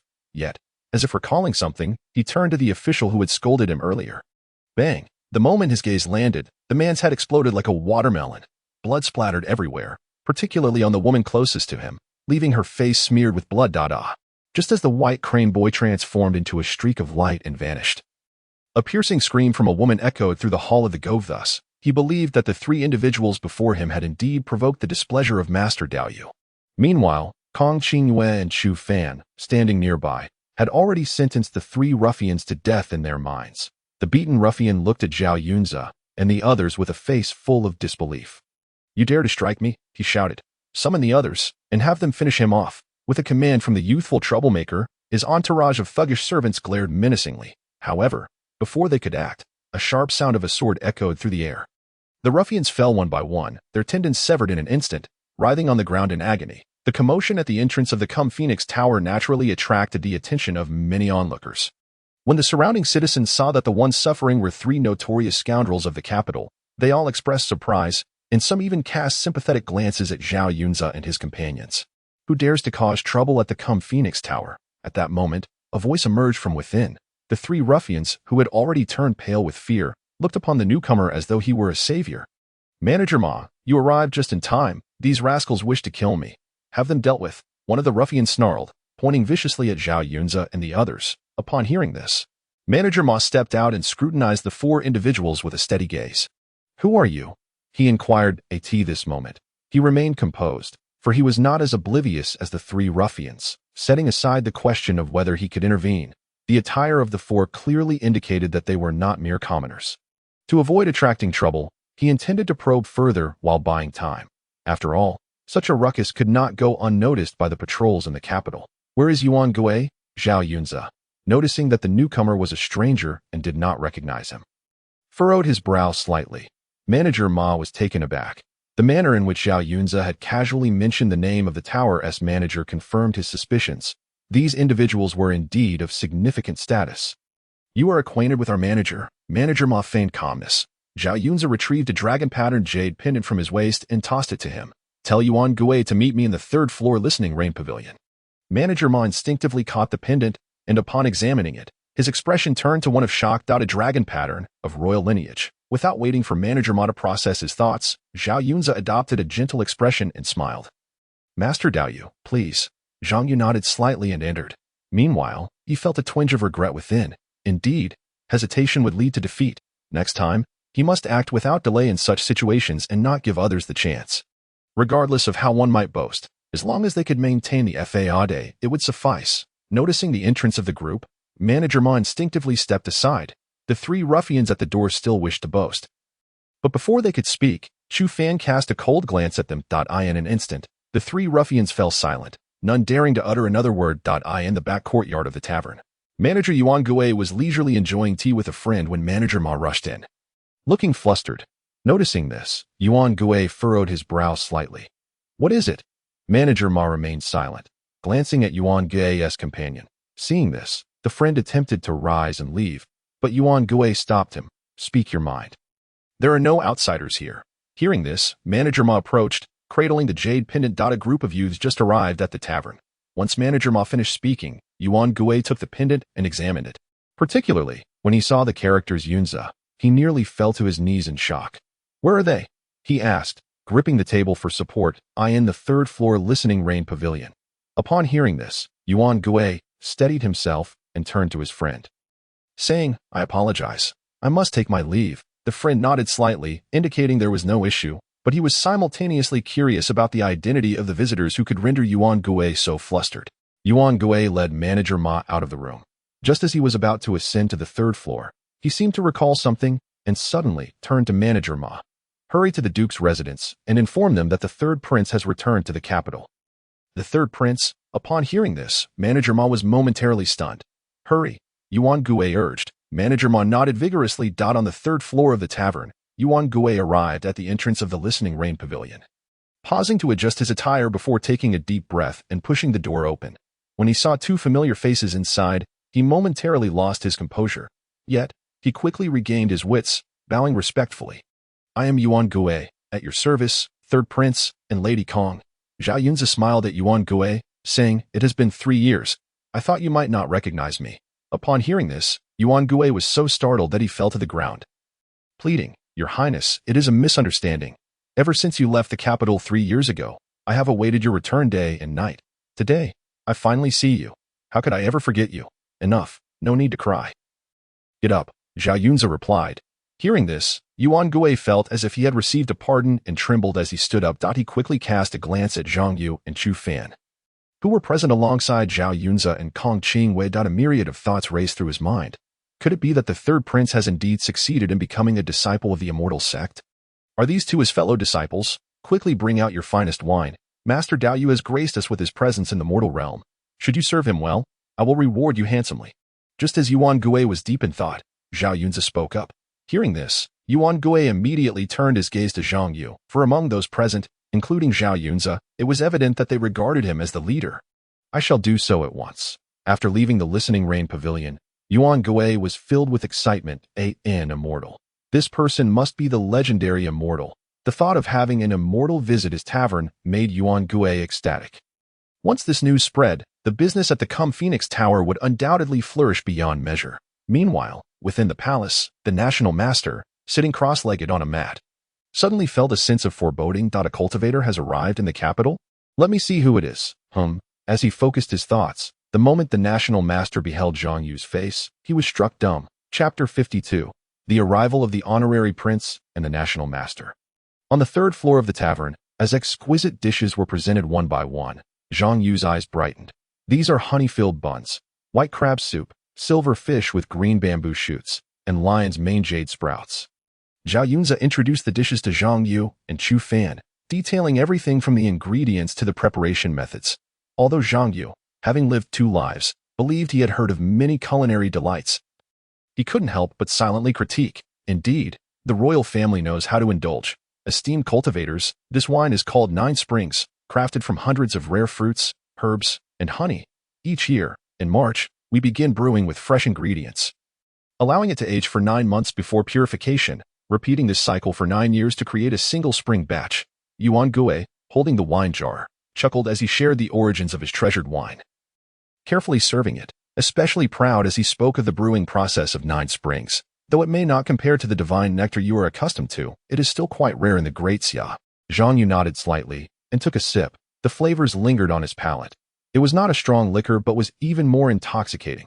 "Master Dao Yu, I heard from my master that the wine you usually drink, Chimu, is brewed using a true dragon." Suddenly, Kong Qingwei, who had been quiet until now, interjected. Upon hearing this, Zhang Yu nodded. "Indeed, but it is not brewed from the dragon's physical form, rather from its horns and pearls, ground into powder for the brewing process." Upon hearing this, Yuan Gui was left speechless, and Zhao Yunzi perked up. A true dragon. Could it be that legendary true dragon ancestor recorded in the tales? Zhang Yu confirmed. Indeed, it is he. How long must that wine be brewed to achieve such a result? Zhao Yunzi mused. My master mentioned it took 3,000 years, Zhang Yu replied. Admiration level 89, suddenly receiving feedback from the system. Zhang Yu instinctively glanced at Yuan Gui, who was still in a daze. The admiration points exceeding 80 clearly did not stem from Zhao Yunzi, Kong Qingwei, or Chu Fan. The only other person present was Yuan Gui. Feeling Zhang Yu's gaze, Yuan Gui quickly regained his composure and approached to pour wine. Meanwhile, he felt a wave of panic. Had the immortal sensed his earlier excitement? Indeed, how terrifying. What does this imply? It suggests that such profound insight into human nature is indeed characteristic of an immortal. However, just as Yuan Gui's heart raced with tension, a loud, hearty laughter erupted from outside. Yonza, my dear nephew. Upon hearing that familiar voice, Yuan Gui froze momentarily. Before he could react, the door swung open, revealing a middle-aged man clad in a dragon robe. Upon seeing the visitor, Zhao Yunza was momentarily taken aback. Fourth uncle. The newcomer was none other than the honorary Prince Zhao Yanwu. Zhao Yunza stepped forward, about to make introductions when Zhao Yanwu embraced him warmly. Laughing heartily at my dear nephew. It has been 3 years. I have missed you dearly, fourth uncle. Fourth uncle. Zhao Yunza's face turned crimson as he extricated himself from Zhao Yanwu's enthusiastic embrace that I have met his highness. The honorary prince. At this moment, Kong Qingwei, who had been quietly observing, let out a chuckle. Hearing this, Zhao Yanwu finally realized there were others in the room. You are Lady Qingwei? Zhao Yanwu looked at Kong Qingwei with a look of surprise. Kong Qingwei smiled subtly and nodded. Fourth uncle, this is Master Dao Yu, the esteemed immortal from our sect, Zhao Yunza quickly added, stepping forward. Upon hearing these words, Zhao Yanwu scrutinized Zhang Yu from head to toe. Instantly captivated by his extraordinary appearance, left momentarily speechless, the figure before him resembled a jade-like being, a paragon of nobility unmatched in the world, coupled with the splendid attire of brocade and jade. Zhang Yu at that moment seemed like a celestial being descended from the heavens. Fourth uncle, Zhao Yunja remarked in a hushed tone, observing his uncle's astonishment.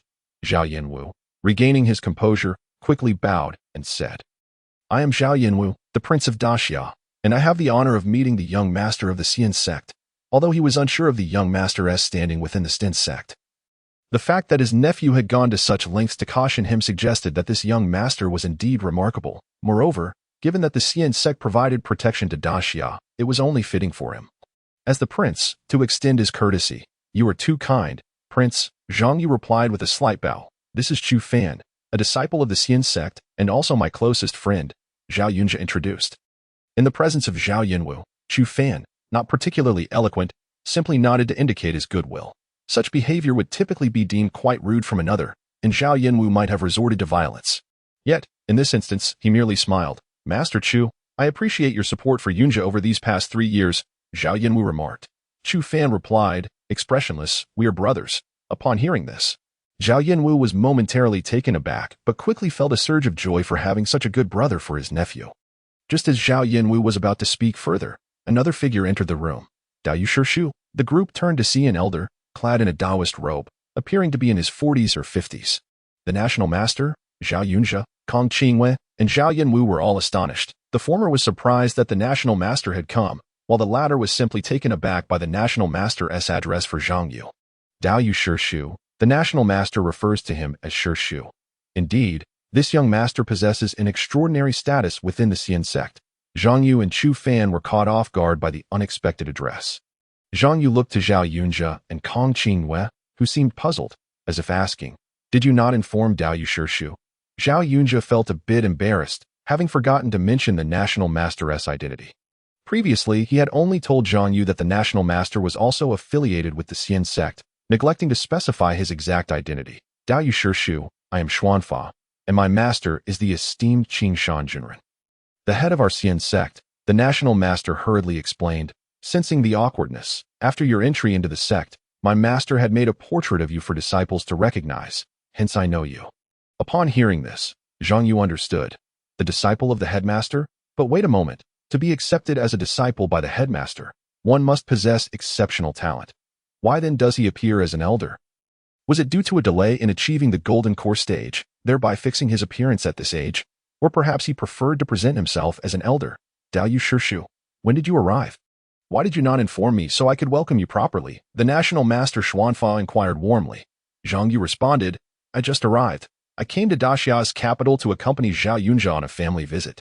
Upon hearing this, Xuanfa understood and said, In that case, please allow me to invite you to a gathering, so I may properly welcome you.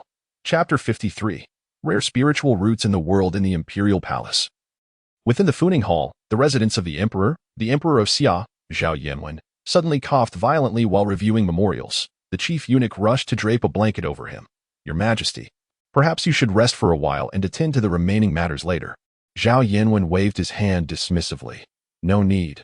I am well aware of my own health. Resting will not remedy anything."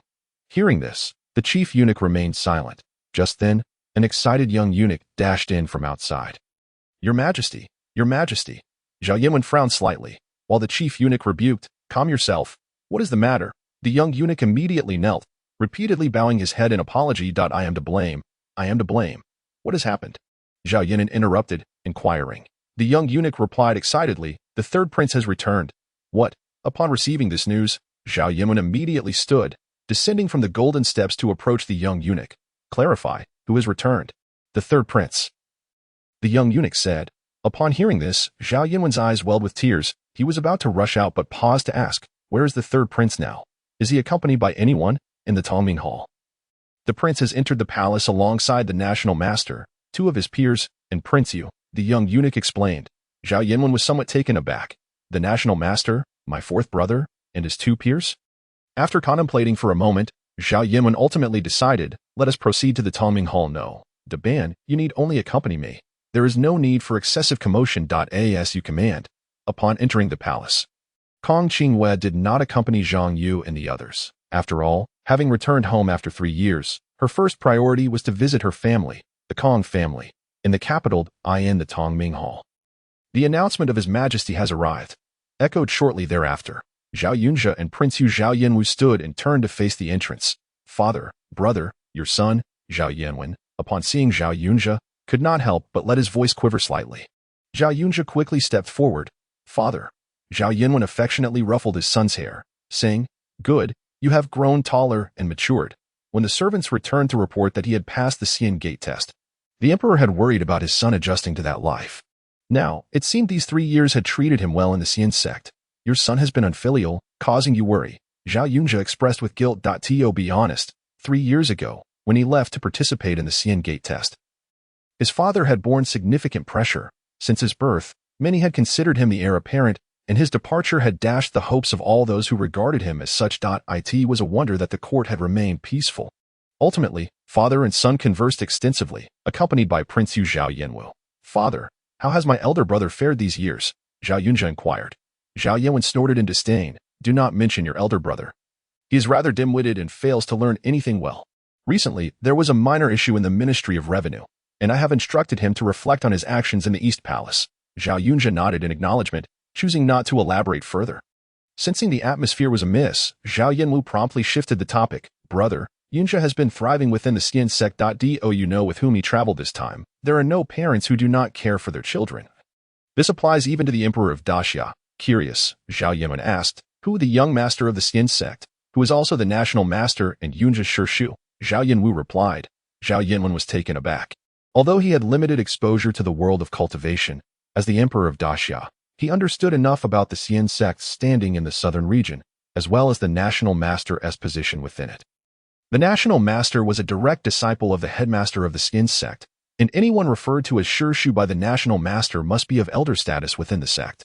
Such figures were akin to celestial beings in his eyes, which explained Prince Yu's excitement. "My son has encountered a fortunate opportunity," Zhao Yanwen remarked with a smile. Zhao Yunjia, feeling a bit bashful, said, "It is all due to Dao Yu Shu's approachable nature and his recognition of my worth." He then recounted the entire process of his entry into the Xian sect. When he mentioned that both he and Kong Qingwei possessed single attribute pure spiritual roots, Zhao Yanwen was not surprised. After all, members of the royal family like Zhao Yanwen or those from esteemed scholarly families like Kong Qingwei would certainly have solid foundations when seeking the way in the Xian sect, ensuring their qualifications were satisfactory to avoid embarrassment. Consequently, their elders would typically consult the national master for assessments of their offspring's spiritual roots to ensure their health and clarify future paths. If a child showed potential for cultivation, substantial resources would be allocated for their upbringing. Those with spiritual roots would be nurtured while young, and if they later displayed a desire for the path, they would be allowed to leave their families and pursue their studies in the Xian sect. Conversely, those without spiritual roots would continue in the court to uphold their family's honor. However, when Zhao Yunjia recounted Zhang Yu's spiritual root testing, Zhao Yanwen and Zhao Yanwu were both left utterly stunned. Is there truly such a prodigy in the world? They exclaimed in unison. Zhao Yunjia chuckled and nodded. The two exchanged bitter smiles, fully aware of how rare it was for an ordinary person to possess spiritual roots. Taking their own Zhao family as an example, in the 6 centuries since the establishment of Daxia, among nearly 1 million royal descendants, there had been merely 100 with spiritual roots. Among those, only 7 or 8 had grown to possess the heart for the Tao, including Zhao Yunjia himself. This underscored how exceptional Zhang Yu's situation truly was, impartial and just, with a heart like a mirror, reflecting the world without bias. Zhao Yanwu could not help but exclaim. Hearing this, Zhao Yunjia and Zhao Yanwen both nodded in agreement. Though fairness in resources and treatment has never existed in this world, and even before one's birth, distinctions are already drawn. When it comes to possessing spiritual roots, heaven remains equitable. The esteemed prince may indeed be devoid of spiritual roots, destined to lead a life as an ordinary mortal, while a humble farmer's child might one day find favor from the heavens. Even if the spiritual roots are disordered, the existence of such roots is a matter of great significance. On another note, within the southeastern corner of the imperial palace lies the Wenchuan Temple, a foothold of the Wenchuan sect nestled amidst the mundane world. As the national master, Xuanfa naturally serves as the abbot of this temple. The decision to situate the Wenchuan Temple within the palace rather than elsewhere in the capital is twofold. Firstly, it expresses the emperor's esteem for the Wenchuan sect. Secondly, it acknowledges that Xuanfa is no ordinary being. Although he has descended to the mortal realm to cultivate under his master's orders, he ultimately remains a disciple of the celestial sect. Should word get out that there exists a Taoist temple within the capital, harboring a true cultivator, the threshold of the Wenchuan Temple would surely be besieged by eager seekers. Thus, upon its establishment, the founding emperor of the Great Xia dynasty decisively positioned the temple in the southeastern corner of the palace. Upon entering the temple, Zhang Yu could not help but marvel at the surroundings. Truly, it is a reflection of the feudal dynasty. Despite being within the palace, the temple feels as though it is nestled among lofty mountains. Towering trees flourish within the grounds, and the sound of chanting resonates softly. Yet, from the outside, not a trace of this tranquility can be perceived, suggesting the presence of some concealment or protective formation. Master, Chapter 54. The national master scolds his disciple with displeasure. The young acolyte was diligently sweeping the courtyard. Upon noticing the national master and an unfamiliar guest, the acolyte hastily bowed. Addressing Master, the national master inquired, "Where are Zheng Nian and Zheng Xian?" "Brother Zheng Nian has yet to return, while brothers Zheng Xian and Zheng Ding are currently teaching in the Jinjuan Hall," replied the acolyte. Hearing this, the national master nodded and introduced. "This is your uncle Zhang Yu." The acolyte's eyes widened in surprise, his first instinct being to recognize the arrival of a sect member. Although he had never visited the sect, his awe and longing for it remained unscathed. Disciple Zhang Yu pays respects to Uncle Zhang. The acolyte quickly bowed. Zhang Yu merely inclined his head in acknowledgement, remaining silent. Observing this, the national master, perhaps familiar with Zhang Yu's temperament, promptly said, "Uncle Zhang, please this way." "Farewell, master and uncle." The acolyte bowed once more, watching as they departed. This is a senior member of the sect. So aloof, so handsome. Can one truly take on disciples in the mundane world? After leaving the front courtyard, the two entered a long corridor, and Zhang Yu inquired, "Does the national master take on disciples in the mundane realm?" The national master smiled gently, understanding the implication behind Zhang Yu's question. He explained, "Though my master has commanded me to oversee the mundane world, I do not interfere with it, nor can I neglect my own cultivation. Thus, if I occasionally discover promising talents, I will set tests to assess them. If they prove worthy and possess a heart inclined towards the Tao, I shall gladly accept them as disciples. Every decade, I shall report to my master about the situation of my disciples. Should my master consent, he will bestow upon them the jade token of our sect and light their soul lamp." Upon hearing this, Zhang Yu felt a sense of understanding wash over him. Initially, upon his arrival in this realm, he may have been unaware of just how minuscule the chance of a mortal being born with spiritual roots was, even if they were of mixed quality. However, after 3 years in the sect, he had come to grasp the situation. This world is vast. Speaking solely of the southern region, it is primarily home to 3 great dynasties. These 3 dynasties occupy nearly half of the southern region, while the remainder is divided among smaller nations and various nomadic tribes. The total population of these 3 dynasties is approximately 5 billion, with an additional 10 billion from the surrounding small nations and nomadic tribes. Yet, even with such a vast population, the 5 great sects of the southern region, with the Wenchuan sect being the largest, comprise only around 100,000 disciples and elders combined. The total number of disciples across the remaining 4 sects, along with scattered smaller sects, barely surpasses 500,000 from the data alone. It appears as though the ratio is a mere 1 in 100,000 in reality, once individuals embark on the path of cultivation. Their lifespans extend to several hundred or even thousands of years. Furthermore, many among them are descendants of celestial beings. Of course, there are also numerous individuals in the mundane world who possess spiritual roots yet remain unaware, or lack the heart to pursue the Tao. Thus, the number of disciples accepted by the sect is exceptionally rare, illustrating the scarcity of cultivators. Did Uncle Dao Yu come down the mountain to undertake a task in Yinshan County or Qingyuan County? The national master suddenly asked. Zhang Yu nodded slightly and recounted the general circumstances of his journey down the mountain.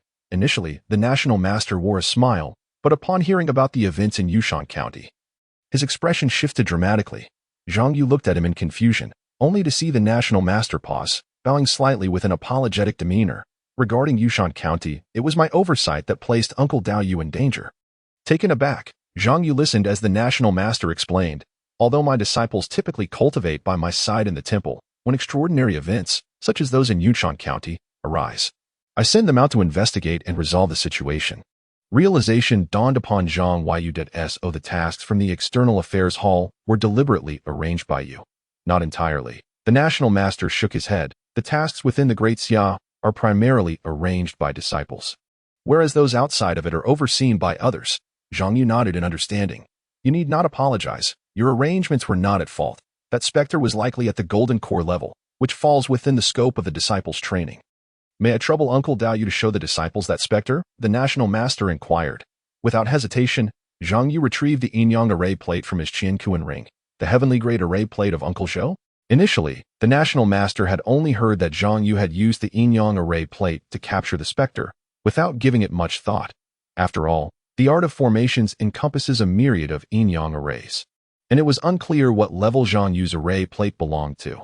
However, upon witnessing the yin-yang array plate in person, the national master was nearly taken aback. The art of formations is divided into 4 grades: heaven, earth, Xian, and Huang, with Huang being the weakest, applicable only to those below the golden core level. The Xian grade arrays cater to golden core and nascent soul cultivators. The earth grade arrays serve those at the divine ability and out-of-body levels, while the heavenly grade is the most formidable, capable of trapping or slaying any cultivator below the integration stage. The national master examined the plate and quickly understood. No wonder Uncle Dao Yu, despite his mere insight stage cultivation, could wield this array so adeptly.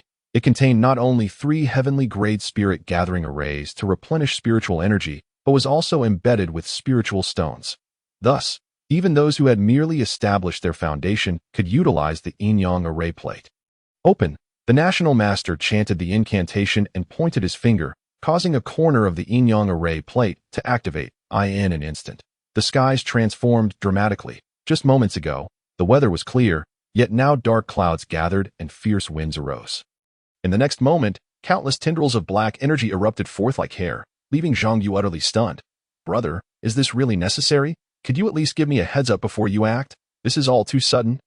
Noticing Zhang Yu's alarmed expression, the national master swiftly summoned spiritual light at his fingertips, severing the tendrils of black energy while deactivating the yin-yang array plate. Once everything returned to normal, he exhaled a sigh of relief. As he suspected, the ability to shroud an entire village in malevolent energy and influence others without their awareness was beyond the capability of a mere golden core cultivator. The specter's power was nearing that of a nascent soul cultivator. As for how Zhang Yu managed to subdue it, it was due to the yin-yang array plate and, naturally, a stroke of fortune. The national master surmised that at the time, the specter had not yet awakened, and all its actions were mere reflexes. He then returned the yin-yang array plate to Zhang Yu, unable to suppress a nod of approval. Indeed, one chosen by the ancestors possesses qualities that far surpass those of his peers. At this moment, the national master chose not to conceal the truth, expressing his sincere regrets. In terms of task selection, I assigned difficulties based on the results of my disciples' investigations. I did not anticipate such a significant oversight that would put Uncle Dao Yu in peril. Zhang Yu's expression stiffened slightly. It's nothing. In truth, he had intended to convey that he was unscathed and merely startled, but his current expression, coupled with his rigid tone, led the national master to believe he was angry. Thus, the national master silently resolved, "This matter must not reach my master's ears. Otherwise, Uncle Dao, you may never have the chance to return to the sect." Chapter 55. The Rise of Demonic Disciples. The sudden shift in weather within the capital naturally attracted considerable attention. The disciples within the Wenchuan temple rushed out at once, eager to discern the cause of the commotion.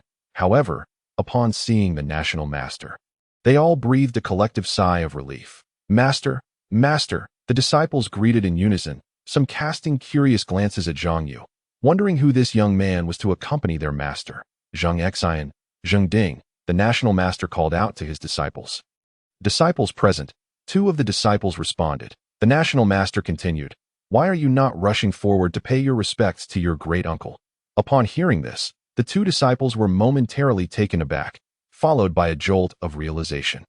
Their first instinct was to recognize the arrival of a member of the celestial sect. Disciples Zhang Xian and Zheng Ding pay their respects to Uncle Dao Yu, with envious gazes from the other disciples upon them. The 2 advanced to bow respectfully. Zhang Yu merely nodded in acknowledgement, choosing not to elaborate further, instead directing his attention to the group of over a dozen disciples before the national master. "Who are they?" the national master explained. "They are all my named disciples. The qualifications are acceptable, yet the innate understanding is lacking. Further refinement over time is necessary before officially entering our celestial sect." Upon hearing this, Zhang Yu felt a sense of clarity within. "Uncle Dao Yu, please proceed to the dining hall. I have already prepared food and drink there," the national master continued. Zhang Yu nodded slightly. Inside the dining hall, Zhang Yu occupied the main seat while the national master earnestly introduced the dishes. Zhang Xian and Zheng Ding attended carefully by the side. After a while, when all the dishes were served, the national master allowed the 2 to leave. "Senior brother, who exactly is Uncle Dao Yu? Why have I never heard master mention him?" Zheng Ding inquired with curiosity. Zhang Xian replied, "What do you mean he never mentioned him? Have you forgotten that master spoke of our sect's ancestral elder taking in a disciple 3 years ago?" At this, Zheng Ding's expression turned to one of astonishment. "That uncle is our sect's young lord?" Zhang Xian nodded affirmatively. Upon hearing this, Zheng Ding appeared enlightened, remaining silent for a long time. The 2 then returned to the True Monarch Hall, intending to continue with today's lesson. Suddenly, they were startled by the cries of disciples outside the temple. "There is a streak of light in the sky. It seems like a person." Zhang Xian looked up, frowning slightly. "Who dares to fly a sword here? Do they not know that the capital of the Great Xia is a no-fly zone?" "That looks like senior brother Zhang Nian," Zheng Ding exclaimed in shock.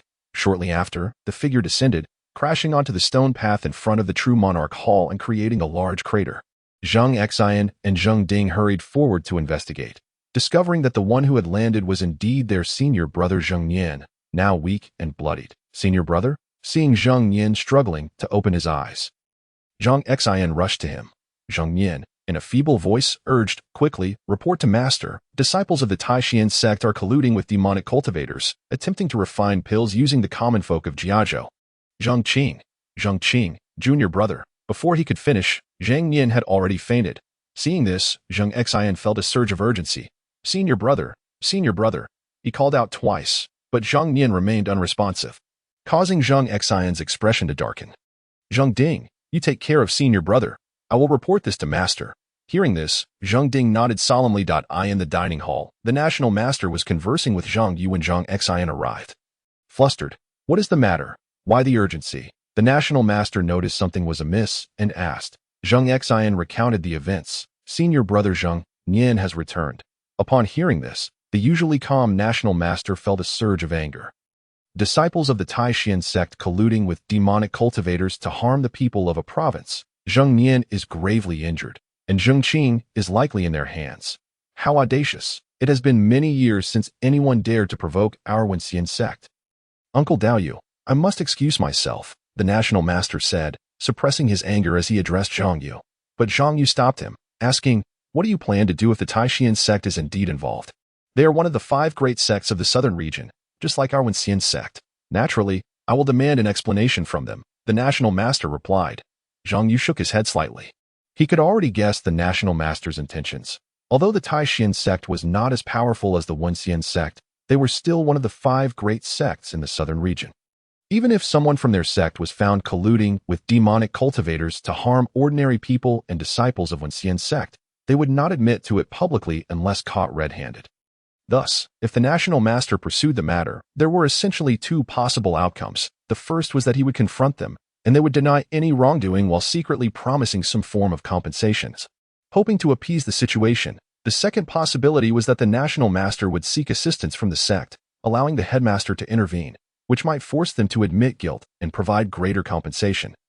But the outcome would ultimately be similar. After all, the Taishan sect could not be coerced into a conflict over a single disciple of the National Master, even if one Junxing himself came to their door.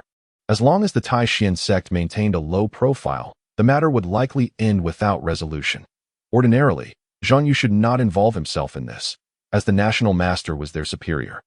However, remaining a mere observer did not align with his character, which was that of a brilliant youth who detested evil. Moreover, he had depleted his admiration points. So he saw this as an opportunity to seize the moment and benefit from the situation. I will accompany you back to the sect and report this matter to senior brother Zhang. Zhang Yu declared decisively. The National Master felt a warmth in his heart, but was about to refuse when Zhang Yu preempted him. I wish to see what audacity the Taishan sect possesses to dare harm ordinary people and disciples of our Wenxian sect. Realizing Zhang Yu had made up his mind, the National Master could not refuse and nodded in agreement. Just as they were about to leave the capital for the sect, Zhao Yunze, Kong Qingwei, and Chu Fan approached them. Uncle Dao Yu, Zhao Yunze bowed respectfully. Zhang Yu asked, "What brings you here?" Kong Qingwei replied, "I sensed that something sinister had occurred here, so I came to check." Zhang Yu realized that the commotion caused by the National Master inspecting the yin-yang needle had drawn their attention. Fearing something had happened to him. "Are you also here for that reason?" Zhang Yu asked Chu Fan, who nodded. "I plan to return to the sect with you, Uncle Dao Yu, since you have returned. You should spend time with your family." Before the two could respond, Chu Fan quickly interjected, "I will accompany Uncle Dao Yu." Zhang Yu looked at Chu Fan and contemplated that he probably wouldn't feel comfortable in the palace. So he agreed, "We will go as well." Kong Qingwei and Zhao Yunze chimed in unison. Zhang Yu regarded them, and Kong Qingwei explained, "During my journey down the mountain, Master instructed me to stay by Uncle Dao Yu's side without leaving. Just now, letting Uncle Dao Yu come here alone was already disobeying Master's orders, so I hope Uncle Dao Yu will not make things difficult for me. I feel the same way." Zhao Yunze added promptly. Zhang Yu smiled helplessly at their insistence and turned to the National Master. "Can you carry 3 people with you?" "Of course," the National Master replied. Chapter 56. The Crown Prince's Regret in the Eastern Palace. In the Eastern Palace of the Royal Palace. Ever since Zhao Yunze's return, the Crown Prince had been feeling quite guilty. Regarding his third brother, the former Crown Prince was filled with both love and resentment. The love stemmed from the fact that they were brothers, while the resentment arose from the throne and his third brother's intelligence. From a young age, everyone told him that he was the emperor's legitimate son and the future Crown Prince, the heir apparent. Until the age of 4, he did not fully understand what all of this meant, but he accepted it. However, everything changed when Zhao Yunze was born. He saw a smile on his father's face that he had never witnessed before, and the voices around him shifted, declaring that his third brother would become the Crown Prince of the Eastern Palace, the future heir of the Great Xia. Initially, he felt a twinge of emptiness but thought things would gradually improve, and he would eventually adapt. As his third brother grew and began to exhibit brilliance, everyone's focus shifted to him, especially his father's. The treatment of his third brother was a stark contrast to his own. After he turned 8, he no longer saw a smile on his father's face directed at him. The Crown Prince felt immense resentment, but found himself powerless to change it. Then came the year he turned 10. His 7-year-old third brother was discovered to possess spiritual roots, indicating potential for entering the immortal realm. That day, he was overjoyed and could not sleep all night. When he next saw his brother, he subtly encouraged him about the benefits of cultivating immortality. 5 years passed. When he was 15 and his brother was 12, his brother knelt before the emperor in the Funing Palace, begging to be allowed to leave for the sect to seek a master and pursue the Tao. Unable to refuse, the emperor sent servants to discreetly escort his brother away the next day. The Crown Prince was present during his brother's departure, though no one else knew. He watched from the shadows as his brother left, thinking he would feel joy, as with his departure, all eyes, especially his father's, would return to him. Moreover, in the days leading up to this, ministers had been petitioning the emperor to determine the national foundation and establish the Crown Prince. He believed that without his brother, Everything that belonged to him would return. However, he was disappointed. The National Foundation was established, and he finally became the crown prince, seated in the Eastern Palace, yet he could not bring himself to feel happy. He understood that once his brother entered the sect, they would be separated by realms, making future encounters nearly impossible. Thus, that day, he realized he had lost a brother who had once followed him around, calling him elder brother with innocent delight. That night, the crown prince cried for an entire night, and in the eyes of all, he seemed to transform overnight. Your Highness, a small yellow-clad servant rushed in. Appearing flustered, the crown prince ignored everything else and stepped forward to ask, "Is my brother coming?" "The third prince has left," the servant replied. The crown prince was momentarily stunned. The servant continued, "It seems there was an incident at the Immortal Temple, and the third prince went to investigate." "I understand," the crown prince said, nodding with a hint of disappointment. The servant, sensing his mood, stood silently in the hall. "Leave. If my brother returns, inform me immediately." The crown prince waved his hand. "As you command." The servant quickly exited. After departing the capital, the group arrived at Lanxian town in no time. Returning to the place of their initial arrival, Zhang Yu took out a jade token and infused it with a hint of spiritual energy. The token immediately soared into the air, transforming into a luminous portal before their eyes. Upon witnessing this, the crowd entered without the slightest hesitation. The Jade Xiong Cave Heaven, the asking immortal sect. The young master has returned. Indeed, it is the young master. Accompanying him are senior brother Zhao from Tianqian Peak, senior sister Kong from Shaozhou Peak, and senior brother Chu from Wenjian Peak. Who is the person accompanying the young master? I do not recognize him. Zhang Yu and others were carried by the national teacher towards the main peak of the asking immortal sect. Several individuals soared through the sky, while the disciples of the sect on the ground bowed and saluted. Admiration points 109. Admiration points 82. Admiration points 65. Admiration points 72. Admiration points 55. A melodious voice resonated in Zhang Yu's ears, filling his heart with joy. Indeed, one cannot harvest chives every day. Previously, when he departed from the sect, there were even individuals who did not offer admiration points upon seeing him. Look at how little time has passed since his departure, merely 3 months upon returning. These delightful disciples of the sect could begin to yield admiration once more. It is a pity, however, that the current yield is still rather low. It seems they require further cultivation before returning to form. Thus, Zhang Yu resolutely decided that once matters were resolved and he officially returned to the sect, he must refrain from frequent visits to the outer gate and other factions. Otherwise, if the chives are harvested too often, what will happen when these disciples become immune to him? In the main hall of the main peak, Uncle Daoyu, senior brother Xuanfa, the disciples of the teaching master lineage were momentarily taken aback upon seeing the newcomers. Setting aside Zhang Yu, Xuanfa rarely returned to the sect, as everyone knew he was tasked with overseeing the mundane realm. The fact that he appeared here indicated that something significant had transpired in the mortal world. "I am looking for my master. Is he present?" Xuanfa inquired directly. Disregarding pleasantries, the disciple from the main peak replied, "The master is here, but Uncle Su is also present, and it seems they are discussing some major matter, preventing us from approaching." Uncle Su refers to Su Xiuyu. Upon hearing this, Xuanfa appeared somewhat troubled. Zhang Yu stated directly, "Follow me inside to find the teaching master." Hearing this, Xuanfa nodded without hesitation. Inside the grand hall, "Sister Su, you ought to manage your disciples, especially that Li Xintong. Does she cultivate the way of emotion or the way of detachment? She flirts with this one and that one daily. Last month, junior brother Zhou came to me with 3 complaints. Wan Junxing lamented helplessly to Su Xiuyu. However, Su Xiuyu seemed indifferent, murmuring, 'How can one be detached without having emotions?' Besides, who told her to be a disciple of the Seven Suns Peak?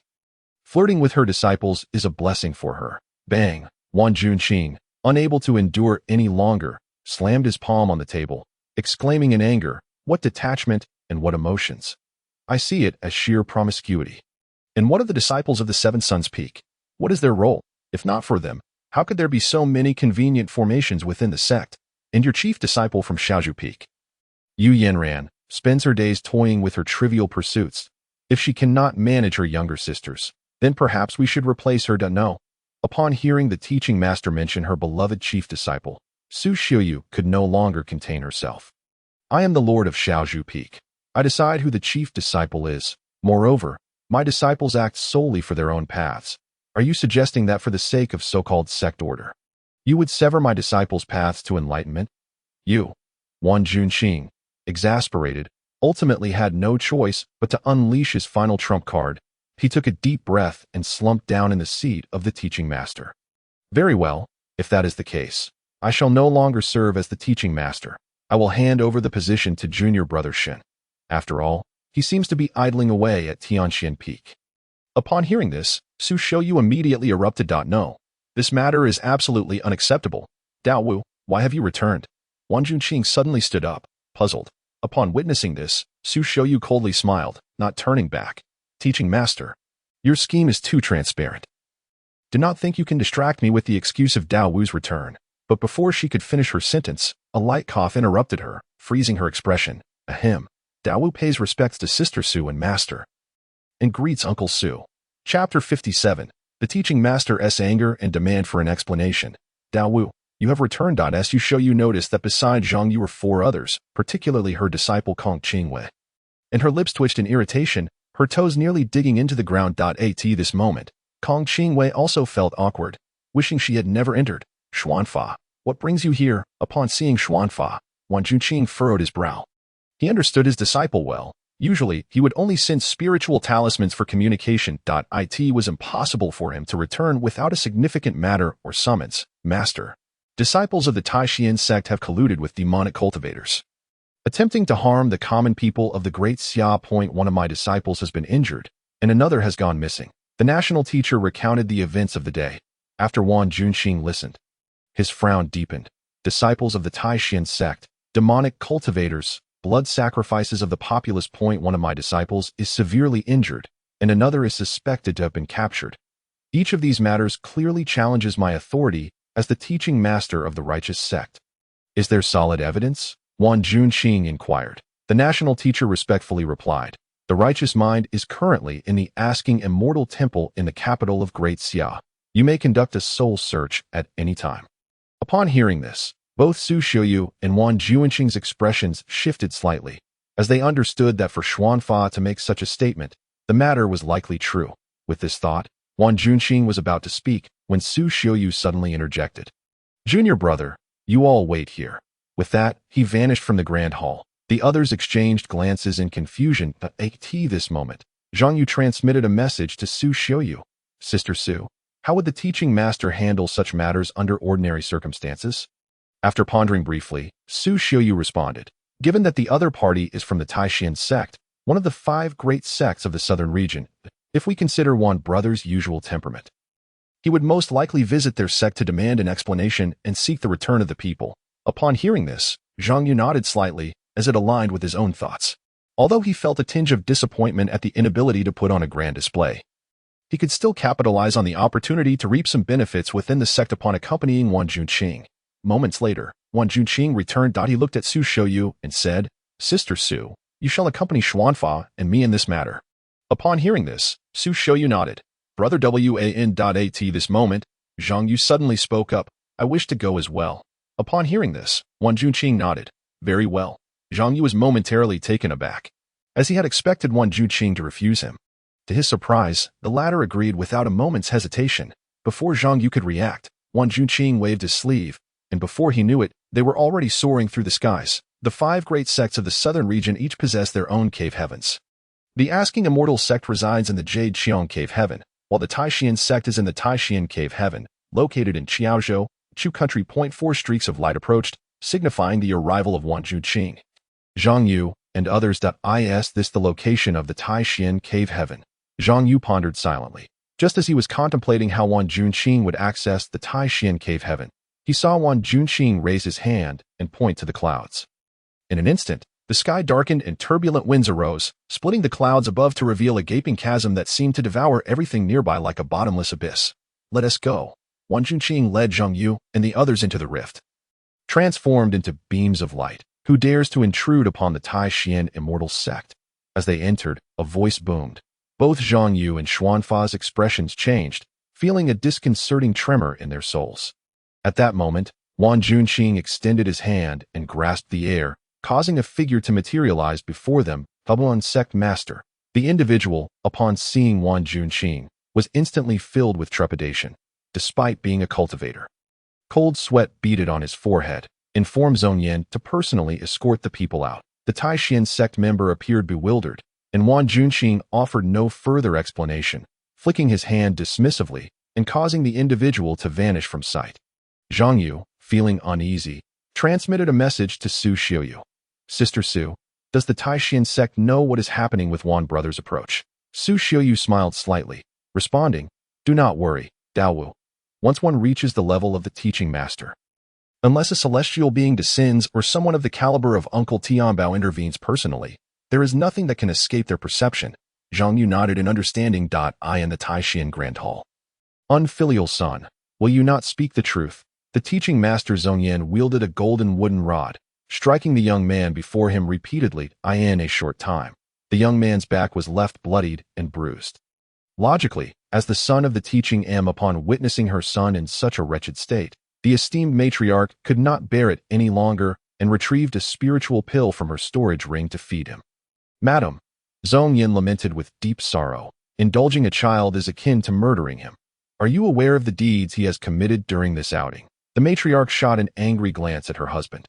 Is it not simply the demise of a few mortals? Moreover, it was not my son's doing. Zhao is also a victim, having been deceived by those wicked demons into committing such acts. Enough! Before she could finish, Zhong Yan interjected sharply. You still consider yourself a righteous person when you speak such words. What do you mean by just a few mortals? Those are the lives of countless common folk. Millions of souls. Such consequences are beyond my capacity to bear, let alone his. And do you think he is unaware of the ramifications of his actions? Was it not for a fleeting moment of pride and the pursuit of so-called face that he fell into the trap set by others? At these words, the matriarch's expression shifted to one of alarm as she turned to her son Zhao. Is what your father said true? Zhong Zhao gritted his teeth and replied, I do not know. No sooner had he spoken than the whip fell upon him. Still lying. Do you truly think I am so easily deceived like an ordinary person? Zhong Zhao winced in pain but stood resolute, showing not a hint of surrender. Seeing this, the matriarch attempted to intervene, but Zhong Yan merely flicked his finger, rendering her immobile. She could only watch helplessly as her son endured the punishment. Speak. Where are the missing disciples of the Wenxian sect? Zhong Yan demanded. Zhong Zhao remained silent, allowing the whip to strike him, his flesh once again torn and bloodied from the effects of the pill he had consumed. Yet he refused to yield. At that moment, a figure rushed into the hall, a senior elder from the Taishan sect, who had just been captured by Wan Junqing outside the gates. What is the matter? Zhong Yan asked, his grip on the whip tightening as he struggled to contain his fury. The elder replied, the leader of the Winston sect, Qishanjinren, has arrived. Wan Junqing. Zhong Yan's expression shifted, anger flashing in his eyes as he glanced at the kneeling Zhong Zhao before vanishing from the hall.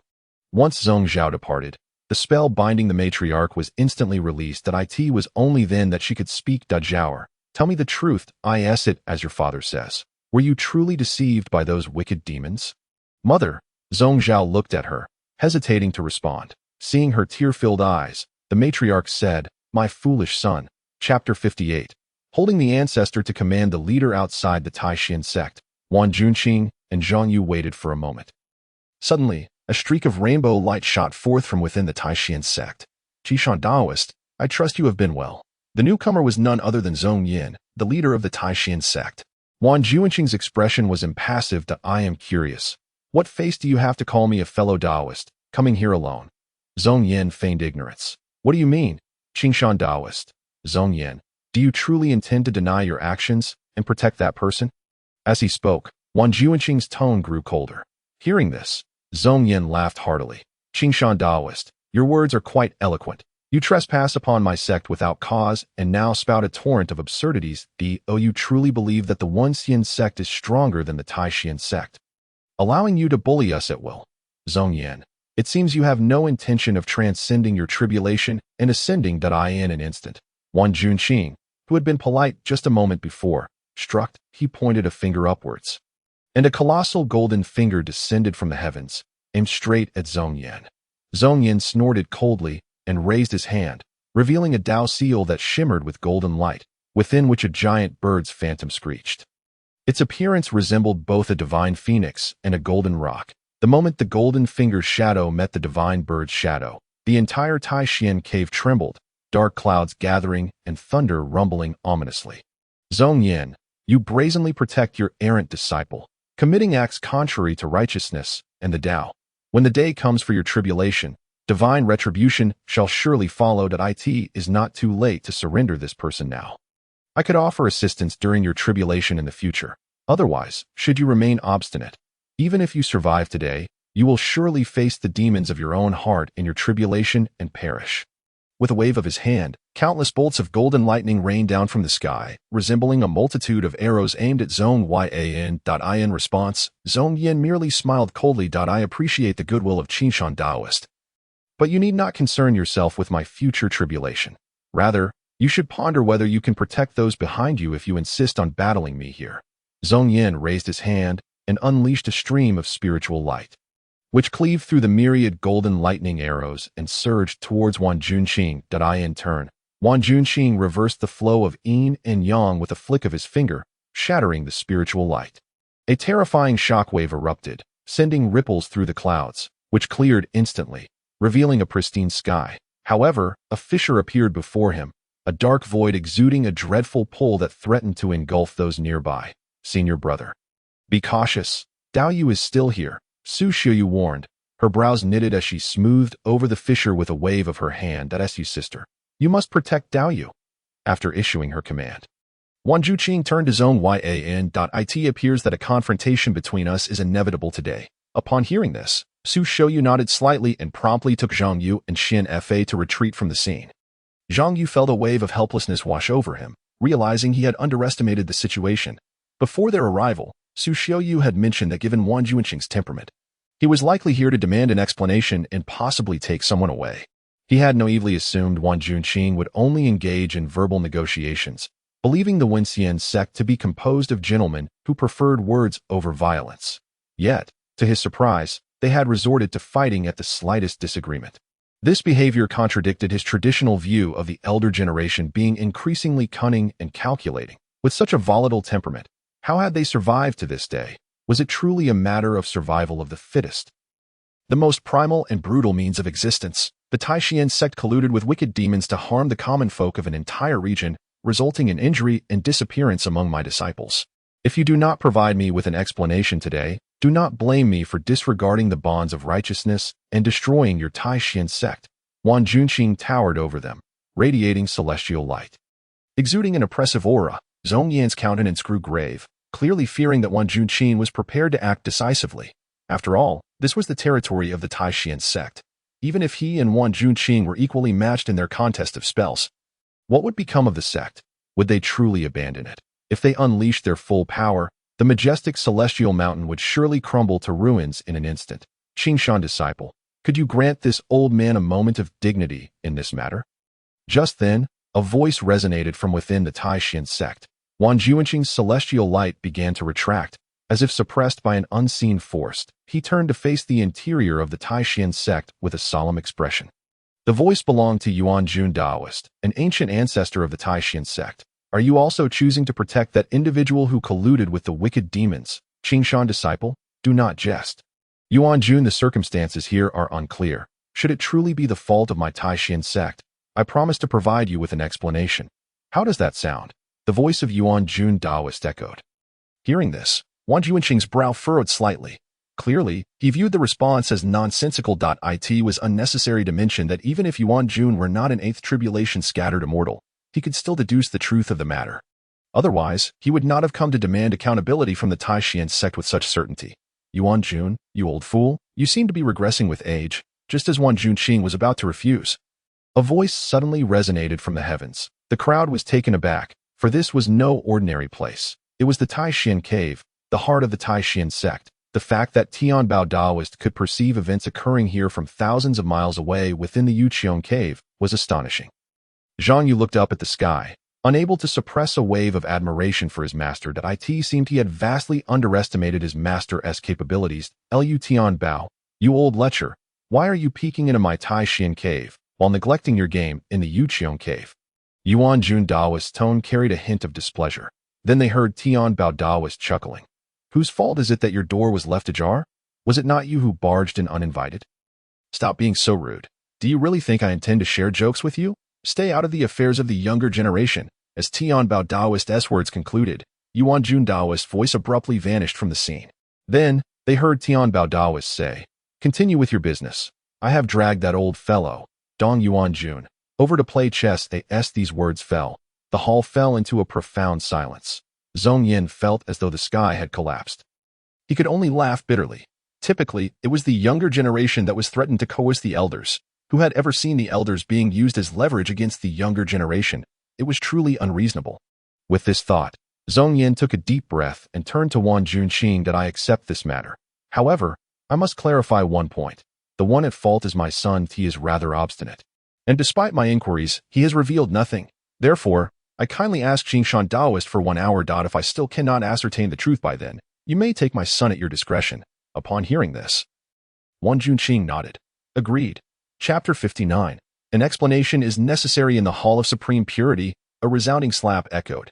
The headmaster's wife cast a look of disappointment and exasperation upon her son, Zhongzhao. With a heart full of anguish, she exclaimed, "My son, you are truly foolish. How could you commit such a colossal error for the sake of your own reputation?" "Mother, I only realized the gravity of the situation afterward. And I deeply regret it," Zhongzhao replied. His eyes reddened. Observing her son's distressed demeanor, the headmaster's wife felt a pang of compassion. She embraced him tightly and said, "My dear child, your father is correct. We are practitioners of the righteous path, devoted to the principles of heaven and earth. Although I often look down upon mortals, they ultimately form the foundation of the righteous way and the essence of worldly fortune. You have been schemed against by nefarious individuals. While much of the blame does not lie with you, a mistake is still a mistake." As she spoke, tears streamed down her cheeks. "Mother, what should I do now?" Zhongzhao inquired. "The Wuxian sect has come knocking." And the headmaster's wife reassured him, "Do not worry. Your father and the ancestors of our Supreme Purity sect are here to support us. I shall send word to your grandfather and great-grandfather immediately." Sending word now would be too late. At that moment, Zhong Yan's voice came from the entrance of the hall. Both the headmaster's wife and Zhongzhao turned to look. Zhong Yin stepped forward and spoke slowly. "Wang Junqing has already arrived, and Yuan Jun, our ancestor, has been invited by the heavenly treasure Taoist to play chess. Unless a great Luo golden immortal descends, it would be of no use, even if many were to learn of this matter," he added. Upon hearing this, the headmaster's wife's eyes widened with alarm, yet she steeled herself and insisted, "I refuse to believe that Wang Junqing would dare to harm my son." Zhong Yin took a deep breath, ignoring his wife's protest, and turned to Zhongzhao, asking, "Zhaoer, I must ask you now to speak the truth. If there are any more lies, even I cannot save you, even if Wang Junqing seeks to extract your soul." "I would not intervene." At these words, Zhongzhao felt a shiver run down his spine and nodded in trepidation. Zhong Yin continued, "Now, tell me in detail what transpired." Zhongzhao began, "After leaving home, I traveled to the mundane Qi dynasty, where I remembered that a friend's family happened to reside there. Subsequently, Wang Huan introduced me to a companion named Xing Diu. First, I believed him to be merely a carefree rogue. But only after the incident did I realize, through Wang Huan, that he was a secretive and wicked practitioner. The term secret sect refers to the collective of demonic forces, akin to a so-called righteous alliance. Zhongzhao explained. Later, Xing Du wagered that he possessed a magical artifact capable of harnessing fortune for his own use. Upon hearing this, Zhong Yan's expression darkened. "So you used the treasure I bestowed upon you to obscure the perception of the Wuxian sect's guardian stationed in the mundane Xia?" Zhongzhao lowered his head, affirming, "I only later realized that this scoundrel deceived both me and Wang Huan. My involvement was not to harness fortune, but to conduct a blood sacrifice of the populace in a state of the mundane dynasty. Father, Wang Huan is my friend, and the Wang family is innocent." Zhongzhao hastily added in defense of Wang Huan and his family. "Foolish." Zhong Yin inhaled deeply, suppressing his fury. Given his temperament, had this individual not been his son, he would have likely struck him down on the spot. To fall prey to such a scheme over mere pride, based solely on one person's word and a conflict of egos, was utterly absurd. Moreover, he believed that the Wang family was inherently suspect. How could a family's offspring associate with demonic practitioners without anyone within the family noticing?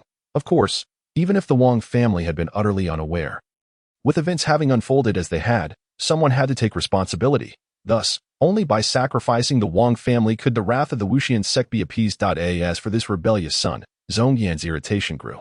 Had he known his son would turn out this way, he would have preferred to abandon him by the roadside, thus avoiding this current turmoil. Your matters will be addressed after this incident is resolved. For now, stay here with your mother. With that, Zhongyan extended his hand, drawing forth a stream of spiritual light directly from Zhong Zhao's mind. The headmaster's wife, witnessing this, displayed a look of concern. Zhongyan reassured her. Do not worry, your son is unharmed. I am merely extracting some crucial memories from him. Although he will still retain some recollection of this event, it will not hinder his future cultivation. As he spoke, a jade tablet appeared in his palm.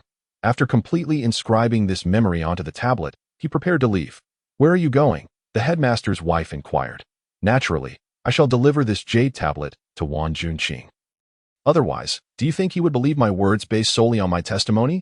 Upon hearing this, the headmaster's wife felt a pang of guilt, then returned swiftly.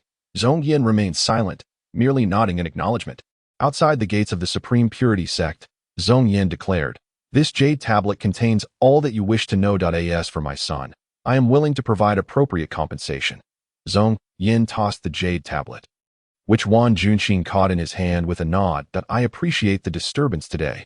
With these words, he vanished alongside Zhang Yu and others within the realms of the Supreme Purity Cave.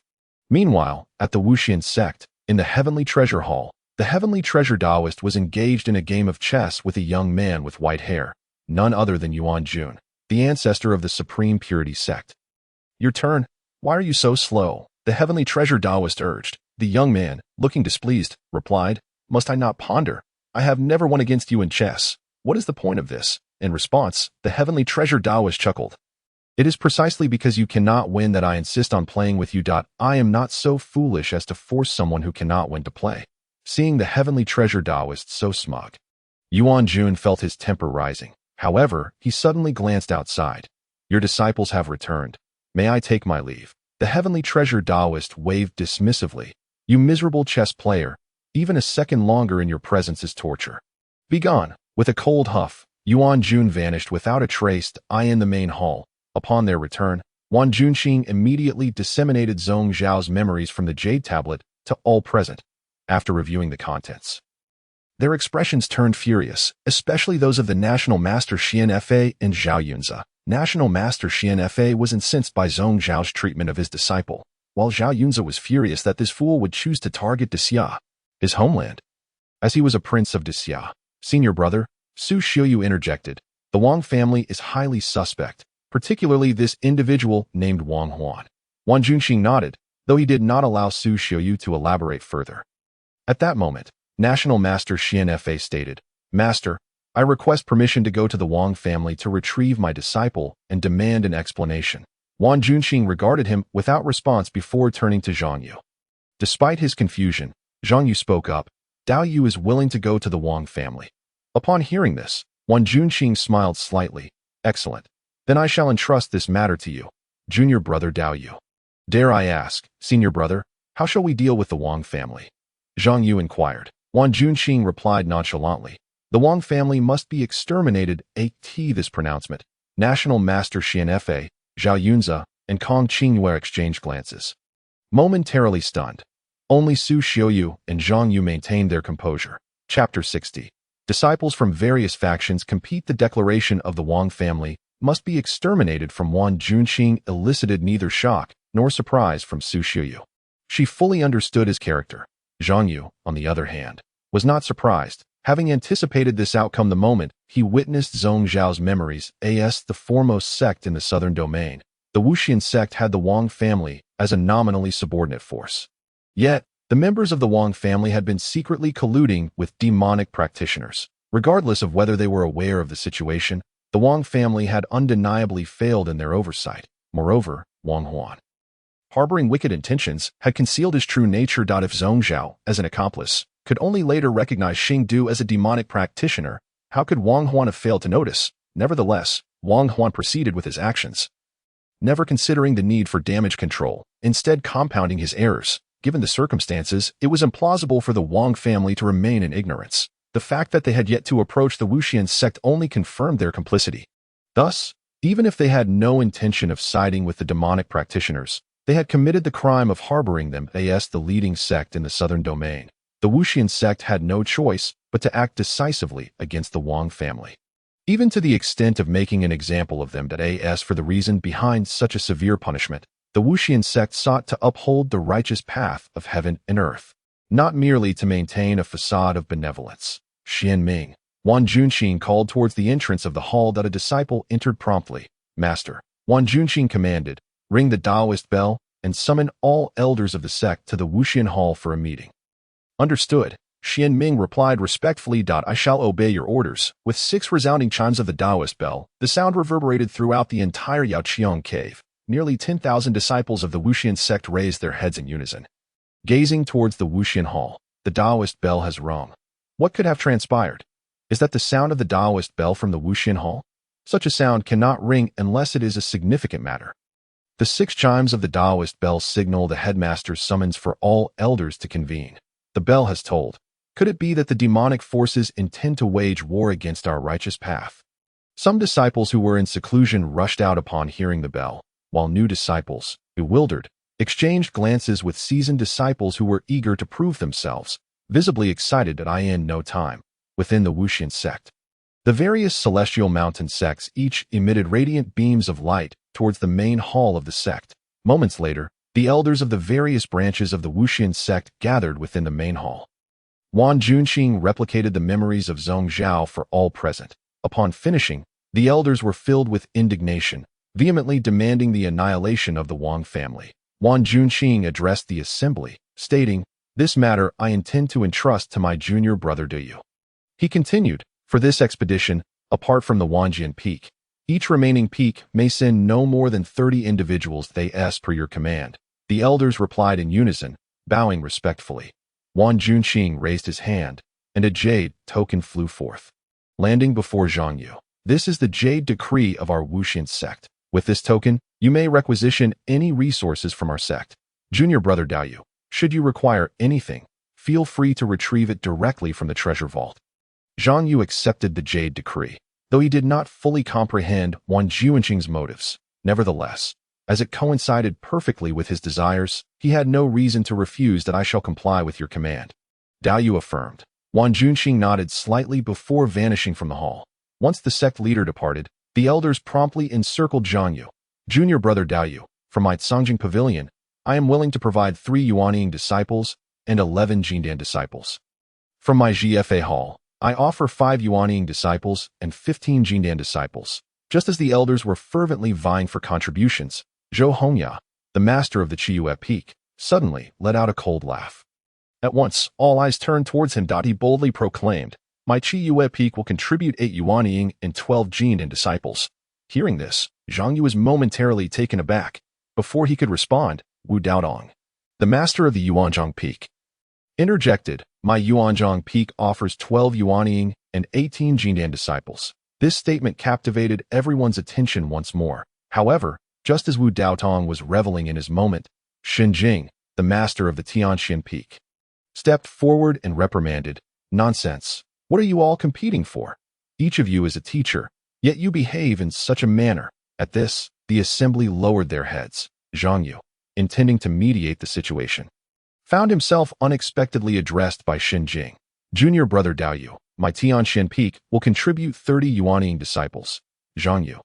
At Wuxian Peak, in the Tianbao Hall, Wan Junxing entered the Tianbao Hall and respectfully addressed the resting Tianbao Taoist.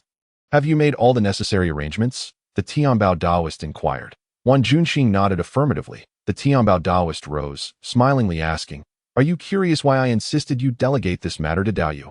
Wan Junxing nodded once more. The Tianbao Taoist chuckled. "A person can grow in adversity, yet can also become inflated in prosperity. This child, Daoyu, has recently entered the sect, and having seen so little, his rapid growth is concerning. Though I have continually urged him to temper his cultivation, his progress far surpasses that of his peers. So, you wish to disrupt the current state of ease that junior brother Daoyu finds himself in?" Wan Junxing inquired. The Tianbao Taoist nodded. "In due time, the seals in the Yuming realm will likely weaken. Thus, I plan to send him there for a visit." Upon hearing this, Wan Junxing's expression shifted slightly. "I oppose this. The Tianbao Taoist regarded him. Wan Junqing elaborated. Though entry to the Yuming realm is limited to those below Yuanying, it is primarily suited for Jindan disciples. Junior brother Dao Yu has only just broken through to the Dongming stage. Despite his extraordinary talent, he remains vastly outmatched by Jindan cultivators. He possesses my Xianhuang treasure mirror and many other precious items from you all. He should be safe, the Tianbao Taoist asserted. Wan Junqing maintained his stance, stating, I still oppose this. The Tianbao Taoist, somewhat exasperated, asked, have you not inquired whether he is willing to go? Wan Junqing replied, there is no need to ask. His consent is irrelevant. Hearing this, the Tianbao Taoist sighed softly. Very well that I shall not be here much longer. Do as you please, that I need to rest now. To this, Wan Junqing respectfully replied, I take my leave. After Wan Junqing departed, the Tianbao Taoist sat back up, ensuring Wan Junqing had indeed left before calling out, Tonger, the Taoist bell chimed, signaling a significant event within the Wuxian sect. Before the disciples could grasp the situation, a colossal celestial vessel ascended majestically from within the Wuxian sect, surrounded by over 100 Jindan disciples wielding swords and accompaniment. This spectacle resembled a gathering of myriad immortals, truly awe-inspiring. Within the Wuxian sect, countless disciples gazed skyward, some dumbfounded, others filled with yearning, while discussions erupted among them. Some could not help but exclaim, to soar on swords, vanquishing demons and evil. This is how we, as cultivators, should be. This statement garnered immediate agreement from those nearby. However, some lamented, what a pity that I cannot partake in such an occasion. I heard the one leading this expedition is the young lord. What? The young lord is also going. The disciples of the Wuxian sect turned their gazes upward. At that moment, someone exclaimed, I bid farewell to the young lord. May the spirit of our sect endure, and our fortunes flourish. Instantly, countless disciples echoed, may the spirit of our sect endure, and our fortunes flourish. Admiration points 300, admiration points 128. Admiration points 468, admiration points 552, admiration points 266, on the celestial vessel. Zhang Yu naturally heard the voices of the disciples below. Simultaneously, the system's notification sounds resonated in his ears, nearly causing him to grin. Indeed, his efforts to cultivate goodwill had not been in vain. Although these ordinary disciples could not yet serve as high-quality resources for him, they could certainly help build his momentum, and thus, the chain reaction had begun. Retracting his gaze, Zhang Yu inspected the accompanying personnel.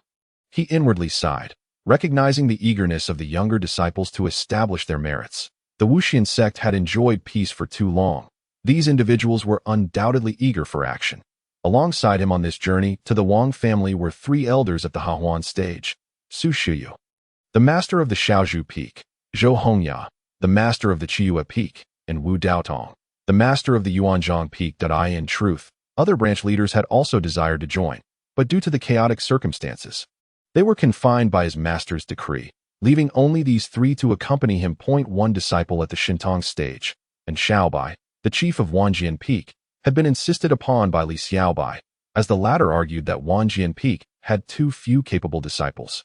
With only in Xiaobai being presentable to 52 Yuanying disciples, hailing from various branches, and nearly 200 Jindan disciples, due to their lower rank, they could only ride swords outside the celestial vessel. Such a configuration and assembly, to be frank, were more than sufficient to annihilate even 2 or 3 Wang families. Junior brother Dao Yu. Zhou Hongyan noticed Zhang Yu looking his way and smiled, intending to strike up a conversation. However, Zhang Yu shifted his gaze to the national master beside him and inquired, how long until we reach the Wang family? The national master replied, approximately the time it takes to burn an incense stick. Zhang Yu nodded slightly and quickened his pace toward the Feilu, the palace atop the celestial vessel. The Feilu within the celestial vessel resembled an immortal palace, and just as he intended to explore it further, his attention was drawn to a familiar figure nearby. Guahao? Zhang Yu addressed the familiar disciple, somewhat surprised. This individual was indeed Guahao from the Cangjing Pavilion. Young lord, Guahao greeted him with a shy smile. You have broken through? Zhang Yu asked, scrutinizing him. Guahao replied bashfully, thanks to Elder Yu's elixirs, I have entered the Jindan stage and have successfully formed a complete Jindan. Zhang Yu nodded in acknowledgement, then seemed to recall something, promptly asking, are you familiar with this celestial vessel? Guahao responded, yes, I am quite familiar. When I am not in the Cangjing Pavilion, I am responsible for organizing and maintaining these celestial vessels. If the young lord wishes to explore inside, I can guide you to in the southern domain of Qingzhou. The Wang family held a prominent reputation. Numerous legends about the Wang family's immortals had been compiled into tales, widely circulated among the locals. The most renowned among them was the Wang family's elder, known as the Tiangang Taoist, revered locally as the Tiangang Immortal. The Wang family was situated amidst the mountains of Qingzhou, possessing strength that could be considered top tier in the cultivation world, yet insufficient to rank among the elite powers.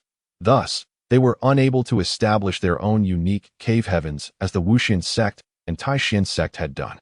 Consequently, the area surrounding the Wang family was shrouded in an illusory, grand formation that as one approached, they would find themselves enveloped in ethereal mists, obscuring their vision, rendering it impossible for ordinary individuals to draw near, let alone enter the celestial realm of the Wang family. If they're coming out, they're coming out. Outside the mist, several youths excitedly pointed at the figures emerging from the fog. Soon, as the figures stepped forth, the youths rushed forward, eagerly inquiring, Dongguer, how was it? Did you see the Wang family's immortal? Dongguer, what did the immortal look like? Was he an old man with a flowing white beard, exuding an air of celestial grace? The youth referred to as Dongguer gazed at his companions, momentarily regaining his composure before smugly replying, of course, I saw him. The immortal was an old man, clad in white, with a radiant glow emanating from behind his head. And he looked extremely kind. As Dongguer finished speaking, his surrounding companions were left wide-eyed, filled with longing. Unbeknownst to them, as they discussed the so-called Wang family immortal, above the clouds, two figures observed them intently. These two individuals were unmistakably members of the Wang family, the so-called immortals mentioned by Dongguer. Elder brother, look at how foolish these mortals are. This person has clearly never seen us, yet they are easily deceived by a few of his lies. One of them remarked, a hint of mockery flashing in his eyes. They are but mortals, as lowly as cattle or horses. They will always believe what others say, making them easy to fool, the other replied with a disdainful sneer. Afterward, he turned to his clan brother and stated, it is time for us to return that we can reinforce the great formation during this period. There is no need to allow mortals to enter it any longer. If they come too often, they will cease to find it remarkable. Upon hearing this, the clan brother nodded in agreement. Indeed, too many mortals would disrupt our serene cultivation within the Wang family's celestial palace. Wang Sheng, the family patriarch, wore a heavy expression. Huaner, we must handle that individual meticulously. We cannot let the sect know. Wang Huan chuckled lightly. Rest assured, father, as long as neither of us speaks of it, no one will ever know. Wang Sheng sighed softly at this. His demeanor was entirely understandable, for the situation was indeed grave, and he felt somewhat out of control.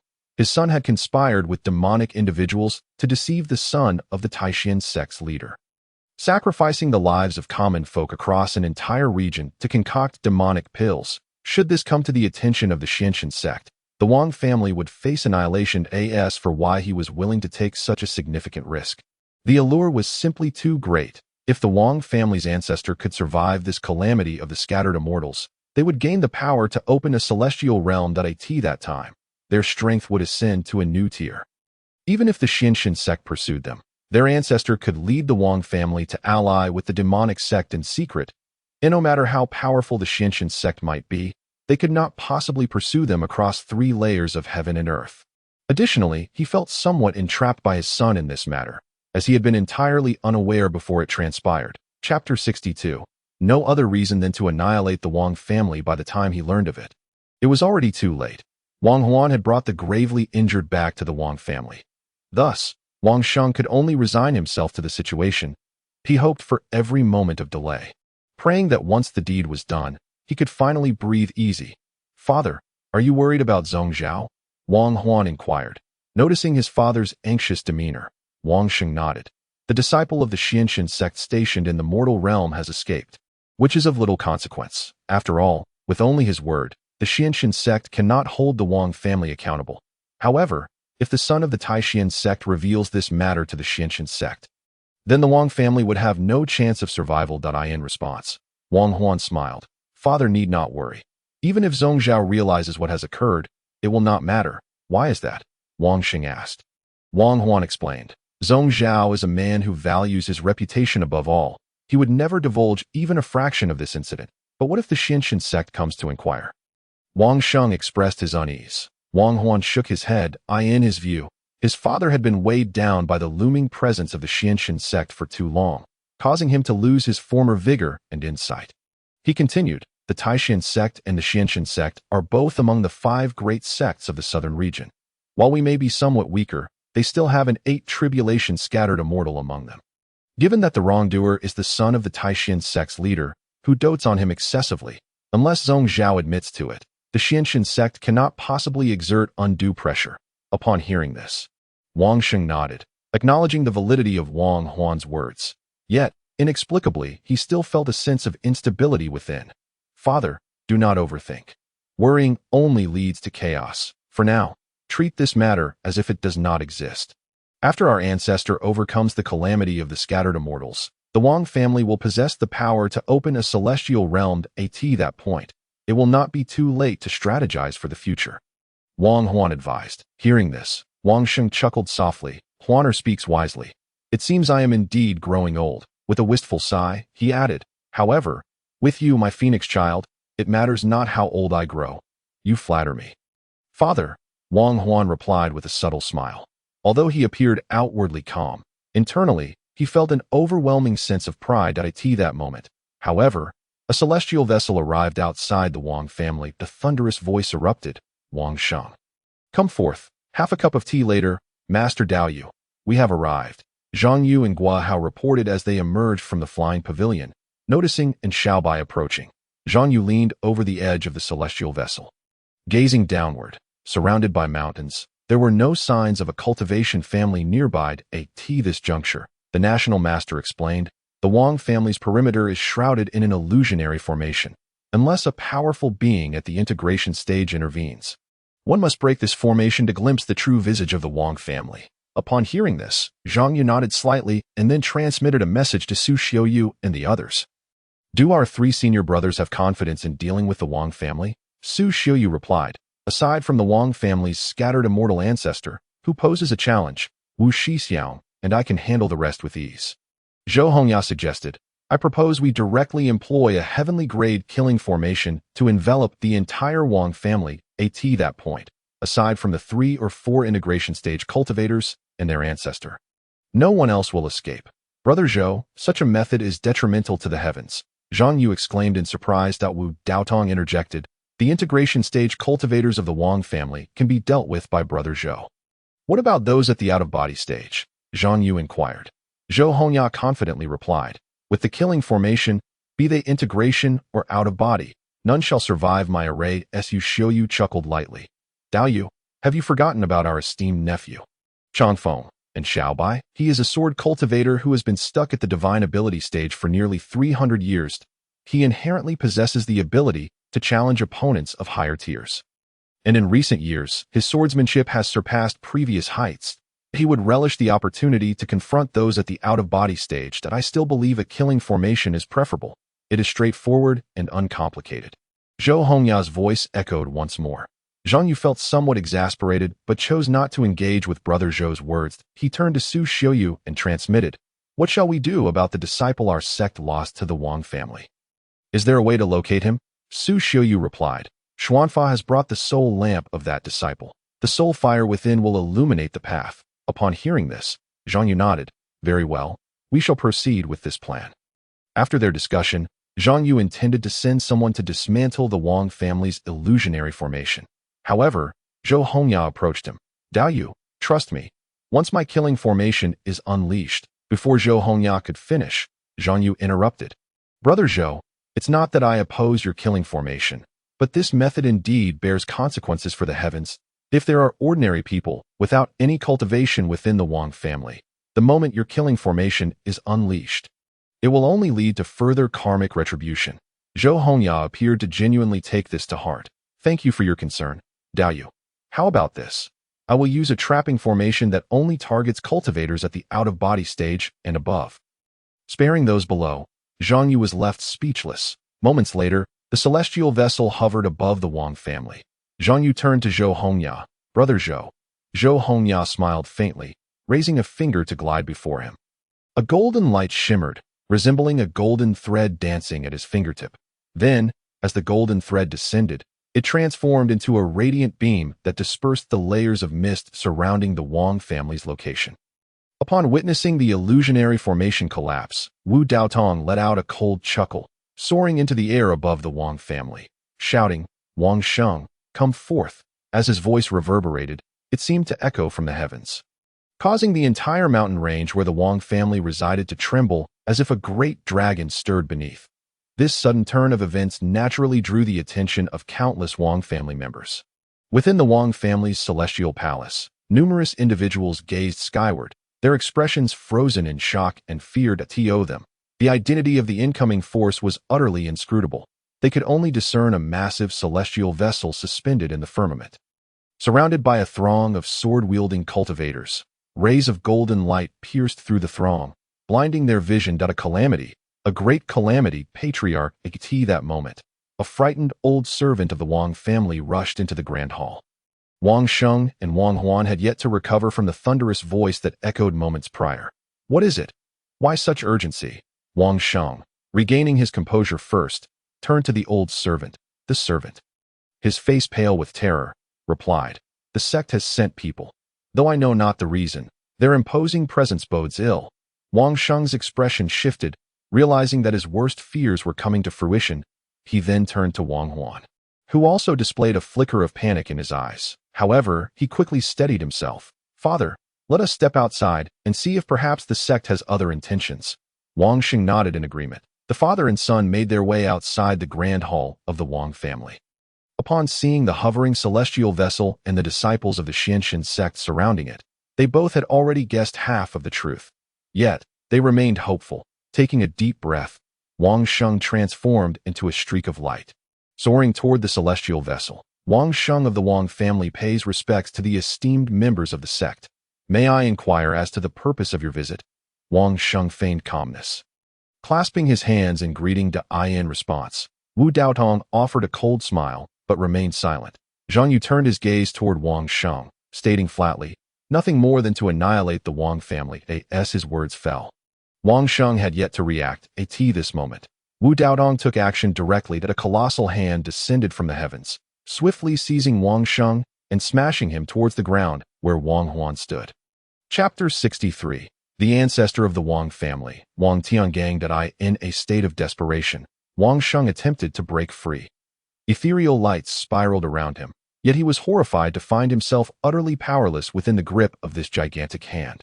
Akin to a mere child, Wang Sheng's countenance changed drastically. Spatial overlap, a binding type divine ability? Huaner, flee quickly.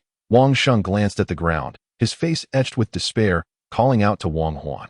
Unfortunately, Wang Huan, being merely at the nascent soul stage, was in no position to resist Wu Daotong's methods. Under the immense hand, he could only tremble, his legs giving way beneath him.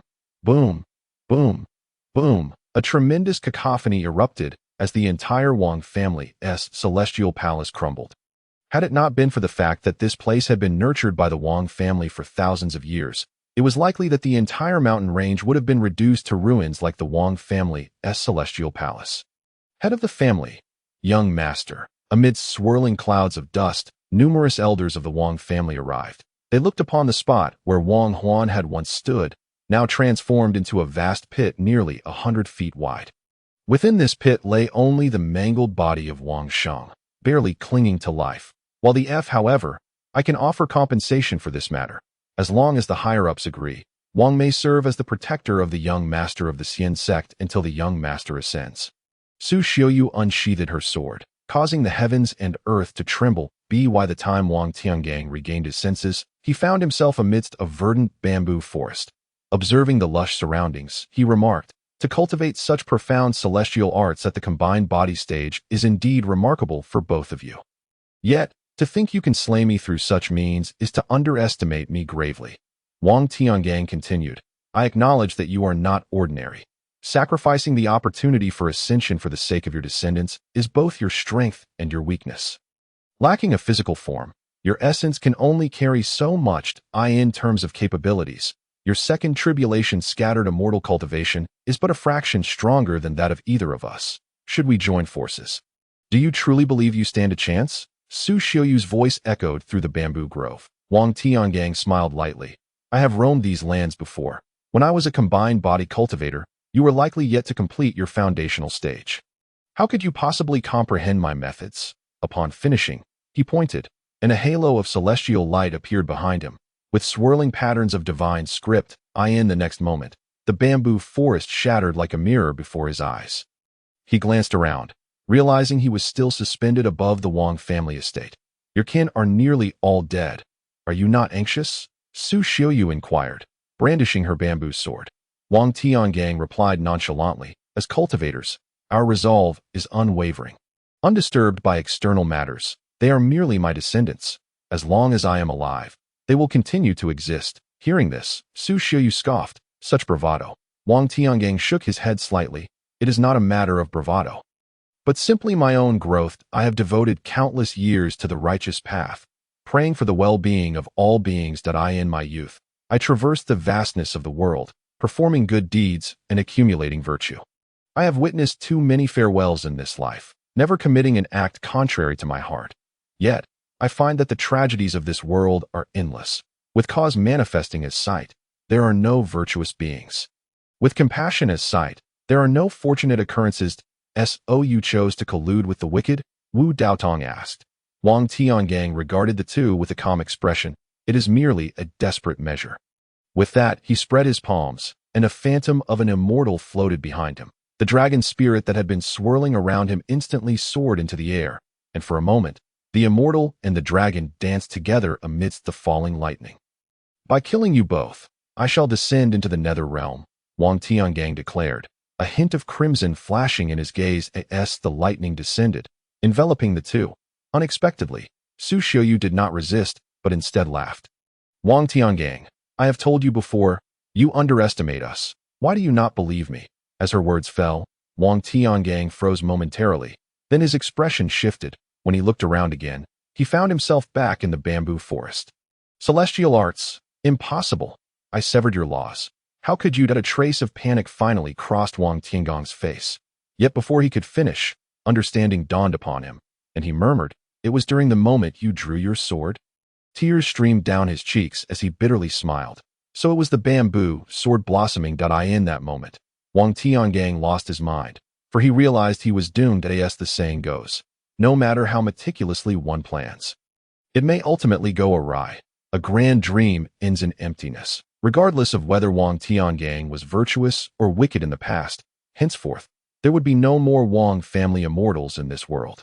On the celestial vessel, the chaos within the Wang family palace was drawing to a close. Zhang Yu gazed at the sky, pondering whether the battle between Su Xiaoyu and the others would last as long as decades or even centuries.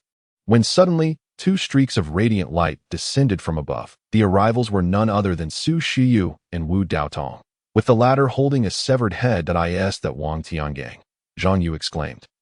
Astonished by the head in Wu Daotong's grasp, Wu Daotong nodded. I, along with junior sister Xiaoyu, could not completely kill him. We could only sever his scattered immortal form and seal his essence within the head. Upon returning to the sect, we will likely need to request Master to take action. Zhang Yu acknowledged this with a nod. Just then, another streak of light shot up from the ground. It was the National Master. Xian Fa, have you found him? Zhang Yu inquired. The National Master replied. Thank you for your concern, Uncle Dao Yu. The corporeal form and essence of Zheng Yin have been located. However, he is gravely injured, so I have placed him in a treasure for nurturing. Upon returning to the sect, I will request Master's assistance in healing his wounds. Hearing this, Zhang Yu nodded.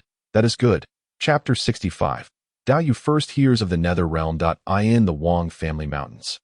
As Wang family cultivators were being slaughtered, a figure suddenly burst forth from the ruins of the Wang family palace. Elder Changfeng.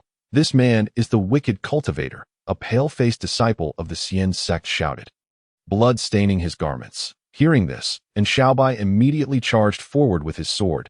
Shock of awakening. With a single stroke, his sword sang like thunder. In an instant, countless sword shadows filled the sky. Seeing this, Xing Du produced a soul banner. Swirling with ghostly energy and resentment, Zhang Yu aboard the celestial vessel could not help but exclaim in astonishment, "A 10,000 souls banner. This fellow is quite the talent, with the wails of countless ghosts."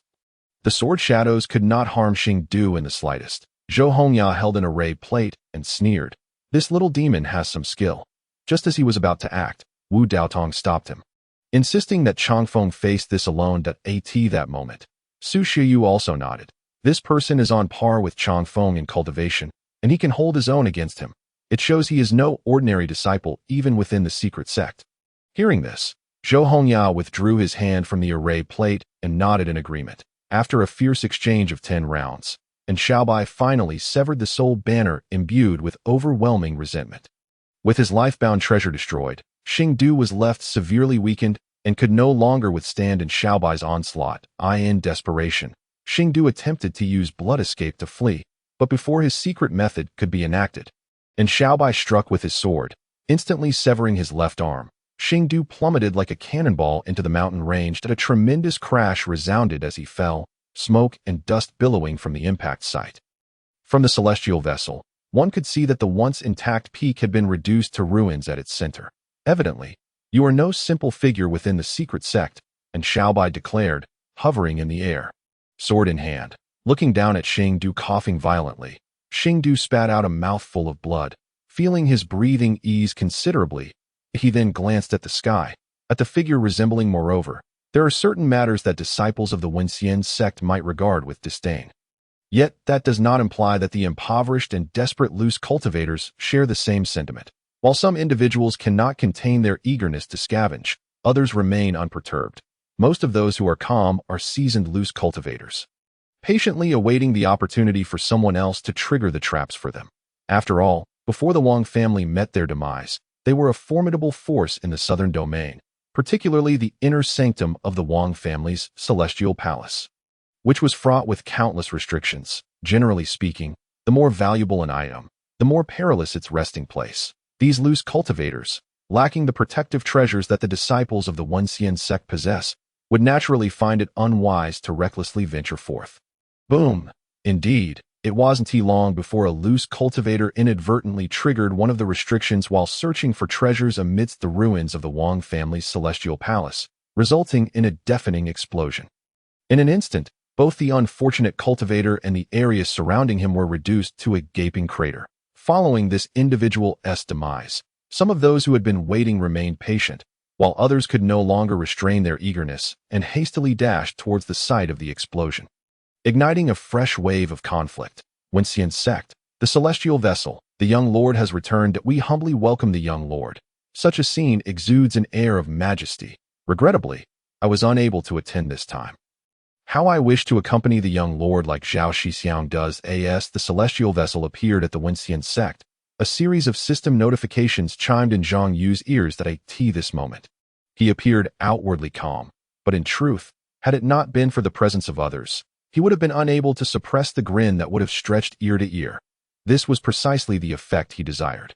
The annihilation of the Wang family was not his ultimate goal, but rather a bridge connecting his entrance and exit from the Wenxian sect to harvest admiration points. Previously, he had idly wandered around the Wenxian sect, familiarizing himself to garner goodwill and accumulate admiration points. Although this approach yielded promising results at first, over time, the returns diminished at a visibly alarming rate. Thus, it has been proven that diversifying one's methods is indeed beneficial. After all, if even old couples can find renewed romance through novelty, one can only imagine the potential for a vigorous young man like himself. In the main hall, the Wenxian hall, upon witnessing the return of the celestial vessel, Wan Junqing had already been waiting at the entrance of the grand hall. Moments later, Zhang Yu and the others arrived. With a smile, Wan Junqing inquired, "Dao Yushidi, was your journey smooth?" "Indeed, I have fulfilled my duty," Zhang Yu replied. Wan Junqing nodded slightly, then proceeded to arrange rewards for the disciples who had accompanied him. However, just then, Zhang Yu called out to him, "By the way, Xixiang, what is the Wyoming realm?" Upon hearing this, Wan Junqing's expression changed drastically. "The Wyoming realm? Where did you hear about it?" Wan Junqing asked earnestly. Zhang Yu hesitated briefly before recounting the scene of Xing Du's demise. After listening, Wan Junqing's demeanor grew solemn. "Dao Yushidi, The Wyoming realm is no place for the faint-hearted. If you can avoid it, do so. Zhang Yu nodded slightly in understanding, choosing not to pursue the topic further. As Wan Junqing's intentions were clear, he wished to keep Zhang Yu in the dark about the true nature of the Wyoming realm. Soon, news of the Wang family's annihilation spread throughout the southern domain and beyond, rekindling the shadows of fear that had once loomed over them due to the Wenxian sect's dominance. Ultimately, it had been far too long since they had lived in such peace, causing many to forget the great mountain that loomed over the southern domain. However, curiosity regarding Zhang Yu's identity surged, as he was the sole direct disciple of the Wenxian sect's ancestor, intriguing many about the character capable of inspiring the notoriously reclusive Tianbao Daoist to consider taking on disciples. Simultaneously, within the Wenxian sect, upon the return of those who had ventured out, it was the disciples who had stayed behind who truly felt envy. Those who had accompanied the young lord not only returned with accolades that others coveted, but also benefited from the sect's reward system, exchanging contributions for elixirs or magical artifacts. It could be said that most who undertook the journey returned with their hands full, and the young lord generously distributed the treasures he had acquired from the Wang family's vault. In an instant, many disciples within the Wenxian sect found themselves feeling rather sour. This wave of fervor, however, lasted merely 3 months before it came to an end, as the day of the Wyoming realm's opening approached. 3 months later, in Shaobai, Shun Anren, Dong Zhongwang, Wang Dong, Cheng Fei, and Yu Yanran, among other leading disciples from various branches of the Wenxian sect, gathered at the mountain gate of the sect. They addressed the dozen or so Wenxian sect disciples before them in unison. May your journey be smooth, dear junior brothers. May our Wenxian sect's Tao energy endure, and may our fortunes flourish. Over a dozen golden core disciples of the Wenxian sect took to the skies on their swords. Departing from the sect and leaving the Yujing cave heaven, atop the Xianfeng, Zhang Yu stood at the cliff's edge, gazing towards the mountain gate, lost in thought. After a while, the white crane boy approached him from behind. Young lord, are you watching the disciples heading to the Wyoming realm? Zhang Yu nodded slightly and turned to ask the white crane boy, what brings you here? The white crane boy respectfully replied, the great lord is looking for you. At this, Zhang Yu nodded slightly and proceeded indoors to eye in the inquiry hall. The Tianbao Daoist remained seated in meditation, engrossed in a game of chess. Master, you called for me? Zhang Yu entered and asked. The Tianbao Daoist gestured towards the opposite side of the chessboard. Understanding, Zhang Yu took a seat cross-legged. The Tianbao Daoist inquired, why did you not see off those disciples as they departed for the Wyoming realm? Zhang Yu replied, the branch leaders are sufficient for that duty, and besides, I am not particularly interested in the Wyoming realm. Not interested? The Tianbao Daoist looked at him, puzzled. Why not? Zhang Yu explained.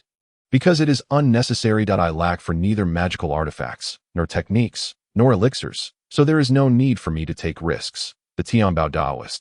That through the course of these 3 months, Zhang Yu had gained a solid understanding of the Wyoming realm's true nature, a bridge connecting the Daojin Tian and the demon realm.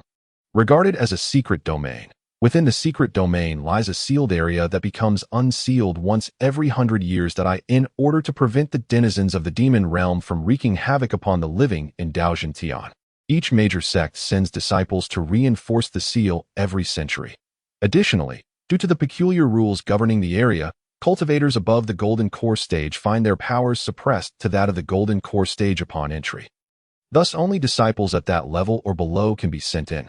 Moreover, given the ancient nature of the realm, countless practitioners from both the demon realm and the righteous Tao of Daojin Tian have been entombed there, resulting in a plethora of techniques and magical artifacts that allure many from smaller sects and among loose cultivators alike. Consequently, every 100 years, when the Wyoming realm opens, not only do the major powers send their disciples, but countless loose practitioners also enter. The Tianbao Daoist, visibly exasperated, asked, do you truly have no interest at all? Zhang Yu shook his head gently. None, and it seems that my master Shixiang also does not wish for me to approach that place. The Qingshan, the Tianbao Daoist replied with some displeasure. Your Shixiang is merely a stubborn traditionalist. What does he understand? Zhang Yu. Do you have anything else to discuss? The Tianbao Daoist suddenly inquired. Zhang Yu, taken aback, replied, isn't it you who called for me, master? I have nothing to report, but if that's the case, go out for a stroll. I need to rest, the Tianbao Daoist ordered. Upon hearing this, Zhang Yu rose from the couch. Offering a slight bow, disciple takes his leave. With that, he turned to depart. The Tianbao Taoist watched Zhang Yu's retreating figure and could not help but let out a quiet sigh.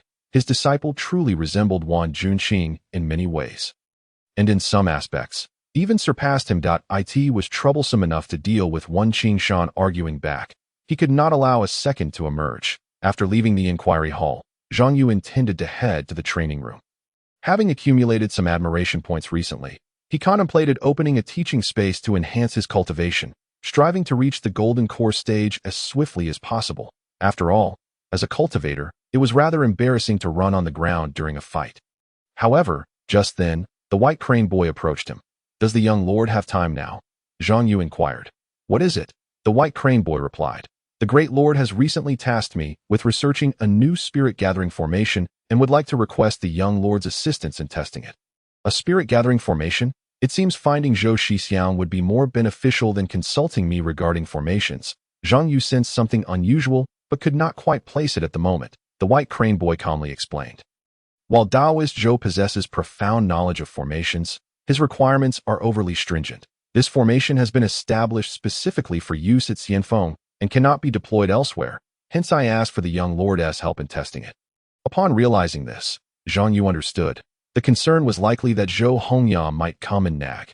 Nevertheless, it made sense. Since Zhou Hongya had attained enlightenment through formations, he often critiqued even his own previous works, let alone those laid out by others. Ultimately, Zhang Yu agreed and followed the white crane boy to the courtyard where the formation was set up. "Young lord, please sit quietly within. I ask that you devote yourself to this endeavor for the next 7 days." The white crane boy instructed. Zhang Yu nodded and entered the spirit-gathering formation that he sat cross-legged, suspended in midair, and felt the immense spiritual energy converging from all directions. With his eyes closed, he began to circulate his internal energy.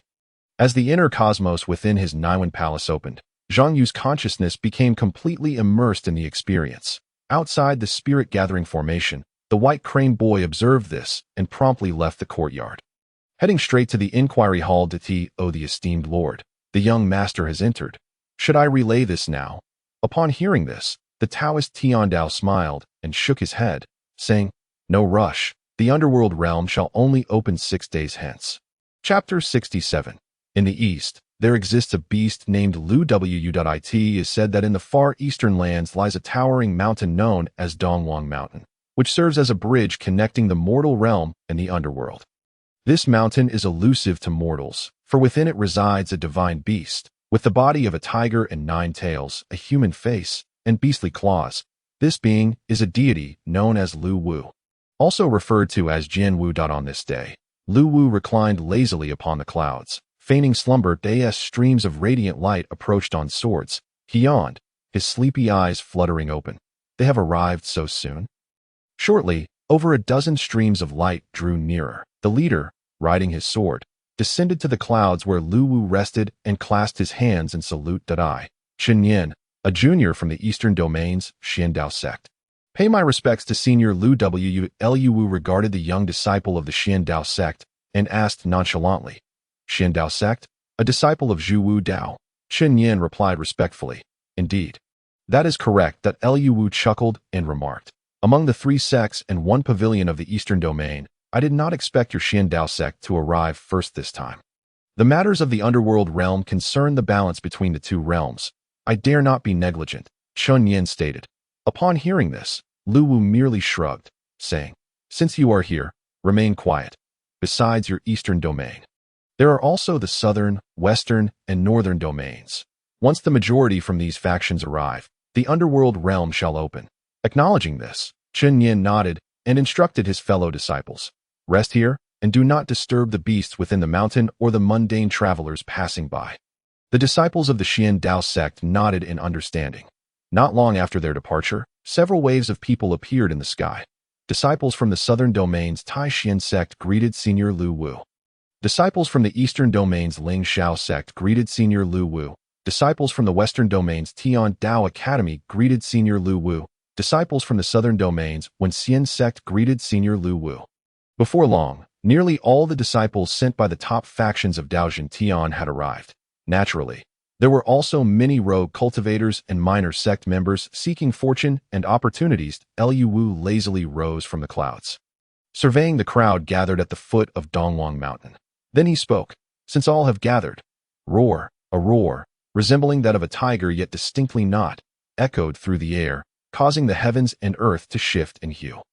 Everyone felt a surge of agitation in their hearts, as if they might shatter at any moment.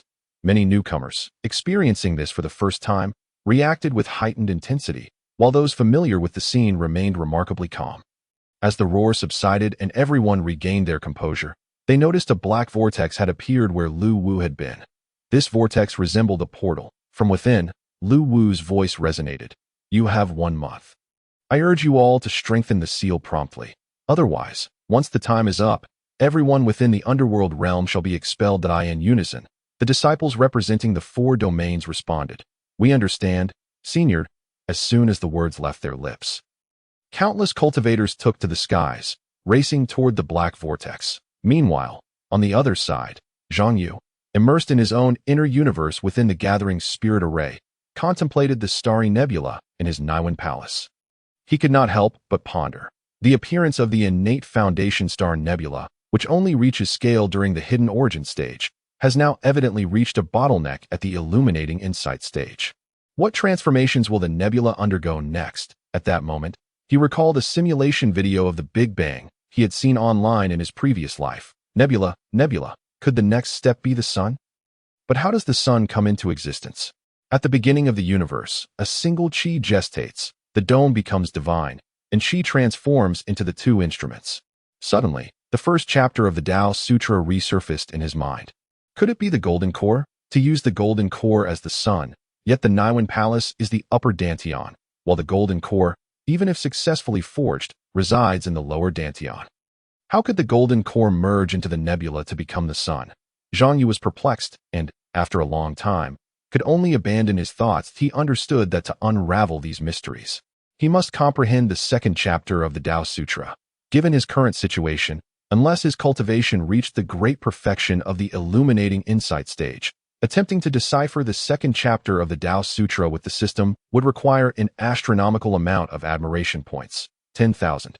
Thus, what he needed to do now was to quickly accumulate enough admiration points, aiming for 30,000 to unlock a space for 90 years of teaching, coupled with the Chimu wine and the 7 stars pure yang pill. He anticipated that he might finally succeed in breaking through to the late illuminating insight stage, or even to great perfection. Name, Zhang Yu. Character, prodigy. Level, mid-illuminating insight. Talent, ordinary, rare existence with pure colored spirit roots across 9 systems. Spirit roots, pure colored spirit roots of 9 systems. Gold, fire, wood, water, earth, wind, thunder, yin-yang.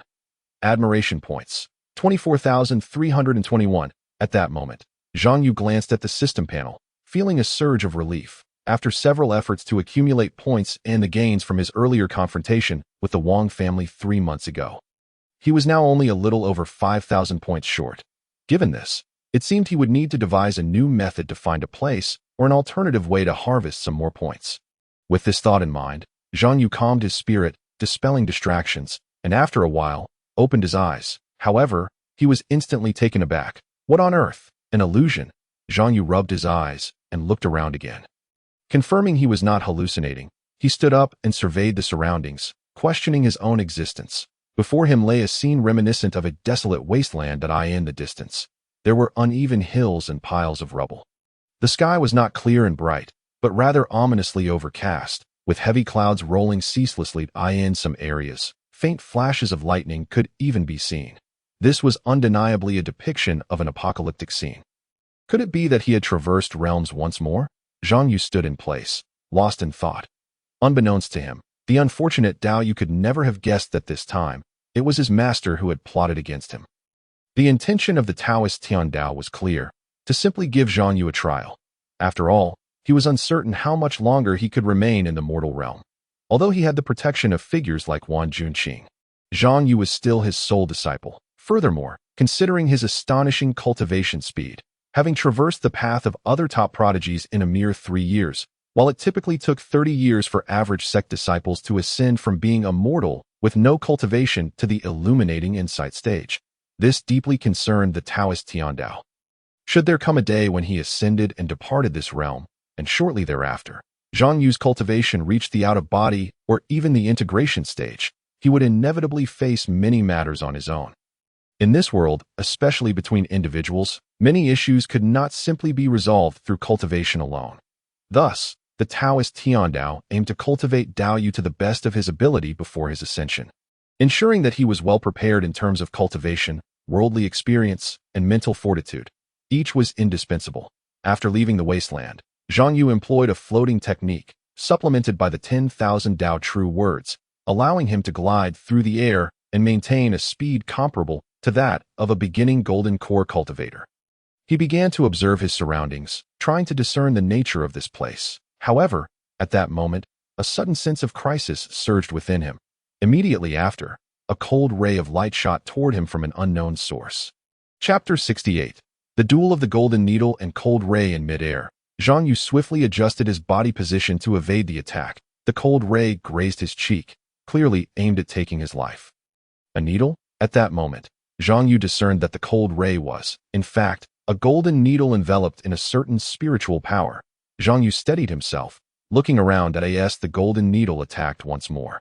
He executed a sword gesture, and a glimmer of spiritual light appeared before him, instantly deflecting the needle. Following the golden ray's guidance, he focused his gaze on a spot on the ground. Hide and seek. I shall see who you truly are. Before he could finish his thought, his figure vanished from midair. Almost immediately, an area of the rocky ground erupted, sending debris flying and dust swirling. Interesting, a disciple of the righteous path who has yet to form a core. I underestimated you. From the cloud of dust emerged a figure clad in black, with strange, incomprehensible magical patterns etched at the corners of his eyes. Zhang Yu furrowed his brow. Why now? Even he, no matter how naive, understood that the person before him was undoubtedly not a righteous cultivator, the demonic cultivator. He murmured to himself. Upon hearing this, the demonic cultivator's expression turned icy. That term is rather presumptuous, seeing you alone. I thought perhaps you were not a novice here, but it seems you are indeed a fledgling. In response, Zhang Yu did not engage with the man's taunts but instead inquired, Who are you? And where is this place? You do not know where this is. The man paused, his expression somewhat peculiar. Zhang Yu did not answer his question, prompting the man to burst into laughter. How amusing. Are all the people from Dao Jin Tian this foolish? Zhang Yu frowned but did not respond. The man licked his lips and said, If I kill you, I will tell you where this place is. As he spoke, several golden needles floated around him. His eyes filled with excitement, and he eagerly charged at Zhang Yu. Observing this, Zhang Yu remained unperturbed, gathering the spiritual light around him. A flame flickered to life, instantly countering the golden needles. The fire element cultivator? Observing the golden needles, which seemed to be on the brink of collapse, and feeling the scalding heat emanating from above, the individual displayed a countenance marked by fury. In the next moment, before he could make another move, Zhang Yu abruptly vanished from sight. A sense of foreboding washed over him as he scanned the surroundings for Zhang Yu's figure. The technique of spatial displacement, indeed a rarity. With a swift motion, he redirected the golden needles to shoot towards his rear. Upon witnessing the incoming needles, Zhang Yu was taken aback, for it was the first time he had been tracked while employing the shadow-following technique. Freeze, Zhang Yu enunciated, uttering a single word. The moment the command fell, the golden needles came to an instantaneous halt in midair, while the man's movements also experienced a brief pause. A divine ability. The man's expression shifted to one of astonishment. Yet he quickly dismissed the thought that it was not a divine ability, merely something strikingly similar. It seemed your status within the righteous path was quite extraordinary. As he spoke, the man's form split into 7. Encircling Zhang Yu within a radius of 100 meters, simultaneously, a formation appeared behind these figures, yin and yang inverted, revealing the 7 kills of hidden blood. In the instant the formation materialized, countless sharp beams surged forth from within. Zhang Yu glanced around and beheld the 7 figures morphing into dark shadows, concealed among the myriad of gleaming blades. Then, those beams assaulted him from 7 directions. This time, Zhang Yu dared not show any negligence. He swiftly withdrew the jade hairpin from his head, sword manipulation technique. The jade hairpin transformed into a jade sword that he guided the sword with a precise gesture. The jade sword descended, illuminating the sky with its brilliance. The incoming beams were all severed, unable to approach him even by a fraction. That a top-tier magical artifact. Fortune truly favored me this time. Amidst the tumultuous wave of golden needles, the man's manic laughter echoed. Soon after, the needles, now imbued with sharpness, surged forth once more. I decree, no hiding is permitted here. One hand gestured like a sword, guiding the jade sword, while the other pointed to his forehead, his eyes glimmering with brilliance. As his words fell, at the moment the beams drew near, a figure faintly materialized. Impossible. The man's visage morphed in horror, just as he prepared to alter the formation and conceal his presence anew. Zhang Yu was a step ahead. In an instant, he employed shadow following to disappear from afar, only to reappear above the man. Slash. With a gesture, he commanded the jade sword. The sword light descended, and the man's body was instantly cleaved in two, blood spilling profusely. Boy, do you think that by killing me you will be safe? The man's head rolled on the ground, yet he did not immediately perish. He laughed maniacally, not allowing Zhang Yu the chance to shatter his golden core. Suddenly, a verdant glow erupted from his abdomen. A golden core. Zhang Yu gazed at the emerald light, instantly realizing what it contained. This is the emerald golden core ascended slowly into the air. An ominous premonition brewed within him. However, before he could strike to destroy the golden core, a loud explosion erupted. The golden core detonated, unleashing countless spiritual lights that formed a blood-red rune in the sky. Upon seeing the blood-red rune, Zhang Yu felt an unsettling sensation arise within him, as if he were suddenly being scrutinized by a multitude of eyes. The celestial demon blood god command, to his astonishment. Sun Wuyan of the blood demon sect has met his demise at your hands. With your cultivation at the insight stage, to slay one in the golden core stage, it appears you are no ordinary prodigy of the righteous path. Such a person should be a direct disciple within the righteous faction. How is it that you appear here alone, regardless of whether you are a direct disciple or not? Have you not noticed this boy is equipped with top-tier spiritual treasures?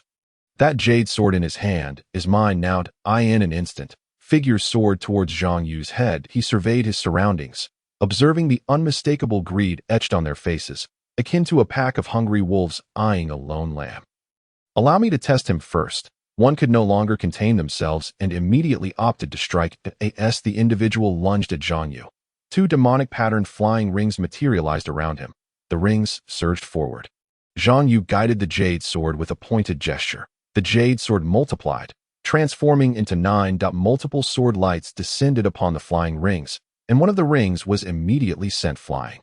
Is that all? The assailant scoffed derisively, for as one ring was deflected, the other had already reached Zhang Yu's rear. In the next instant, the ring passed through Zhang Yu's figure without spilling a drop of blood. The man's expression changed dramatically. Not good. He hastily glanced to his left. Just as he turned, a sword light had already sliced through his neck. The man fell, his blood spilling forth. Yet, at that moment, Zhang Yu's face bore no trace of elation. For as the man's head was severed by the jade sword in his grasp, the man's figure began to fade, much like when he had employed shadow following, gradually dissipating until he vanished within moments.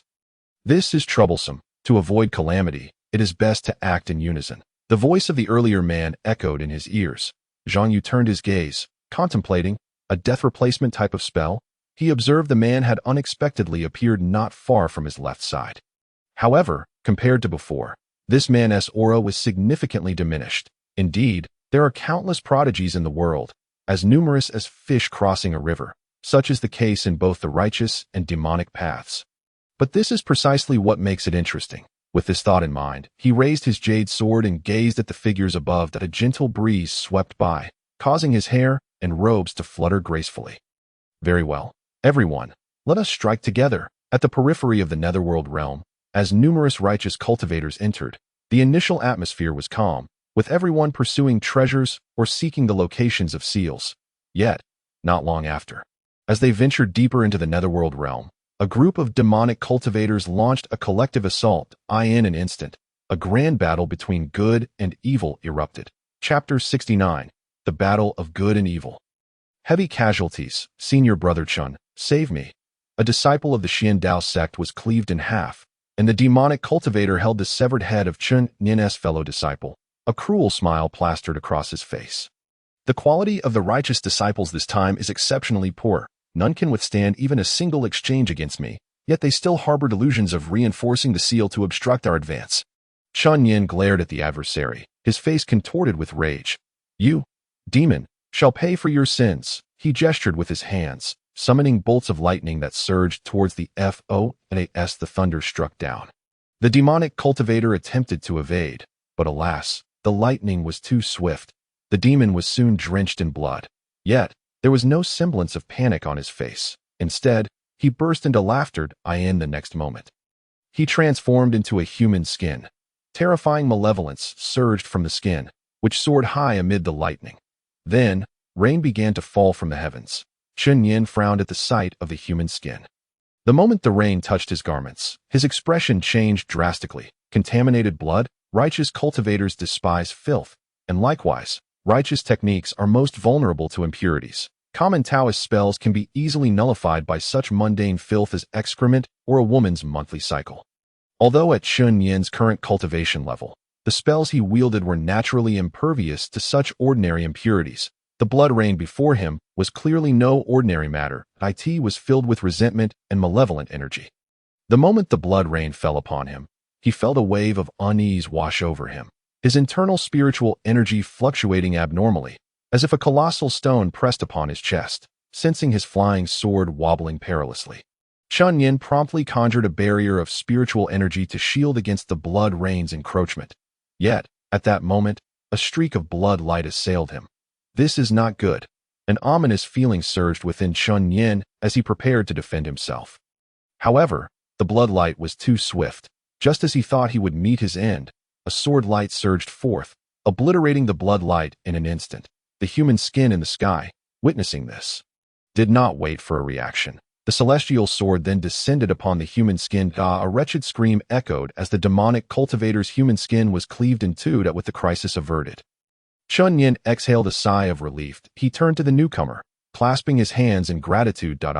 Chun Yin of the Xian Dao sect, thank you for your assistance. I am Zheng Ying of the One Xian sect.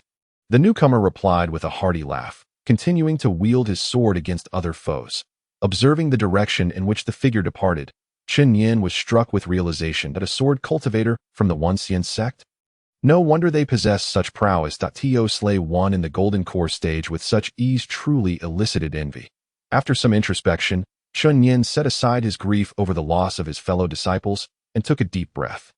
Charging towards another battlefield, senior brother Zhao, a disciple of the Xinxia sect, in pursuit of a demonic cultivator, suddenly called out. Hearing this, Zhao, who was engaged in a fierce duel with another demonic cultivator, could not afford to hesitate. He unleashed 2 fire serpents, forcing back the demon before swiftly changing direction. He unleashed 2 bolts of divine thunder that pierced through the pursuing demon's body. Duel with me, while distracted by others. A mocking voice rang out behind him. Before Zhao could turn, a shadow lunged at him. Demon, do not be presumptuous. Just then, a streak of golden light surged forth, shattering the shadow. Zhao turned to the newcomer and immediately bowed in gratitude. I am Zhao Ding of the Xinxia sect. Thank you for your assistance. I am Zheng Ying of the One Xian sect. No need for such formality among fellow cultivators, the newcomer replied with a hearty laugh. Nodding in acknowledgement, Zhao Ding led his junior disciples towards another battlefield. This time, as the netherworld realm was opened, the righteous cultivators encountered demonic ones before reaching the depths, and after a prolonged battle. The righteous side could only be deemed as having achieved a Pyrrhic victory. The demonic cultivators suffered heavy casualties, with only a few managing to escape. However, the righteous side also faced significant losses, particularly the Xinxia sect from the eastern region, which endured the most catastrophic toll. Aside from the leader remaining unscathed, half of the originally dozen-member team had perished, with 5 lightly injured and 3 heavily wounded. The Xian Dao sect fared similarly, with 4 of Chun Yin's disciples slain, 6 lightly injured, and only 3, including himself, remaining unharmed. As for the other scattered cultivators, the majority only dared to operate on the fringes. For their purpose in coming here was merely to seek treasure rather than to assist the righteous disciples in reinforcing the seal. Soon, the surviving disciples of the righteous sects gathered together. From the Wenxian sect, there was Zheng Ying, from the Xiandao sect, Chen Yin, from the Xinxiao sect, Zhao Ding, from the Huaxian sect, Wang Chong, and from the Shangshuan Pavilion, Feng Yuzi. The leaders of the 36 celestial sects of Daojintian met, introduced themselves briefly, and became acquainted with one another. Wang Chong from the Huaxian sect immediately proposed, "Given that our righteous sects have suffered heavy casualties, I suggest we each send forth one member to form a small team, which shall escort the injured disciples of our sects who can no longer continue fighting." Upon hearing this, everyone nodded in agreement, particularly Zhao Ding from the Xinxia sect, as his sect had sustained the most casualties. "Very well, I agree," Zhao Ding stated decisively. Following suit, Chen Yin from the Xiandao sect added, "I concur." Others echoed their agreement. Once the plan was established, the leaders began to arrange personnel. However, shortly after the escort team departed with the injured, just as the others were preparing to venture deeper into the abyss, a disciple suddenly pointed toward the horizon and exclaimed, "Demons! Many demons!" At this proclamation, everyone turned to look, and a wave of despair washed over many. Their faces pale and their eyes filled with fear, for at that moment, beneath the dark, rolling clouds of the sky, countless demons were flying toward them, numbering in the hundreds. Had they arrived here unscathed, the disciples of the various sects might have had a fighting chance. But now, even if the 36 celestial sects combined their forces, they could muster no more than 200, with a portion of them merely at the enlightenment stage. How could they possibly prevail? "What are you all so afraid of?" Seeing the morale plummet, Zhao Ding from the Xinxia sect chastised, "We, the righteous, harbor the heart for all beings and should not fear demons. Even if we are aware of our impending defeat or even death, we must follow our hearts in the path of righteousness. If necessary, we should be willing to sacrifice ourselves without hesitation." As these words echoed, many turned to him, and gradually, the atmosphere lightened as laughter erupted. "Indeed, we, the righteous, have nothing to fear. They are merely demons. If our deaths could secure a century of peace for Daojintian, what harm is there in that?" Laughter filled the air, alleviating some of the tension. However, at that moment, a disciple from the Wenxian sect suddenly wore an expression of astonishment as he pointed at the approaching demons. "They seem to be changing direction. No, they are fleeing. Someone is pursuing them. That must be Dao Yu from our Wenxian sect." Chapter 70. Dao Yu slays demons. Is this all you can do? Zhang Yu stood beneath the Xianhuang mirror, holding the 1,000-day vessel in his left hand and a jade sword in his right, clad in the flying dragon armor, with a golden dragon's illusion beneath his feet. His disheveled hair and radiant aura making him appear as if a celestial had descended. They fled, while he pursued. These demons, with nowhere to escape, faced an impending doom. Slash! The jade sword cleaved through the air, and the nearest demon met its bloody end before it could react. Without allowing for any further response, Zhang Yu summoned the 1,000-day vessel. Capture! A scream escaped the demon as it was ensnared within the vessel. The remaining demons felt a chill run down their spines, and one could not help but curse. What the hell? A boat capsized in a sewer. Originally, they believed that with hundreds of them attacking Zhang Yu, they would easily overpower him, thinking him a mere soft target at the enlightenment stage. Yet, Zhang Yu was far from ordinary. With the Xianhuang mirror above him, not only were there no core formation experts present, but even if there were, they would struggle to harm him. The flying dragon armor served to enhance his speed, enabling him to chase down the fleeing demons. As for the jade sword, Zhang Yu might not fully unleash its power, but it was capable of inflicting injuries. Any demon that dared to slow down would find themselves instantly absorbed by the 1,000-day vessel. After all, the vessel could capture anything, and with a mere thought, even a core formation expert could be drawn in, transforming into liquid without delay. Were there any core formation cultivators present? Clearly not. Had they been, they would not have been sent to the front lines. Who on earth is this kid? Did that blood demon sect provoke some celestial son? One demon observed Zhang Yu's wealth of treasures. Scram. At this time, still talking about treasures? Those trinkets are for whoever wants them. This isn't about treasure. This is a death sentence. Hurry, stop talking. That person is closing in. The moment these words were uttered, though their volume was low, it sent shivers down the spines of the demons. They dared not look back, fearing that a mere glance would bring the grim reaper upon them. In that moment, they cursed their misfortune for not being born with longer legs. Zhang Yu pursued the demons. A notification from the system echoed in his mind. He was taken aback and glanced at the ground. Sun Lei. Jingying? Recognizing familiar faces among the disciples of the Wenxian sect left him momentarily dazed. Yet, he had no time to dwell on it. He immediately conveyed a message to the familiar disciples below. Block their path. On the ground, the disciples watched in awe as one individual chased after hundreds of golden core demons. At that moment, Zhang Yu's voice resonated in the ears of Zheng Ying and Sun Lei. Block their escape. The disciples regained their focus. Without hesitation, Sun Lei took to the skies on his sword. While Zheng Ying addressed the others, fellow Taoists, please assist our young master in subduing these demons. Hearing this, everyone nodded in agreement. Although they were uncertain of the situation, it appeared auspicious. No demon shall escape. Just as the demons desperately attempted to flee, a sword light descended. The assailant was none other than Sun Lei. Get lost. One demon seethed with anger, feeling humiliated after being chased so relentlessly. Who do you think you are to confront me? He was enveloped in a sea of demonic flames, a shadow looming behind him. However, before he could retaliate, a voice rang out from behind. Capture. The 1000-day vessel opened, instantly swallowing him whole. The remaining demons felt their hearts sink and quickly shifted direction once more. You got lucky this time. Some demons evaded Sun Lei's sword, but as they retreated, they couldn't help but glare at him with resentment. Yet, before they could finish their threats, Zhang Yu struck again, standing atop the golden dragon. He gazed down coldly at the demons. I decree, no demons shall remain here.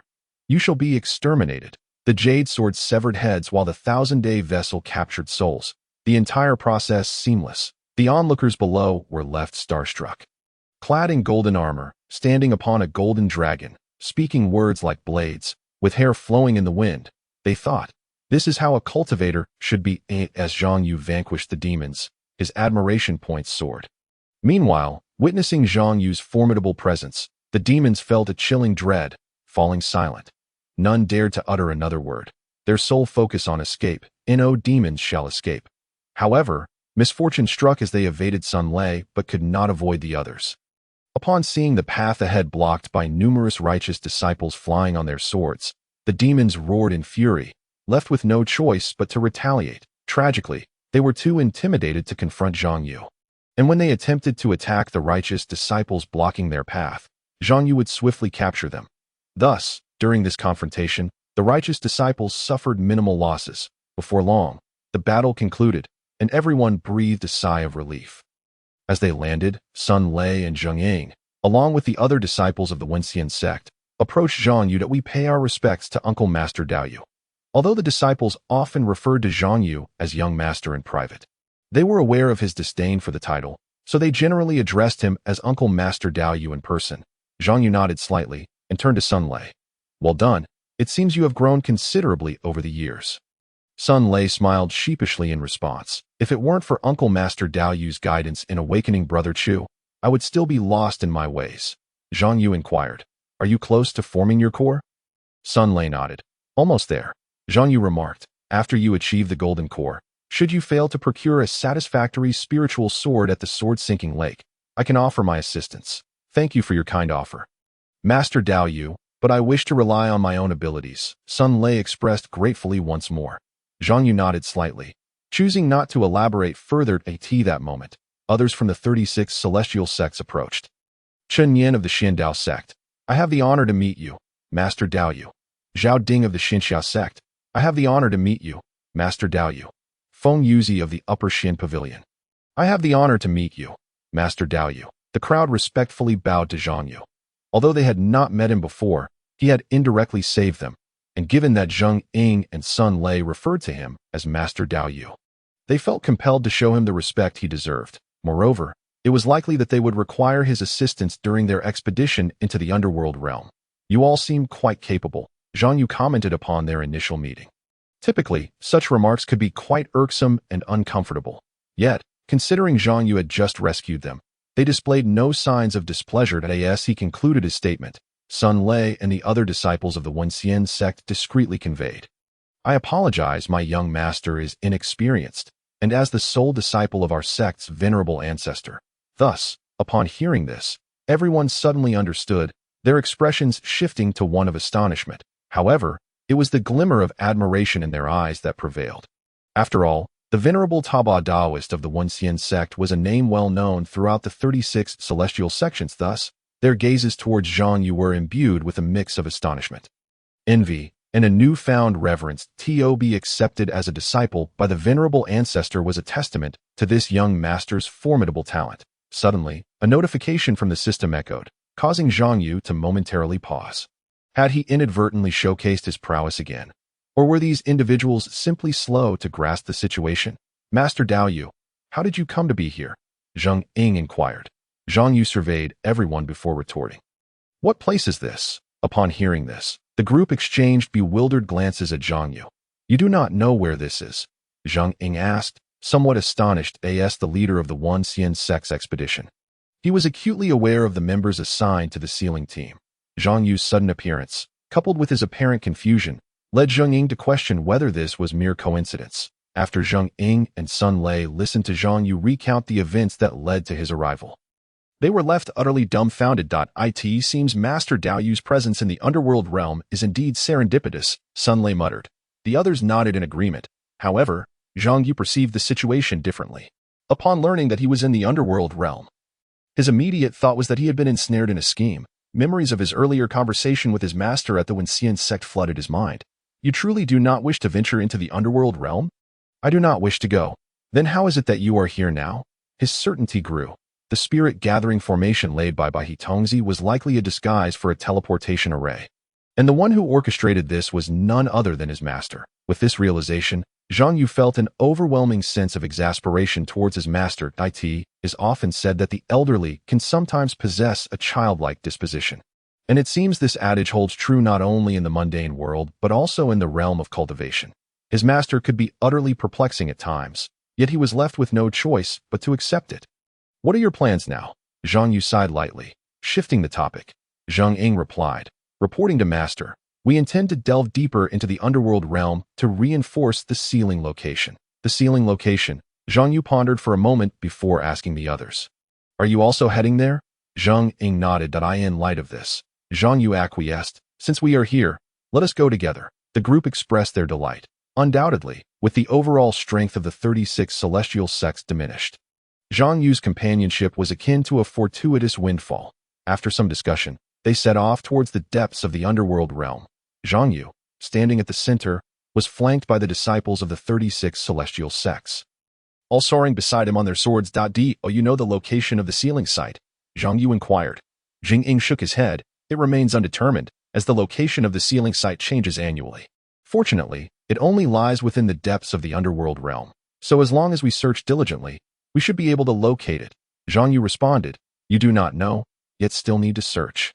This suddenly feels rather dubious. What characteristics does the sealing site possess? Zhang Yu thought to ask again. Zheng Ying explained, I have heard my master mention that due to one of the array eyes of the sealing formation being situated in the Sun position, each time the seal loosens, a wind eye will form. If we can locate this wind eye, we can find the point of loosening. Upon hearing this, Zhang Yu nodded slightly. Before long, as the group ventured into the depths of the underworld realm, a disciple from the Xian Dao sect pointed ahead, exclaiming, Brother Chun, look over there. Not only Chun Yan, but the entire group turned to gaze in an instant. They stood agape, for not far off, dark clouds swirled violently in the sky. A tornado stretching from the heavens to the earth, creating a scene reminiscent of the world's impending doom. That is the wind eye. Chun Yan recovered and addressed the group. Everyone nodded in agreement. Let us approach and take a look. Zhang Yu soared towards the wind eye, with the others following closely behind. Moments later, upon their arrival, Zheng Ying, Chun Yan, Zhao Ding, and the leading disciples produced a series of jade tablets. These tablets bore similar designs, differing only in the symbols etched upon them. This is the place, Zheng Ying exclaimed joyfully as the jade tablets shimmered with spiritual light. The others likewise displayed expressions of delight.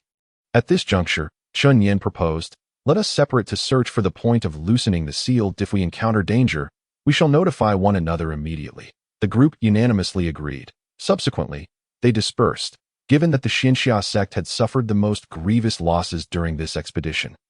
With only the leader Zhao Ding remaining unscathed, Zhang Yu naturally chose to accompany them. Master Dao Yu, please protect us here, Zhao Ding said with a respectful bow after confirming the point of loosening the seal. Zhang Yu nodded. Go ahead. I shall handle things here. Without hesitation, Zhao Ding led 2 disciples into the array. The remaining 3 disciples of the Xinxia sect observed Zhang Yu with a hint of curiosity in their eyes, clearly wanting to engage him in conversation. However, Zhang Yu maintained a stoic demeanor, devoid of emotion, exuding an air of aloofness that created an unbridgeable gap between them. Thus, the 3 could only stand guard in silence. Keek, the righteous have truly arrived. It seems the current generation is weaker than the last. 1 golden core and 3 dongming. Could it be that the righteous path of Daojin Tian has truly fallen to such depths? At that moment, a strange laughter echoed from the sky. Zhang Yu and the 3 Xinxia sect disciples looked up to see a figure, slightly hunched, with disheveled hair, who bore a peculiar coffin upon his back. I have arrived. Just as the 3 Xinxia disciples, on high alert, prepared to act, Zhang Yu suddenly interjected. Hearing this, the 3 nodded and bowed to Zhang Yu. We trouble you, Master Dao Yu. With that, Zhang Yu said nothing further and brandished his jade sword. Leaping towards the figure, a golden core sends forth a mere Dong Ming to face me. Are you afraid of death? The individual looked down at Zhang Yu with a glimmer of disdain in his eyes. However, just as he was about to strike, a voice suddenly rang in his ears. Stop! To his astonishment, the hand he had extended was momentarily halted. In an instant, his expression shifted dramatically as he saw the jade sword drawing near. He hastily raised the coffin behind him to block. Bang! The jade sword struck the coffin, unleashing a wave of invisible force that radiated from the 2. Zhang Yu was surprised to find that the jade sword had only created a notch in the coffin without cleaving it in 2. This was the first time he encountered something impervious to his jade sword. At the same time, the expression on the demonic cultivator's face was one of complexity, first shock, then fury as he glared at the notch in the coffin. You seek death, the figure spat, exhaling a plume of ghostly fire. Seeing this, Zhang Yu quickly retreated, simultaneously unleashing a flurry of sword rays with his jade sword. Chapter 72. True fire refines corpses. Demonic body perishes. The sword rays were all thwarted by the peculiar coffin. Yet the ghostly flames swiftly enveloped Zhang Yu. As he watched the figure within the flames gradually fade, he thought, you are ignorant of your fate. My9 nether corpse fire is formidable, without a nascent soul. You cannot resist it, especially since you are merely a golden core ant. The sinister figure, bearing the coffin, chuckled coldly, but just as he began his taunt, his expression changed abruptly. He hurriedly positioned the coffin to his left side for defense. Bang! The jade sword struck the coffin again, leaving yet another notch. Impossible! How are you unharmed? The demonic cultivator was both astonished and furious. However, more than anger, he was increasingly concerned about how Zhang Yu had managed to escape his grasp. After quickly scanning his surroundings, the demonic cultivator's expression shifted to realization, the teleportation-type technique.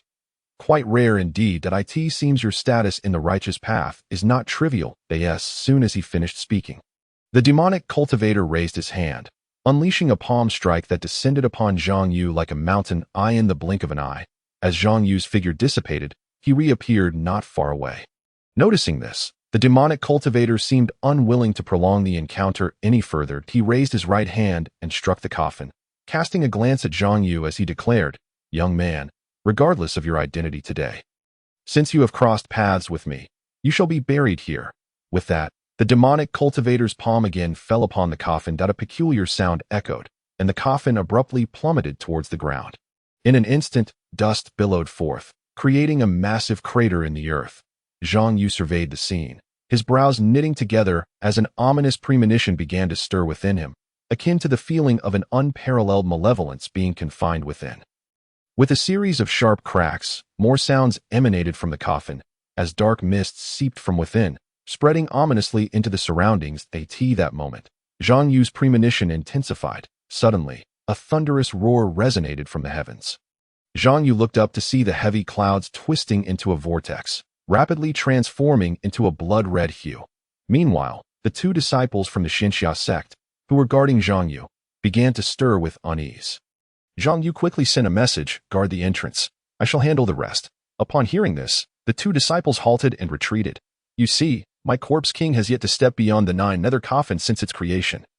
Encountering you today is both your fortune and misfortune. Use your blood to consecrate it shall be your honor. The demonic cultivator scoffed. As his words fell, a resounding bang erupted, and the coffin was thrown open. From within emerged a corpse king, its face green with fangs bared, clad in scales and armor, emanating a suffocating aura of death and resentment. The moment it stepped out of the coffin, the winds howled, and the clouds surged. With a deafening roar, an invisible wave of energy surged skyward, scattering the heavy clouds that had formed a vortex. Zhang Yu regarded the corpse king, inhaling deeply as his expression suddenly turned serene. The demonic cultivator, momentarily taken aback, soon let out a cold laugh, still putting on a brave front. "Let's see how long you can keep this up. Kill him." At the command, the corpse king lunged forward. Zhang Yu brandished his jade sword, sweeping it horizontally, and the blade's light sword, striking the corpse king, who was instantly forced back. The sinister aura dispersed momentarily, only to coalesce once more as the corpse king stood unharmed. The demonic cultivator appeared behind the corpse king, sneering, "That jade sword of yours is indeed extraordinary, but alas, your cultivation is too weak. You cannot hope to breach the defenses of the corpse king." In response, Zhang Yu remained silent, wielding his jade sword once more. The demonic cultivator derided him, "Stubborn fool, it will be the same no matter how many times you try." With a tremor, the corpse king leaped atop the coffin, its eyes glowing red as it roared incessantly. In the next moment, its claws clashed with the jade sword, the collision of faint golden spiritual light and black corpse energy creating an explosive spectacle. Just as the two were locked in a stalemate, the corpse king unleashed another roar, a blood-red light erupting from its eyes. One claw deflected the jade sword, while the other lunged toward Zhang Yu's neck. At that moment, a brilliant golden light, "I declare, there should be no demons here." Zhang Yu's voice echoed in his ears. In an instant, the expression of the demon cultivator shifted slightly. Immediately, a beam of sword light sliced through the air. He hurriedly summoned his bloodbone dagger to defend himself, a spell akin to divine abilities. He cast a glance at Sun Lei over at the desolate hill and realized he could not afford to delay any longer. It was evident that Zhang Yu held a significant position within the righteous path. Should the opponent produce some formidable treasure, he would surely find himself in dire straits. With this thought, the demon cultivator revealed an expression akin to that of one in pain. "Youngster, today you are fortunate. Considering the connection between the demon's sword and your sect, I shall grant you a generous gift." Having said that, he broke free from the restraints of the 10,000 path true words and raised his hand to conjure a sphere of light. Upon witnessing this, Zhang Yu swiftly positioned the Xianhuang mirror before his chest. Yet, it was evident that the contents of this sphere were not weapons, thus failing to trigger the defensive effects of the Xianhuang mirror. In the next moment, Zhang Yu felt a dizzying sensation as he was drawn into something resembling a black hole. "Where is Master Daowu?" Sun Lei rushed over from the desolate hill, only to find that the demon cultivator was the sole occupant of the area. His face immediately contorted with rage. However, before he could draw his sword, the demon cultivator struck him squarely in the dantian with a punch. Sun Lei's face turned pale as he knelt on the ground in pain. Yuti glared at his opponent with hatred. The demon cultivator observed him and sighed lightly. "Youngster, do not be ungrateful. That lad was not killed by me. And judging by his appearance, he possesses numerous treasures. Even if I wished to kill him, I lack the capability." Upon hearing this, Sun Lei was momentarily taken aback. The demon cultivator continued, "I granted him an opportunity. The one who took him away was the key to a secret realm within the ancient battlefield of immortals and demons. That place is expected to open within the next couple of days. I had initially planned to take you back to the demon realm before heading there. However, given the current circumstances, it seems unlikely at this point." He crouched down to look at Sun Lei. "The demon's sword owes me far too much this time. When I see him, if I cannot sell you for a good price, I shall undoubtedly send you to the Hahuan sect to serve as a furnace." Sun Lei chose not to respond to his words, but instead inquired, "Where is the ancient battlefield of immortals and demons? And where within it is that secret realm? Youngster, I advise you to abandon any thoughts of seeking out that lad." The demon cultivator sneered. "For even I would not dare to say that I can easily access that place. As for the secret realm that is inhabited entirely by demon cultivators, should a righteous cultivator enter, even if he is exceptionally fortunate, it would be difficult for him to emerge unscathed." Hearing this, Sun Lei's expression changed dramatically. Yuti attempted to curse the demon cultivator, but before he could utter a word, he felt darkness envelop him and lost consciousness. Chapter 74. The Secret Realm of the Immortal Monarch. Langya. After Zheng Ying and the others exited the netherworld, they waited outside for 10 days, Yet the figures of Zhang Yu and Sun Lei did not appear. He had no choice but to send a message to the sect. When the elder in charge learned of this, he felt as if the sky had fallen that he rushed to the main hall to report to the sect leader. Wang Junqing was taken aback upon hearing the news and then turned to the elder, asking, "Is this matter true?" "What Zheng Ying said cannot be false," replied the elder. Upon hearing this, Wang Junqing's expression grew solemn. "I am aware of this matter. Remember, it must not be made public." The elder nodded and then left the main hall. A moment later, at the Wangxin Peak, Wang Junqing arrived, stepping onto the radiant clouds, and saw the white crane boy guarding the entrance. "Sect leader," the white crane boy greeted with a slight bow. "Junior brother Baihe." Wang Junqing returned the gesture and asked, "Is Master Tianbao present?" The white crane boy replied, "The master has gone to visit friends." Hearing this, Wang Junqing furrowed his brow. "When will Master Tianbao return?" The white crane boy shook his head. Seeing this, Wang Junqing glanced at the Tianbao hall behind the white crane boy and was about to turn away when the white crane boy suddenly called out to him. "If the sect leader has come for the young master, the master has a message for you." "Does Master Tianbao know about junior brother Dao's matter?" Wang Junqing asked. Surprised, he then inquired, "What message does Master Tianbao have for me?" The white crane boy replied, "The master said that he is aware of the young master's situation and hopes that the sect leader will not worry too much. In a greenhouse, one cannot grow towering trees. One must go beyond the mountains to see the mountains, and beyond the forest to see the forest. The growth of one's character cannot be achieved overnight, but without trials, it cannot be forged." Upon hearing this, Wang Junqing fell silent for a moment, ultimately bowing in the direction of Tianbao Hall and saying, "Disciple understands." Having said that, he stepped onto the radiant clouds and left Wangxin Peak. Shortly after Wang Junqing departed, another figure emerged from Tianbao Hall. This person was yet another white crane boy. "Child, guard the home well." After leaving the conversation with Wang Junqing, the white crane boy uttered this line before stepping onto the immortal light and departing Wangxin Peak. Disciple understands. Watching the immortal light fade away, the white crane boy inside the hall respectfully bowed and said, "I respectfully send off the master." It was evident that the white crane boy who left Wangxin Peak was none other than Tianbao Daoist in disguise. As for his intention in doing so, it was merely a means to obscure the heavenly secrets. After all, his cultivation was exceedingly high. Being a nine-tribulation loose immortal made him a pinnacle figure among mortals. Not to mention, he was no ordinary nine-tribulation loose immortal. He could slay true dragons and cut down immortals. Therefore, such an existence was constantly monitored by those above and could not easily leave the Wangxin sect. Boom! The moment the Tianbao Daoist, transformed into the white crane boy, stepped out of the Yuqiong cave, a clap of thunder resonated in the sky. Purple lightning descended, which Tianbao Daoist dispersed with a wave of his hand.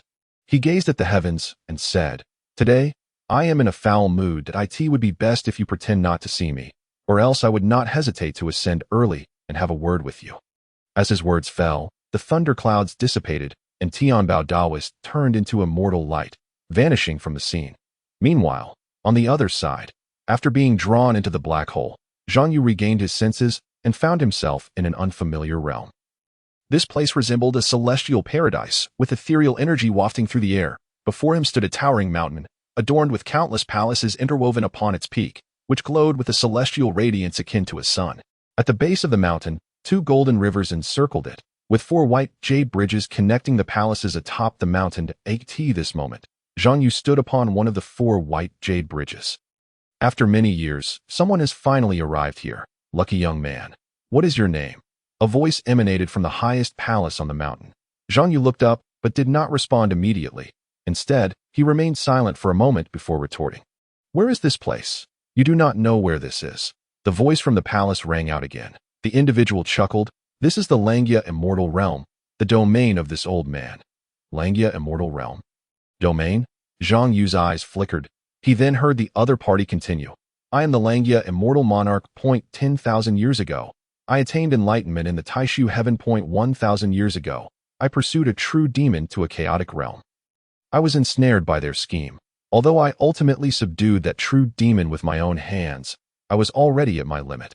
After breaking through the chaotic realm space, I descended to this place." As he listened to the other party's tale, Zhang Yu maintained a neutral expression, though inwardly, he could not help but roll his eyes. If he remembered correctly, His arrival here was entirely due to the machinations of that demon cultivator within the netherworld. The sphere of light he conjured was likely the key to opening this place, and evidently bore a teleportation effect that, of course, none of this was particularly important. What truly mattered was that the story spun by the self-proclaimed Langia immortal monarch was utterly kitsch. A classic treasure-giver scenario. An immortal monarch from the celestial domain had engaged in a fierce battle with a true demon, falling to the mortal realm in the process. Before perishing, he established this secret realm in anticipation of a fated individual to arrive and claim the treasures while inheriting his legacy. To be honest, had Zhang Yu been anyone else or a local born and raised, he might have confidently believed himself to be destined for greatness, truly the favored protagonist of the heavenly path. However, he was Zhang Yu, a product of 9 years of compulsory education and a reader of countless cultivation novels in this new era. He was not some fool with an underdeveloped brain. Thus, he could easily discern the logical fallacies in the Langia immortal monarch's words. Firstly, if he were truly an immortal monarch, he would certainly not be an ordinary figure in the celestial domain. So how could he lack a means to return? Secondly, even if, for the sake of argument, he truly had no such means, if the situation had reached a point of no return, would a demon cultivator possess a key to an immortal's secret realm? Clearly, this was not the case. Lastly, it was far too coincidental and lucky. Zhang Yu had never believed in the notion of free lunches falling from the sky. He was convinced that everything in life had already been priced in advance. This was true for his apprenticeship, as well as for the care shown by his fellow brothers in the sect. Had he not possessed the system and the image of a genius in the eyes of others, he would likely still be a youth struggling for a living, far from being a young master of the immortal sect. Young friend, you may now choose one of the 4 immortal bridges.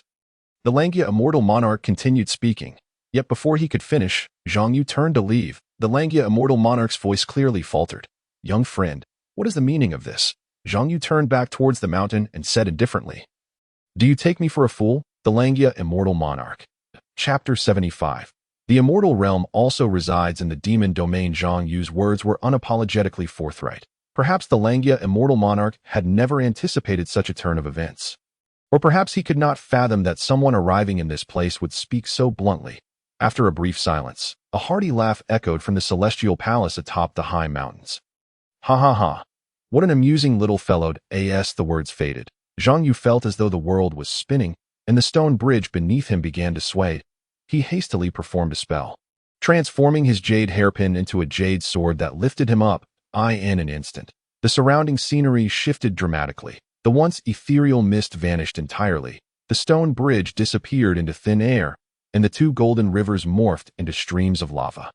The towering mountain transformed into the colossal remains of some ancient beast. The only thing that remained unchanged was the celestial palace, radiating with an otherworldly glow, along with the 4 palaces connected by the original stone bridges. With Zhang Yu's words piercing through the facade, the demeanor of the so-called Langia immortal lord became strikingly evident. No more pretenses, it was time to confront the truth. Zhang Yu surveyed the scene below before directing his gaze towards the lofty celestial palace. He remarked with a hint of disdain, Is your mental fortitude truly so fragile? What an oblivious young man. The voice from within the palace responded, I see you are a cultivator of the righteous path. Initially, I contemplated seizing your physical body for my own use before seeking another for you. However, since you are so ungrateful, I shall not spare you. Upon hearing this, Zhang Yu, his expression impassive, replied, So you intend to make a move? He chuckled softly. I had thought your prolonged verbal sparring was a sign of desperation, but it appears you simply possess a peculiar taste. Zhang Yu's tone was remarkably calm, yet laced with sarcasm. Akin to an adult playfully teasing a child, or a high-ranking individual looking down with pity upon those beneath him. Naturally, the Langia immortal lord was incensed. After all, he was an immortal being, and even in the celestial realm, his title as immortal lord commanded respect.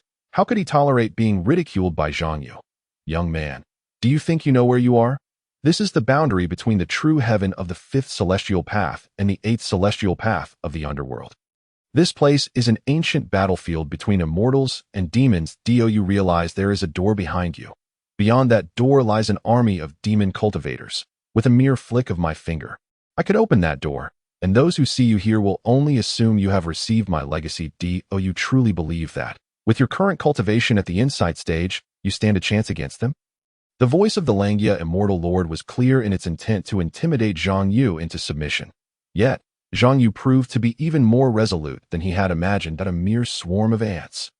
"Wherever I tread, demons shall not dwell," Zhang Yu declared, standing tall upon his jade sword with his hands clasped behind him. After all, even with such formidable treasures, one could still be arrogant, not to mention Zhang Yu was aware of the life-preserving trump card left to him by his master. Outside the secret realm, numerous demon cultivators had breached the perimeter, and after facing the trials of the outer boundaries, only a fraction remained. However, those who still lived were the elite among their ranks, whether in temperament, survival skills, or cultivation. Thus, when they gathered at the entrance leading deeper into the secret realm, none were in a hurry to engage in combat. Each of them possessed a keen sense of awareness. They were waiting for an opportunity that could claim another's life or break the deadlock. Suddenly, a beam of celestial light burst forth above them, accompanied by a voice. "The reversal of celestial and demonic is not true. To cultivate the demonic or celestial path without nurturing the heart is futile." After 10,000 years of enlightenment, discerning truth from illusion to become an immortal lord, the crowd was momentarily stunned. Langya Demon Lord? Could this be the voice of the Langya Demon Lord? The legends of the world were indeed not baseless. This secret realm was the burial ground of the Demon Lord.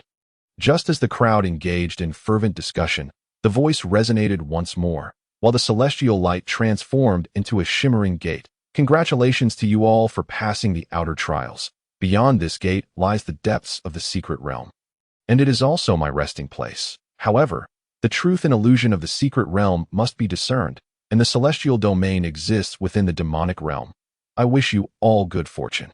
As the voice faded, the shimmering gate began to dissipate. The demon cultivators, disregarding all else, soared toward the gate. Is this truly the heart of the secret realm? As the first demon cultivator crossed the threshold and beheld the hellish landscape surrounding him, he was taken aback. Soon, countless others shared his astonishment. After all, the rumors surrounding the Langya Demon Lord were widespread in the demonic realm. Once a righteous, immortal lord, he had fallen into the demonic path. Yet he retained the semblance of his former self. Thus, whether it was the discovery of the Langya Demon Lord's lair or the treasures obtained by others, they all bore the essence of righteousness. For instance, the outer perimeter of the secret realm was a testament to this. Lush green mountains and beautiful waters painted a picturesque scene. Had they not been acutely aware of their location, they might have genuinely believed they had arrived at the abode of some celestial being. This stark contrast was precisely why the crowd felt such a profound disparity upon arrival. The truth and illusion of the secret realm must be discerned, and the celestial domain exists within the demonic realm. At this moment, some recalled the earlier words of the Langya immortal lord. Yet, many were drawn to the celestial palace floating ahead and the figure of Zhang Yu beneath it. Here stood a cultivator of the righteous path, truly a man of the righteous way, clad in treasures. Could he be related to the Langya Demon Lord? Just as the crowd debated, the first demon cultivator to ponder the Langya Demon Lord's statement suddenly had a realization. His expression shifted dramatically. "I understand now. The truth and illusion of the secret realm must be discerned, and the celestial domain exists within the demonic realm." I thought to myself, why does the style here differ so greatly from that of the outer realm? It seems this place was not always as it appears, and its current state must be due to the removal of its treasures. According to the Demon Lord's character, that treasure is likely the key to entering the celestial palace. This revelation captured the attention of many. The demon cultivators cast malevolent glances toward Zhang Yu. After all, their identities were inherently adversarial. Even without this man's words, they would have inevitably sought to eliminate Zhang Yu before entering the celestial palace. This secret realm rightfully belonged to the demonic path. How could a cultivator of the righteous path presume to interfere? However, a small fraction regarded Zhang Yu with scrutinizing eyes, including the one who had just deciphered the words of the Langya Demon Lord. Although they appeared impulsive, in truth, they had no intention of acting recklessly. Better the devil you know than the devil you don't. Foolish child, they were here to seize treasures, not to seek thrills. The sudden appearance of a righteous cultivator in their midst was inherently suspicious. Moreover, while Zhang Yu radiated the aura of precious treasures, a discerning eye could easily gauge his cultivation level. At most, he was at the insight stage that To claim there was no deception involved would be truly naive. Yet, even if there were no tricks, what of it? Wouldn't an old silver coin be appealing? If Zhang Yu indeed possessed the key to the celestial palace, they could wait until he was slain before ambushing him to seize it for themselves. Thus, as the demon cultivators, filled with murderous intent, charged toward Zhang Yu, those who intended to treat him as an old silver coin instinctively took a step back, while keeping a wary eye on those around them. Chapter 76. Naturally, it was the heavenly treasure Taoist who arrived. That righteous little fellow is destined to perish here today. Surrender your treasures. You cannot grasp the legacy of the demon lord, faced with a righteous cultivator whose cultivation was merely at the insight stage. Even the most seasoned of the demon cultivators felt no need to feign strength. After all, who among them was not at the golden core stage or higher? Thus, when they believed they possessed overwhelming strength to crush him, there was no reason to cower further.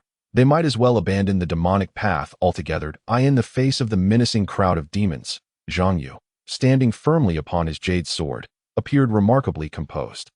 He regarded them from his elevated position with a gaze filled with disdain, provoking the ire of many. That I cannot abide such arrogance, one demon cultivator shouted, launching the first attack. Demon Buddha's hand. One hand extended, shimmering with light, clearly a form of supernatural power. Unfortunately, this individual was of low cultivation, merely at the nascent soul stage, and it seemed he had yet to master this technique fully. As his palm reached out, a massive hand descended from the sky. At the center of that hand sat a demon Buddha, chanting scriptures. Many in the crowd shifted their expressions, hastily shielding their senses, relying solely on their spiritual awareness to track Zhang Yu's movements. Demon Buddha? A trivial matter. Clad in treasures, Zhang Yu remained unaffected by the chants of the palm's demon Buddha, with a dismissive snort. He observed as the hand drew near. The moon-white robe adorned with auspicious patterns he wore suddenly shone brilliantly, the auspicious clouds swirling as if animated. Then, an ethereal image of a mythical beast materialized before Zhang Yu. It bore the form of a leopard with a dragon-like head, its colors reminiscent of gold and jade, with wings upon its shoulders and two horns upon its head. This mythical beast was none other than the Pishio. Roar! A fierce roar erupted, scattering the palm print and the demon Buddha in an instant. The demon cultivator, struck by the backlash, vomited blood and plummeted into the lava below. The remaining onlookers were left in astonishment. It was said that Pishio came in two forms, the single-horned Tianlu and the double-horned Bixi. In the mortal realm, emperors favored the single-horned Pishio for bestowing upon their subjects. The double-horned Pishio, as manifested before Zhang Yu, elicited a sense of dread among the crowd, for the very nature of the Pishio countered their existence. One dared to make a move, observing the fear in the eyes of the surrounding demon cultivators. Zhang Yu, with an air of indifference, brushed aside the gold and silk ribbons that had been tossed about by the wind, his gaze still bearing that haughty demeanor. Since none dare to strike, I shall take the initiative. He bit down on the golden silk ribbon, stepping forward as he mounted the golden dragon and wielded his jade sword, charging into the fray, seeking death. As Zhang Yu rushed toward them, a demon cultivator finally could no longer restrain himself and struck out once more. The demon cultivator making his move this time was also at the nascent soul stage. However, having learned from the previous man's misstep, he refrained from employing any divine abilities. Instead, a pair of shimmering golden hammers appeared in his hands. And as he swung them down, radiant azure light burst forth. In that moment, the onlookers were engulfed by a resounding hum. It was evident that these shimmering golden hammers were no ordinary artifacts. They were likely crafted by a powerful being at the integration stage. Qianrihu, gather. Seizing the opportunity as his adversary fell for the ruse, Zhang Yu summoned the Qianrihu, which he had long concealed within his Qiankuan ring. As the mouth of the vessel opened, it mattered not whether his opponent was a nascent soul cultivator or who had forged those golden hammers. With the protection of his auspicious beast's cloud robe and the dragon scale armor he wore underneath, he withstood the opponent's blow while simultaneously drawing in the demon cultivator along with the hammers. Witnessing this scene, the assembled demon cultivators turned pale with fear. Run! In an instant, their earlier arrogance evaporated, and they turned to flee. Given the current circumstances, had Zhang Yu possessed only that robe capable of withstanding damage, they might have dared to confront him. After all, no matter how exquisite a treasure, it required a wielder, and every wielder had their vulnerabilities. Yet, if their adversary possessed artifacts that could actively attack and annihilate them, It would be sheer folly to engage rather than escape, after all. The very reason these demon practitioners had survived so long was their propensity to betray allies and disregard loyalty. When disaster loomed, self-preservation was paramount. The notion of brotherhood was a virtue reserved for those of the righteous path. Thus, the ensuing scene unfolded with Zhang Yu, standing atop a golden dragon and wielding the Qianri Hu, soaring through the air, wreaking havoc. However, the effects of his dragon-scale armor and auspicious cloud shoes could only assure he could barely keep pace with golden core cultivators. Against nascent soul practitioners, they afforded him no opportunity to even catch their exhaust. Therefore, as he pursued, he did not shy away from employing the 10,000 Tao true words, sealed, fixed. I decree, no demons shall reside here. With each command uttered, the Qianri Hu in Zhang Yu's hand would draw in one individual. After half an hour of cleansing the area of foes, Zhang Yu felt his spiritual energy nearly depleted. Just as he intended to consume a 9 turns Xianling pill to replenish his energy, the celestial palace above began to stir once more. A beam of celestial light erupted, and a figure, no, a remnant body, slowly emerged from the palace. Fortunate lad, I did not expect you to have so many tricks up your sleeve. Fortunately, I am naturally suspicious. Observing the approaching figure, Zhang Yu remained unperturbed, boldly scrutinizing his opponent.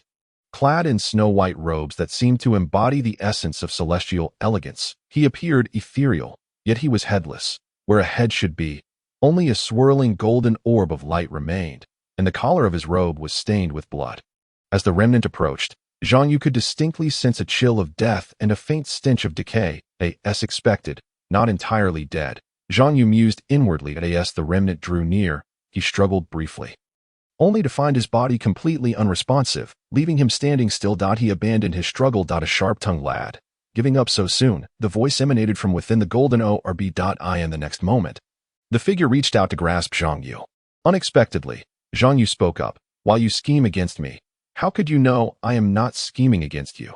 The figure's hand hesitated momentarily, but soon another voice emerged from the golden orb. Ignorant fool. I shall see how long you can maintain this charade. With that, the figure's fingertips glimmered with a hint of blue light.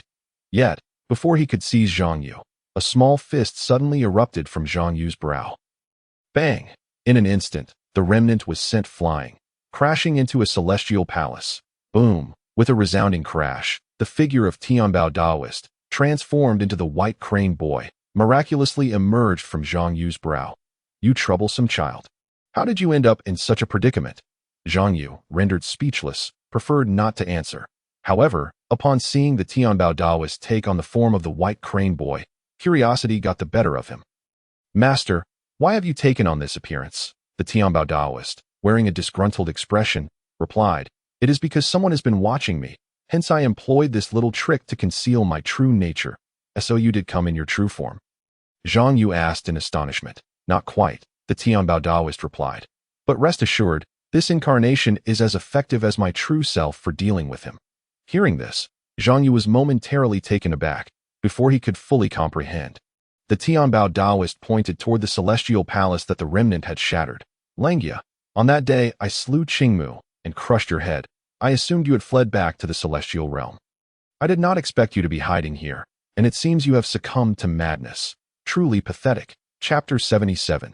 The Celestial Duel. Indistinguishable Zhang Yu was confident in his safety, stemming from his previous encounter within the chessboard, where he witnessed the celestial remnant and the attack from the Wang family's ancestor, Wang Tiangang. From that moment, he had surmised that the thread of white light left in his mind by the Tianbao Daoist served as a kind of anchor point. This anchor was typically dormant, only activating when he found himself in dire circumstances, prompting his consciousness to recognize that he could not resolve the situation alone. Its function was direct, to ascertain location and provide a degree of counterattack capability. Thus, Zhang Yu was genuinely surprised by the Tianbao Daoist's personal arrival. Initially, he had expected the Tianbao Daoist to use that thread of white light to repel the celestial remnant before opening a passage for him to escape. However, this development was fortuitous. It allowed him to witness the battle of higher-level beings. Lu Tombao, how could it be you? The celestial remnant emerged from the ruins, his tone laced with surprise and slight tremor. Although Zhang Yu was unsure of the extent of his master's impact on the remnant, It was clear that the so-called Langya Celestial was indeed fearful of the Tianbao Taoist, daring to lay hands on my disciple. Who grants you the audacity? The Tianbao Taoist retorted, raising his hand to unleash a myriad of celestial lights. The space began to constrict, and the celestial remnant started to twist. This is all a misunderstanding. I was unaware that was your disciple, that if you are willing to relent, I am prepared to offer compensation, the Langya Celestial pleaded. The Tianbao Taoist scoffed. Compensation? Very well, since you are willing to offer reparations. I am not unreasonable. After a pause, the Tianbao Taoist added, let us not say I am taking advantage of you. Just now, my disciple nearly fell victim to your possession. Therefore, how about compensating me with 100 celestial embryos? Celestial embryos? Although Zhang Yu was unfamiliar with the term, witnessing the remnant fall silent at the Tianbao Taoist's words indicated their considerable value. Even in the celestial realm, Lu Tianbao, do not overstep. Moments later, a voice tinged with anger resonated from the Langya Celestial. The essence of celestial embryos is sacred. There are hardly any even among the 8 celestial domains. I am not a great Luo. How could I possess so many? Then it seems there is nothing to discuss, the Tianbao Taoist declared, his fingers curling as the remnant was swiftly compressed to the size of a fist. Simultaneously, the entire secret realm trembled as if the world were on the brink of collapse. Dark clouds began to gather above, and magma bubbled beneath the surface. Lu Tianbao, I have not forgotten the grudge of the past and the enmity of today. The celestial remnant began to dissipate as the spatial contractions intensified, the sky plummeting and the ground fracturing. Zhang Yu, despite being beside the Tianbao Taoist, felt an involuntary surge of anxiety as he sensed a malicious intent, a malevolence seemingly emanating from the very fabric of the realm, as if it possessed a consciousness intent on obliterating both master and disciple. Yet, the Tianbao Taoist remained composed, gazing at the spot where the celestial remnant had vanished, and scoffed. Think you can escape? With that, he unleashed a punch, and celestial light erupted, transforming the very fabric of reality into a mirror that began to shatter. Countless fissures appeared before Zhang Yu, resembling abyssal chasms capable of devouring all. Then he heard the Tianbao Taoist's booming laughter. Disciple, I shall take you to slay celestials. Before Zhang Yu could react, the Tianbao Taoist waved his sleeve, and Zhang Yu felt the world spin. When he regained his senses, he found himself in a peculiar space, suspended in the void, surrounded by darkness. The only visible light emanated from a unique perspective. Upon finally discerning the Tianbao Taoist's face, he was momentarily bewildered. Sleeve? Is this the sleeve of the universe? The Tianbao Taoist had shattered the Langya Celestial's secret realm with sheer brute force. Upon emerging, they found themselves on an expanse of desolation, where yin and yang intertwined amidst chaotic laws. The sky revealed no sun, only phantoms of light, as if the heaven's end was merely a reflection of the mortal realm. The ground was barren, a wasteland interspersed with marshes, where distant flickers of light sporadically appeared. With a single step, the world inverted, and a singular eye opened in the heavens. Found you. As his palm descended, the spatial layers converged, revealing a strand of celestial light in the distant sky, none other than the fleeing Langya Celestial. The latter, too, sensed the spatial shift behind him. Upon spotting the Tianbao Taoist, despite his headless form, the golden orb behind his neck flickered with agitation. It is quite evident that he did not anticipate the swift pursuit of Taoist Tianbao immediately after his departure. Lu Tianbao, do not overreach, the Langya immortal exclaimed while fleeing. If I were to kill you, who would know of my transgressions? Taoist Tianbao responded with a cold smile, then extended his hand toward his opponent. In the next moment, Zhang Yu, concealed within his sleeve, witnessed a bizarre spectacle. Although the Langya immortal was still fleeing ahead, for some inexplicable reason, he felt as if the distance between them was diminishing. At this juncture, the Langya immortal was utterly enraged, clearly aware that if a decisive confrontation did not ensue today, he might never escape the clutches of the troublesome Taoist Tianbao. With this thought, the Langya immortal halted his flight, gazing at the seemingly imminent hand of Taoist Tianbao. Behind him, a golden circular light radiated brilliance. In the blink of an eye, the heavens transformed, the night sky enveloped the world, and the once picturesque scene vanished, replaced by a tapestry of twinkling stars. The earth fell into silence, and in the distance, faint lights suggested the presence of a village. This scene stood in stark contrast to the earlier one. Zhang Yu, hidden in the sleeve, was taken aback. Had they truly transitioned to another realm? Or was this a demonstration of earth-shattering power? Lu Tianbao, you disgrace the path of cultivation, disrespecting the immortals and the heavens. You must be eradicated from the luminous moon above. A celestial figure adorned in feathered garments emerged. This immortal, crowned with a fishtail diadem, stood upon swirling clouds, holding a jade rui, exuding an aura of solemn sanctity. As the words fell, the immortal pointed, causing the heavens to change hue. The full moon transformed into a golden lotus, and as it bloomed, countless lights extinguished within the village below.In the next moment. The very fabric of reality twisted, as Taoist Tianbao and everything in this realm seemed to be absorbed into the golden lotus, plunging all into chaos. In the void, only the immortal and the golden lotus continued to shimmer with resplendent light. However, Taoist Tianbao appeared unfazed, scoffing, "A mere trick, and you dare to show off before me?" With a swift motion, he tore through the canvas of reality, stepping forth, and his aura surged dramatically. A beam of celestial light burst forth from his brow, relentlessly washing over the golden lotus and the immortal. "You insignificant scattered immortal, repeatedly insulting me, shall pay dearly." The immortal cursed, his visage contorting. He cast the jade rui upon the golden lotus, which instantly radiated a spectrum of colors. The aura enveloped the chaos, obstructing the celestial light emanating from Taoist Tianbao's brow. "Disciple, do you know why our lineage's teachings are called the Tao Sutra?" Taoist Tianbao suddenly inquired. Zhang Yu, in the sleeve, respectfully replied, "I beseech the master to enlighten me." Taoist Tianbao chuckled. This scripture was originally called the Nine Mysteries Celestial Sutra, indeed created by the founding ancestor of our celestial sect. However, I found it lacking in beauty, so I took the liberty to amend it. The reason it is now called the Tao Sutra is that if one can cultivate my heart is the Tao, I am the Tao, with a single step. Taoist Tianbao conjured an image of the yin-yang 8 trigrams beneath him. He then formed a seal with his hands and struck down. In that moment, it seemed as if all chaos in the world came to a standstill. Chapter 78. The blooming green lotus startles the golden immortal. As the seal descended, the chaos shattered. In an instant, the golden lotus crumbled, and screams echoed. The remnants of the immortal began to crack, resembling a beautifully crafted porcelain figure on the verge of shattering. With a thunderous crash, the remnants of the immortal plummeted from the heavens, crashing to the earth. The ground trembled violently, and the once flat wasteland was brutally carved into a canyon. Where the blood of the immortal fell, a miraculous phenomenon occurred. In a place where the laws were chaotic and devoid of life, vibrant flowers and lush grasses inexplicably bloomed, exuding a fleeting fragrance, albeit soon withering away.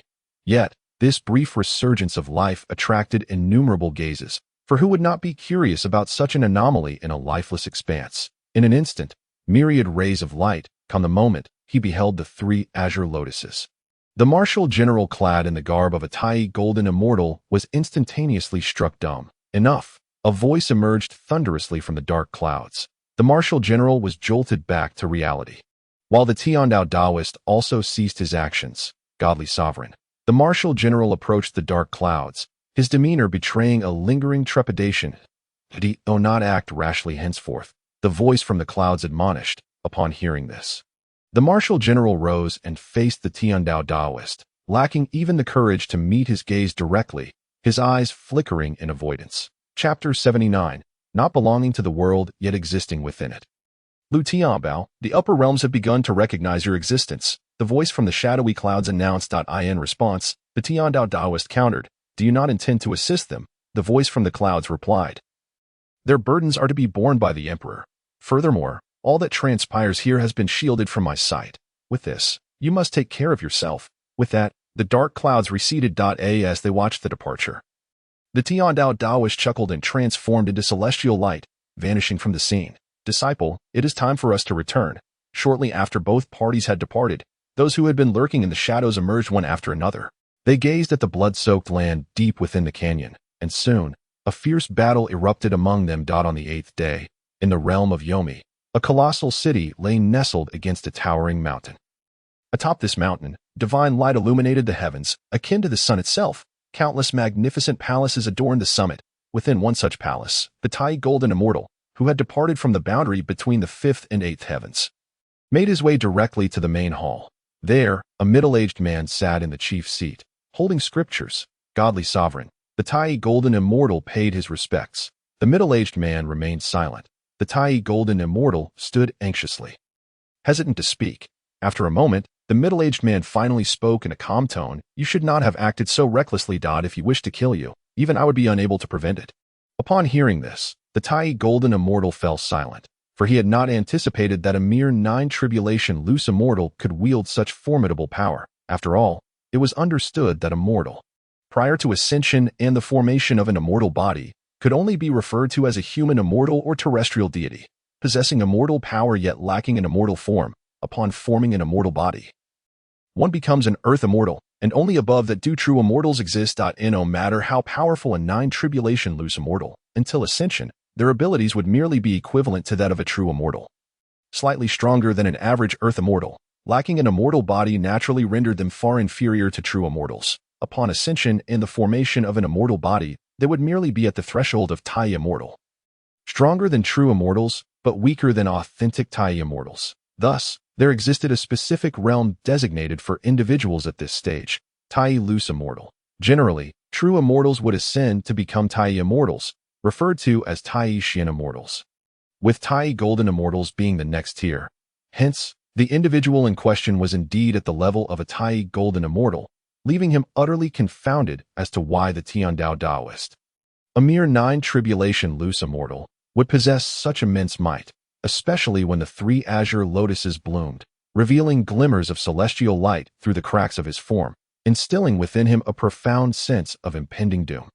Did such a person truly exist in this world? The Tai golden immortal was evidently struggling to accept the reality of his prior encounter with the Tiandao Taoist. The middle-aged man set aside his book and gazed at him. Did you not personally witness this? Upon hearing this, the Tai golden immortal fell silent once more. However, you were not unjustly defeated by him. Do you know that, at present, he is at his weakest? This mortal realm constrains him. His physical form limits him. The middle-aged man sighed. The Tai golden immortal looked at the middle-aged man with astonishment. The middle-aged man resumed his reading, choosing not to pursue the topic further. You may attend to your matters. This subordinate takes his leave. The Tai golden immortal replied respectfully. After departing from the boundary between the 5th and 8th heavens, the Tiandao Taoist traversed space and returned to the 5th heavens Dao Jintian Yuqian cave within the Wenxian sect. He reverted to his original appearance, and with a wave of his sleeve, Zhang Yu appeared within the room. The Tiandao Taoist sat cross-legged, regarding him with a smile. I know you have many thoughts to share and questions to pose. Speak freely. Zhang Yu shook his head. Initially, I indeed had many questions, but now I find myself devoid of them. However, he continued, there is one new question I wish to ask you, Master. Just as the Tiandao Taoist was about to express his disappointment, Zhang Yu spoke again. Is it true that the voice from the dark clouds and the armored figure were indeed immortals? The Tiandao Taoist nodded. They are indeed immortals, and not just any immortals. Both are Tai golden immortals. Tai golden immortals? The mention of this term stirred something within Zhang Yu, for it was not unfamiliar to him. However, he was uncertain whether this so-called Tai golden immortal resembled any of the types he had previously encountered. Thus he chose not to dwell on the term. He proceeded to inquire, are those individuals from the upper realms? The immortal domain? They are not. The Tiandao Taoist shook his head. They exist within the 8th heaven. The realm of Yomi. The realm of Yomi. Although Zhang Yu had anticipated this answer, he could not help but feel a surge of astonishment. He had not only read about the 9 heavens in the Wenxian sect scripture repository, but had also heard tales from Baihe Tongzi. These 9 heavens were indeed regarded as the mortal realm in its entirety, allowing individuals to perceive them as 9 distinct worlds. Yet, each of these worlds differed in terms of conditions, environments, climates, and species. Hence the classification of the 9 heavens. Now, the Tiandao Taoist spoke of the presence of immortals within the 8th heaven of Yomi, suggesting not merely one, but potentially an entire organization. How could he not be astounded? Then Zhang Yu's heart brimmed with concern. However, before he could finish his thought, the Tiandao Taoist interjected. Although they exist within the mortal realm, they are also beyond it. Any occurrences within the 9 heavens have no bearing on them. Generally, they adhere to their own rules. Or rather, in order as long as this order is not disrupted, they will not intervene. Upon hearing this, Zhang Yu nodded and posed his final question. Do the immortals from the immortal domain align with them? The Tiandao Taoist smiled faintly. It is both true and not true. You may understand it as such. They were once of the same lineage, one overseeing the heavens while the other governed the earth. Both guardians of this mortal realm. However, As time passed and the number of beings increased, diverse thoughts emerged, creating rifts among them. Yet, due to certain unavoidable matters and rules, they maintain a facade of peace. At this, Zhang Yu nodded again. Disciple has no further questions. Then go, rest, the Tiandao Taoist instructed. Upon hearing this, Zhang Yu turned to leave but then seemed to recall something, turning back to the Tiandao Taoist. Master, what is it? Is it possible to receive advance warning in the future regarding such matters? The Tiandao Taoist gazed at Zhang Yu in surprise, before offering a heartfelt smile. Such occurrences will not transpire again. You are my sole disciple, my only child. Do not misunderstand the master-disciple relationship. Upon hearing this, Zhang Yu once again bowed respectfully before departing. After Zhang Yu's exit, the Tiandao Taoist sat cross-legged on the couch. Smiling helplessly. At that moment, a voice emanated from the chessboard. This child harbors unspoken concerns. The Tiandao Taoist responded nonchalantly, if he does not wish to speak. Then so be it. I estimate that those above have likely sensed your presence. Based on mortal time, you cannot conceal yourself for long. The voice from the chessboard continued.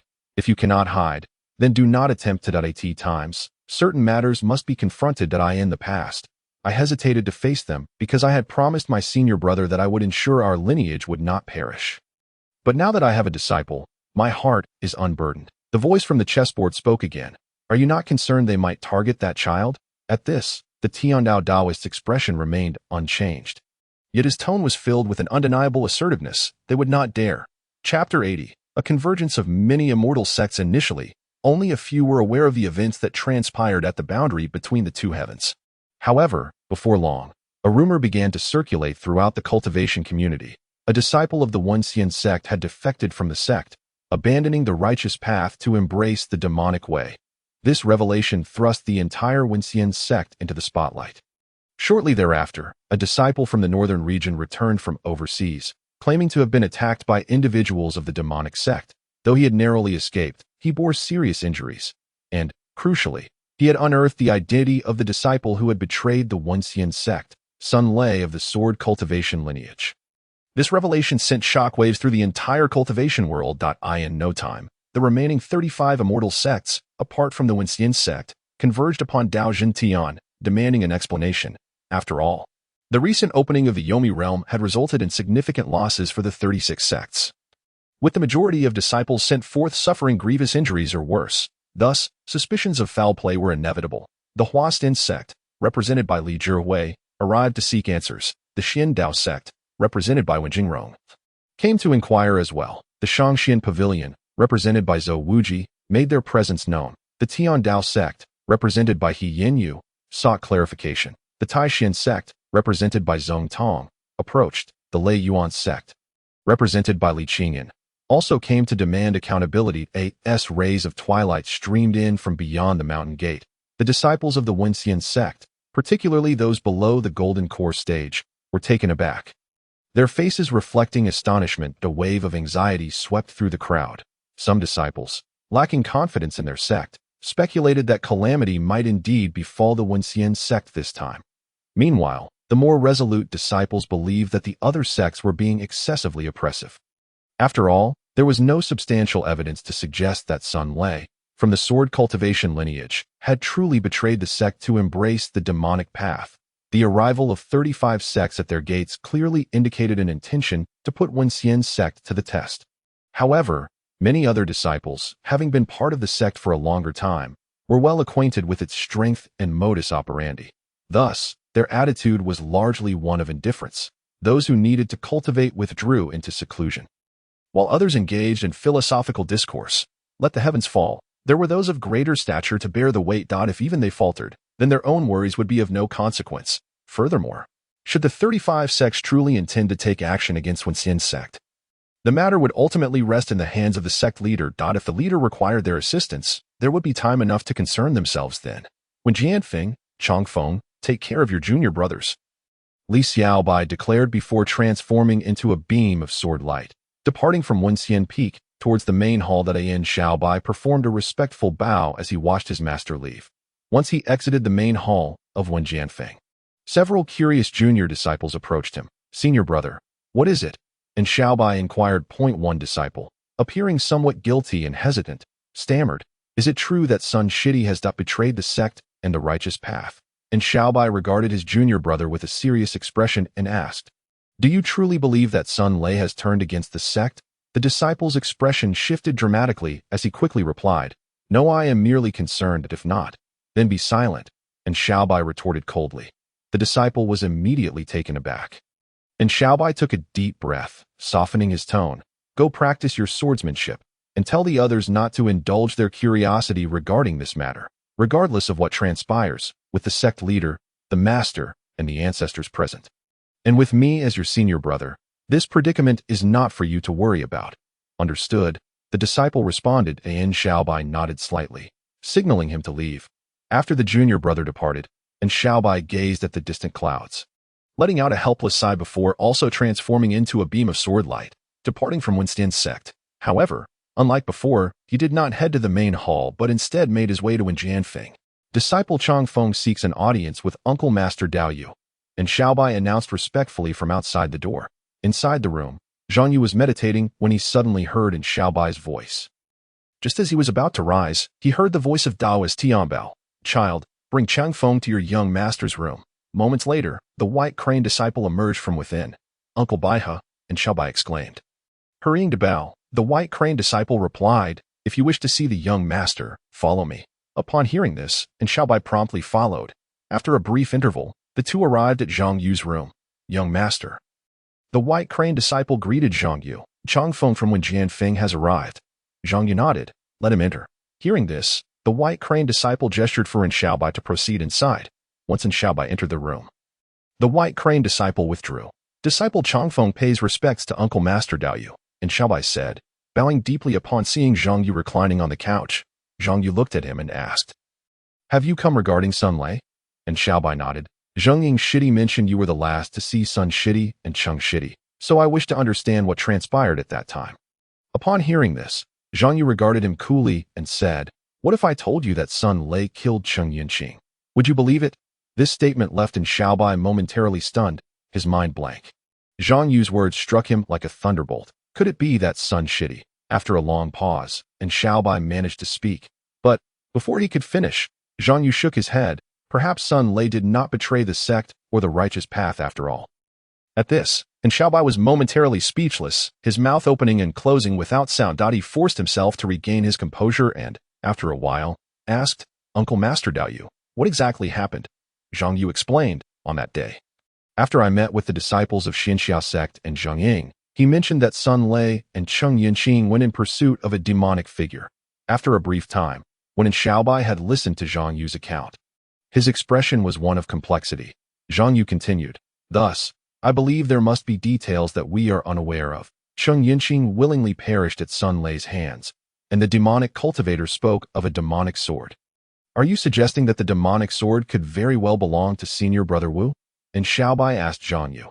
Zhang Yu nodded slightly, and Xiaobai's complexion shifted dramatically, excitement coursing through him. "That is impossible. Senior Brother Wu's soul lamp has shattered. He must be dead beyond doubt." As he spoke, even Xiaobai found himself at a loss for words. Deep down, he understood better than Zhang Yu that as long as one was willing, it was not impossible to extinguish the soul fire within a sect's soul lamp without facing death. Yet, prior to this incident, he had never considered this possibility, leading him to naturally assume, like others, that Wu Junxian had perished. Observing in Xiaobai's reaction, Zhang Yu could not help but sigh. Alas, the underworld realm is a place where life ceases to exist. Any soul will be forcibly cast into the void upon death.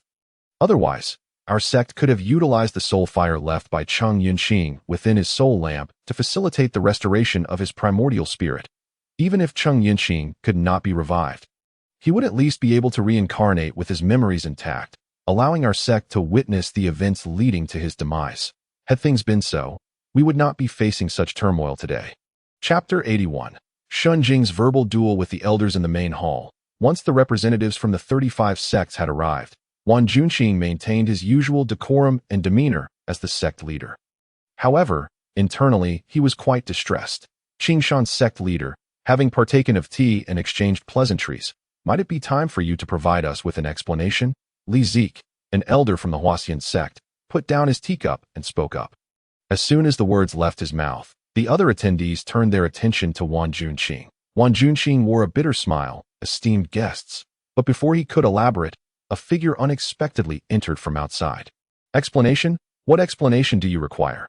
Upon seeing the newcomer, Wan Junqing's face lit up with joy.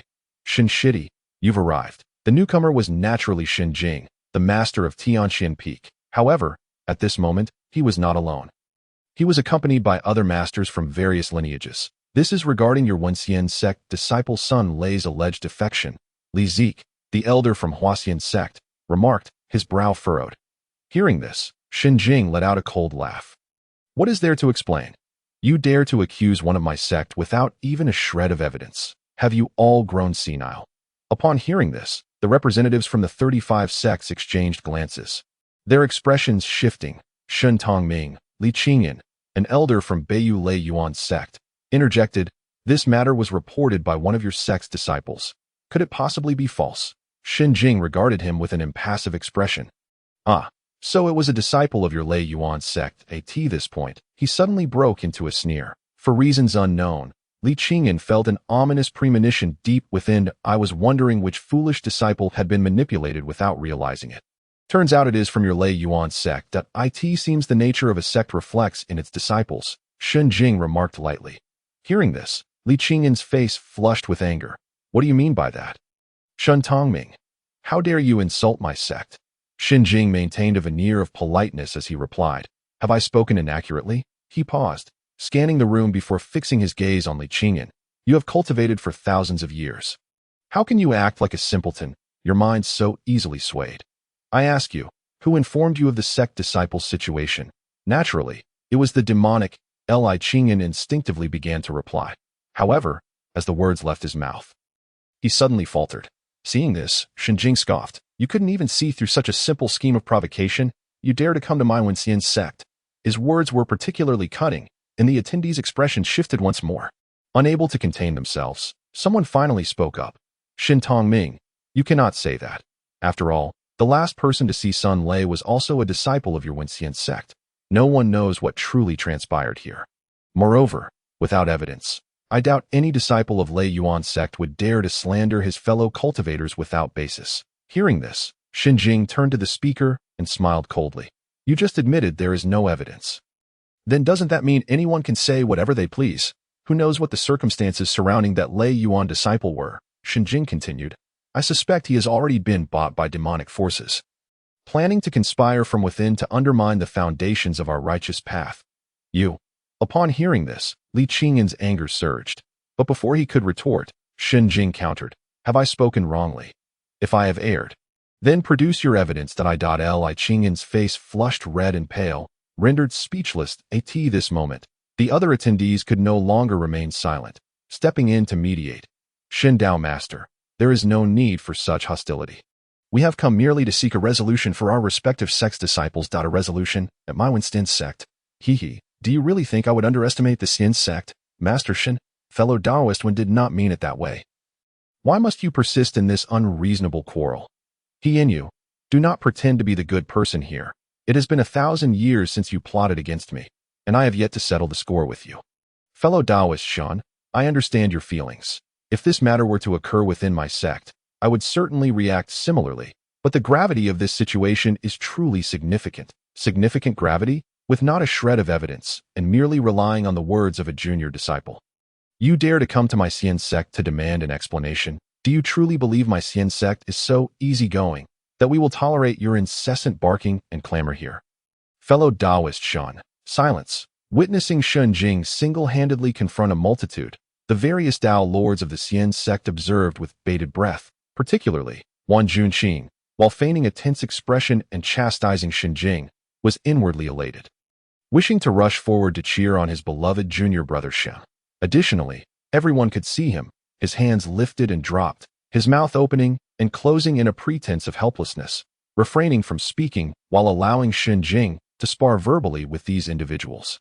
Unsurprisingly, after 2.5 hours, the representatives from the 35 immortal sects gradually retreated, each one having arrived with an imposing demeanor, ready to demand an explanation. Yet now they resembled defeated roosters, lacking even the courage to meet Shin Jing's gaze. At this moment, Shin Jing, seemingly exhausted from the verbal skirmish, chuckled derisively, casting a disdainful glance at the assembly, as if to say, "Is this all you have?" Seeing the situation had calmed somewhat, Wang Junqing cleared his throat and adopted a faux apologetic demeanor, addressing Shen Jing. "Enough, junior brother Shen. The various fellow Taoists have come to our Xian sect merely to understand the circumstances surrounding this matter. Your rudeness shows a disregard for the rules of our sect and for me." Hearing this, Shen Jing turned to Wang Junqing, who raised his eyebrows, mistakenly believing Shen Jing was about to unleash a tirade. Yet, in the next moment, Shen Jing feigned a contrite attitude, saying, "Tong Ming acknowledges his error at this." Wang Junqing breathed a sigh of relief, forcing a look of satisfaction as he nodded that in that case, you shall forfeit 3 months of your stipend. Tong Ming understands. This interplay between the two brothers, a harmonious exchange, left the onlookers incredulous, their lips twitching in disbelief. How utterly shameless. They had previously heard tales of the Xian sect's members being as dark as sesame seeds and as white as glutinous rice balls. Now they were witnessing it firsthand. Observing the varied expressions among the crowd, Shen Jing smirked, as if to say, "Do you wonder why your respective sect leaders did not come, but sent you instead?" Esteemed colleagues, since this matter cannot be clarified at present and requires an explanation, rather than allowing conjecture to run rampant, why not summon a disciple from the underworld to elucidate the matter? At this suggestion from Wang Junqing, many in the crowd felt a surge of frustration. Would it not have been simpler to do so from the start? They had not come to assault the Xian sect, but rather for this very purpose. Thus, they had ample reason to suspect that these two brothers simply disdained them, orchestrating this scheme to allow Shen Jing to berate them openly. Chapter 82. Hearing Dao Yu's words of shame, disciple Zheng Ying pays respects to the esteemed master and all esteemed ones. Shortly thereafter, Zheng Ying arrived at the main hall. It must be said that as a disciple of the Xian sect, Zheng Ying's propriety, demeanor, and eloquence were beyond reproach, which eased the previously discontented hearts of the assembly. Of course, some could not help but glance at Wang Junqing and Shen Jing, seemingly questioning how such cunning brothers could raise a disciple so humble. "Zheng Ying, esteemed ones have come here today to investigate the recent rumors concerning our Xian sect's son Lei." Wang Junqing began. "You shall recount everything you know from within the underworld, leaving nothing concealed." Upon hearing Wang Junqing's words, Zheng Ying immediately responded respectfully, "Disciple understands." He then commenced recounting all that had transpired in the underworld. While the audience listened, each employing their unique methods to discern the veracity of Zheng Ying's account. Subsequently, regarding Sun Lei, since the young master had ventured alone, the disciple was unaware of the events that transpired there. Zheng Ying recognized that in this context, he could not protect Zhang Yu, so he chose to speak candidly. After the assembly had listened, their expressions varied, primarily because the matter involved the Xian sect's young master. Dao Yu.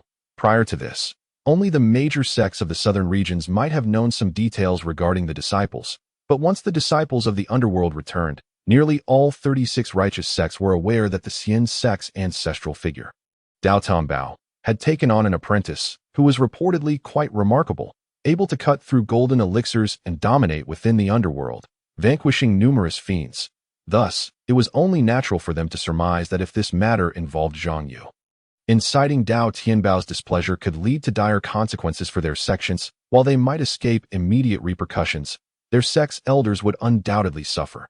Furthermore, it was evident that if this matter were to conclude without resolution, they would return in disgrace. Such an outcome would not only tarnish their sect's reputation, but could also sow discord among its members. After all, if a prominent sect could not protect its own disciples from the clutches of demonic forces or other traitors, how could it expect its members to be loyal and dedicated in the future? Thus, the few exchanged glances, and the elder Zhou Wuji of the Upper Xian Pavilion stood and addressed Wang Junqing. "Qing Shan's sect leader, given the circumstances, might we request the young master Dao Yu to make an appearance?" Upon this request, the Dao lords of the Xian sect cast disapproving glances, especially Shen Jing, who appeared poised for action, causing the representatives from the various sects to flinch. Wang Junqing, understanding the crowd's predicament and recognizing that prolonging the situation would only exacerbate the public opinion against the Xian sect, resolved to prevent his fellow disciples from taking offense. He directly replied, "Certainly." Upon hearing this, the expressions of the assembly brightened, and someone could not help but exclaim, The Qingshan sect leader's integrity is commendable. Not long after, a disciple from the Master's lineage arrived, soaring in on his sword. After explaining his purpose, Zhang Yu stepped out alongside and Xiaobai. Master Dao Yu, the disciple of the Master's lineage, the disciple greeted. Zhang Yu nodded slightly in acknowledgement, then turned to Xiaobai, asking, "Do you wish to accompany me?" And Xiaobai shook his head. "I shall not go. Since the disappearance of Senior Brother Sun and Senior Brother Cheng, the disciples of the Sword Peak are restless. So I intend to return and clarify the matter with them." Upon hearing this, Zhang Yu nodded. Very well. He then produced the crane feather and departed with the disciple of the Master's lineage. In the main hall, as the elders of the various sects awaited along with Wan Junqing, a figure slowly entered. Dao Yu pays respects to the esteemed master and all esteemed brothers and sisters. The elders turned to look, and upon seeing Zhang Yu, they were momentarily stunned, as the saying goes, lifting the cup, gazing skyward, radiant as jade trees in the breeze. Just his presence commanded respect, and their first impression was one of extraordinary talent. Indeed, Zhang Yu was accustomed to such reactions. Like a fragrant orchid and jade tree, someone could not help but praise, standing tall like an orchid, smiling like the bright moon. Dao Tianbao is truly fortunate. Upon hearing this, many nodded in agreement. Dao Yu has returned to the sect and praised Dao Yu for his noble demeanor, embodying the righteous spirit of our sect. Previously, I was skeptical, but now I believe. An elder donned in the garb of a Taoist remarked. Zhang Yu turned his gaze towards him, and the elder smiled. "I am Li Jiwei from the Transforming Immortal sect." Hearing this, Zhang Yu immediately recalled Wang Cheng from the Transforming Immortal sect. "You flatter me, Taoist Jiwei." Dao Yu, junior brother, at this moment, Wan Junqing, relieved by the assembly's favorable reception of Zhang Yu, explained the reason for Zhang Yu's summons. "Esteemed ones have come regarding the recent rumors surrounding our Xian sect. Thus, I kindly ask Dao Yu to recount to the esteemed ones the events that transpired after you separated from the disciples of the various sects in the underworld." That, of course, Zhang Yu replied nonchalantly. The assembly, upon hearing this, collectively sighed in relief, expressing their approval. That day, I found myself in the underworld. What followed was a recounting of Zhang Yu's experiences, largely consistent with what he had shared with Xiaobai. Though this time he emphasized his efforts to rescue numerous disciples from various sects and his fierce battles against the demonic cultivators during the process of protecting the Transforming Immortal sects Zhaoding. After the elders of the various sects listened, even the most composed among them could not help but show signs of discomfort, their expressions betraying a hint of embarrassment. After all, hearing it from one's own disciples and hearing it from the individuals directly involved evokes entirely different sentiments, even if the processes are ostensibly identical. Moreover, Zhang Yu, as a member of the Asking Immortal sect, has provided immense assistance to the disciples of their respective sects. One could even argue that without Zhang Yu, the safe return of those disciples would be uncertain. Yet, they repay such kindness with ingratitude, launching inquiries born of mere rumors. This is, quite frankly, reminiscent of a dog biting El Dong Bin. In response, the various sect leaders of the Asking Immortals sect cast frigid glances at the offenders. Particularly Xinjing, that he offered a cold smile. Though he remained silent, his gaze alone conveyed a sense of humiliation that felt no different from overtly insulting them. Ultimately, once Zhang Yu concluded his remarks, the elders of the various immortal sects recognized their own culpability. Fortunately, the purpose of their visit had been achieved, regardless of the nature of the explanation, as long as it sufficed to quell public opinion. That was all that mattered. As for everything else, it was of no consequence. Thus, one among them stepped forward to voice their sentiments. Chapter 83. The Departure of All. The Curtain Falls. Farewell, fellow Taoists. Qingshan Taoist takes his leave. With the vibrant rays of light departing from the Asking Immortals sect and the Jade Xiong Cave, this matter could finally be considered resolved. After all, their intention was never to foster enmity with the Asking Immortals sect. Their presence here was a matter of necessity, and now that a conclusion had been reached, they had a means to convey their sentiments. Naturally, everyone parted amicably. However, after the majority had left, Wan Junqing noticed that Li Jiwei from the Transformation sect and He Yinyu from the Heavenly Dao sect had not yet departed. The two were exchanging furtive glances in his direction. Wan Junqing couldn't help but chuckle. "Do you two Taoists have something to discuss?" Li Jiwei from the Transformation sect replied. "I wonder if Qingshan Taoist has a moment to spare later."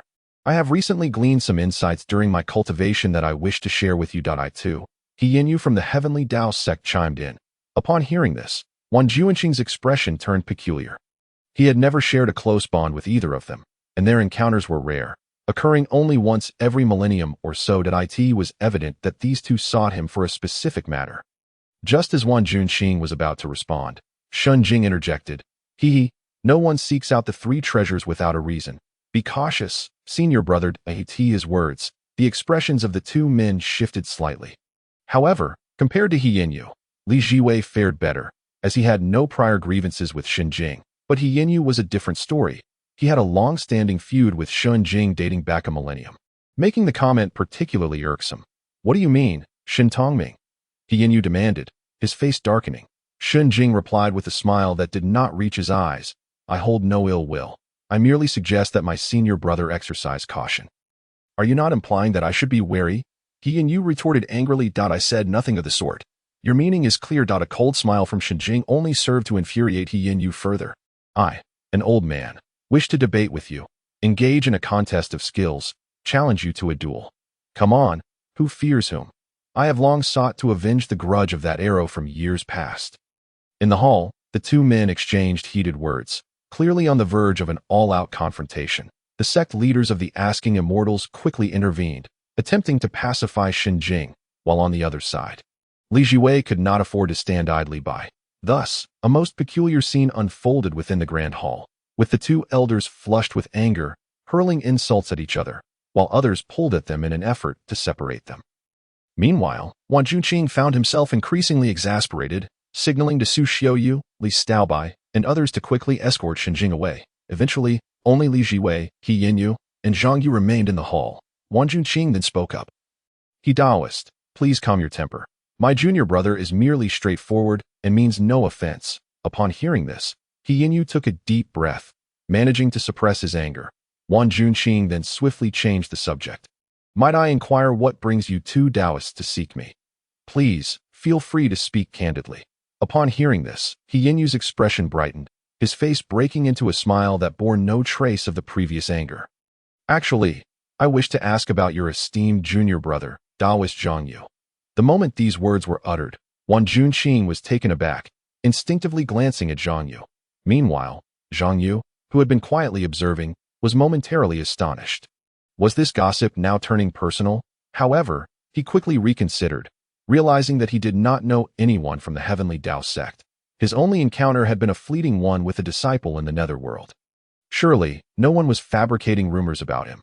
May I ask what business you have, He Taoist? Zhang Yu inquired. He Yinyu smiled, his eyes narrowing, a demeanor akin to that of one admiring a rare treasure. Li Jiwei mirrored this expression. Zhang Yu felt increasingly uncomfortable, particularly under the scrutiny of their smiles, which seemed to carry an unsettling undertone that he involuntarily shivered. He Taoist, might I inquire if Taoist Zhang Yu has a partner? Before Zhang Yu could respond, Li Jiwei interjected. Zhang Yu was taken aback. Not yet. Upon hearing this, the two elders were elated. That is fortunate, indeed, He Yinyu declared. Just right. I have a granddaughter, Li Jiwei. Does your granddaughter even measure up? Before Li Jiwei could finish, He Yinyu interrupted. Li Jiwei found himself momentarily speechless, especially upon witnessing the abrupt change in He Yinyu's expression, which had shifted from amiable to one of disdain. Feeling a surge of indignation, he retorted, My granddaughter is most certainly worthy. She has not yet reached 100 years and is already a Yuanian cultivator, a true prodigy. He Yinyu countered, adopting a smile that mirrored Shun Jing's cold demeanor. Our sect Saintus is under 50 and is already a Yuanian, with a high probability of attaining divine powers before reaching 100. Moreover, our Saintus is the sole direct disciple of our sect's ancient ancestor, while your granddaughter's status pales in comparison to that of Taoist Zhang Yu. Upon hearing this, Li Jiwei's face flushed with anger. He Yinyu, you are being excessively arrogant. What, does Taoist Li wish to engage in a contest of skills with me? Let us go. Who fears whom? Observing the escalating tension, Wan Juanqing sighed inwardly. Why must this always devolve into infighting? Is it the very nature of humanity? Please, calm your tempers, fellow Taoists. Li Jiwei, do you dare to debate with me? Not only a debate, but a contest of skills. Then let us step outside, but do not damage this place. Let us go. fellow Taoists, as it appeared they were truly about to exit in a frenzy. Wan Junqing raised his voice to interject. Hearing this, the two men paused and exchanged icy glares. Fellow Taoists, I understand your intentions, but this matter is not one I can decide alone, Wan Junqing stated. Why not? He Yinyu blurted out, but quickly realized his mistake. Seizing the opportunity, Li Jiwei remarked, Your master may be gone, but there still remains. What do you mean?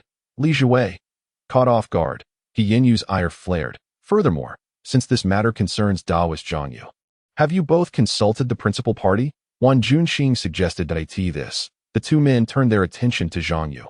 Might we inquire? Taoist Zhang Yu. Zhang Yu felt an overwhelming sense of helplessness wash over him. It was no secret that since his arrival at the sect, he had encountered no female cultivator of lesser beauty. Being an ordinary man, he too harbored desires. Yet, the circumstances were not conducive to such pursuits. He was a faux prodigy, not a true genius. Maintaining an aloof persona and fabricating a facade might suffice with others, especially since he had a system that could turn the pretense into reality. However, engaging in such deceit with a partner would necessitate a continuous string of lies to uphold the charade. After all, the saying that one lie necessitates 100 others is not mere rhetoric. I sincerely appreciate the regard both of you hold for me, but I must inform you that Taoist Zhang Yu currently harbors no intentions in that regard, he stated earnestly. Upon hearing this, both men were taken aback, their faces mirroring the same bitter smile. Enough, the matter has been settled. It's time for you to depart. You are not yet worthy of proposing, a voice resonated through the hall. Belonging to the heavenly treasured Taoist, this. The two men froze, quickly offering their respectful farewells. We shall take our leave. They then turned to Wan Junqing and Zhang Yu. Qingshan Taoist, Taoist Zhang Yu. Farewell.In response. Both Zhang Yu and Wan Junqing returned the gesture, bidding them farewell as they departed. Chapter 84. Rumors in the Four Realms of the Cultivation World. Upon returning to the Asking Immortal's Peak, Zhang Yu did not immediately resume his cultivation as was his custom. He sat in meditation, introspecting within his inner universe. He awaited the opportune moment, the needed winds of change. Indeed, it was not long before the winds began to blow.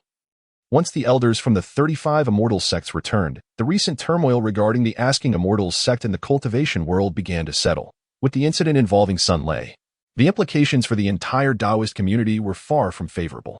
However, with Zhang Yu's involvement, it was evident that the public scrutiny could be overshadowed. Thus, the entire Taoist community, comprising 36 immortal sects, was more than willing to lend their efforts in promoting the narrative that followed. Henceforth, the tale spread. The direct disciple of the Asking Immortals sect's ancestral master, the virtuous and chivalrous Taoist Zhang Yu, had valiantly vanquished demons within the netherworld, thereby fortifying the seals within that realm. It could even be stated that every disciple who ventured into the netherworld and returned safely, including those from the Asking Immortals sect, owed their safety to Zhang Yu's intervention.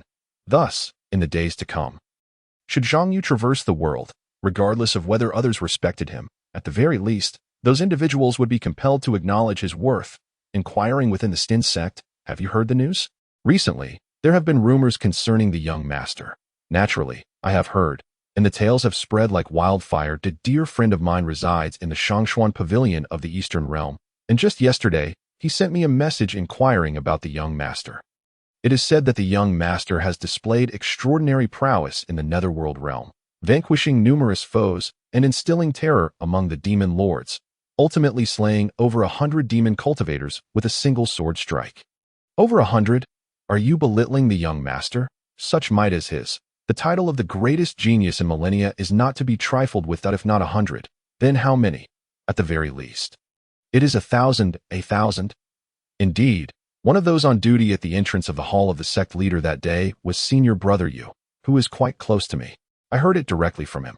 Haha, who told you it was 1,000? It was clearly 10,000.10,000. Do not doubt, for I heard it from Senior Brethren of Wanjian Peak. Senior Brethren? You mean the chief disciple, Changfeng? Of course, the young master had a private conversation with Senior Brother and before entering the main hall. Have you heard? Previously, the young master reportedly slew 20,000 demon cultivators in the netherworld realm. 20,000? Was it not 30,000? No, it was 40,000. It was clearly 100,000. And I heard this from a senior brother who, in turn, heard it from senior brother Changfeng of Wanjin Peak. Compared to the rumors circulating about Zhang Yu outside, the excitement within the Xian sect is even more fervent. Moreover, the focus of attention differs. Outsiders are concerned with Zhang Yu himself, while the disciples of the Xian sect are intrigued by the extent of Zhang Yu's slaughter in the netherworld realm. Regardless, from this point forward, Zhang Yu's name has resounded throughout the entire Dao Xintian cultivation world. Of course, where there are those who rejoice, there are also those who lament. Taken Xiaobai, for instance. Upon hearing these outrageous rumors, he was drenched in cold sweat. When did he ever claim that Dao Yu had slain 100,000 demon lords? He clearly stated 100, for goodness sake. Furthermore, the absurdity of the rumors only escalates, subtly hinting at surpassing 100,000 now. Even if he wishes to intervene, it is too late, especially since many disciples of the sect have recently come to him seeking verification. After all, apart from the Dao Lord and elder-level figures, no one else can ascend to Wanjin Peak. Initially, and Xiaobai patiently explained the situation, but gradually he realized that these individuals assumed he was being modest and conservative. Thus, each left exaggerating the tale. Ultimately, and Xiaobai resolved to declare a retreat, refusing to see anyone, letting those who sought verification go to hell. Meanwhile, in Dachun, Zhuozhou, a swordsman named Chu Fan strolled through the marketplace, accompanied by a whimsical girl. As she munched on a candied hawthorn, she inquired, "Brother Chu Fan, have you heard the recent rumors surrounding the 36 immortal gates?" Chu Fan nodded silently. Seeing this, the girl dashed in front of him, playfully asking, "Then tell me, what kind of person is that Dao Yu?" Chu Fan halted, and the girl gazed at him with wide-eyed curiosity. Suddenly, a faint smile graced the icy facade of Chu Fan's face. "He is a genius, a person worthy of respect. Brother Chu Fan, you smiled?" the girl exclaimed, astonished. Chu Fan quickly resumed his expressionless demeanor and continued walking. The girl, noticing this, rolled her eyes and hurriedly followed, persistently questioning. "Brother Chu Fan, do you know that Dao Yu? Brother Chu Fan, you mentioned that Dao Yu is a genius.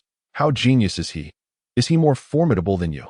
Within Wanjin Peak, at this moment, Zhang Yu, immersed in his training, remained blissfully unaware that Chu Fan had embarked on his journey, beginning to carve out his destiny as the chosen one. In comparison to his skyrocketing fame, Zhang Yu was far more concerned with the influx of admiration points.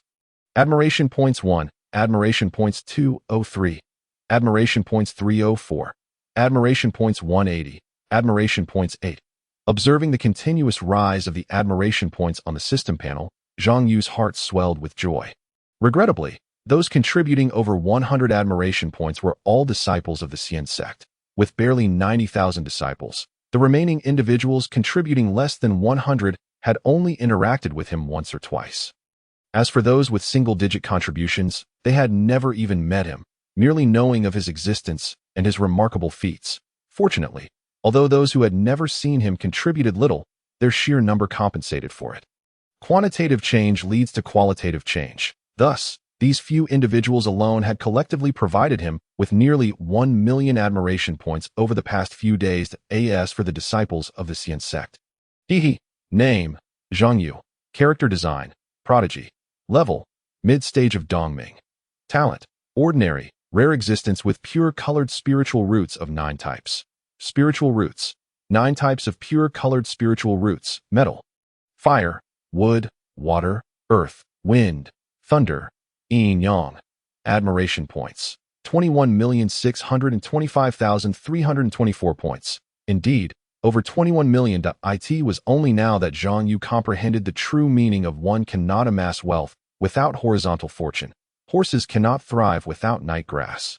Initially, he planned to casually harvest around 30,000 admiration points to attempt to break through to the later stage of Dongming. However, he wanted to learn all the techniques he previously could not.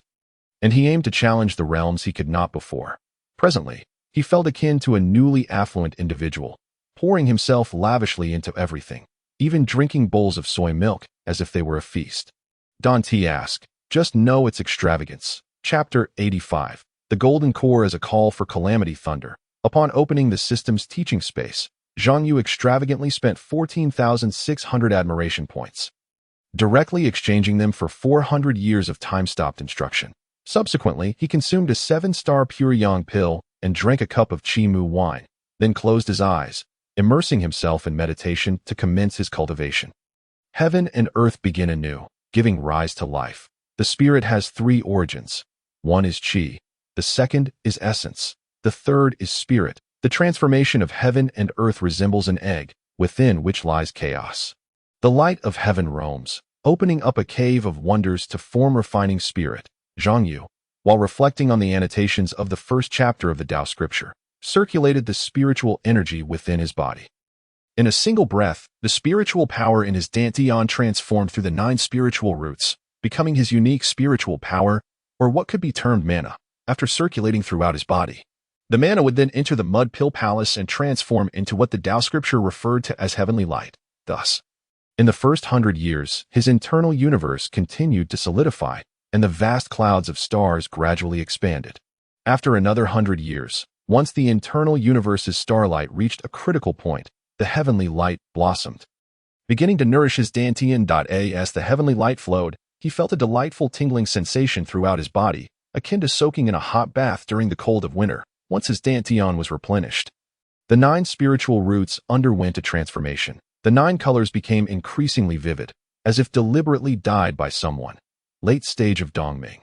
Zhang Yu observed as he clenched and relaxed his hands, feeling the immense spiritual power within his dantian and the boundless mana coursing through his veins.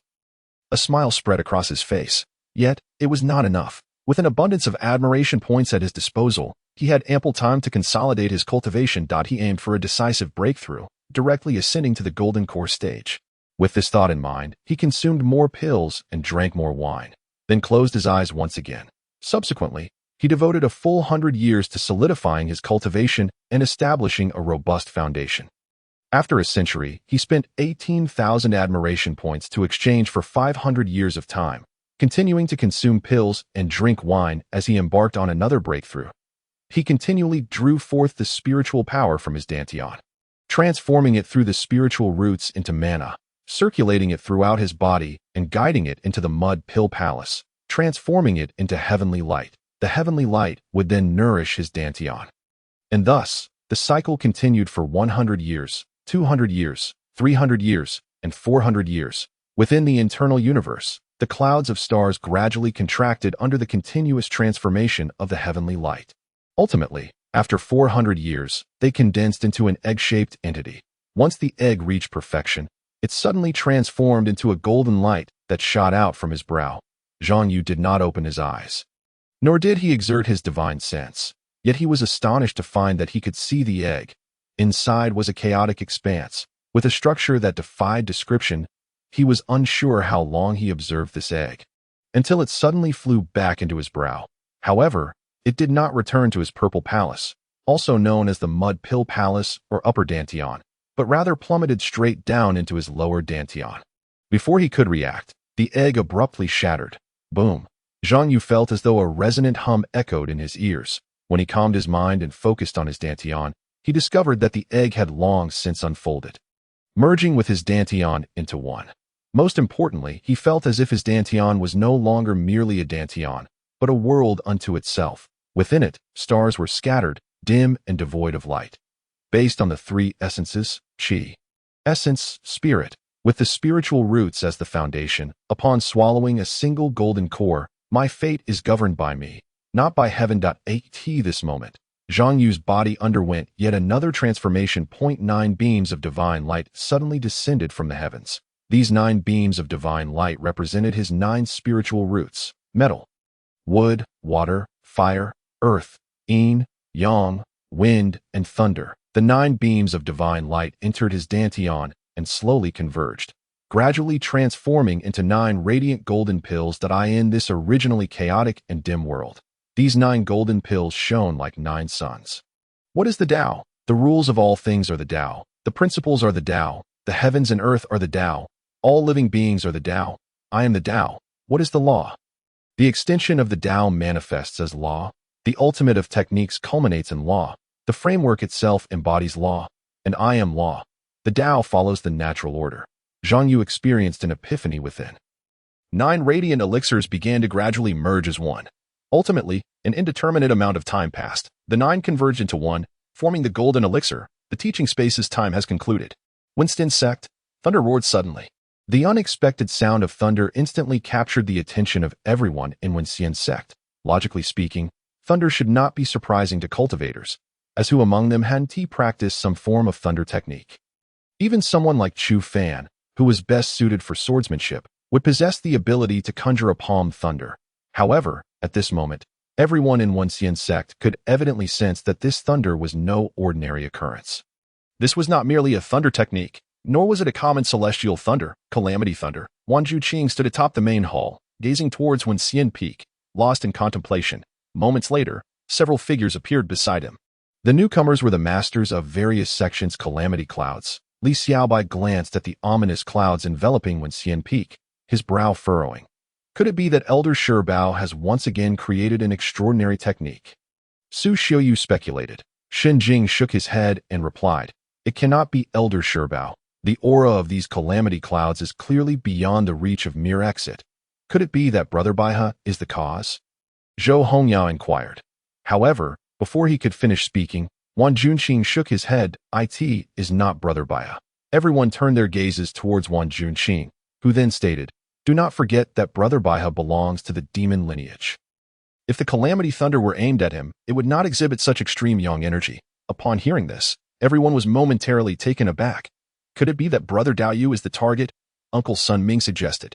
Shock washed over the faces of the crowd upon hearing this. The arrival of calamity thunder signifies that the targeted individual or object is deemed intolerable by heaven and earth.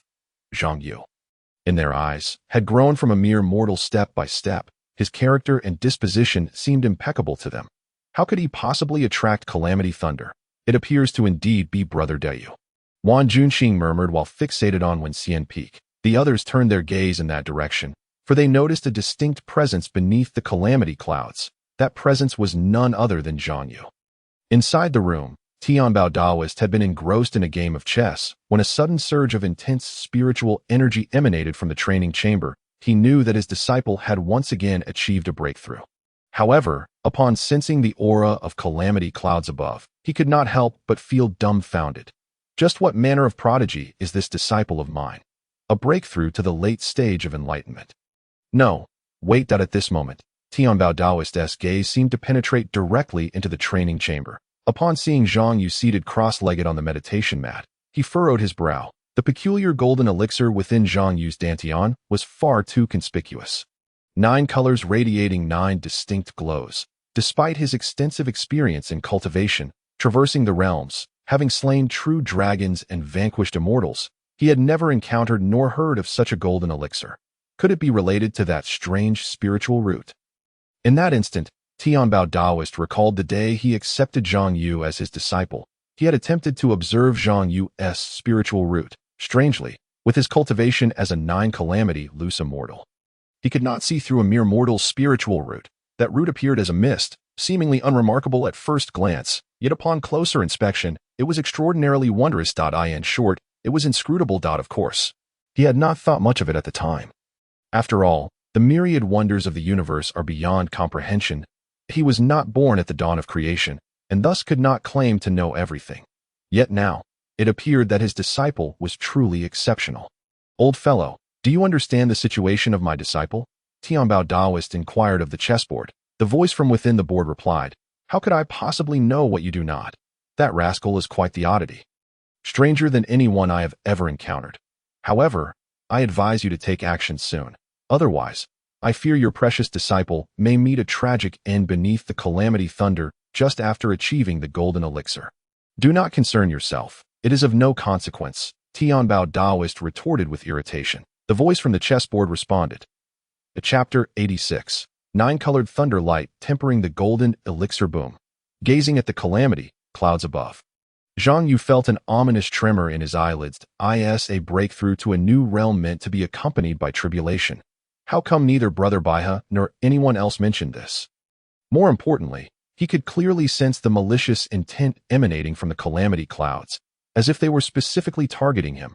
Moreover, in his past life, he had read in certain novels that when a transmigrator arrives in a new world, although the initial journey may seem smooth, they are often already under the watchful eyes of powerful figures or ultimate bosses, or even the will of heaven itself. In fact, Many hardships faced during the early stages are orchestrated by those behind the scenes. Zhang Yu's thoughts grew increasingly chaotic. Inside the Tianbao Hall, the boy's heart is disturbed. The voice from the chessboard remarked, "Calamity energy has arisen. The inner demons are hard to resist." Tianbao Daoist furrowed his brow, but remained silent. Meanwhile, in the main hall, the masters of various sects and Wan Junqing gazed at the calamity clouds above Wenxian Peak and the figure of Zhang Yu beneath them at that moment. Li Xiaobai seemed to sense something. Senior brother Dadi looked towards Wan Junqing. Wan Junqing shook his head. Upon seeing this, Li Xiaobai retreated. Is there truly no way out? Has all my effort thus far been for naught? As these thoughts raced through his mind, Zhang Yu suddenly found himself smiling. For some inexplicable reason, he was reminded of that monkey, the one that had saved many. Fearless of the heavens, it dared to defy the skies. He lifted his gaze towards the heavens, and clarity dawned upon him. So this is what is meant by inner demons. It turns out the heavenly tribulation has already begun. He chuckled at himself. Realizing his earlier oversight, he laughed at himself for knowing that certain things could not be perceived through the lens of his past life. Yet at such a critical moment, his instincts still led him to oversimplify everything. Inner demons manifest as malevolent thoughts, obsessions, and distractions, remnants of his past as a mortal. They are not the illusions or alternate selves he once envisioned. Inner demons infiltrate every aspect, marking a necessary path for his rebirth. Only by transcending this step can he truly embark on the path of cultivation, comprehending the great Tao, and achieving a complete heart of the Tao. Scatter, Zhang Yu exclaimed softly, and in an instant, the calamity energy that had been entwined around him dissipated. Concurrently, the glow of the 9-colored golden elixir within his dantian grew ever more resplendent. In the next moment, the golden elixir soared from his dantian, its 9-colored divine light illuminating the entirety of Wenxian sect. All present stood in stunned silence, gazing at Zhang Yu. Is this that the golden elixir? Wu Daotong, the master of Yuanzhong Peak, muttered in astonishment. At that moment, Shenjing found himself swallowing hard. The aura was unmistakable. It must be Brother Daoyu's golden elixir. The crowd collectively felt a wave of disbelief wash over them. The golden elixir tribulation, the 9-colored golden elixir. Such phenomena were simply unheard of. In the realm of cultivation, qualifications have always been judged on the basis of spiritual root attributes, with simpler attributes being preferable, and purer colors being more advantageous. A singular attribute indicates that a cultivator need not worry about the conversion of spiritual energy, while greater purity signifies a higher affinity for spiritual energy and greater potential for future growth.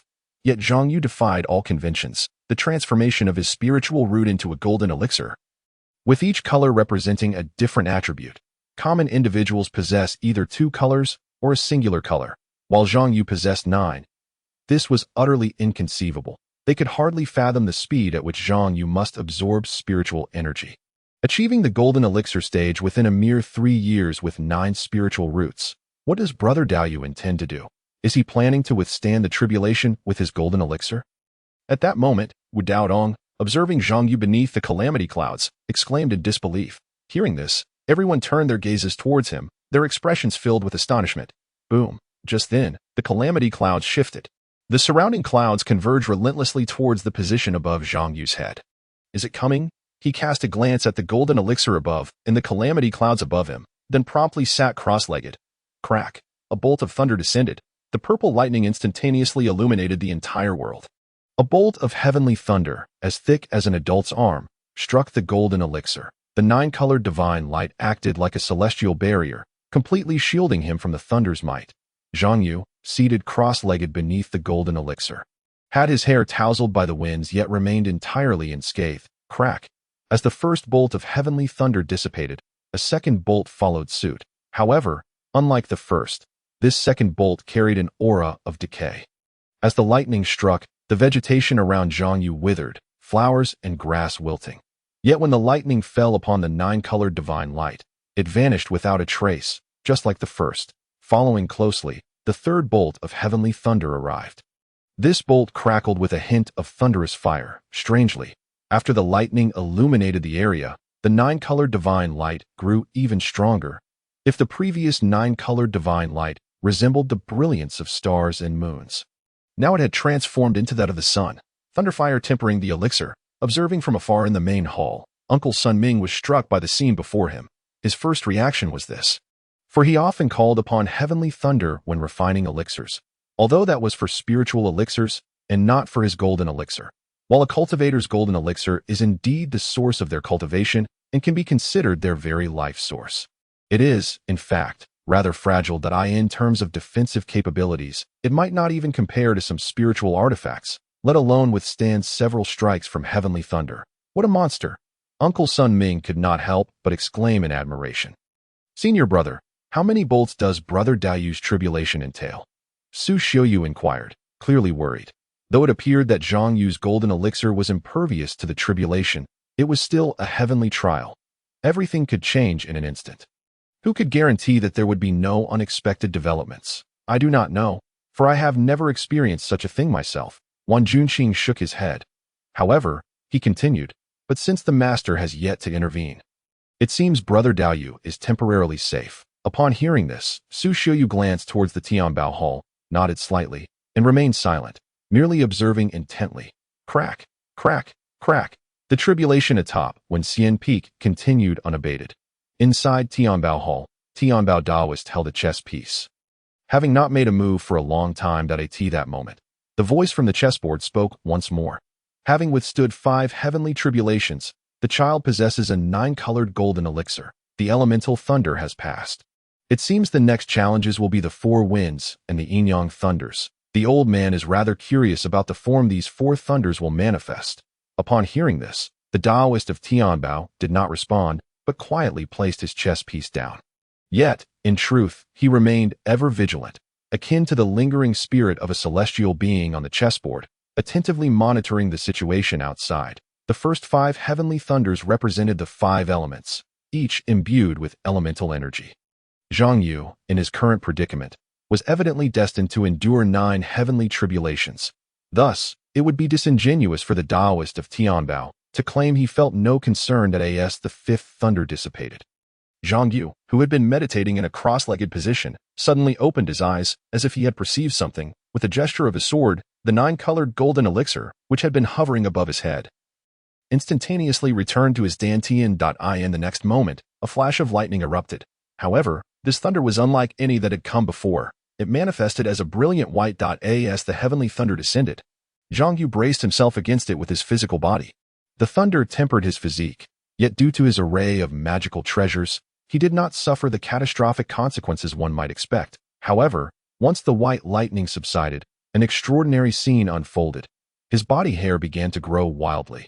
His hair, beard, body hair, and even eyelashes and nasal hair were no exception. In mere moments, he had transformed into a veritable creature of fur. What on earth? Was he to become a red-haired monster?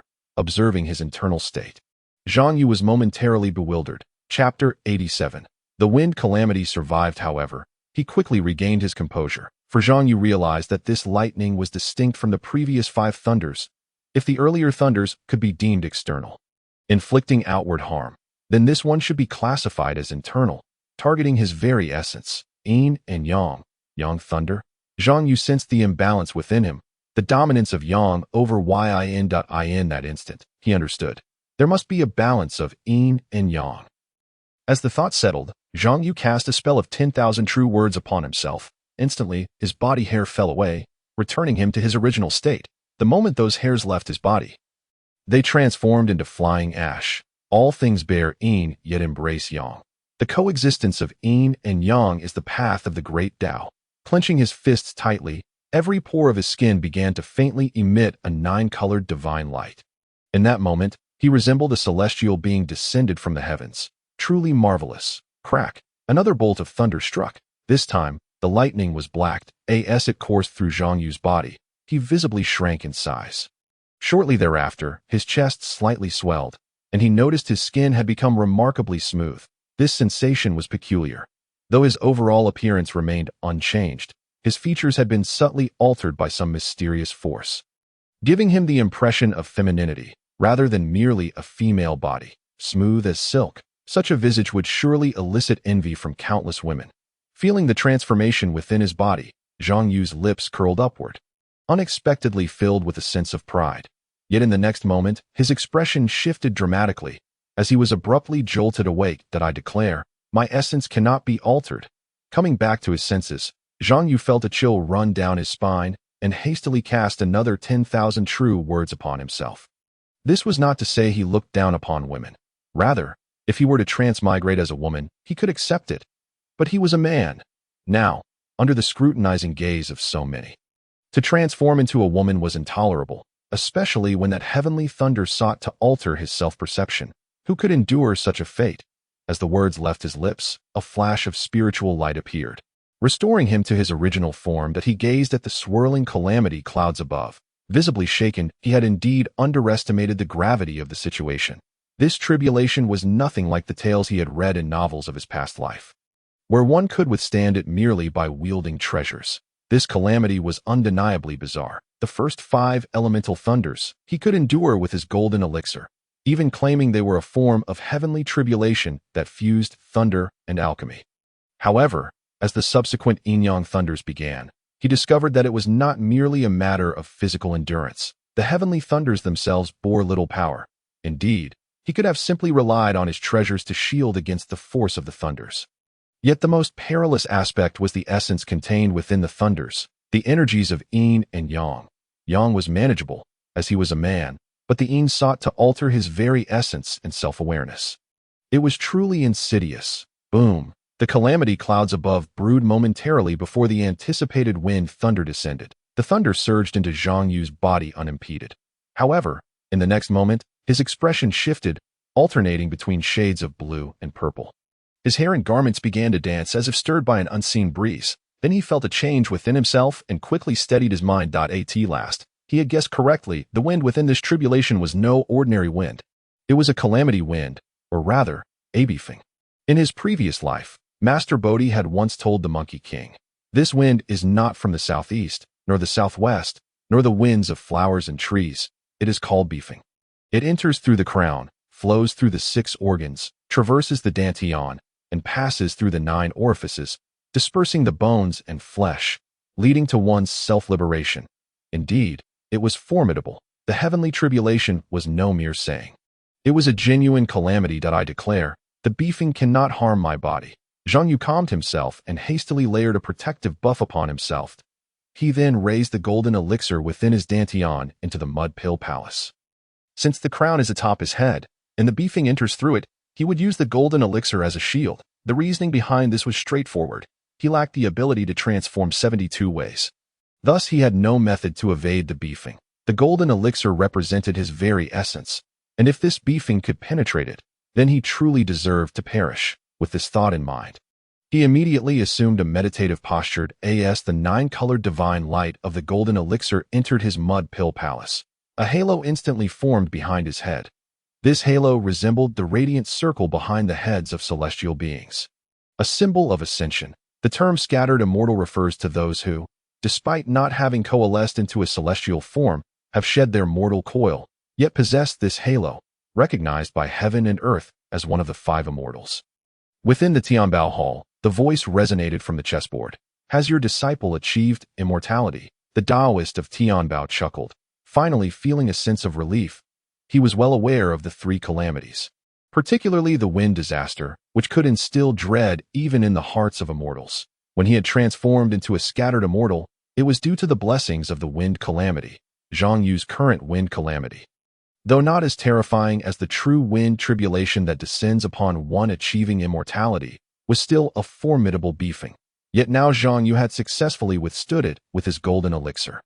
Thus, this trial had been overcome. As for the final thunder calamity, the Taoist of Tianbao felt no concern, for Zhang Yu's golden elixir inherently possessed thunder properties, just as with the previous fire thunder. The stronger the heavenly thunder's aura, the more beneficial it would be for the golden elixir. As long as it remained within a safe threshold, no danger would arise. Boom! The beefing dissipated, followed by the final bolt of lightning. Yet compared to the previous 8 heavenly thunders, this last one seemed somewhat unimpressive, although it appeared exceedingly dangerous. With a flash as large as a water barrel, when it struck Zhang Yu, it did not harm even a single hair on his body. Moreover, as the heavenly thunders surged through him, the golden elixir within his mud pill palace began to absorb the energy of the thunder. In an instant, the colors of the golden elixir grew increasingly radiant. Resembling a glass bead nurturing the cosmos of the starry S.E.S. The lightning faded. Zhang Yu opened his eyes, exhaling a breath of turbid air, feeling elated. Yet, as he gazed at the dissipating calamity clouds, he felt a sense of clarity akin to witnessing the moon emerge after the clouds have cleared. Simultaneously, a thought blossomed within his mind. System, what are the exalted personae I can now acquire? Advanced Human Prodigy, redeemed. Top-tier Human Prodigy, 10,000 admiration points. Ordinary Celestial Prodigy, 100,000 admiration points. Advanced Celestial Prodigy, 1 million admiration points. Top-tier Celestial Prodigy, 10 million admiration points. Gazing at the system's response, Zhang Yu looked once more at his balance. Name, Zhang Yu. Persona, Prodigy. Level, Mid-stage Insight. Talent, Ordinary, rare presence of 9 elemental pure spirit roots. Spirit roots, 9 elemental pure spirit roots. Gold, fire, wood, water, earth, wind, thunder, yin, yang. Admiration points, 21,296,824 points, with over 20 million remaining. He had yet to spend significantly beyond the 32,000 points expended during his prior breakthrough in the time-stopping realm. Thus, his admiration points remained ample. If that is the case, he decided to exchange for the utmost pinnacle.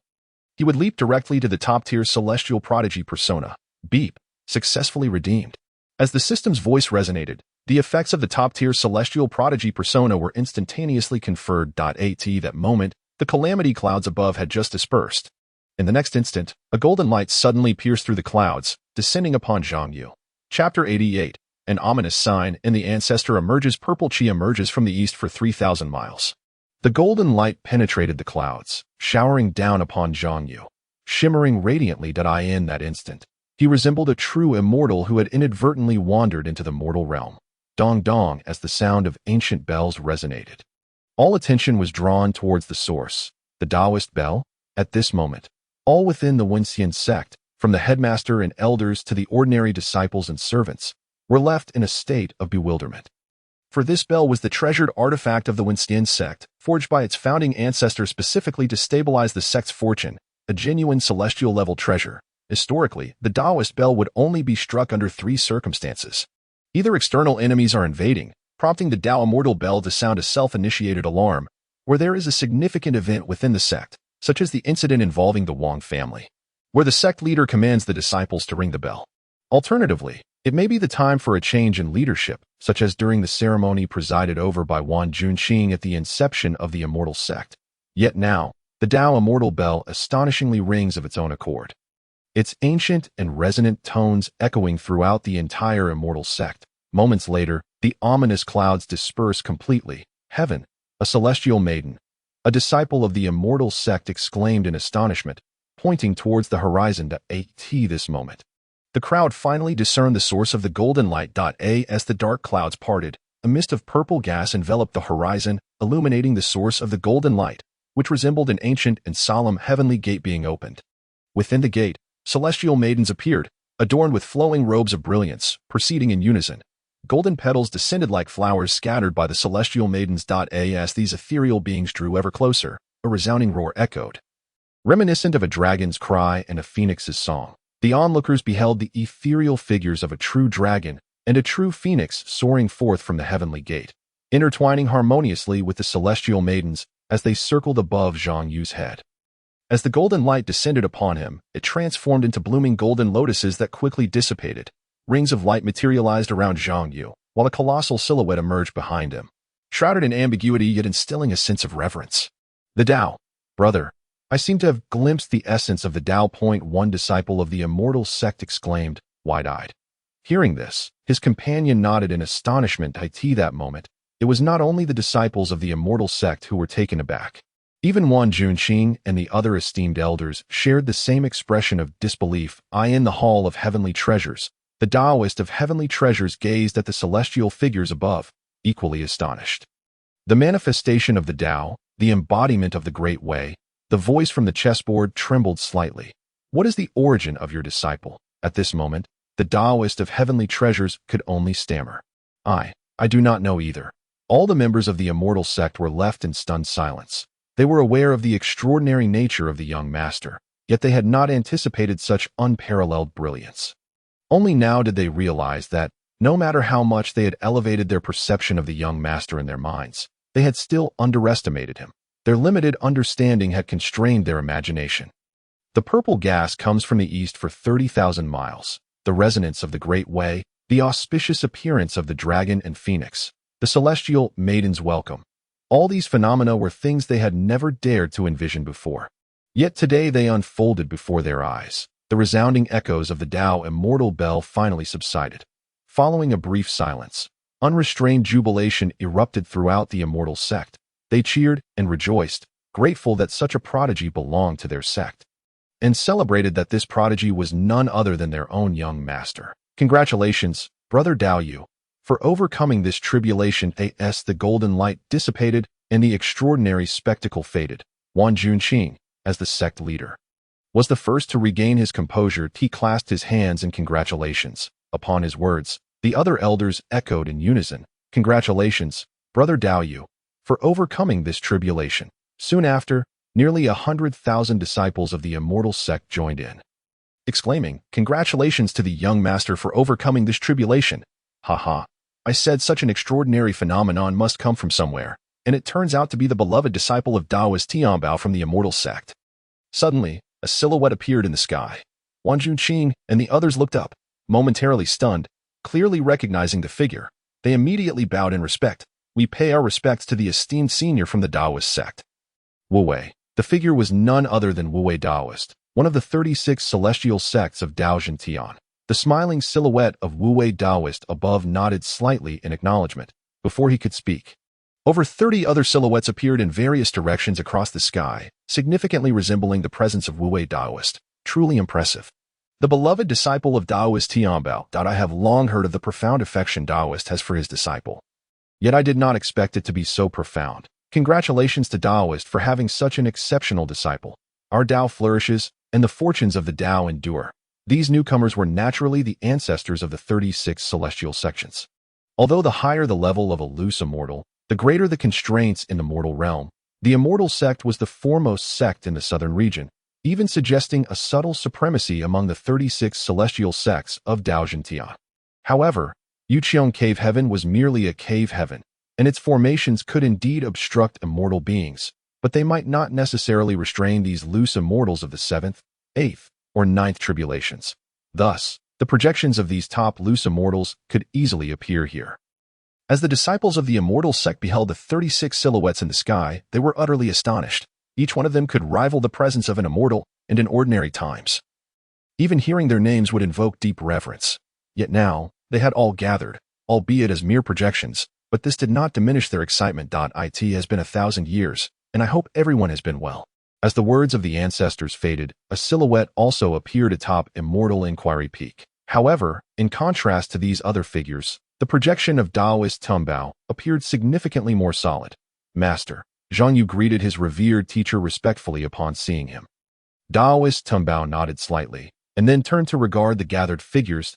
He was well aware of their purpose for being here. The phenomenon created by Zhang Yu resonated with the great way of heaven and earth. The heavens of Yuqiang Cave Heaven were merely a reflection of the mortal sky. Thus, when that commotion occurred, there had undoubtedly been a corresponding manifestation outside. However, ordinary cultivators would only perceive the phenomenon without understanding its origin. Yet, for these old-timers, uncovering the source was merely a matter of a slight exertion. Therefore, their presence here was hardly surprising. After all, Taoist Tianbao understood that as long as he remained in the mortal realm for another day, the remaining 35 celestial sects would struggle to breathe. Taoist Tianbao, in half a year, it will be the once-in-a-century Once-in conference. I wonder if your immortal sect will attend? Wu Wei Taoist inquired with a chuckle. Casting a glance at Zhang Yu, clearly implying something. In response, Taoist Tianbao smiled lightly. "Such matters? I fear you have inquired of the wrong person, Wu Wei Taoist, though I am an elder of the immortal sect. I'm not the sect leader and have not been involved in sect matters for many years. Therefore, it is best for you to ask the sect leader of the immortal sect about such matters." Hearing this, Wu Wei Taoist chuckled, seemingly unconcerned by Taoist Tianbao's intentional slight, and instead turned to Wan Junqing. "What do you think, Qing Shan?" Wan Junqing respectfully replied, "Since it is an invitation from esteemed seniors, this junior shall certainly bring disciples from our immortal sect to attend." Wu-wei Daoist nodded slightly and then deliberately glanced at Zhang Yu. I observe that Daoist Tianbao's disciple possesses the demeanor of a dragon and the grace of a phoenix, embodying the essence of destiny. If the sect leader is to attend, I hope you will bring him along, as I have a disciple of similar age who would benefit from interacting with him. Upon hearing this, Wan Junqing looked towards Zhang Yu, who remained non-committal. He then turned back to Wu-wei Daoist, stating, "If possible, I shall certainly bring Brother Dao Yu along." Wu-wei Daoist nodded once more, and in the next moment, his figure dissipated into the sky. The other 30 or so silhouettes exchanged knowing smiles and remarked, "The younger generation is to be feared. We should take our leave as well." Chapter 89. The 3-month journey to the Immortal Mountains. Dao Field. The Wanxian Conference. What is the Wanxian Conference? As Zhang Yu watched the celestial projections depart, his mind was filled with questions. Congratulations to the young master on successfully forming his core. From now on, the Great Way is within reach, and he may roam freely through the heavens and earth. At that moment, Bai He Tongzi appeared behind him, a joyful expression on his face. Hearing this, Zhang Yu turned and nodded slightly, then inquired, "What is the Wanxian Conference?" Bai He Tongzi replied, "Are you curious about the Wanxian Conference, young master?" Zhang Yu shook his head. "I was merely intrigued by what that person mentioned earlier." Upon hearing this, Bai He Tongzi nodded and explained, "The Wanxian Conference is an event organized by the 36 celestial sects of the righteous path, inviting fellow cultivators from the 9 heavens for an exchange. The Wanxian Conference occurs once every 100 years, and all first-rate celestial sects receive invitations. For instance, our immortal sect is invited every time, yet attendance is entirely at our discretion. Even if we choose not to participate, no one would criticize us." "Is the hosting sect of the Wanxian Conference subject to change every 100 years?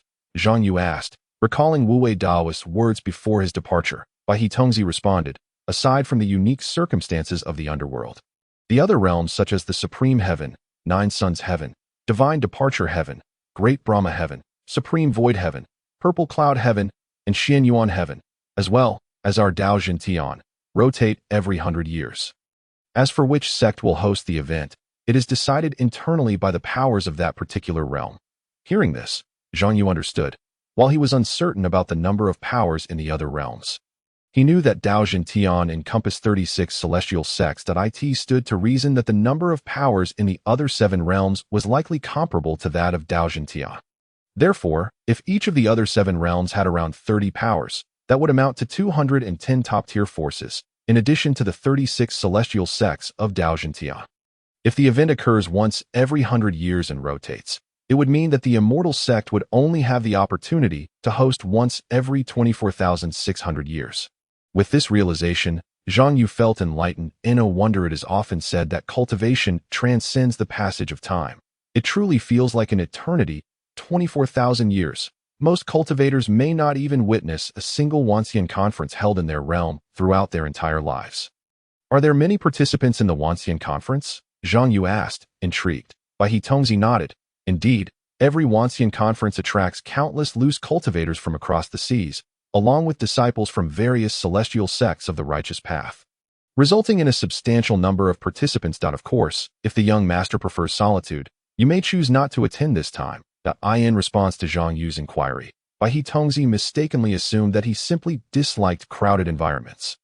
After all, his persona dictated such an impression: few words and a cold demeanor. Although there had been subtle changes in recent years, Zhang Yu consistently maintained a delicate balance. It was implausible for him to exhibit a split personality, transitioning from aloofness to being a jester in the blink of an eye. However, upon hearing such remarks, Zhang Yu inwardly felt an urge to exclaim, "Who wouldn't want to go? Those who don't are akin to little dogs." He relished the idea of being in the company of many, especially as he enjoyed learning foreign languages. It was also quite advantageous to show off in a crowd. The previous expedition to the underworld had yielded him a whopping 20 million in profits. A substantial windfall. As for this Wanxian conference, while hope was scarce, one could never be too certain. After all, he hadn't intended to venture into the underworld either. Dao Yu, my junior. Just as Zhang Yu pondered the Wanxian conference, Wan Junqing and others descended gracefully, their feet seemingly walking on clouds. "Congratulations, Dao Yu, on successfully forming your golden core. A great path awaits." Xin Jing was the first to speak as soon as he finished. The others promptly offered their congratulations. Zhang Yu returned their gestures without further ado, striving to uphold his established persona. The others felt no discomfort. After 3 years of camaraderie, they had grown accustomed to it. Dao Yu, my brother is particularly intrigued by your golden core. It exudes a dazzling 9-colored divine light. Could it be that you possess 9 different attributes? Uncle Sun Ming, the master of Danxia Peak, posed the question that occupied his thoughts. Upon hearing this, Zhang Yu did not conceal the truth and merely nodded slightly. Although the others had prepared for such a revelation, they couldn't help but feel a twinge of astonishment. However, 3 individuals, Uncle Sun Ming, Li Xiaobai, and Zhou Hongya, could hardly contain their excitement. Uncle Sun Ming, specializing in external alchemy, had high standards for spiritual roots. Apart from his inherent fire attribute, he required acute sensitivity to the properties of spiritual herbs. Zhang Yu, possessing all 9 attributes, particularly excelled in the wood attribute, granting him exceptional perception of herbal properties. In Uncle Sun Ming's eyes, this junior brother was the quintessential candidate for alchemy. As for Li Xiaobai, he had recognized Zhang Yu's aptitude for swordsmanship from the moment he entered the sect. Though influenced by the system's persona, this did not diminish his favorable opinion of Zhang Yu. Coupled with Zhang Yu's comprehensive attributes, he could pursue any sword he wished. Thus, at this moment, he was nearly tempted to claim Zhang Yu as his disciple, but reason held him back, reminding him that he could not contend with Master Tianbao. As for Zhou Hongya, whose focus was on formations, he believed that a singular spiritual root could not fulfill the complexities of formation mastery. Yet, he felt a profound sense of discovery upon seeing Zhang Yu, someone who could potentially elevate the art of formations to unprecedented heights. Just as their thoughts began to stir, a cold snort emanated from within Tianbao Hall, awakening them from their reverie. Dao Yu. Following this, Master Tianbao continued. Upon hearing this, Zhang Yu immediately responded with respect. Disciple is here. Your seniors likely have much to discuss with you. It would be prudent for you to spend some time with them, suggested Master Tianbao. Understood, Zhang Yu replied. In the ensuing 3 months, Zhang Yu primarily occupied himself within the various mountains and venues of the Xian sect. He visited Tianshan Peak to comprehend the Tao, Qiao Peak for formations, Yuanxiang Peak to refine his physical body, Shaozhu Peak to attain clarity of mind, Danxia Peak for alchemy, and Wenjian Peak to practice swordsmanship. Despite repeatedly asserting his perceived unsuitability for these endeavors, he felt as though he had swallowed a fly whenever he encountered the expressions of his seniors, who seemed to convey, "You underestimate yourself." Thus, throughout these 3 months, he sacrificed nearly 500,000 admiration points to reach a level of specialization that satisfied his seniors, all while they wore expressions of, "I knew it all along." Only then could he feel at ease in departing. However, just as he was about to return to Wenxian Peak, Wan Junqing summoned him once more. Initially, Zhang Yu feared that Wan Junqing might succumb to the same conformity as the others. Yet, upon arriving at their destination, he breathed a sigh of relief. Wan Junqing's purpose was to inform him that the Wanxian conference was merely 3 months away and to inquire if he wished to attend. To this, Zhang Yu naturally feigned an air of reluctance. In simpler terms, he appeared coy. Wan Junqing, who considered himself well acquainted with the nuances of his junior brother, chuckled heartily. Since Dao Yu finds it difficult to decide, allow me to make the decision for you. You shall accompany me to this Wanxian conference, where you can witness the grandeur of our 9 heavens orthodox path and engage with other talented peers. In response, Zhang Yu performed a slight bow. Dao Yu understands. Wan Junqing nodded approvingly. Chapter 90. The Opening of the Divine Eye. Upon returning to Wenxian Peak, Zhang Yu found his master unchanged, either engrossed in chess or asleep. Thus, he refrained from disturbing him and retreated to his training chamber to meditate, simultaneously accessing the system panel. Name: Zhang Yu. Persona: top-tier prodigy of the immortal realm. Level: early golden core. Talent: ordinary golden core formed. Great path anticipated: spiritual roots, 9 pure-colored roots: gold, fire, wood, water, earth, wind, thunder, yin, yang. Admiration points: 20,807,234. As he gazed at the display on the system panel, a stirring sensation welled within him. His persona had unequivocally been upgraded to that of a top-tier prodigy of the immortal realm. Yet, what was the meaning of the term ordinary in parentheses regarding his talent? Was he truly ordinary, or was he exceptional? How could he be labeled as both ordinary and poised for greatness? Was the system toying with him with double standards? Perplexed and unable to comprehend, Zhang Yu shook his head slightly and chose to dismiss these thoughts. He retrieved the immortal techniques he had previously hesitated to cultivate. Indestructible Golden Body 110. 000. Tian Gang 5 Thunderspell 90. 000. Star Shifting 80. 000. Burial Finger 150. 000. System. I shall exchange for 1,000 years of time suspension to indulge for a while. With 2 million in wealth at his disposal. Zhang Yu spoke with great confidence. Teaching space activated. Duration, 1,000 years. As he felt the world around him come to a standstill, Zhang Yu utilized 110,000 admiration points to analyze Indestructible Golden Body. Within this millennium, he simulated various environments, consuming elixirs and indulging in wine, continuously refining his physical form. Ultimately, he managed to cultivate Indestructible Golden Body to a minor completion. Following this, he exchanged for another 1,000 years of time suspension and shifted his focus to Burial Finger. As for why he didn't directly refine Indestructible Golden Body to perfection, well, he wished to do so. Through this period of understanding, he realized that cultivating in the realm of immortality was impossible without guidance.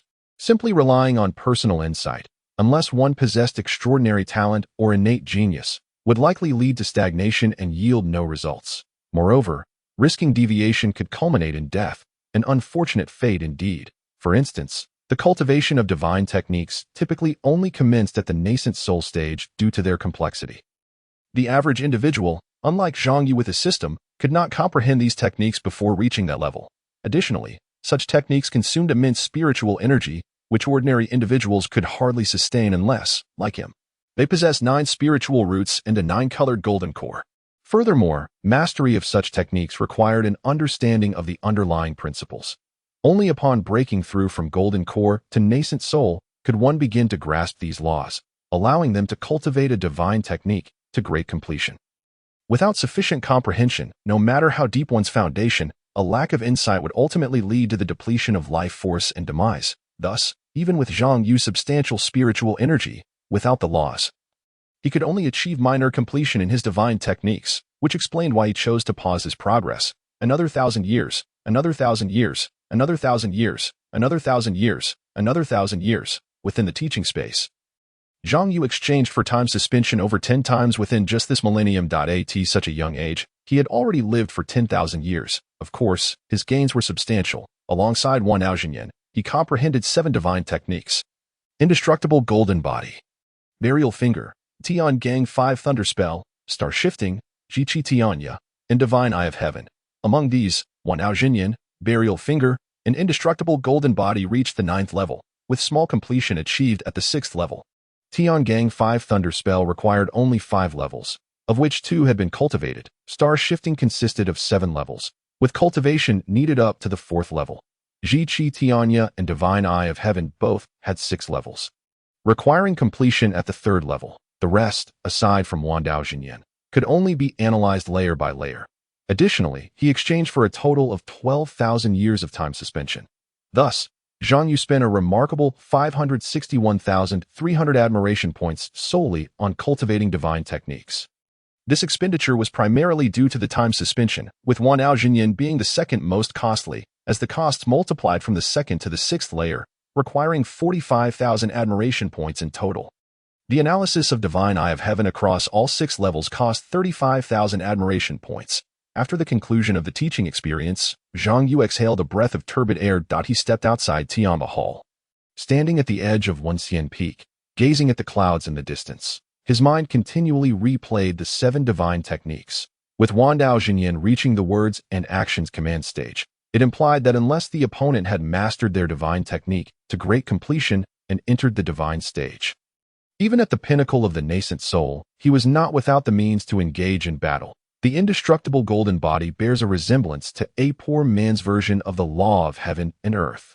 Star shifting and pole changing allows for a brief manipulation of celestial power to engage in duels. The Heavenly Gang 5 Thunder spell proves remarkably effective against malevolent beings, while it possesses substantial lethality against ordinary cultivators, albeit not as pronounced as against demonic entities, except, of course, for those of water and metal attributes. For they can conduct lightning. A step apart is a step away is a teleportation-type divine ability, somewhat akin to following like a shadow, yet it is more suited for long-distance displacements.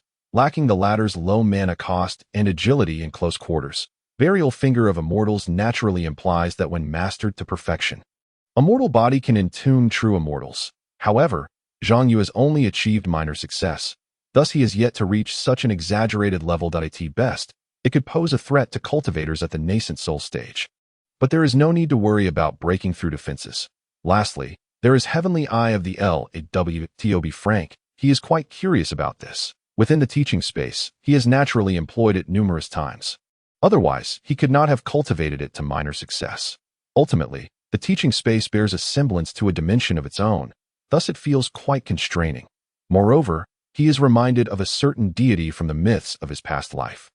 One who, along with two others, is known as the three great rebellious figures of the celestial court that it is said, 1 stone, 2 pounds of lotus root, and a 3-eyed tide dog.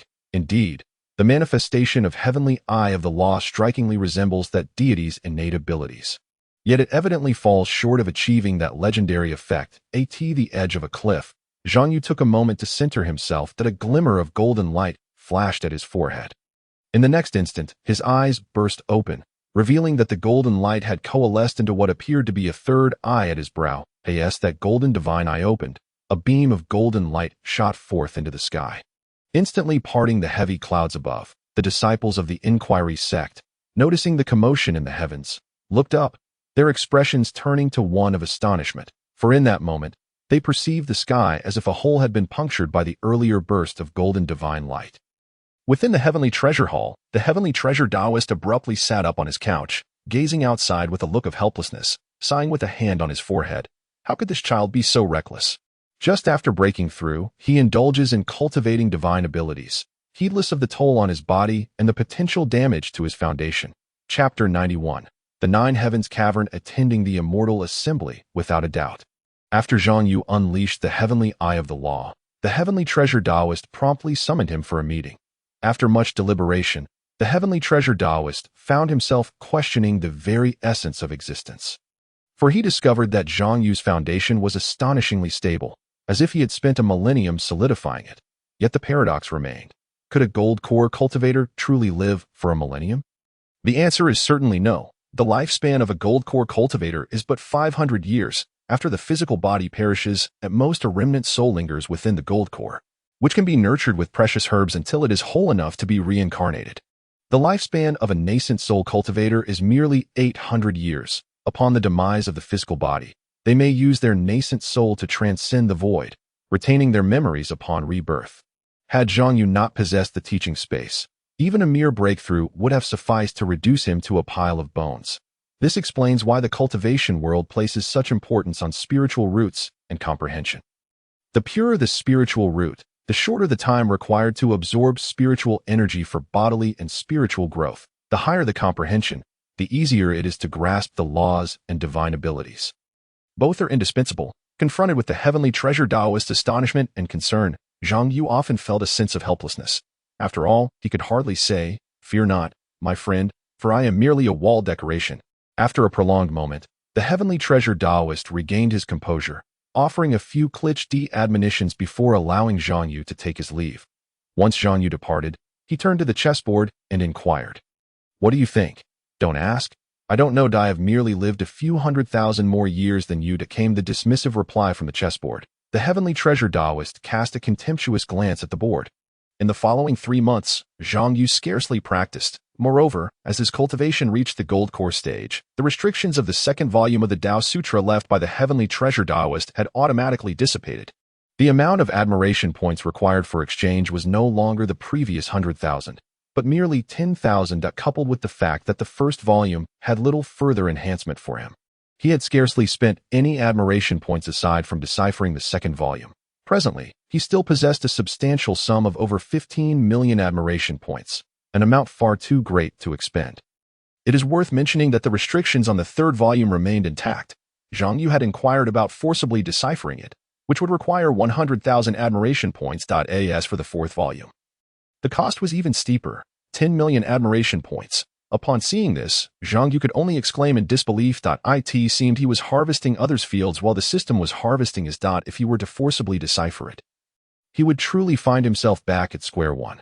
With his 15 million points reduced to a mere 4 million, though that still appeared substantial, it would suffice for his current circumstances. However, Zhang Yu was well aware of his limitations.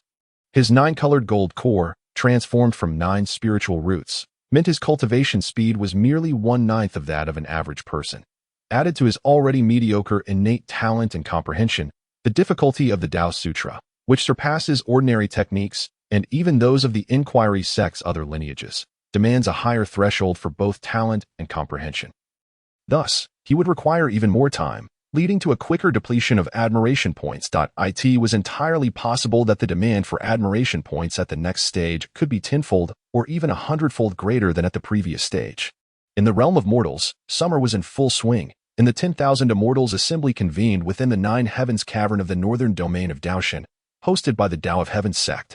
On the side of the Inquiry sect, 10 days prior, Zhang Yu had set off early with his master, Wan Junqing, aboard a flying vessel. Due to the small number of companions, aside from Wan Junqing and his disciple Cheng Yangzi, only Zhao Yunzi, Kong Qingyue, and Gua Hao accompanied them. The vessel was not large, unlike the previous journey to annihilate the Wang family, which had been laden with opulence and grandeur as for the reason behind the limited number of companions. Zhang Yu had indeed inquired. After all, he believed that the purpose of the 10,000 Immortals Assembly was to facilitate communication among disciples of major righteous sects across the 9 heavens. Surely, the more, the merrier. However, Wan Junqing had only permitted him to bring 3 accompanying disciples. Naturally, Wan Junqing explained, "Dao Yu, do you know why the 10,000 Immortals Assembly is convened?" Before Zhang Yu could respond, Wan Junqing continued, "This assembly is primarily for the scattered cultivators dispersed throughout the 9 heavens." For scattered cultivators, Zhang Yu was somewhat taken aback. Wan Junqing chuckled, "Heaven is unkind, treating all beings as mere grass. From the moment we cultivators embark on the path to immortality, we are defying the heavens. Yet this heaven is not the celestial firmament, but a set of rules, a rule that renders all living beings weak from birth. Therefore, cultivators seeking the Tao must inevitably encounter tribulations. All is predetermined, yet not immutable. The Tao comprises 50, the heavens reduced to 49, and humanity evades 1. All things possess a thread of hope. Scattered cultivators do not have the foundation and heritage of sects like ours. They must seek out their own cultivation resources and often walk the path alone, making it rare to find companions on their journey. Thus, regardless of techniques, spells, or divine abilities, they can only comprehend them independently. Therefore, while they may appear carefree and unrestrained, they tread perilously on a treacherous path. Upon hearing this, Zhang Yu immediately understood Wan Junqing's meaning. In simple terms, scattered cultivators had grown accustomed to solitude. Yet, resources were scarce, and comprehending techniques was fraught with difficulty. A misstep could lead to demonic deviation. Meanwhile, righteous disciples also required a platform for mutual exchange, seeking talents while simultaneously searching for rare treasures to enrich their sect's resources. Hence, the 10,000 Immortals Assembly was organized to gather these scattered cultivators, providing them an opportunity for dialogue, thus facilitating both their own needs and those of others. "Master, we have arrived at the 9 Heavens Cavern." Gua Hao, who was at the helm, announced in response. Wan Junqing tossed a jade token forward, and in an instant, a flash of radiant light appeared. The next moment, a rift in space opened before the flying vessel, transforming into a portal of light. The vessel entered through the portal, and shortly thereafter, the spatial rift vanished, with the jade token returning to Wan Junqing's hand. "Dao Yu, this is the 9 Heavens Cavern," Wan Junqing remarked, gazing into the distance. Hearing this, Zhang Yu looked ahead, and his eyes brightened, for the style of the 9 Heavens Cavern was entirely distinct from that of the Jade Qiong Cavern. The Jade Qiong Cavern was characterized by an unending expanse of celestial mountains and dragon veins, lush and verdant, with palatial structures and rainbow bridges that appeared as a paradise on earth. In contrast, the 9 Heavens Cavern imparted a sense of being in the real world. Majestic mountains towered in the distance, with vast forests stretching endlessly, and at the end of the mountains and forests lay a great sea. Above, the blazing sun shone brightly, casting shimmering reflections upon the ocean surface. Countless islands floated above the sea, and above these islands hovered numerous celestial mountains, exuding a profoundly sacred aura, shimmering brilliantly as if they were both far away and yet close at hand. As the flying vessel drew closer, Zhang Yu gradually discerned the arrangement of those celestial mountains. It turned out that these mountains were not mere celestial formations. Chapter 92. Immortal guests in the Hall of Tao, immortals upon the celestial mountains. A mist of radiance enveloped them, each mountain seemingly forming its own realm. Some cultivators stood atop clouds, gathering the light of dawn to enlighten their Tao hearts, while others traveled in pairs, seated on the peaks.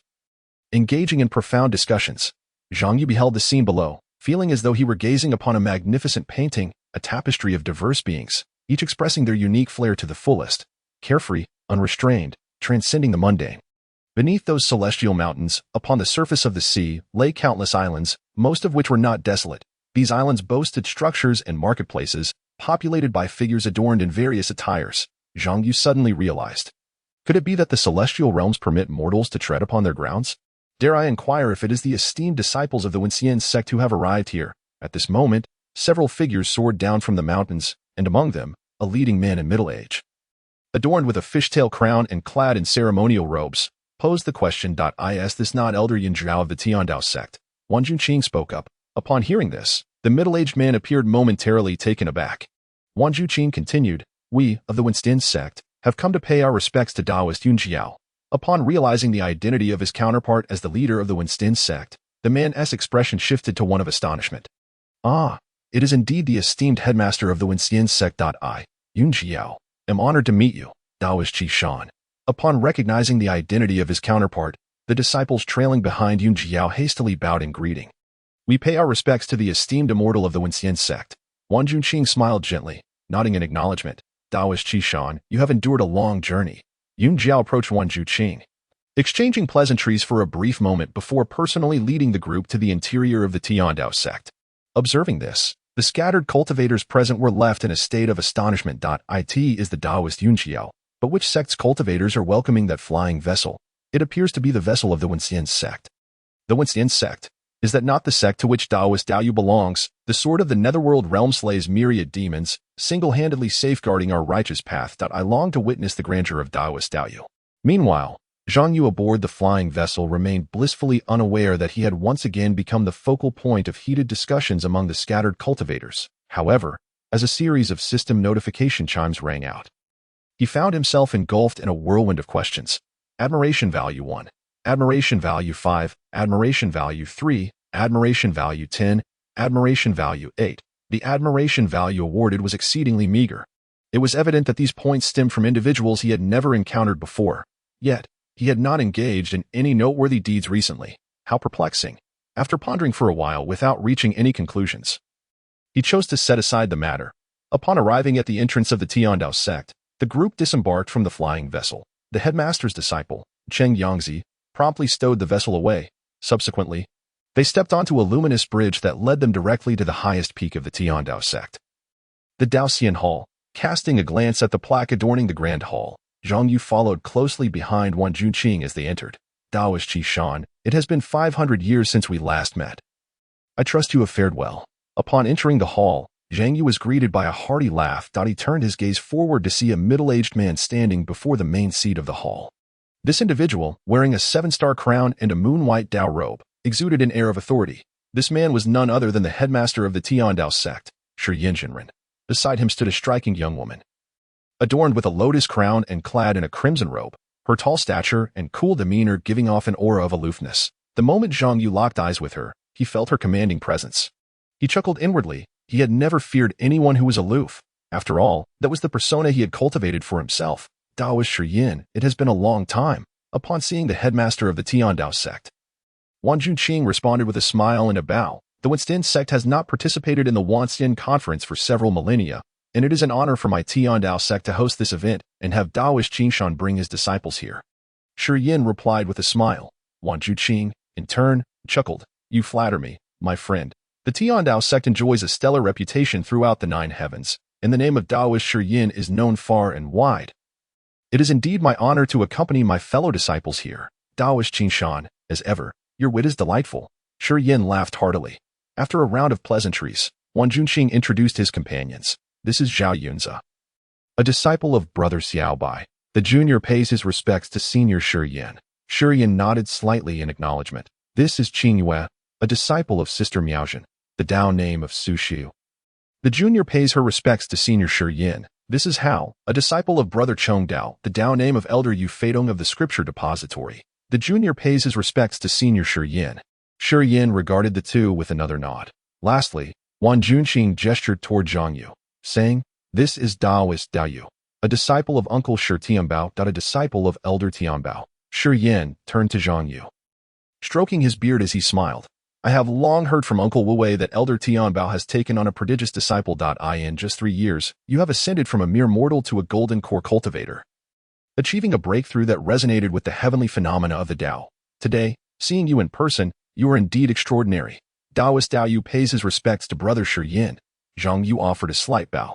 Given that Zhang Yu and Wan Junqing were peers and brothers, and that Wan Junqing addressed Shi Yin as a friend, it was entirely appropriate for Zhang Yu to refer to Shi Yin as brother. Daoist Dao Yu is too modest. Shi Yin laughed heartily, then introduced the young woman beside him. "This is my junior sister, who also serves as the saintess of our Tiandao sect, a disciple of Uncle Wu Wei." The saintess of the Tiandao sect bowed slightly to the group. Ling Xian saluted Daoist Qin Shan and all esteemed friends. Upon hearing this, the disciples from the Wenxian sect also returned a slight bow to Ling Xian. Shi Yin then said, "Ling Xian, please take Daoist Dao Yu and the esteemed young friends to explore our Tiandao sect and familiarize yourselves with the surroundings." "Certainly." Ling Xian nodded slightly and then approached Zhang Yu, glancing at Zhao Yunzi, Kong Qingwei, and Gua Hao before saying, "Please, 4 of you, follow me." With that, Ling Xian stepped outside the grand hall. The 4, without hesitation, followed suit. After watching them depart, Shi Yin let out a sigh of relief, a wry smile spreading across his face as he looked at Wan Junqing. "Daoist Qin Shan, your disciple Dao Yu is quite remarkable." Wan Junqing smiled, but chose not to respond. Shi Yin sighed. "In just 3 years, he has ascended from a mere mortal to the golden core stage. How did he manage such rapid cultivation?" Wan Junqing replied, "I am not entirely certain. Is Elder Tianbao not concerned?" Shi Yin inquired. Wan Junqing recalled various instances involving his own master and spoke with a hint of exasperation. How could he not be concerned? In fact, to curb Dao Yu's cultivation speed, my master even had to personally intervene and place restrictions on him. Shi Yin seemed taken aback by this revelation. Observing Shi Yin's expression, Wan Junqing elaborated, "These are merely minor methods that do not harm his foundation, primarily aimed at limiting Dao Yu's absorption of spiritual energy. Yet, those measures have proven ineffective. Dao Yu's growth rate remains astonishingly swift. What of his cultivation level?" Shi Yin was left speechless. Wan Junqing remarked, "Elder Tianbao has personally assessed it. It is quite stable." Upon hearing this, Shi Yin fell into a momentary stupor, suddenly expressing concern. "If my master wishes to matchmake Ling Xian with Daoist Dao Yu, given Dao Yu's current rate of progress at this point," Shi Yin could not help but twitch his lips. Clearly, this was the first time he felt a sense of pity for his junior sister's talent in comparison. After all, in the past, this issue would have seemed like a jest to him. His junior sister had been cultivating since birth, achieving foundation establishment at 5, entering the hidden yuan stage at 10, attaining golden core status by 20, and now, at merely 50, she had reached the nascent soul stage. Such innate talent was, if not unprecedented, certainly exceedingly rare. Yet, when placed alongside Zhang Yu, it simply paled in comparison. Before the age of 12 or 13, he had been an ordinary mortal, an uncut jade waiting to be discovered. Then, he joined the Wenxian sect, and in just 3 years, he had transformed from a mere mortal into a golden core cultivator, coupled with the myriad rumors surrounding Zhang Yu. Shi Yin could not shake the feeling that Zhang Yu was more akin to a favored son of the Tiandao sect than anyone else. Was his junior sister truly a match for him? It seemed rather implausible. Chapter 93. Tiandao 9 Peaks, Lingbao Pavilion.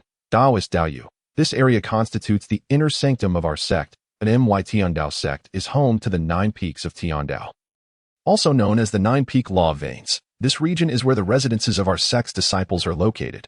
Behind it stands the scripture depository. During the Wenxian conference, only our sect's disciples may access the top 3 levels of the scripture depository. The remaining 6 levels are open to the public. Should any of you take an interest, feel free to explore. The mountain above is the Wuxian Hall, dedicated to honoring our sect's 15th generation patriarch. In front of the Wuxian Hall lies a martial arts arena, primarily used for sparring among our disciples. On the mountain behind, there is a spirit pool known as the Spirit Beast Pool, which is used to nurture the spirit beasts of our sect. The outer gate lies ahead. The group rode their swords in unison, following Ling Xian as she continuously elaborated on the various aspects of the Tiandao sect. Upon exiting the Tiandao sect, Zhang Yu once again beheld the cluster of islands in the sea. During the Wanston conference, as many scattered cultivators arrived, the headmaster had ordered the construction of these islands for their accommodation. After Ling Xian concluded her explanation, the four nodded in agreement. Moments later, they arrived on one of the islands. Zhang Yu observed the lively scene around him and felt it bore little difference from the mundane world. If there was any distinction to be made, it was that none of the individuals here were ordinary mortals. As he strolled through the marketplace, he noticed that even the lowest-tier cultivators possessed the hidden Yuan stage. Furthermore, the cleanliness of the environment was striking. The streets were paved entirely with white marble slabs, unlike the mundane world, where, even in prosperous cities like the Great Xia dynasty, most places still had dirt roads. Thus, when it rained, the roads would inevitably become quite muddy. As they walked, Zhang Yu pondered whether Ling Xian had cast some sort of spell, for although this was clearly the jurisdiction of the Tiandao sect, he encountered no one who recognized her, even though he noticed that some of the cultivators here were clearly donned in the attire of the disciples of the Tiandao sect. They did not greet Taoist Ling Xian even when passing by. Esteemed immortals, our Lingbao Pavilion has received new merchandise. Would you care to step inside and take a look? As the group passed by a shop, a portly man stood at the entrance, eagerly soliciting business. Zhang Yu paused, looking up at the sign. Lingbao Pavilion? Uncle Dao Wu. I've heard some senior brothers mention this place. It is said to have been established by a powerful loose immortal, with a trading network spanning the 9 heavens, collecting various rare treasures. If one can afford the price, there is nothing that cannot be found in Lingbao Pavilion, Guahao whispered. Upon hearing this, Zhang Yu's curiosity about Lingbao Pavilion intensified. Esteemed immortals, is there anything you are in need of that cannot be found elsewhere? The shopkeeper, noticing Zhang Yu's lingering presence, hurried to entice him. Our Lingbao Pavilion boasts countless treasures. As long as you have a need, you will undoubtedly find it here. Hearing this, Zhang Yu turned to Taoist Ling Xian. Taoist Ling Xian replied, you may feel free to browse. My senior brother has asked me to accompany you, and there are no restrictions on your exploration. With that, Zhang Yu decided to enter. However, the shopkeeper suddenly blocked his path. Please wait a moment, esteemed immortal. Zhang Yu looked at the shopkeeper, puzzled. The shopkeeper chuckled, retrieving 5 jade tokens from his storage ring and presenting them to the group. Esteemed immortals may not be aware, but our Lingbao Pavilion is fraught with restrictions. Without these jade tokens, one might easily trigger prohibitions and cause unnecessary trouble. Upon hearing this, Zhang Yu understood he couldn't help but admire the sophistication of the trading establishment in the realm of cultivation. After accepting the jade tokens, Zhang Yu and the others followed the shopkeeper into the store. Upon entering, Zhang Yu couldn't suppress his astonishment. The seemingly modest shop exterior concealed a wondrous interior, despite its ordinary appearance akin to that of mundane market stalls. The interior was adorned luxuriously, with the size of the ground floor nearly rivaling that of shopping malls from his previous life.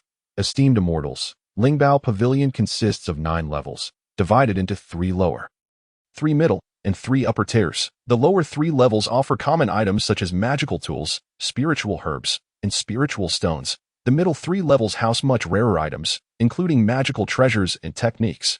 The upper 3 levels are generally reserved for distinguished guests, primarily featuring spirit pets, cave dwellings, and pure primordial essence. The shopkeeper explained as Zhang Yu and his companions followed him, their eyes dazzled by the array of items for sale. During this time, Kong Qingwei, Zhao Yunza, and Gua Hao could not resist the temptation and purchased several items from Lingbao Pavilion. Naturally, their currency was spiritual stones to as disciples of the Wenshan sect. The 3 received a monthly allocation of spiritual stones. Additionally, with the tasks they undertook, their earnings exceeded their consumption for cultivation each month, leaving them with considerable surplus. With no other avenues for spending these stones, they felt liberated to indulge during this rare outing. It wasn't until they reached the 6th level that the shopkeeper finally paused. Zhang Yu and the others understood that the upper 3 levels were not open to ordinary guests. Noticing that only Zhang Yu and Taoist Ling Xian had not made any purchases, the shopkeeper inquired with curiosity, might the 2 esteemed immortals have not found anything to their liking? Taoist Ling Xian replied, I seek nothing. The shopkeeper then turned his attention to Zhang Yu, who indeed had a specific need. He sought a suitable weapon. After his recent experiences in the netherworld, he realized that without a proper magical weapon, his combat capabilities would suffer significantly. Although the jade hairpin atop his head could transform into a jade sword and was quite useful, it left him feeling uncomfortable as he fought with his hair disheveled. Thus, since leaving the netherworld, he had long desired to forge an appropriate weapon. However, he had been preoccupied with cultivation and, given that the Wenshin sect lacked skilled artisans. He had not mentioned it until now. Do you have any magical weapons available? Zhang Yu asked. The shopkeeper smiled. Indeed, we have an array of options on the 5th level, ranging from ordinary to exceptional. I seek something of superior quality, Zhang Yu stated. The shopkeeper hesitated. We certainly have such items, but they are located on the upper 3 levels. At this, Zhang Yu understood the implication. He directly inquired, what must one do to become a distinguished guest of Lingbao Pavilion? The shopkeeper's eyes lit up. There are 2 pathways. One is through the recommendation of an elder of Lingbao Pavilion, and the other is to spend a cumulative total of 100 years shopping here, averaging at least 100 spiritual stones annually. After a century, you will naturally be regarded as a distinguished guest. Zhang Yu frowned slightly. It was clear he lacked the patience and time for such a commitment. Just as he was about to abandon the idea, Taoist Lingxian suddenly spoke. I will take you up. With that, she produced a golden jade token from her storage ring. The shopkeeper was momentarily taken aback, looking at Taoist Lingxian in astonishment. The Lingbao token of the Tiandao sect's leader. You are the holy maiden Lingxian of the Tiandao sect.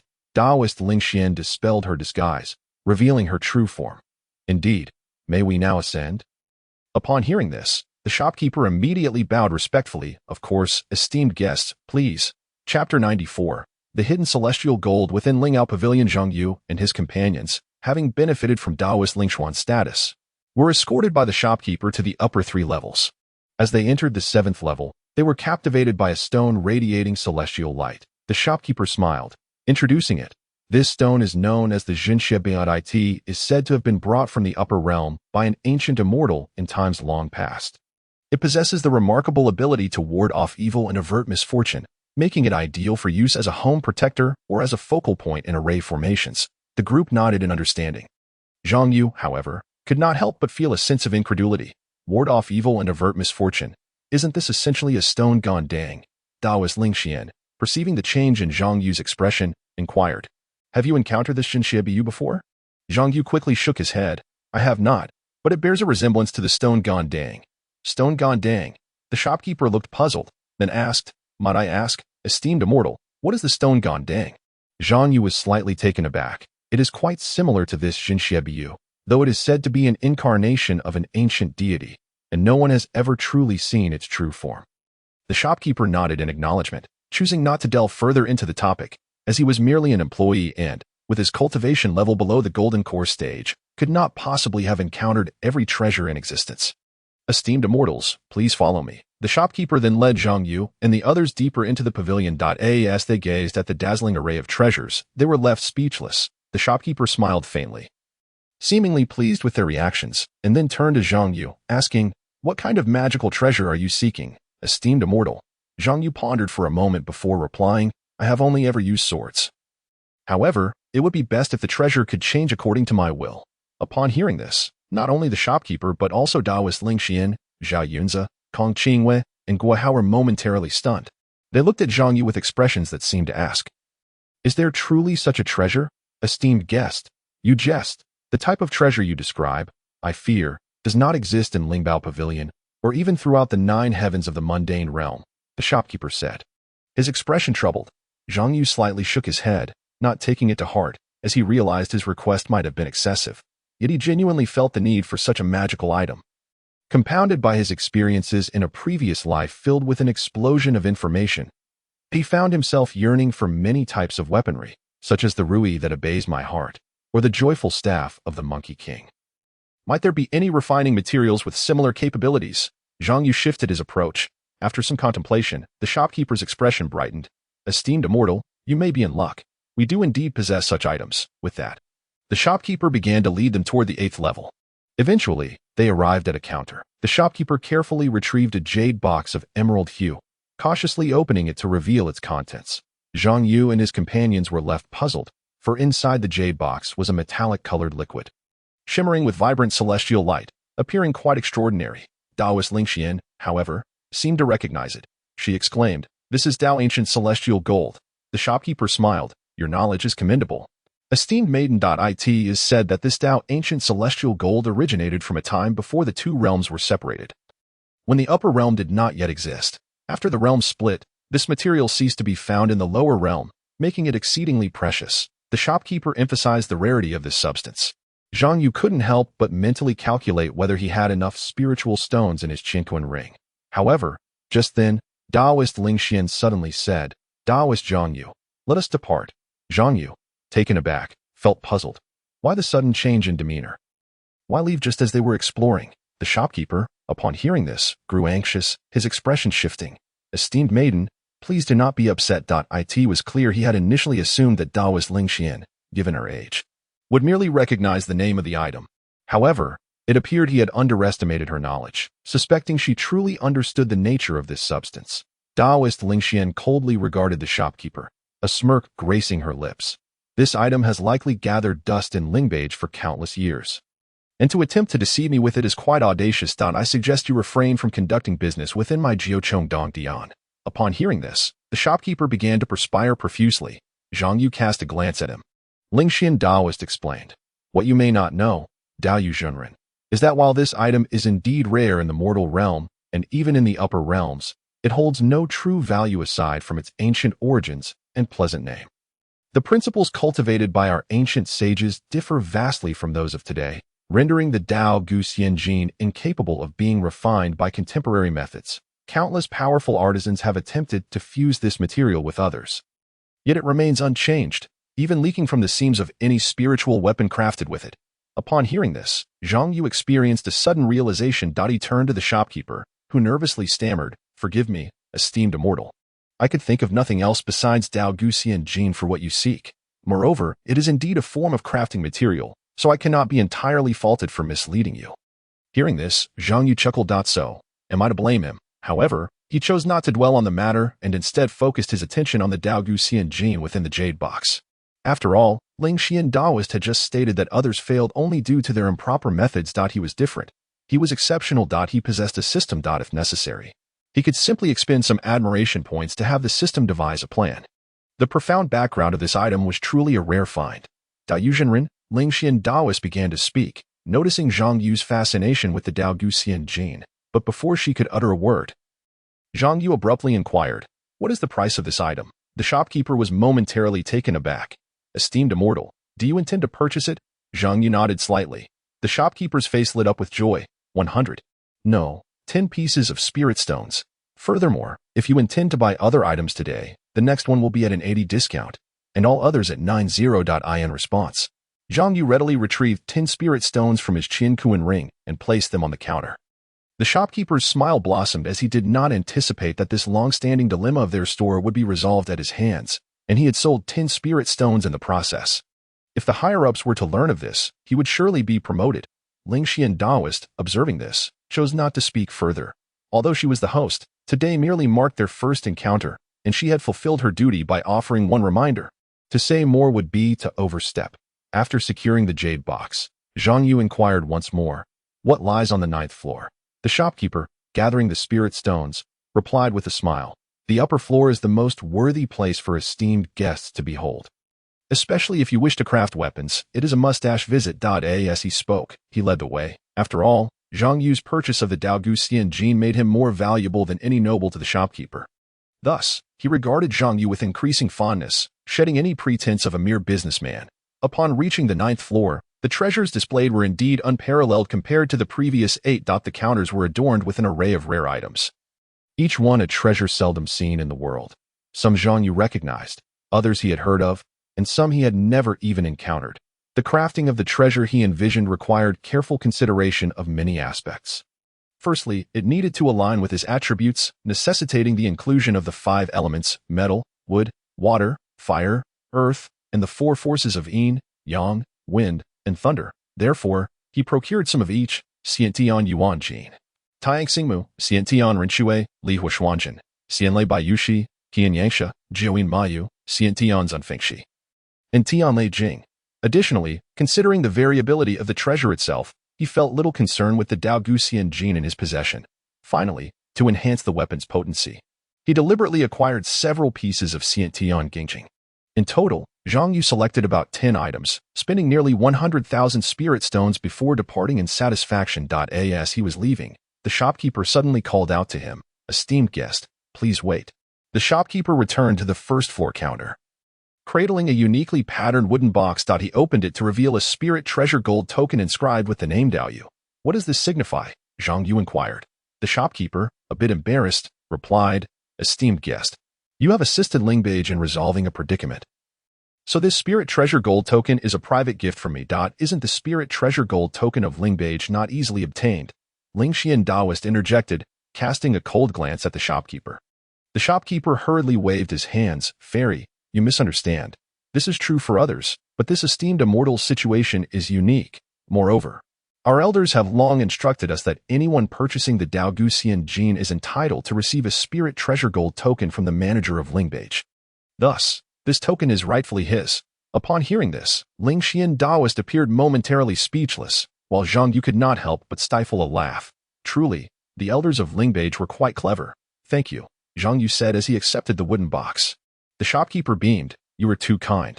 Please take care, esteemed immortal. In the future, should you have any needs, this gold token allows you to freely enter any Lingbage within the 9 heavens. After departing from Lingbage, Ling Xian Daoist guided Zhang Yu through the bustling marketplace frequented by cultivators. As they passed a stall, Zhang Yu felt a surge of curiosity. According to the usual tropes of novels, wasn't this the perfect moment for him to stumble upon a treasure or clash with some minor antagonists, ultimately revealing his true self and putting them in their place? However, contrary to his expectations, nothing of the sort transpired. Zhang Yu glanced over the various wares at the stalls, none of which captured his interest. At last, he spotted a medicinal herb that piqued his curiosity, but upon inquiring about the price, it far exceeded his expectations and was even less reasonable than at Lingbage, although there was a hint of price inflation. Zhang Yu was not inclined to haggle over a trivial herb. Thus, after a brief stroll, he purchased nothing beyond the items from Lingbage. The islands served as resting places for those outside the 36 immortal sects during this grand assembly. There lay the sect areas and the loose cultivator areas. Ahead was another marketplace, and Ling Xian Daoist remarked, if the esteemed immortal is interested, I can guide you there.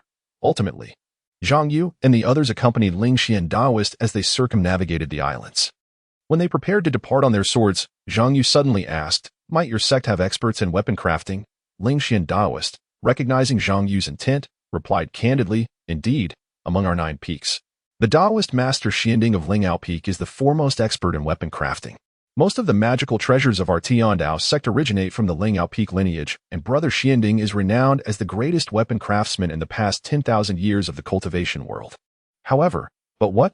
Zhang Yu inquired, intrigued. Ling Xian Daoist's expression turned peculiar as she continued, but Brother Xianding has quite an eccentric temperament, and his views on Dao Guxian Jin. Upon reaching this point, Ling Xian Daoist sighed in resignation. Should Dao Yuzhenren wish for Brother Xuanding's assistance in crafting, you must personally seek him out. Once you arrive, you will understand. Zhang Yu nodded in acknowledgement, although Ling Xian Daoist did not elucidate everything. He sensed some underlying peculiarity. However, it mattered little. If necessary, he would seek someone else. After all, with so many experts in the Tiandao sect, there must be a way. Just as Zhang Yu contemplated when to visit the esteemed Master Xianding, his companion Kong Qingwei suddenly exclaimed, Elder brother.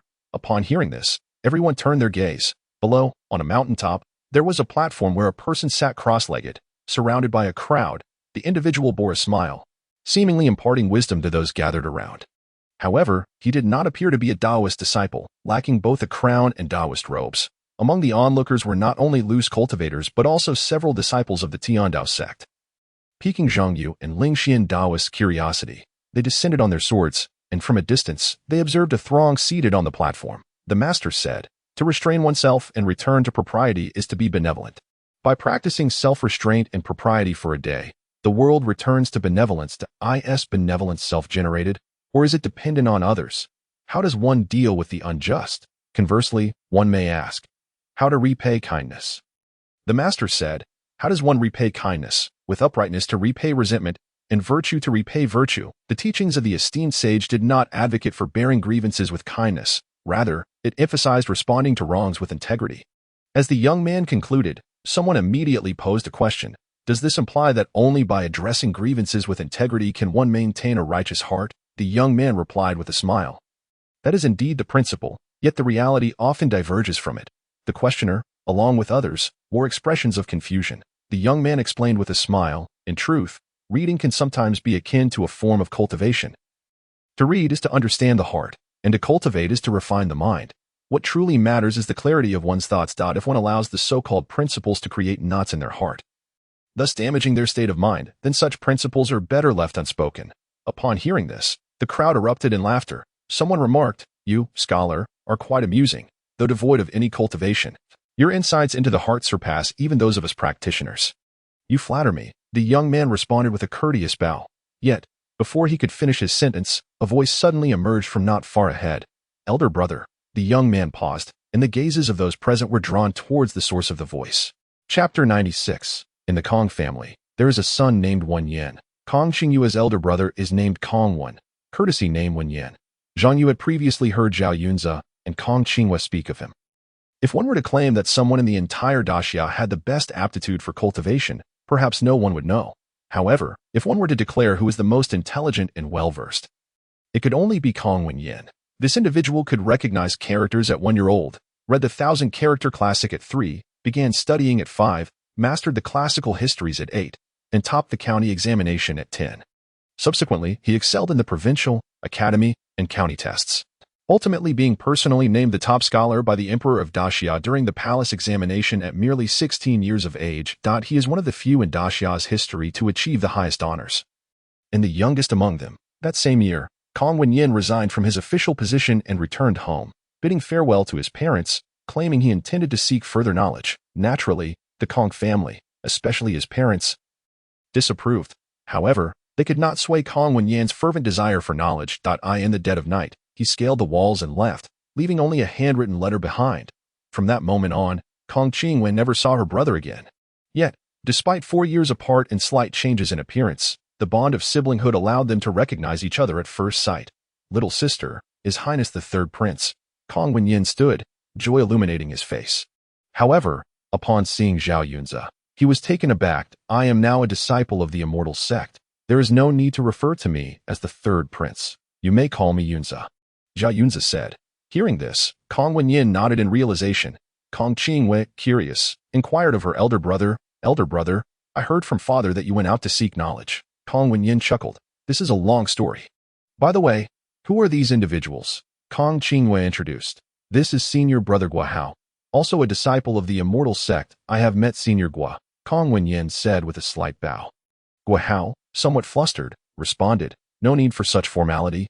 Just call me Gua Hao. And this is my master, Dao Yu." Kong Wen Yan observed Zhang Yu with curiosity. So young, yet holding such a high rank. Could he be an enlightened master skilled in preserving youth? "I have met Dao Yu." Kong Wen Yan bowed again. Zhang Yu was about to speak when another voice interrupted. "May I inquire if this is the revered Dao Yu of the immortal sect?" The crowd turned to see a burly rogue cultivator. "I have met Dao Yu. I am Wu Kuei, a rogue from Xian Yuan Tian." The man introduced himself with evident excitement, but as his words echoed. Before Zhang Yu could respond, other practitioners quickly approached. "I have met Dao Yu. I am Yu Zhanghe from Daojin Tian's northern domain. I am Lu Tian Yuan from Qingyan sect. I am Wei Sharon from Nine Sun Divine Blade sect. I am Han Bichuan, a rogue from Defan Tian. An overwhelming number of people surrounded him, each displaying fervor as if they had encountered an idol. Zhang Yu was momentarily taken aback. He had not anticipated such popularity and renown for himself outside. It was astonishing that not only in Daojin Tian, but even among practitioners from Nine Sun Tian and Defan Tian, he was known. "Dao Yu, I apologize. I was unaware of your popularity," Kong Wen Yan said, feeling a bit embarrassed amidst the crowd. Zhang Yu, exasperated, glanced at Ling Xin Daoran, who sighed lightly and, with a flick of her finger, summoned a faint azure light, leading several individuals away. "Arrange for your companions here. If you dare to slack off again, I shall impose a penalty." As she departed, Ling Xin Daoran left behind a remark aimed at the distant disciples of Tian Dao sect, who were snickering and reveling in misfortune. Upon recognizing the voice of their saintess, those disciples promptly shrank back. Hastily dispersing the crowd of rogue cultivators, the group soared through the clouds until they landed upon a celestial mountain. After touching down, Kong Wen Yan appeared somewhat pale, prompting Kong Qingyue to rush forward to check on him. Kong Wen Yan waved his hand with a smile. "No worries. I have flown on clouds before when brought by the 9 spirits immortal, so I will be fine in a moment." Kong Qingyue nodded but still channeled some of her energy into him. Meanwhile, Ling Xin Daoran, who had shown little interest in Kong Wen Yan until now, suddenly turned to him and asked, 9 spirits immortal, was the individual who brought down our disciple surnamed Zhao, Kong Wenyin looked at Ling Xian round in confusion. Kong Qingwei quickly introduced. Elder brother, this is Ling Xian, the saintess of Tian Dao sect, and this gathering of immortals is hosted by Tian Dao sect. Upon hearing this, Kong Wenyin understood and bowed to Ling Xian Daoren. Indeed. Moreover, when I first met the Nine Spirits Immortal, he mentioned that he seems to be an elder of the Tian Dao Immortal sect. Ling Xian Daoren nodded and then explained to Zhang Yu. Nine Spirits Immortal recently returned from travels. I heard he spoke of having met an exceptionally talented and virtuous individual in the mortal realm. I was curious who could earn such esteem from him. Only to discover it is the elder brother of your sect's disciple. What a coincidence. As she spoke, a rare smile graced Ling Xian Daoren's lips. Zhang Yu found himself intrigued, wondering what kind of cultivator Nine Spirits Immortal might be and what extraordinary qualities Kong Wenyin possessed to garner such admiration from an elder of Tian Dao sect. Elder brother, you haven't yet explained how you came to be here, Kong Qingwei pressed. Kong Wenyin sighed. This tale goes back 4 years. It was during my travels through Jiaozhou that I unexpectedly encountered an immortal. He continued, recounting his story of how he was invited by the immortal to come to this place. Upon hearing Kong Wenyin's narrative, everyone was enlightened. They had to concede that Kong Wenyin was indeed fortunate to have befriended an elder of Tian Dao sect as an ordinary person. For others, even those among the practitioners, such a connection would be unfathomable. After all, Tian Dao sect is one of the 36 immortal sects of Daojin Tian, and its elders are typically at least capable of exiting the mortal realm or even achieving integration. Elder brother, how did you end up among those rogue cultivators? They even seem to be listening to your teachings. Kong Qingwei couldn't help but inquire further. Kong Wenyin chuckled. That was not a lecture. It was a discourse on the Dao. A discourse on the Dao. The crowd paused, intrigued by the term. As cultivators, they were quite familiar with the concept. Kong Wenyin elaborated, however, this discourse differs from what you might envision. You discuss the path of cultivation, while I speak of the path of the heart. For in my view, cultivating immortality and reading are not so different. The cultivator refines the heart, and the reader delves into their true self. Chapter 97. On the Celestial Mountain. Speaking of Confucianism and Taoism, Kong Wenyin was undoubtedly the most peculiar person Zhang Yu had encountered since his arrival, lacking the vast powers of other practitioners and possessing no cultivation to speak of. He nonetheless exuded an enigmatic charm that was as if there was an indescribable essence about him. If Zhang Yu had to compare it, he would say it resembled the sensation he felt in the presence of his master. Tian bowed down, but with a distinct difference. One was a transcendent capable of slaying immortals and true dragons, while the other was merely an ordinary mortal who had read a few books. A chasm of disparity existed between them. What insights might you share, Brother Kong? Ling Xian Daoren, sensing Kong Wenyin's uniqueness, inquired. Kong Wenyin smiled wryly. Do not fear, fair maiden. I have traversed many places over these 4 years and met remarkable figures like Nine Spirits Immortal. Yet, in truth, I have gained little. Ling Xian Daoren, intrigued, asked, Pray tell, what is it you seek, Brother Kong? Kong Wenyin pondered for a moment before responding with a hint of bitterness. Honestly, I do not know. I simply feel that a man born into this world ought to accomplish something. Whether mortal or immortal, if one has no aspirations, then the path is lost. Ling Xian Daoren paused, her expression thoughtful. Clearly, she grasped the meaning behind Kong Wenyin's words. No aspirations, the path is lost. This aspiration was not simply a reference to desires, but rather the pursuit of something significant. The path referred to the greater way. This concept bore a resemblance to what practitioners often refer to as the heart of the Tao, yet it was not entirely the same. For instance, the majority of righteous cultivators interpret the heart of the Tao as a state of tranquility and non-action. Yet it does not imply a lack of pursuit. After all, cultivators are still human, and being human entails desires. Having desires means pursuing something, and some of those pursuits may not even qualify as true aspirations, but rather mere cravings.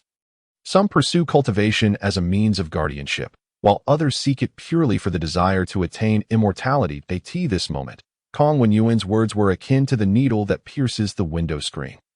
Seemingly insignificant in everyday life, they become particularly piercing when brought to light and confronted. Immortal? Seeing Ling Xian Daoist lost in thought, Kong Wenyin could not help but whisper.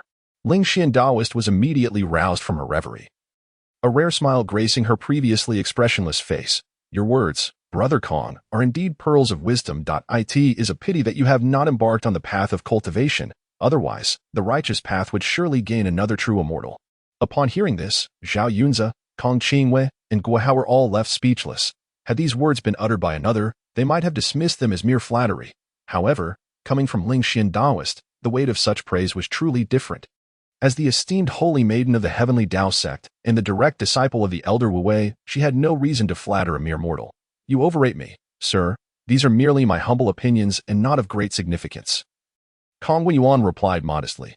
Lingxian Taoist shook her head and inquired, Then, may I ask what it is that you seek, Brother Kong? As her words fell, all eyes turned to Kong Weiyuan. It was evident that Lingxian Taoist's ability to pose such a question indicated that she had begun to genuinely regard and value him. Kong Weiyuan, upon hearing this, fell into contemplation. After a moment, he spoke, a world of peace, where nations are free of war, and the populace appears to live in contentment and health. Yet, this is but an illusion. For instance, in the counties I passed through, such as Tian and Xuanzhou, and later, where I encountered the immortal Jiuling and Jiaozhou. Tian, although the county magistrate is of unblemished integrity, his demeanor is overly rigid, and his actions too inflexible, resulting in a populace of impoverished citizens. In Jiaozhou, however, there lies a place called Xinxian, where the magistrate delights in mingling with merchants and is not averse to wielding power to suppress others. Yet his people live in abundance, with few beggars to be found. Even the most ordinary villagers can afford a meat meal each month. However, last March, he was impeached by a colleague, and the local governor even dispatched agents to apprehend and interrogate him.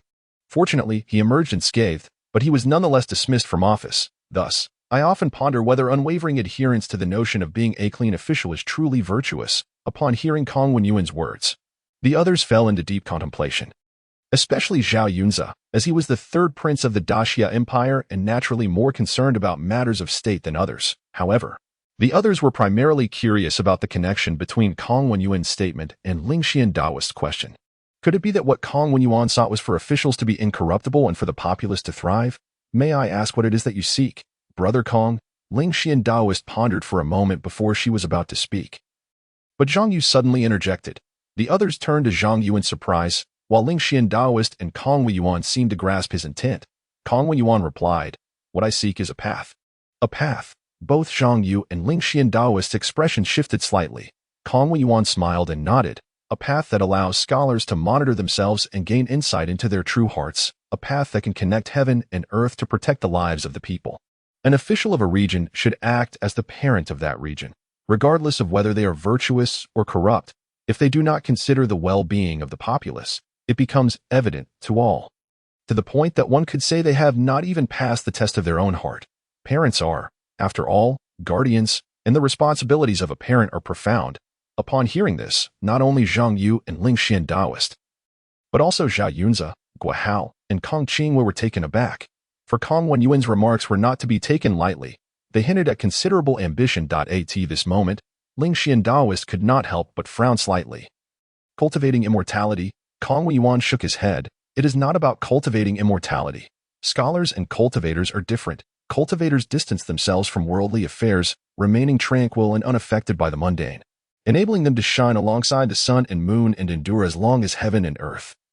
Their resolve unshaken. In contrast, scholars endeavor to cultivate themselves, manage their families, govern the state, and bring peace to the world. All of this cannot be separated from the secular world, nor from the mundane. The environment in which they exist is too muddied and chaotic. Even the greatest sages, who may uphold their true hearts for a century, a millennium, or even 10,000 years, require countless years to emerge. With this in mind, I seek a path suitable for all scholars to tread. Kong Weiyuan reiterated. Yet Zhang Yu could not help but be momentarily stunned. For some reason, he suddenly recalled a novel from his previous life, Confucian Tao. Everyone turned to Zhang Yu in unison. The character Confucian already had a concept in this world. It is said that in ancient times, before the rise of the immortal path, Confucian referred to the practitioners of that era. However, as time progressed to the ancient Tao era, with the rise of the immortal path, immortal replaced Confucian. Confucian then became synonymous with scholar or an erudite individual. Later, as the realms separated, with the mortal world gaining 9 heavens and the celestial realm ascending to higher realms, Tao again supplanted Confucian. In the mundane realm, Confucian generally refers to scholars. Thus, when Kong Weiyuan heard the term Confucian Tao, he could not help but be momentarily taken aback. After a long pause, once he regained his composure, he reverently clasped his hands before Zhang Yu and performed a deep bow customary among scholars, respectfully stating, Might I request the immortal to elaborate on the Confucian Tao? Upon hearing this, Zhang Yu was taken aback. How could he elaborate on the Confucian Tao? Should he speak of what he had seen in a novel from his past life? Was it that absurd? Brother Kong, you misunderstand. My knowledge of the Confucian Tao is quite limited, as it is something I encountered in a dream.ina narrative. Chapter 98. Once, the Buddha made a great vow. In a dream, a narrative. Upon hearing this, everyone displayed expressions of astonishment. To be honest, had someone else uttered these words, they might have dismissed them as nonsensical. However, as these words were spoken by Zhang Yu, Zhao Yunzi, Guo Hao, and Kong Qingwen naturally believed them to be true. After all, in the eyes of everyone in the Stin sect, Zhang Yu was practically more revered than the Son of Heaven. Some extraordinary encounters were certainly within reason. Ling Xian Daoist assumed that Zhang Yu was unable to disclose the details, or perhaps there was some unspoken complexity. Additionally, their relationship was not particularly intimate. So she refrained from pressing further. As for Kong Wenyuan, he thought simply and directly. He was not a cultivator, and therefore could not fathom the extraordinary abilities of cultivators. Zhang Yu, who stood before him, clearly held an uncommon status even among cultivators. Thus, he saw no reason to doubt Zhang Yu's integrity or assume he was fabricating a story. Dao Yu, the immortal, truly is a remarkable being. Kong Wenyuan once again bowed respectfully to Zhang Yu and added, I have aspirations, and I kindly ask for the immortal's guidance. Witnessing Kong Wenyuan's sincere demeanor, Zhang Yu felt somewhat cornered. Given this, he thought it best to take on a more imposing facade. With that in mind, Zhang Yu reverted to his usual demeanor, a high and aloof presence, as if the world around him could not escape his discerning gaze. Even Ling Xian Daoist could not help but be slightly astonished. However, just as she was curious about what Zhang Yu would say next, he stepped forward and calmly stated, I declare that there should be a pavilion here. As his words fell, a rumble echoed, and the ground trembled. Then, before the gaze of all, the once level ground suddenly heaved to form a high platform, approximately 3 meters in height, on which stood a pavilion covering around 100 square meters. At the center of the pavilion, 3 stone cushions appeared as if they had been naturally formed. What extraordinary powers you possess! Upon witnessing Zhang Yu's display, Ling Xian Daoist could not help but praise him. Zhang Yu replied nonchalantly, a mere trick, not worthy of being called divine power. Immortal, is this not the legendary ability of words manifesting reality? Kong Wenyuan exclaimed in astonishment. Zhang Yu smiled without answering, nearly gesturing, please, esteemed guests. Upon hearing this, Ling Xian Daoist began to understand Zhang Yu's intentions, so she nodded slightly without further comment. Thank you, immortal, Kong Wenyuan replied, bowing without hesitation. The 3 then ascended the steps to the pavilion under the watchful eyes of the remaining 3. Zhang Yu was the first to sit cross-legged upon one of the cushions, while Ling Xian Daoist and Kong Wenyuan took their seats on either side, facing him. Zhang Yu commenced, regarding the Confucian Tao. My knowledge is limited, that I only know that to become a Confucian, one's literary heart must remain untainted. Upon hearing this, both of them nodded in agreement. Cultivators often refer to their resolve as Tao heart. Similarly, scholars may speak of their aspirations as literary heart. I believe that if scholars do not cultivate the Tao, yet wish to possess the power to protect the lives of the people, it is challenging to approach this through techniques, Zhang Yu continued. Hearing this, Kong Wenyuan fell into deep thought and after a moment, spoke. If one does not approach through techniques, could it be that one must approach through martial means? The term techniques refers to the methods of Taoist arts. As scholars do not cultivate the Tao, they cannot perform Taoist spells. Martial, however, refers to martial arts. Within the secular realm, countless martial experts exist, and some with profound martial knowledge can defeat evil with mere vitality. While it may seem there is no conflict in scholars practicing martial arts, it is fundamentally impossible. After all, scholars are not cultivators. Their energy and lifespan are limited. While learning a bit of internal cultivation or some boxing techniques may serve as physical exercise, delving deeper into martial studies would be akin to abandoning their scholarly pursuits altogether. Zhang Yu shook his head slightly. That is not the case. Then how should one proceed? Ling Xian Daoist inquired. Zhang Yu turned to her, asking, are you familiar with the Great Buddha Temple? The Great Buddha Temple? Ling Xian Daoist furrowed her brow slightly, clearly aware of this place to some extent, while Kong Wenyuan, being merely immortal, had never heard of it. Zhang Yu began, the Great Buddha Temple is situated in the realm of Brahma, serving as one of the ancestral grounds of Buddhism. Within the temple resides a sacred Bodhi tree known as the Baboluo tree. Also referred to as the Bodhi tree. It is said that in ancient times, before attaining enlightenment, the Buddha meditated beneath the Baboluo tree for 108 days, after which he made 108 great vows to achieve Buddhahood. Are you implying, my friend, that if Brother Kong wishes to embark on the path of Confucianism and pursue his inner truth, he must also make great vows? Asked Taoist Ling Xian. Zhang Yu shook his head once more. Not necessarily. While great vows are easily made, repaying debts is far more challenging. Upon hearing this, Taoist Ling Xian appeared puzzled. Zhang Yu continued, the mystical powers of Buddhism differ fundamentally from those of my Taoist tradition. Our orthodox school of the Dark Gate relies on the principles of the universe to cultivate both techniques and supernatural abilities. In contrast, disciples of Buddhism do not cultivate the great Tao. Their powers are derived from the teachings bestowed by their masters, formed through the contemplation of the Buddha within their hearts. Thus, if a disciple fails to receive the compassion of their master and allows their thoughts to become muddled, they may transform into demonic notions. This is why it is said that one thought can lead to enlightenment, while another can lead to demonic distractions. Upon hearing this, Kong Wenyun seemed to grasp Zhang Yu's meaning. Are you suggesting, esteemed immortal, that if I wish to cultivate Confucianism, I too must establish a belief in my heart and seek the favor of my master? Zhang Yu replied, not quite. In my view.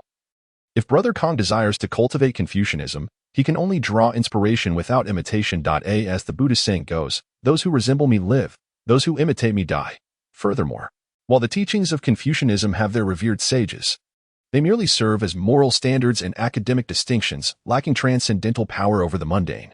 Upon hearing this, Kong Wenyun fell into deep contemplation. Both Zhang Yu and Taoist Ling Xian chose not to disturb him. After a moment, Kong Wenyun suddenly entered a state of profound realization that a clear aura arose above his head. Taoist Ling Xian was taken aback. He is attaining enlightenment. As a cultivator, she was all too familiar with such occurrences. Yet, she found it perplexing. Such a state was elusive even for her, having experienced it only a handful of times throughout her cultivation journey. How could a mere mortal like Kong Wenyun possess such ability? At that moment, a smile graced Zhang Yu's face as he spoke. What cannot be grasped by the Tao is merely a reflection of one's intent. Once intent is perceived, the body is also acknowledged. Upon recognizing the body, one sees all things. Upon seeing all things, desire is born. Once desire arises, troubles follow. With troubles come delusions. When delusions manifest, they entangle the heart, leading one back into the murky depths. The palace, both inside and out, radiated with brilliance, and the myriad laws converged into a singular path. A serene heart and an unobstructed mind shone brilliantly, free from hindrance. The words Zhang Yu spoke were drawn from one of the few Taoist classics he was familiar with in his past life. The Heart Sutra of the Taishang Laojun. The text was brief, comprising merely 600 characters. Yet, when articulated by him, each word sparkled like pearls, echoing the essence of myriad Taoist scriptures. A gentle breeze swept through, rustling the pavilion, causing hair and thoughts to dance in the wind. In that moment, Taoist Ling Xian was spellbound, for Zhang Yu appeared to emit a radiant glow, akin to that of a celestial being. Simultaneously, the sky underwent a sudden transformation. As Zhang Yu's recitation of the scripture resonated, golden light burst forth from the heavens, revealing wondrous phenomena. Chapter 99. The existence of Confucianism and Taoism in heaven and earth. The clouds above were tinged with gold, resembling a golden canopy. Flecks of golden light cascaded from the clouds like celestial flowers. As a series of intricate sounds echoed in everyone's ears. Countless individuals within the realm of the Taoist sect and throughout the nine heavens turned their gazes skyward. Momentarily entranced, as if captivated by the unique allure of the sound, within the Taoist immortal palace, the Shiyin Taoist, who had been conversing with Wan Junqing, snapped back to reality after a brief moment of distraction. He swiftly transformed into a streak of light, rushing to the palace's exterior, closely followed by Wan Junqing. The sound of the great Tao. Has someone delivered a teaching that has garnered the recognition of the heavenly path? Murmured Shiyin Taoist as he gazed toward the golden clouds and the myriad phenomena unfolding in the distance. Wan Junqing remained silent, but his gaze towards the golden clouds grew peculiar. For some reason, upon witnessing this extraordinary sight, he was reminded of the day when his junior brother Dao Yu broke through to the golden core stage. Shishan, it seems this gathering has truly attracted an extraordinary figure. Shall we go and witness it? Asked Shiyin Taoist. Wan Junqing nodded. Let us go. Meanwhile, at Zhang Yu's location, Zhao Yunze, Kong Qingwei, and Guihao stared in astonishment at Zhang Yu within the pavilion, their hearts brimming with shock. Although the scene during Zhang Yu's breakthrough had been far more dramatic, the distance then had dulled the experience compared to the closeness of the current moment. At this moment, the three within the pavilion were enveloped by Zhang Yu's voice and the sound of the great Tao. Zhang Yu radiated an aura of sanctity, surrounded by the light of the five elements, with yin and yang swirling above him. manifesting extraordinary phenomena. Taoist Ling Xin also fell into a state of realization. After the entirety of the Heart Sutra of the Taishang Laojun was recited, as Zhang Yu's voice faded, the two gradually regained their awareness. I understand now. Kong Wenyun was the first to speak. His face alight with joy, even bordering on madness. He murmured, "Neither immortal, nor Buddha, nor demon, I am simply one who has emerged from the mortal realm." Suddenly, Kong Wenyun burst into laughter. The Tao is unattainable. The Buddha is unattainable. And the demon must be cast aside. The Tao can be embraced, the Buddha can also be embraced, yet the demon remains to be rejected. At this moment, he rose and exited the pavilion, passing by the three while repeatedly murmuring these contradictory phrases. It was only when he reached the edge of the cliff that he paused, lifting his gaze towards the lingering phenomena in the sky. A spark of enlightenment flickered in his eyes. As if he had achieved a complete awakening. He then raised his hand towards the heavens, and a fierce wind surged. His Confucian robes and hair danced wildly, creating a striking spectacle. Zhao Yunzi, Kong Qingwei, and Guihao were momentarily stunned by this transformation in Kong Wenyun, particularly Kong Qingwei, who had never witnessed such a version of her elder brother. In her memory, he had always embodied the image of a model child, wise and humble, pleasing to all. Later, when her brother had climbed the wall and run away from home, it was the first time she had seen the true essence of her brother, a rebellious spirit. At this moment, Zhang Yu's gaze towards Kong Wenyun also shifted. He finally understood why he had sensed a resemblance between Kong Wenyun and his master, Tiandao Taoist. During their first encounter, it was the essence of the Tao. Just as Tiandao Taoist once told him, "My heart is the Tao, I am the Tao." The sensation was strikingly similar, yet the difference lay in the natural and precise aura his master exuded. While Kong Wenyun felt somewhat rigid and unfamiliar, the contrast was akin to that of a burly man and a child. In ancient times, when the Buddha attained sanctity, he made 108 great vows to establish a pure land. Today, I, Kong Wenyun, am also willing to make great vows for the sake of all living beings and scholars, to forever uphold the righteous path in the mortal realm, hoping for the compassion of heaven and earth. To assist me in establishing the Confucian path, standing at the cliff's edge, Kong Wenyun's gesture of pointing skyward emanated an aura of fearless madness. Upon hearing his words, the crowd's expression shifted dramatically. For the weight of Kong Wenyun's declarations bore significant consequences, akin to severing his own retreat. After all, as long as one dwelled in the mortal realm, it ultimately signified being a fragile mortal frame, destined to face mortality. Thus, even if Kong Wenyun were to successfully establish the Confucian path and attain a status akin to that of the Tao ancestor or Buddha, his lifespan would remain finite. With a resounding boom, as Kong Wenyun's words fell, a clap of thunder erupted from the lingering golden clouds in the distance, resonating as if in response from the heavenly path. Kong Wenyun then bowed deeply towards the heavens, declaring, "If I were to establish the Confucian path, only scholars may enter this path. If I were to establish the Confucian path, my disciples must hold compassion for all beings and must not seek to become immortals, Buddhas, demons, or monsters. If I were to establish the Confucian path, my disciples must remain true to their hearts, repaying the heavens above and providing peace to the people below. If I were to establish the Confucian path, those who enter this path must not allow their literary hearts to be sullied, causing chaos among the people. If I were to establish the Confucian path, I shall uphold the 4 books and 5 classics, the 100 volumes of scriptures. If I were to establish the Confucian path, I shall fear no evil spirits. As Kong Wenyun's words echoed, an extraordinary manifestation unfolded across the sky, changing and shifting in wondrous ways. Moreover, his voice resonated not only within the realm of the 9 heavens but reached the entire Taoist realm, the entirety of the celestial realm, and beyond, resonating within countless sentient beings. In the realm of Brahma, at the great Thunder Sound Temple, a monk who had been meditating before the golden statue of the Buddha suddenly heard the voice of the Taoist. Startled, he opened his eyes wide, his expression shifting dramatically.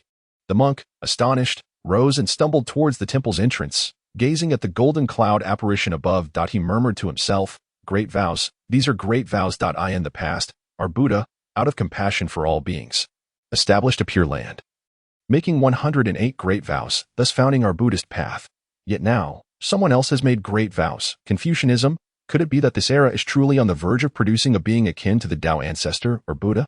In the depths of the netherworld, within Fengdu, the golden cloud apparition also appeared. A figure approached the temple's entrance, gazing skyward, momentarily entranced. Anomalies, anomalies. The Confucian path must be established. Yet it should not manifest in this era. Could it be him? Impossible. He is not he. Incomplete as he is, how can he add another path to the heavenly Tao? Who could it be?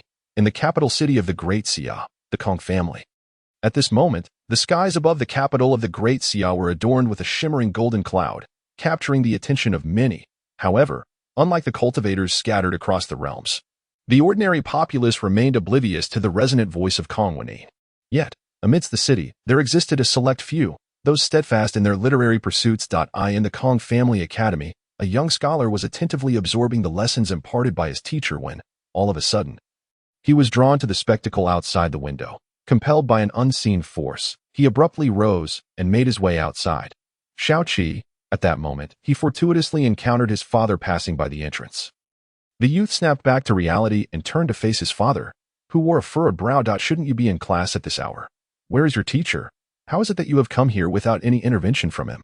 In response to his father's inquiries, the boy remained silent. Instead, he pointed toward the golden cloud in the sky and exclaimed, "Father, look, there is the voice of my elder brother." He proclaims his intention to cultivate the Confucian way.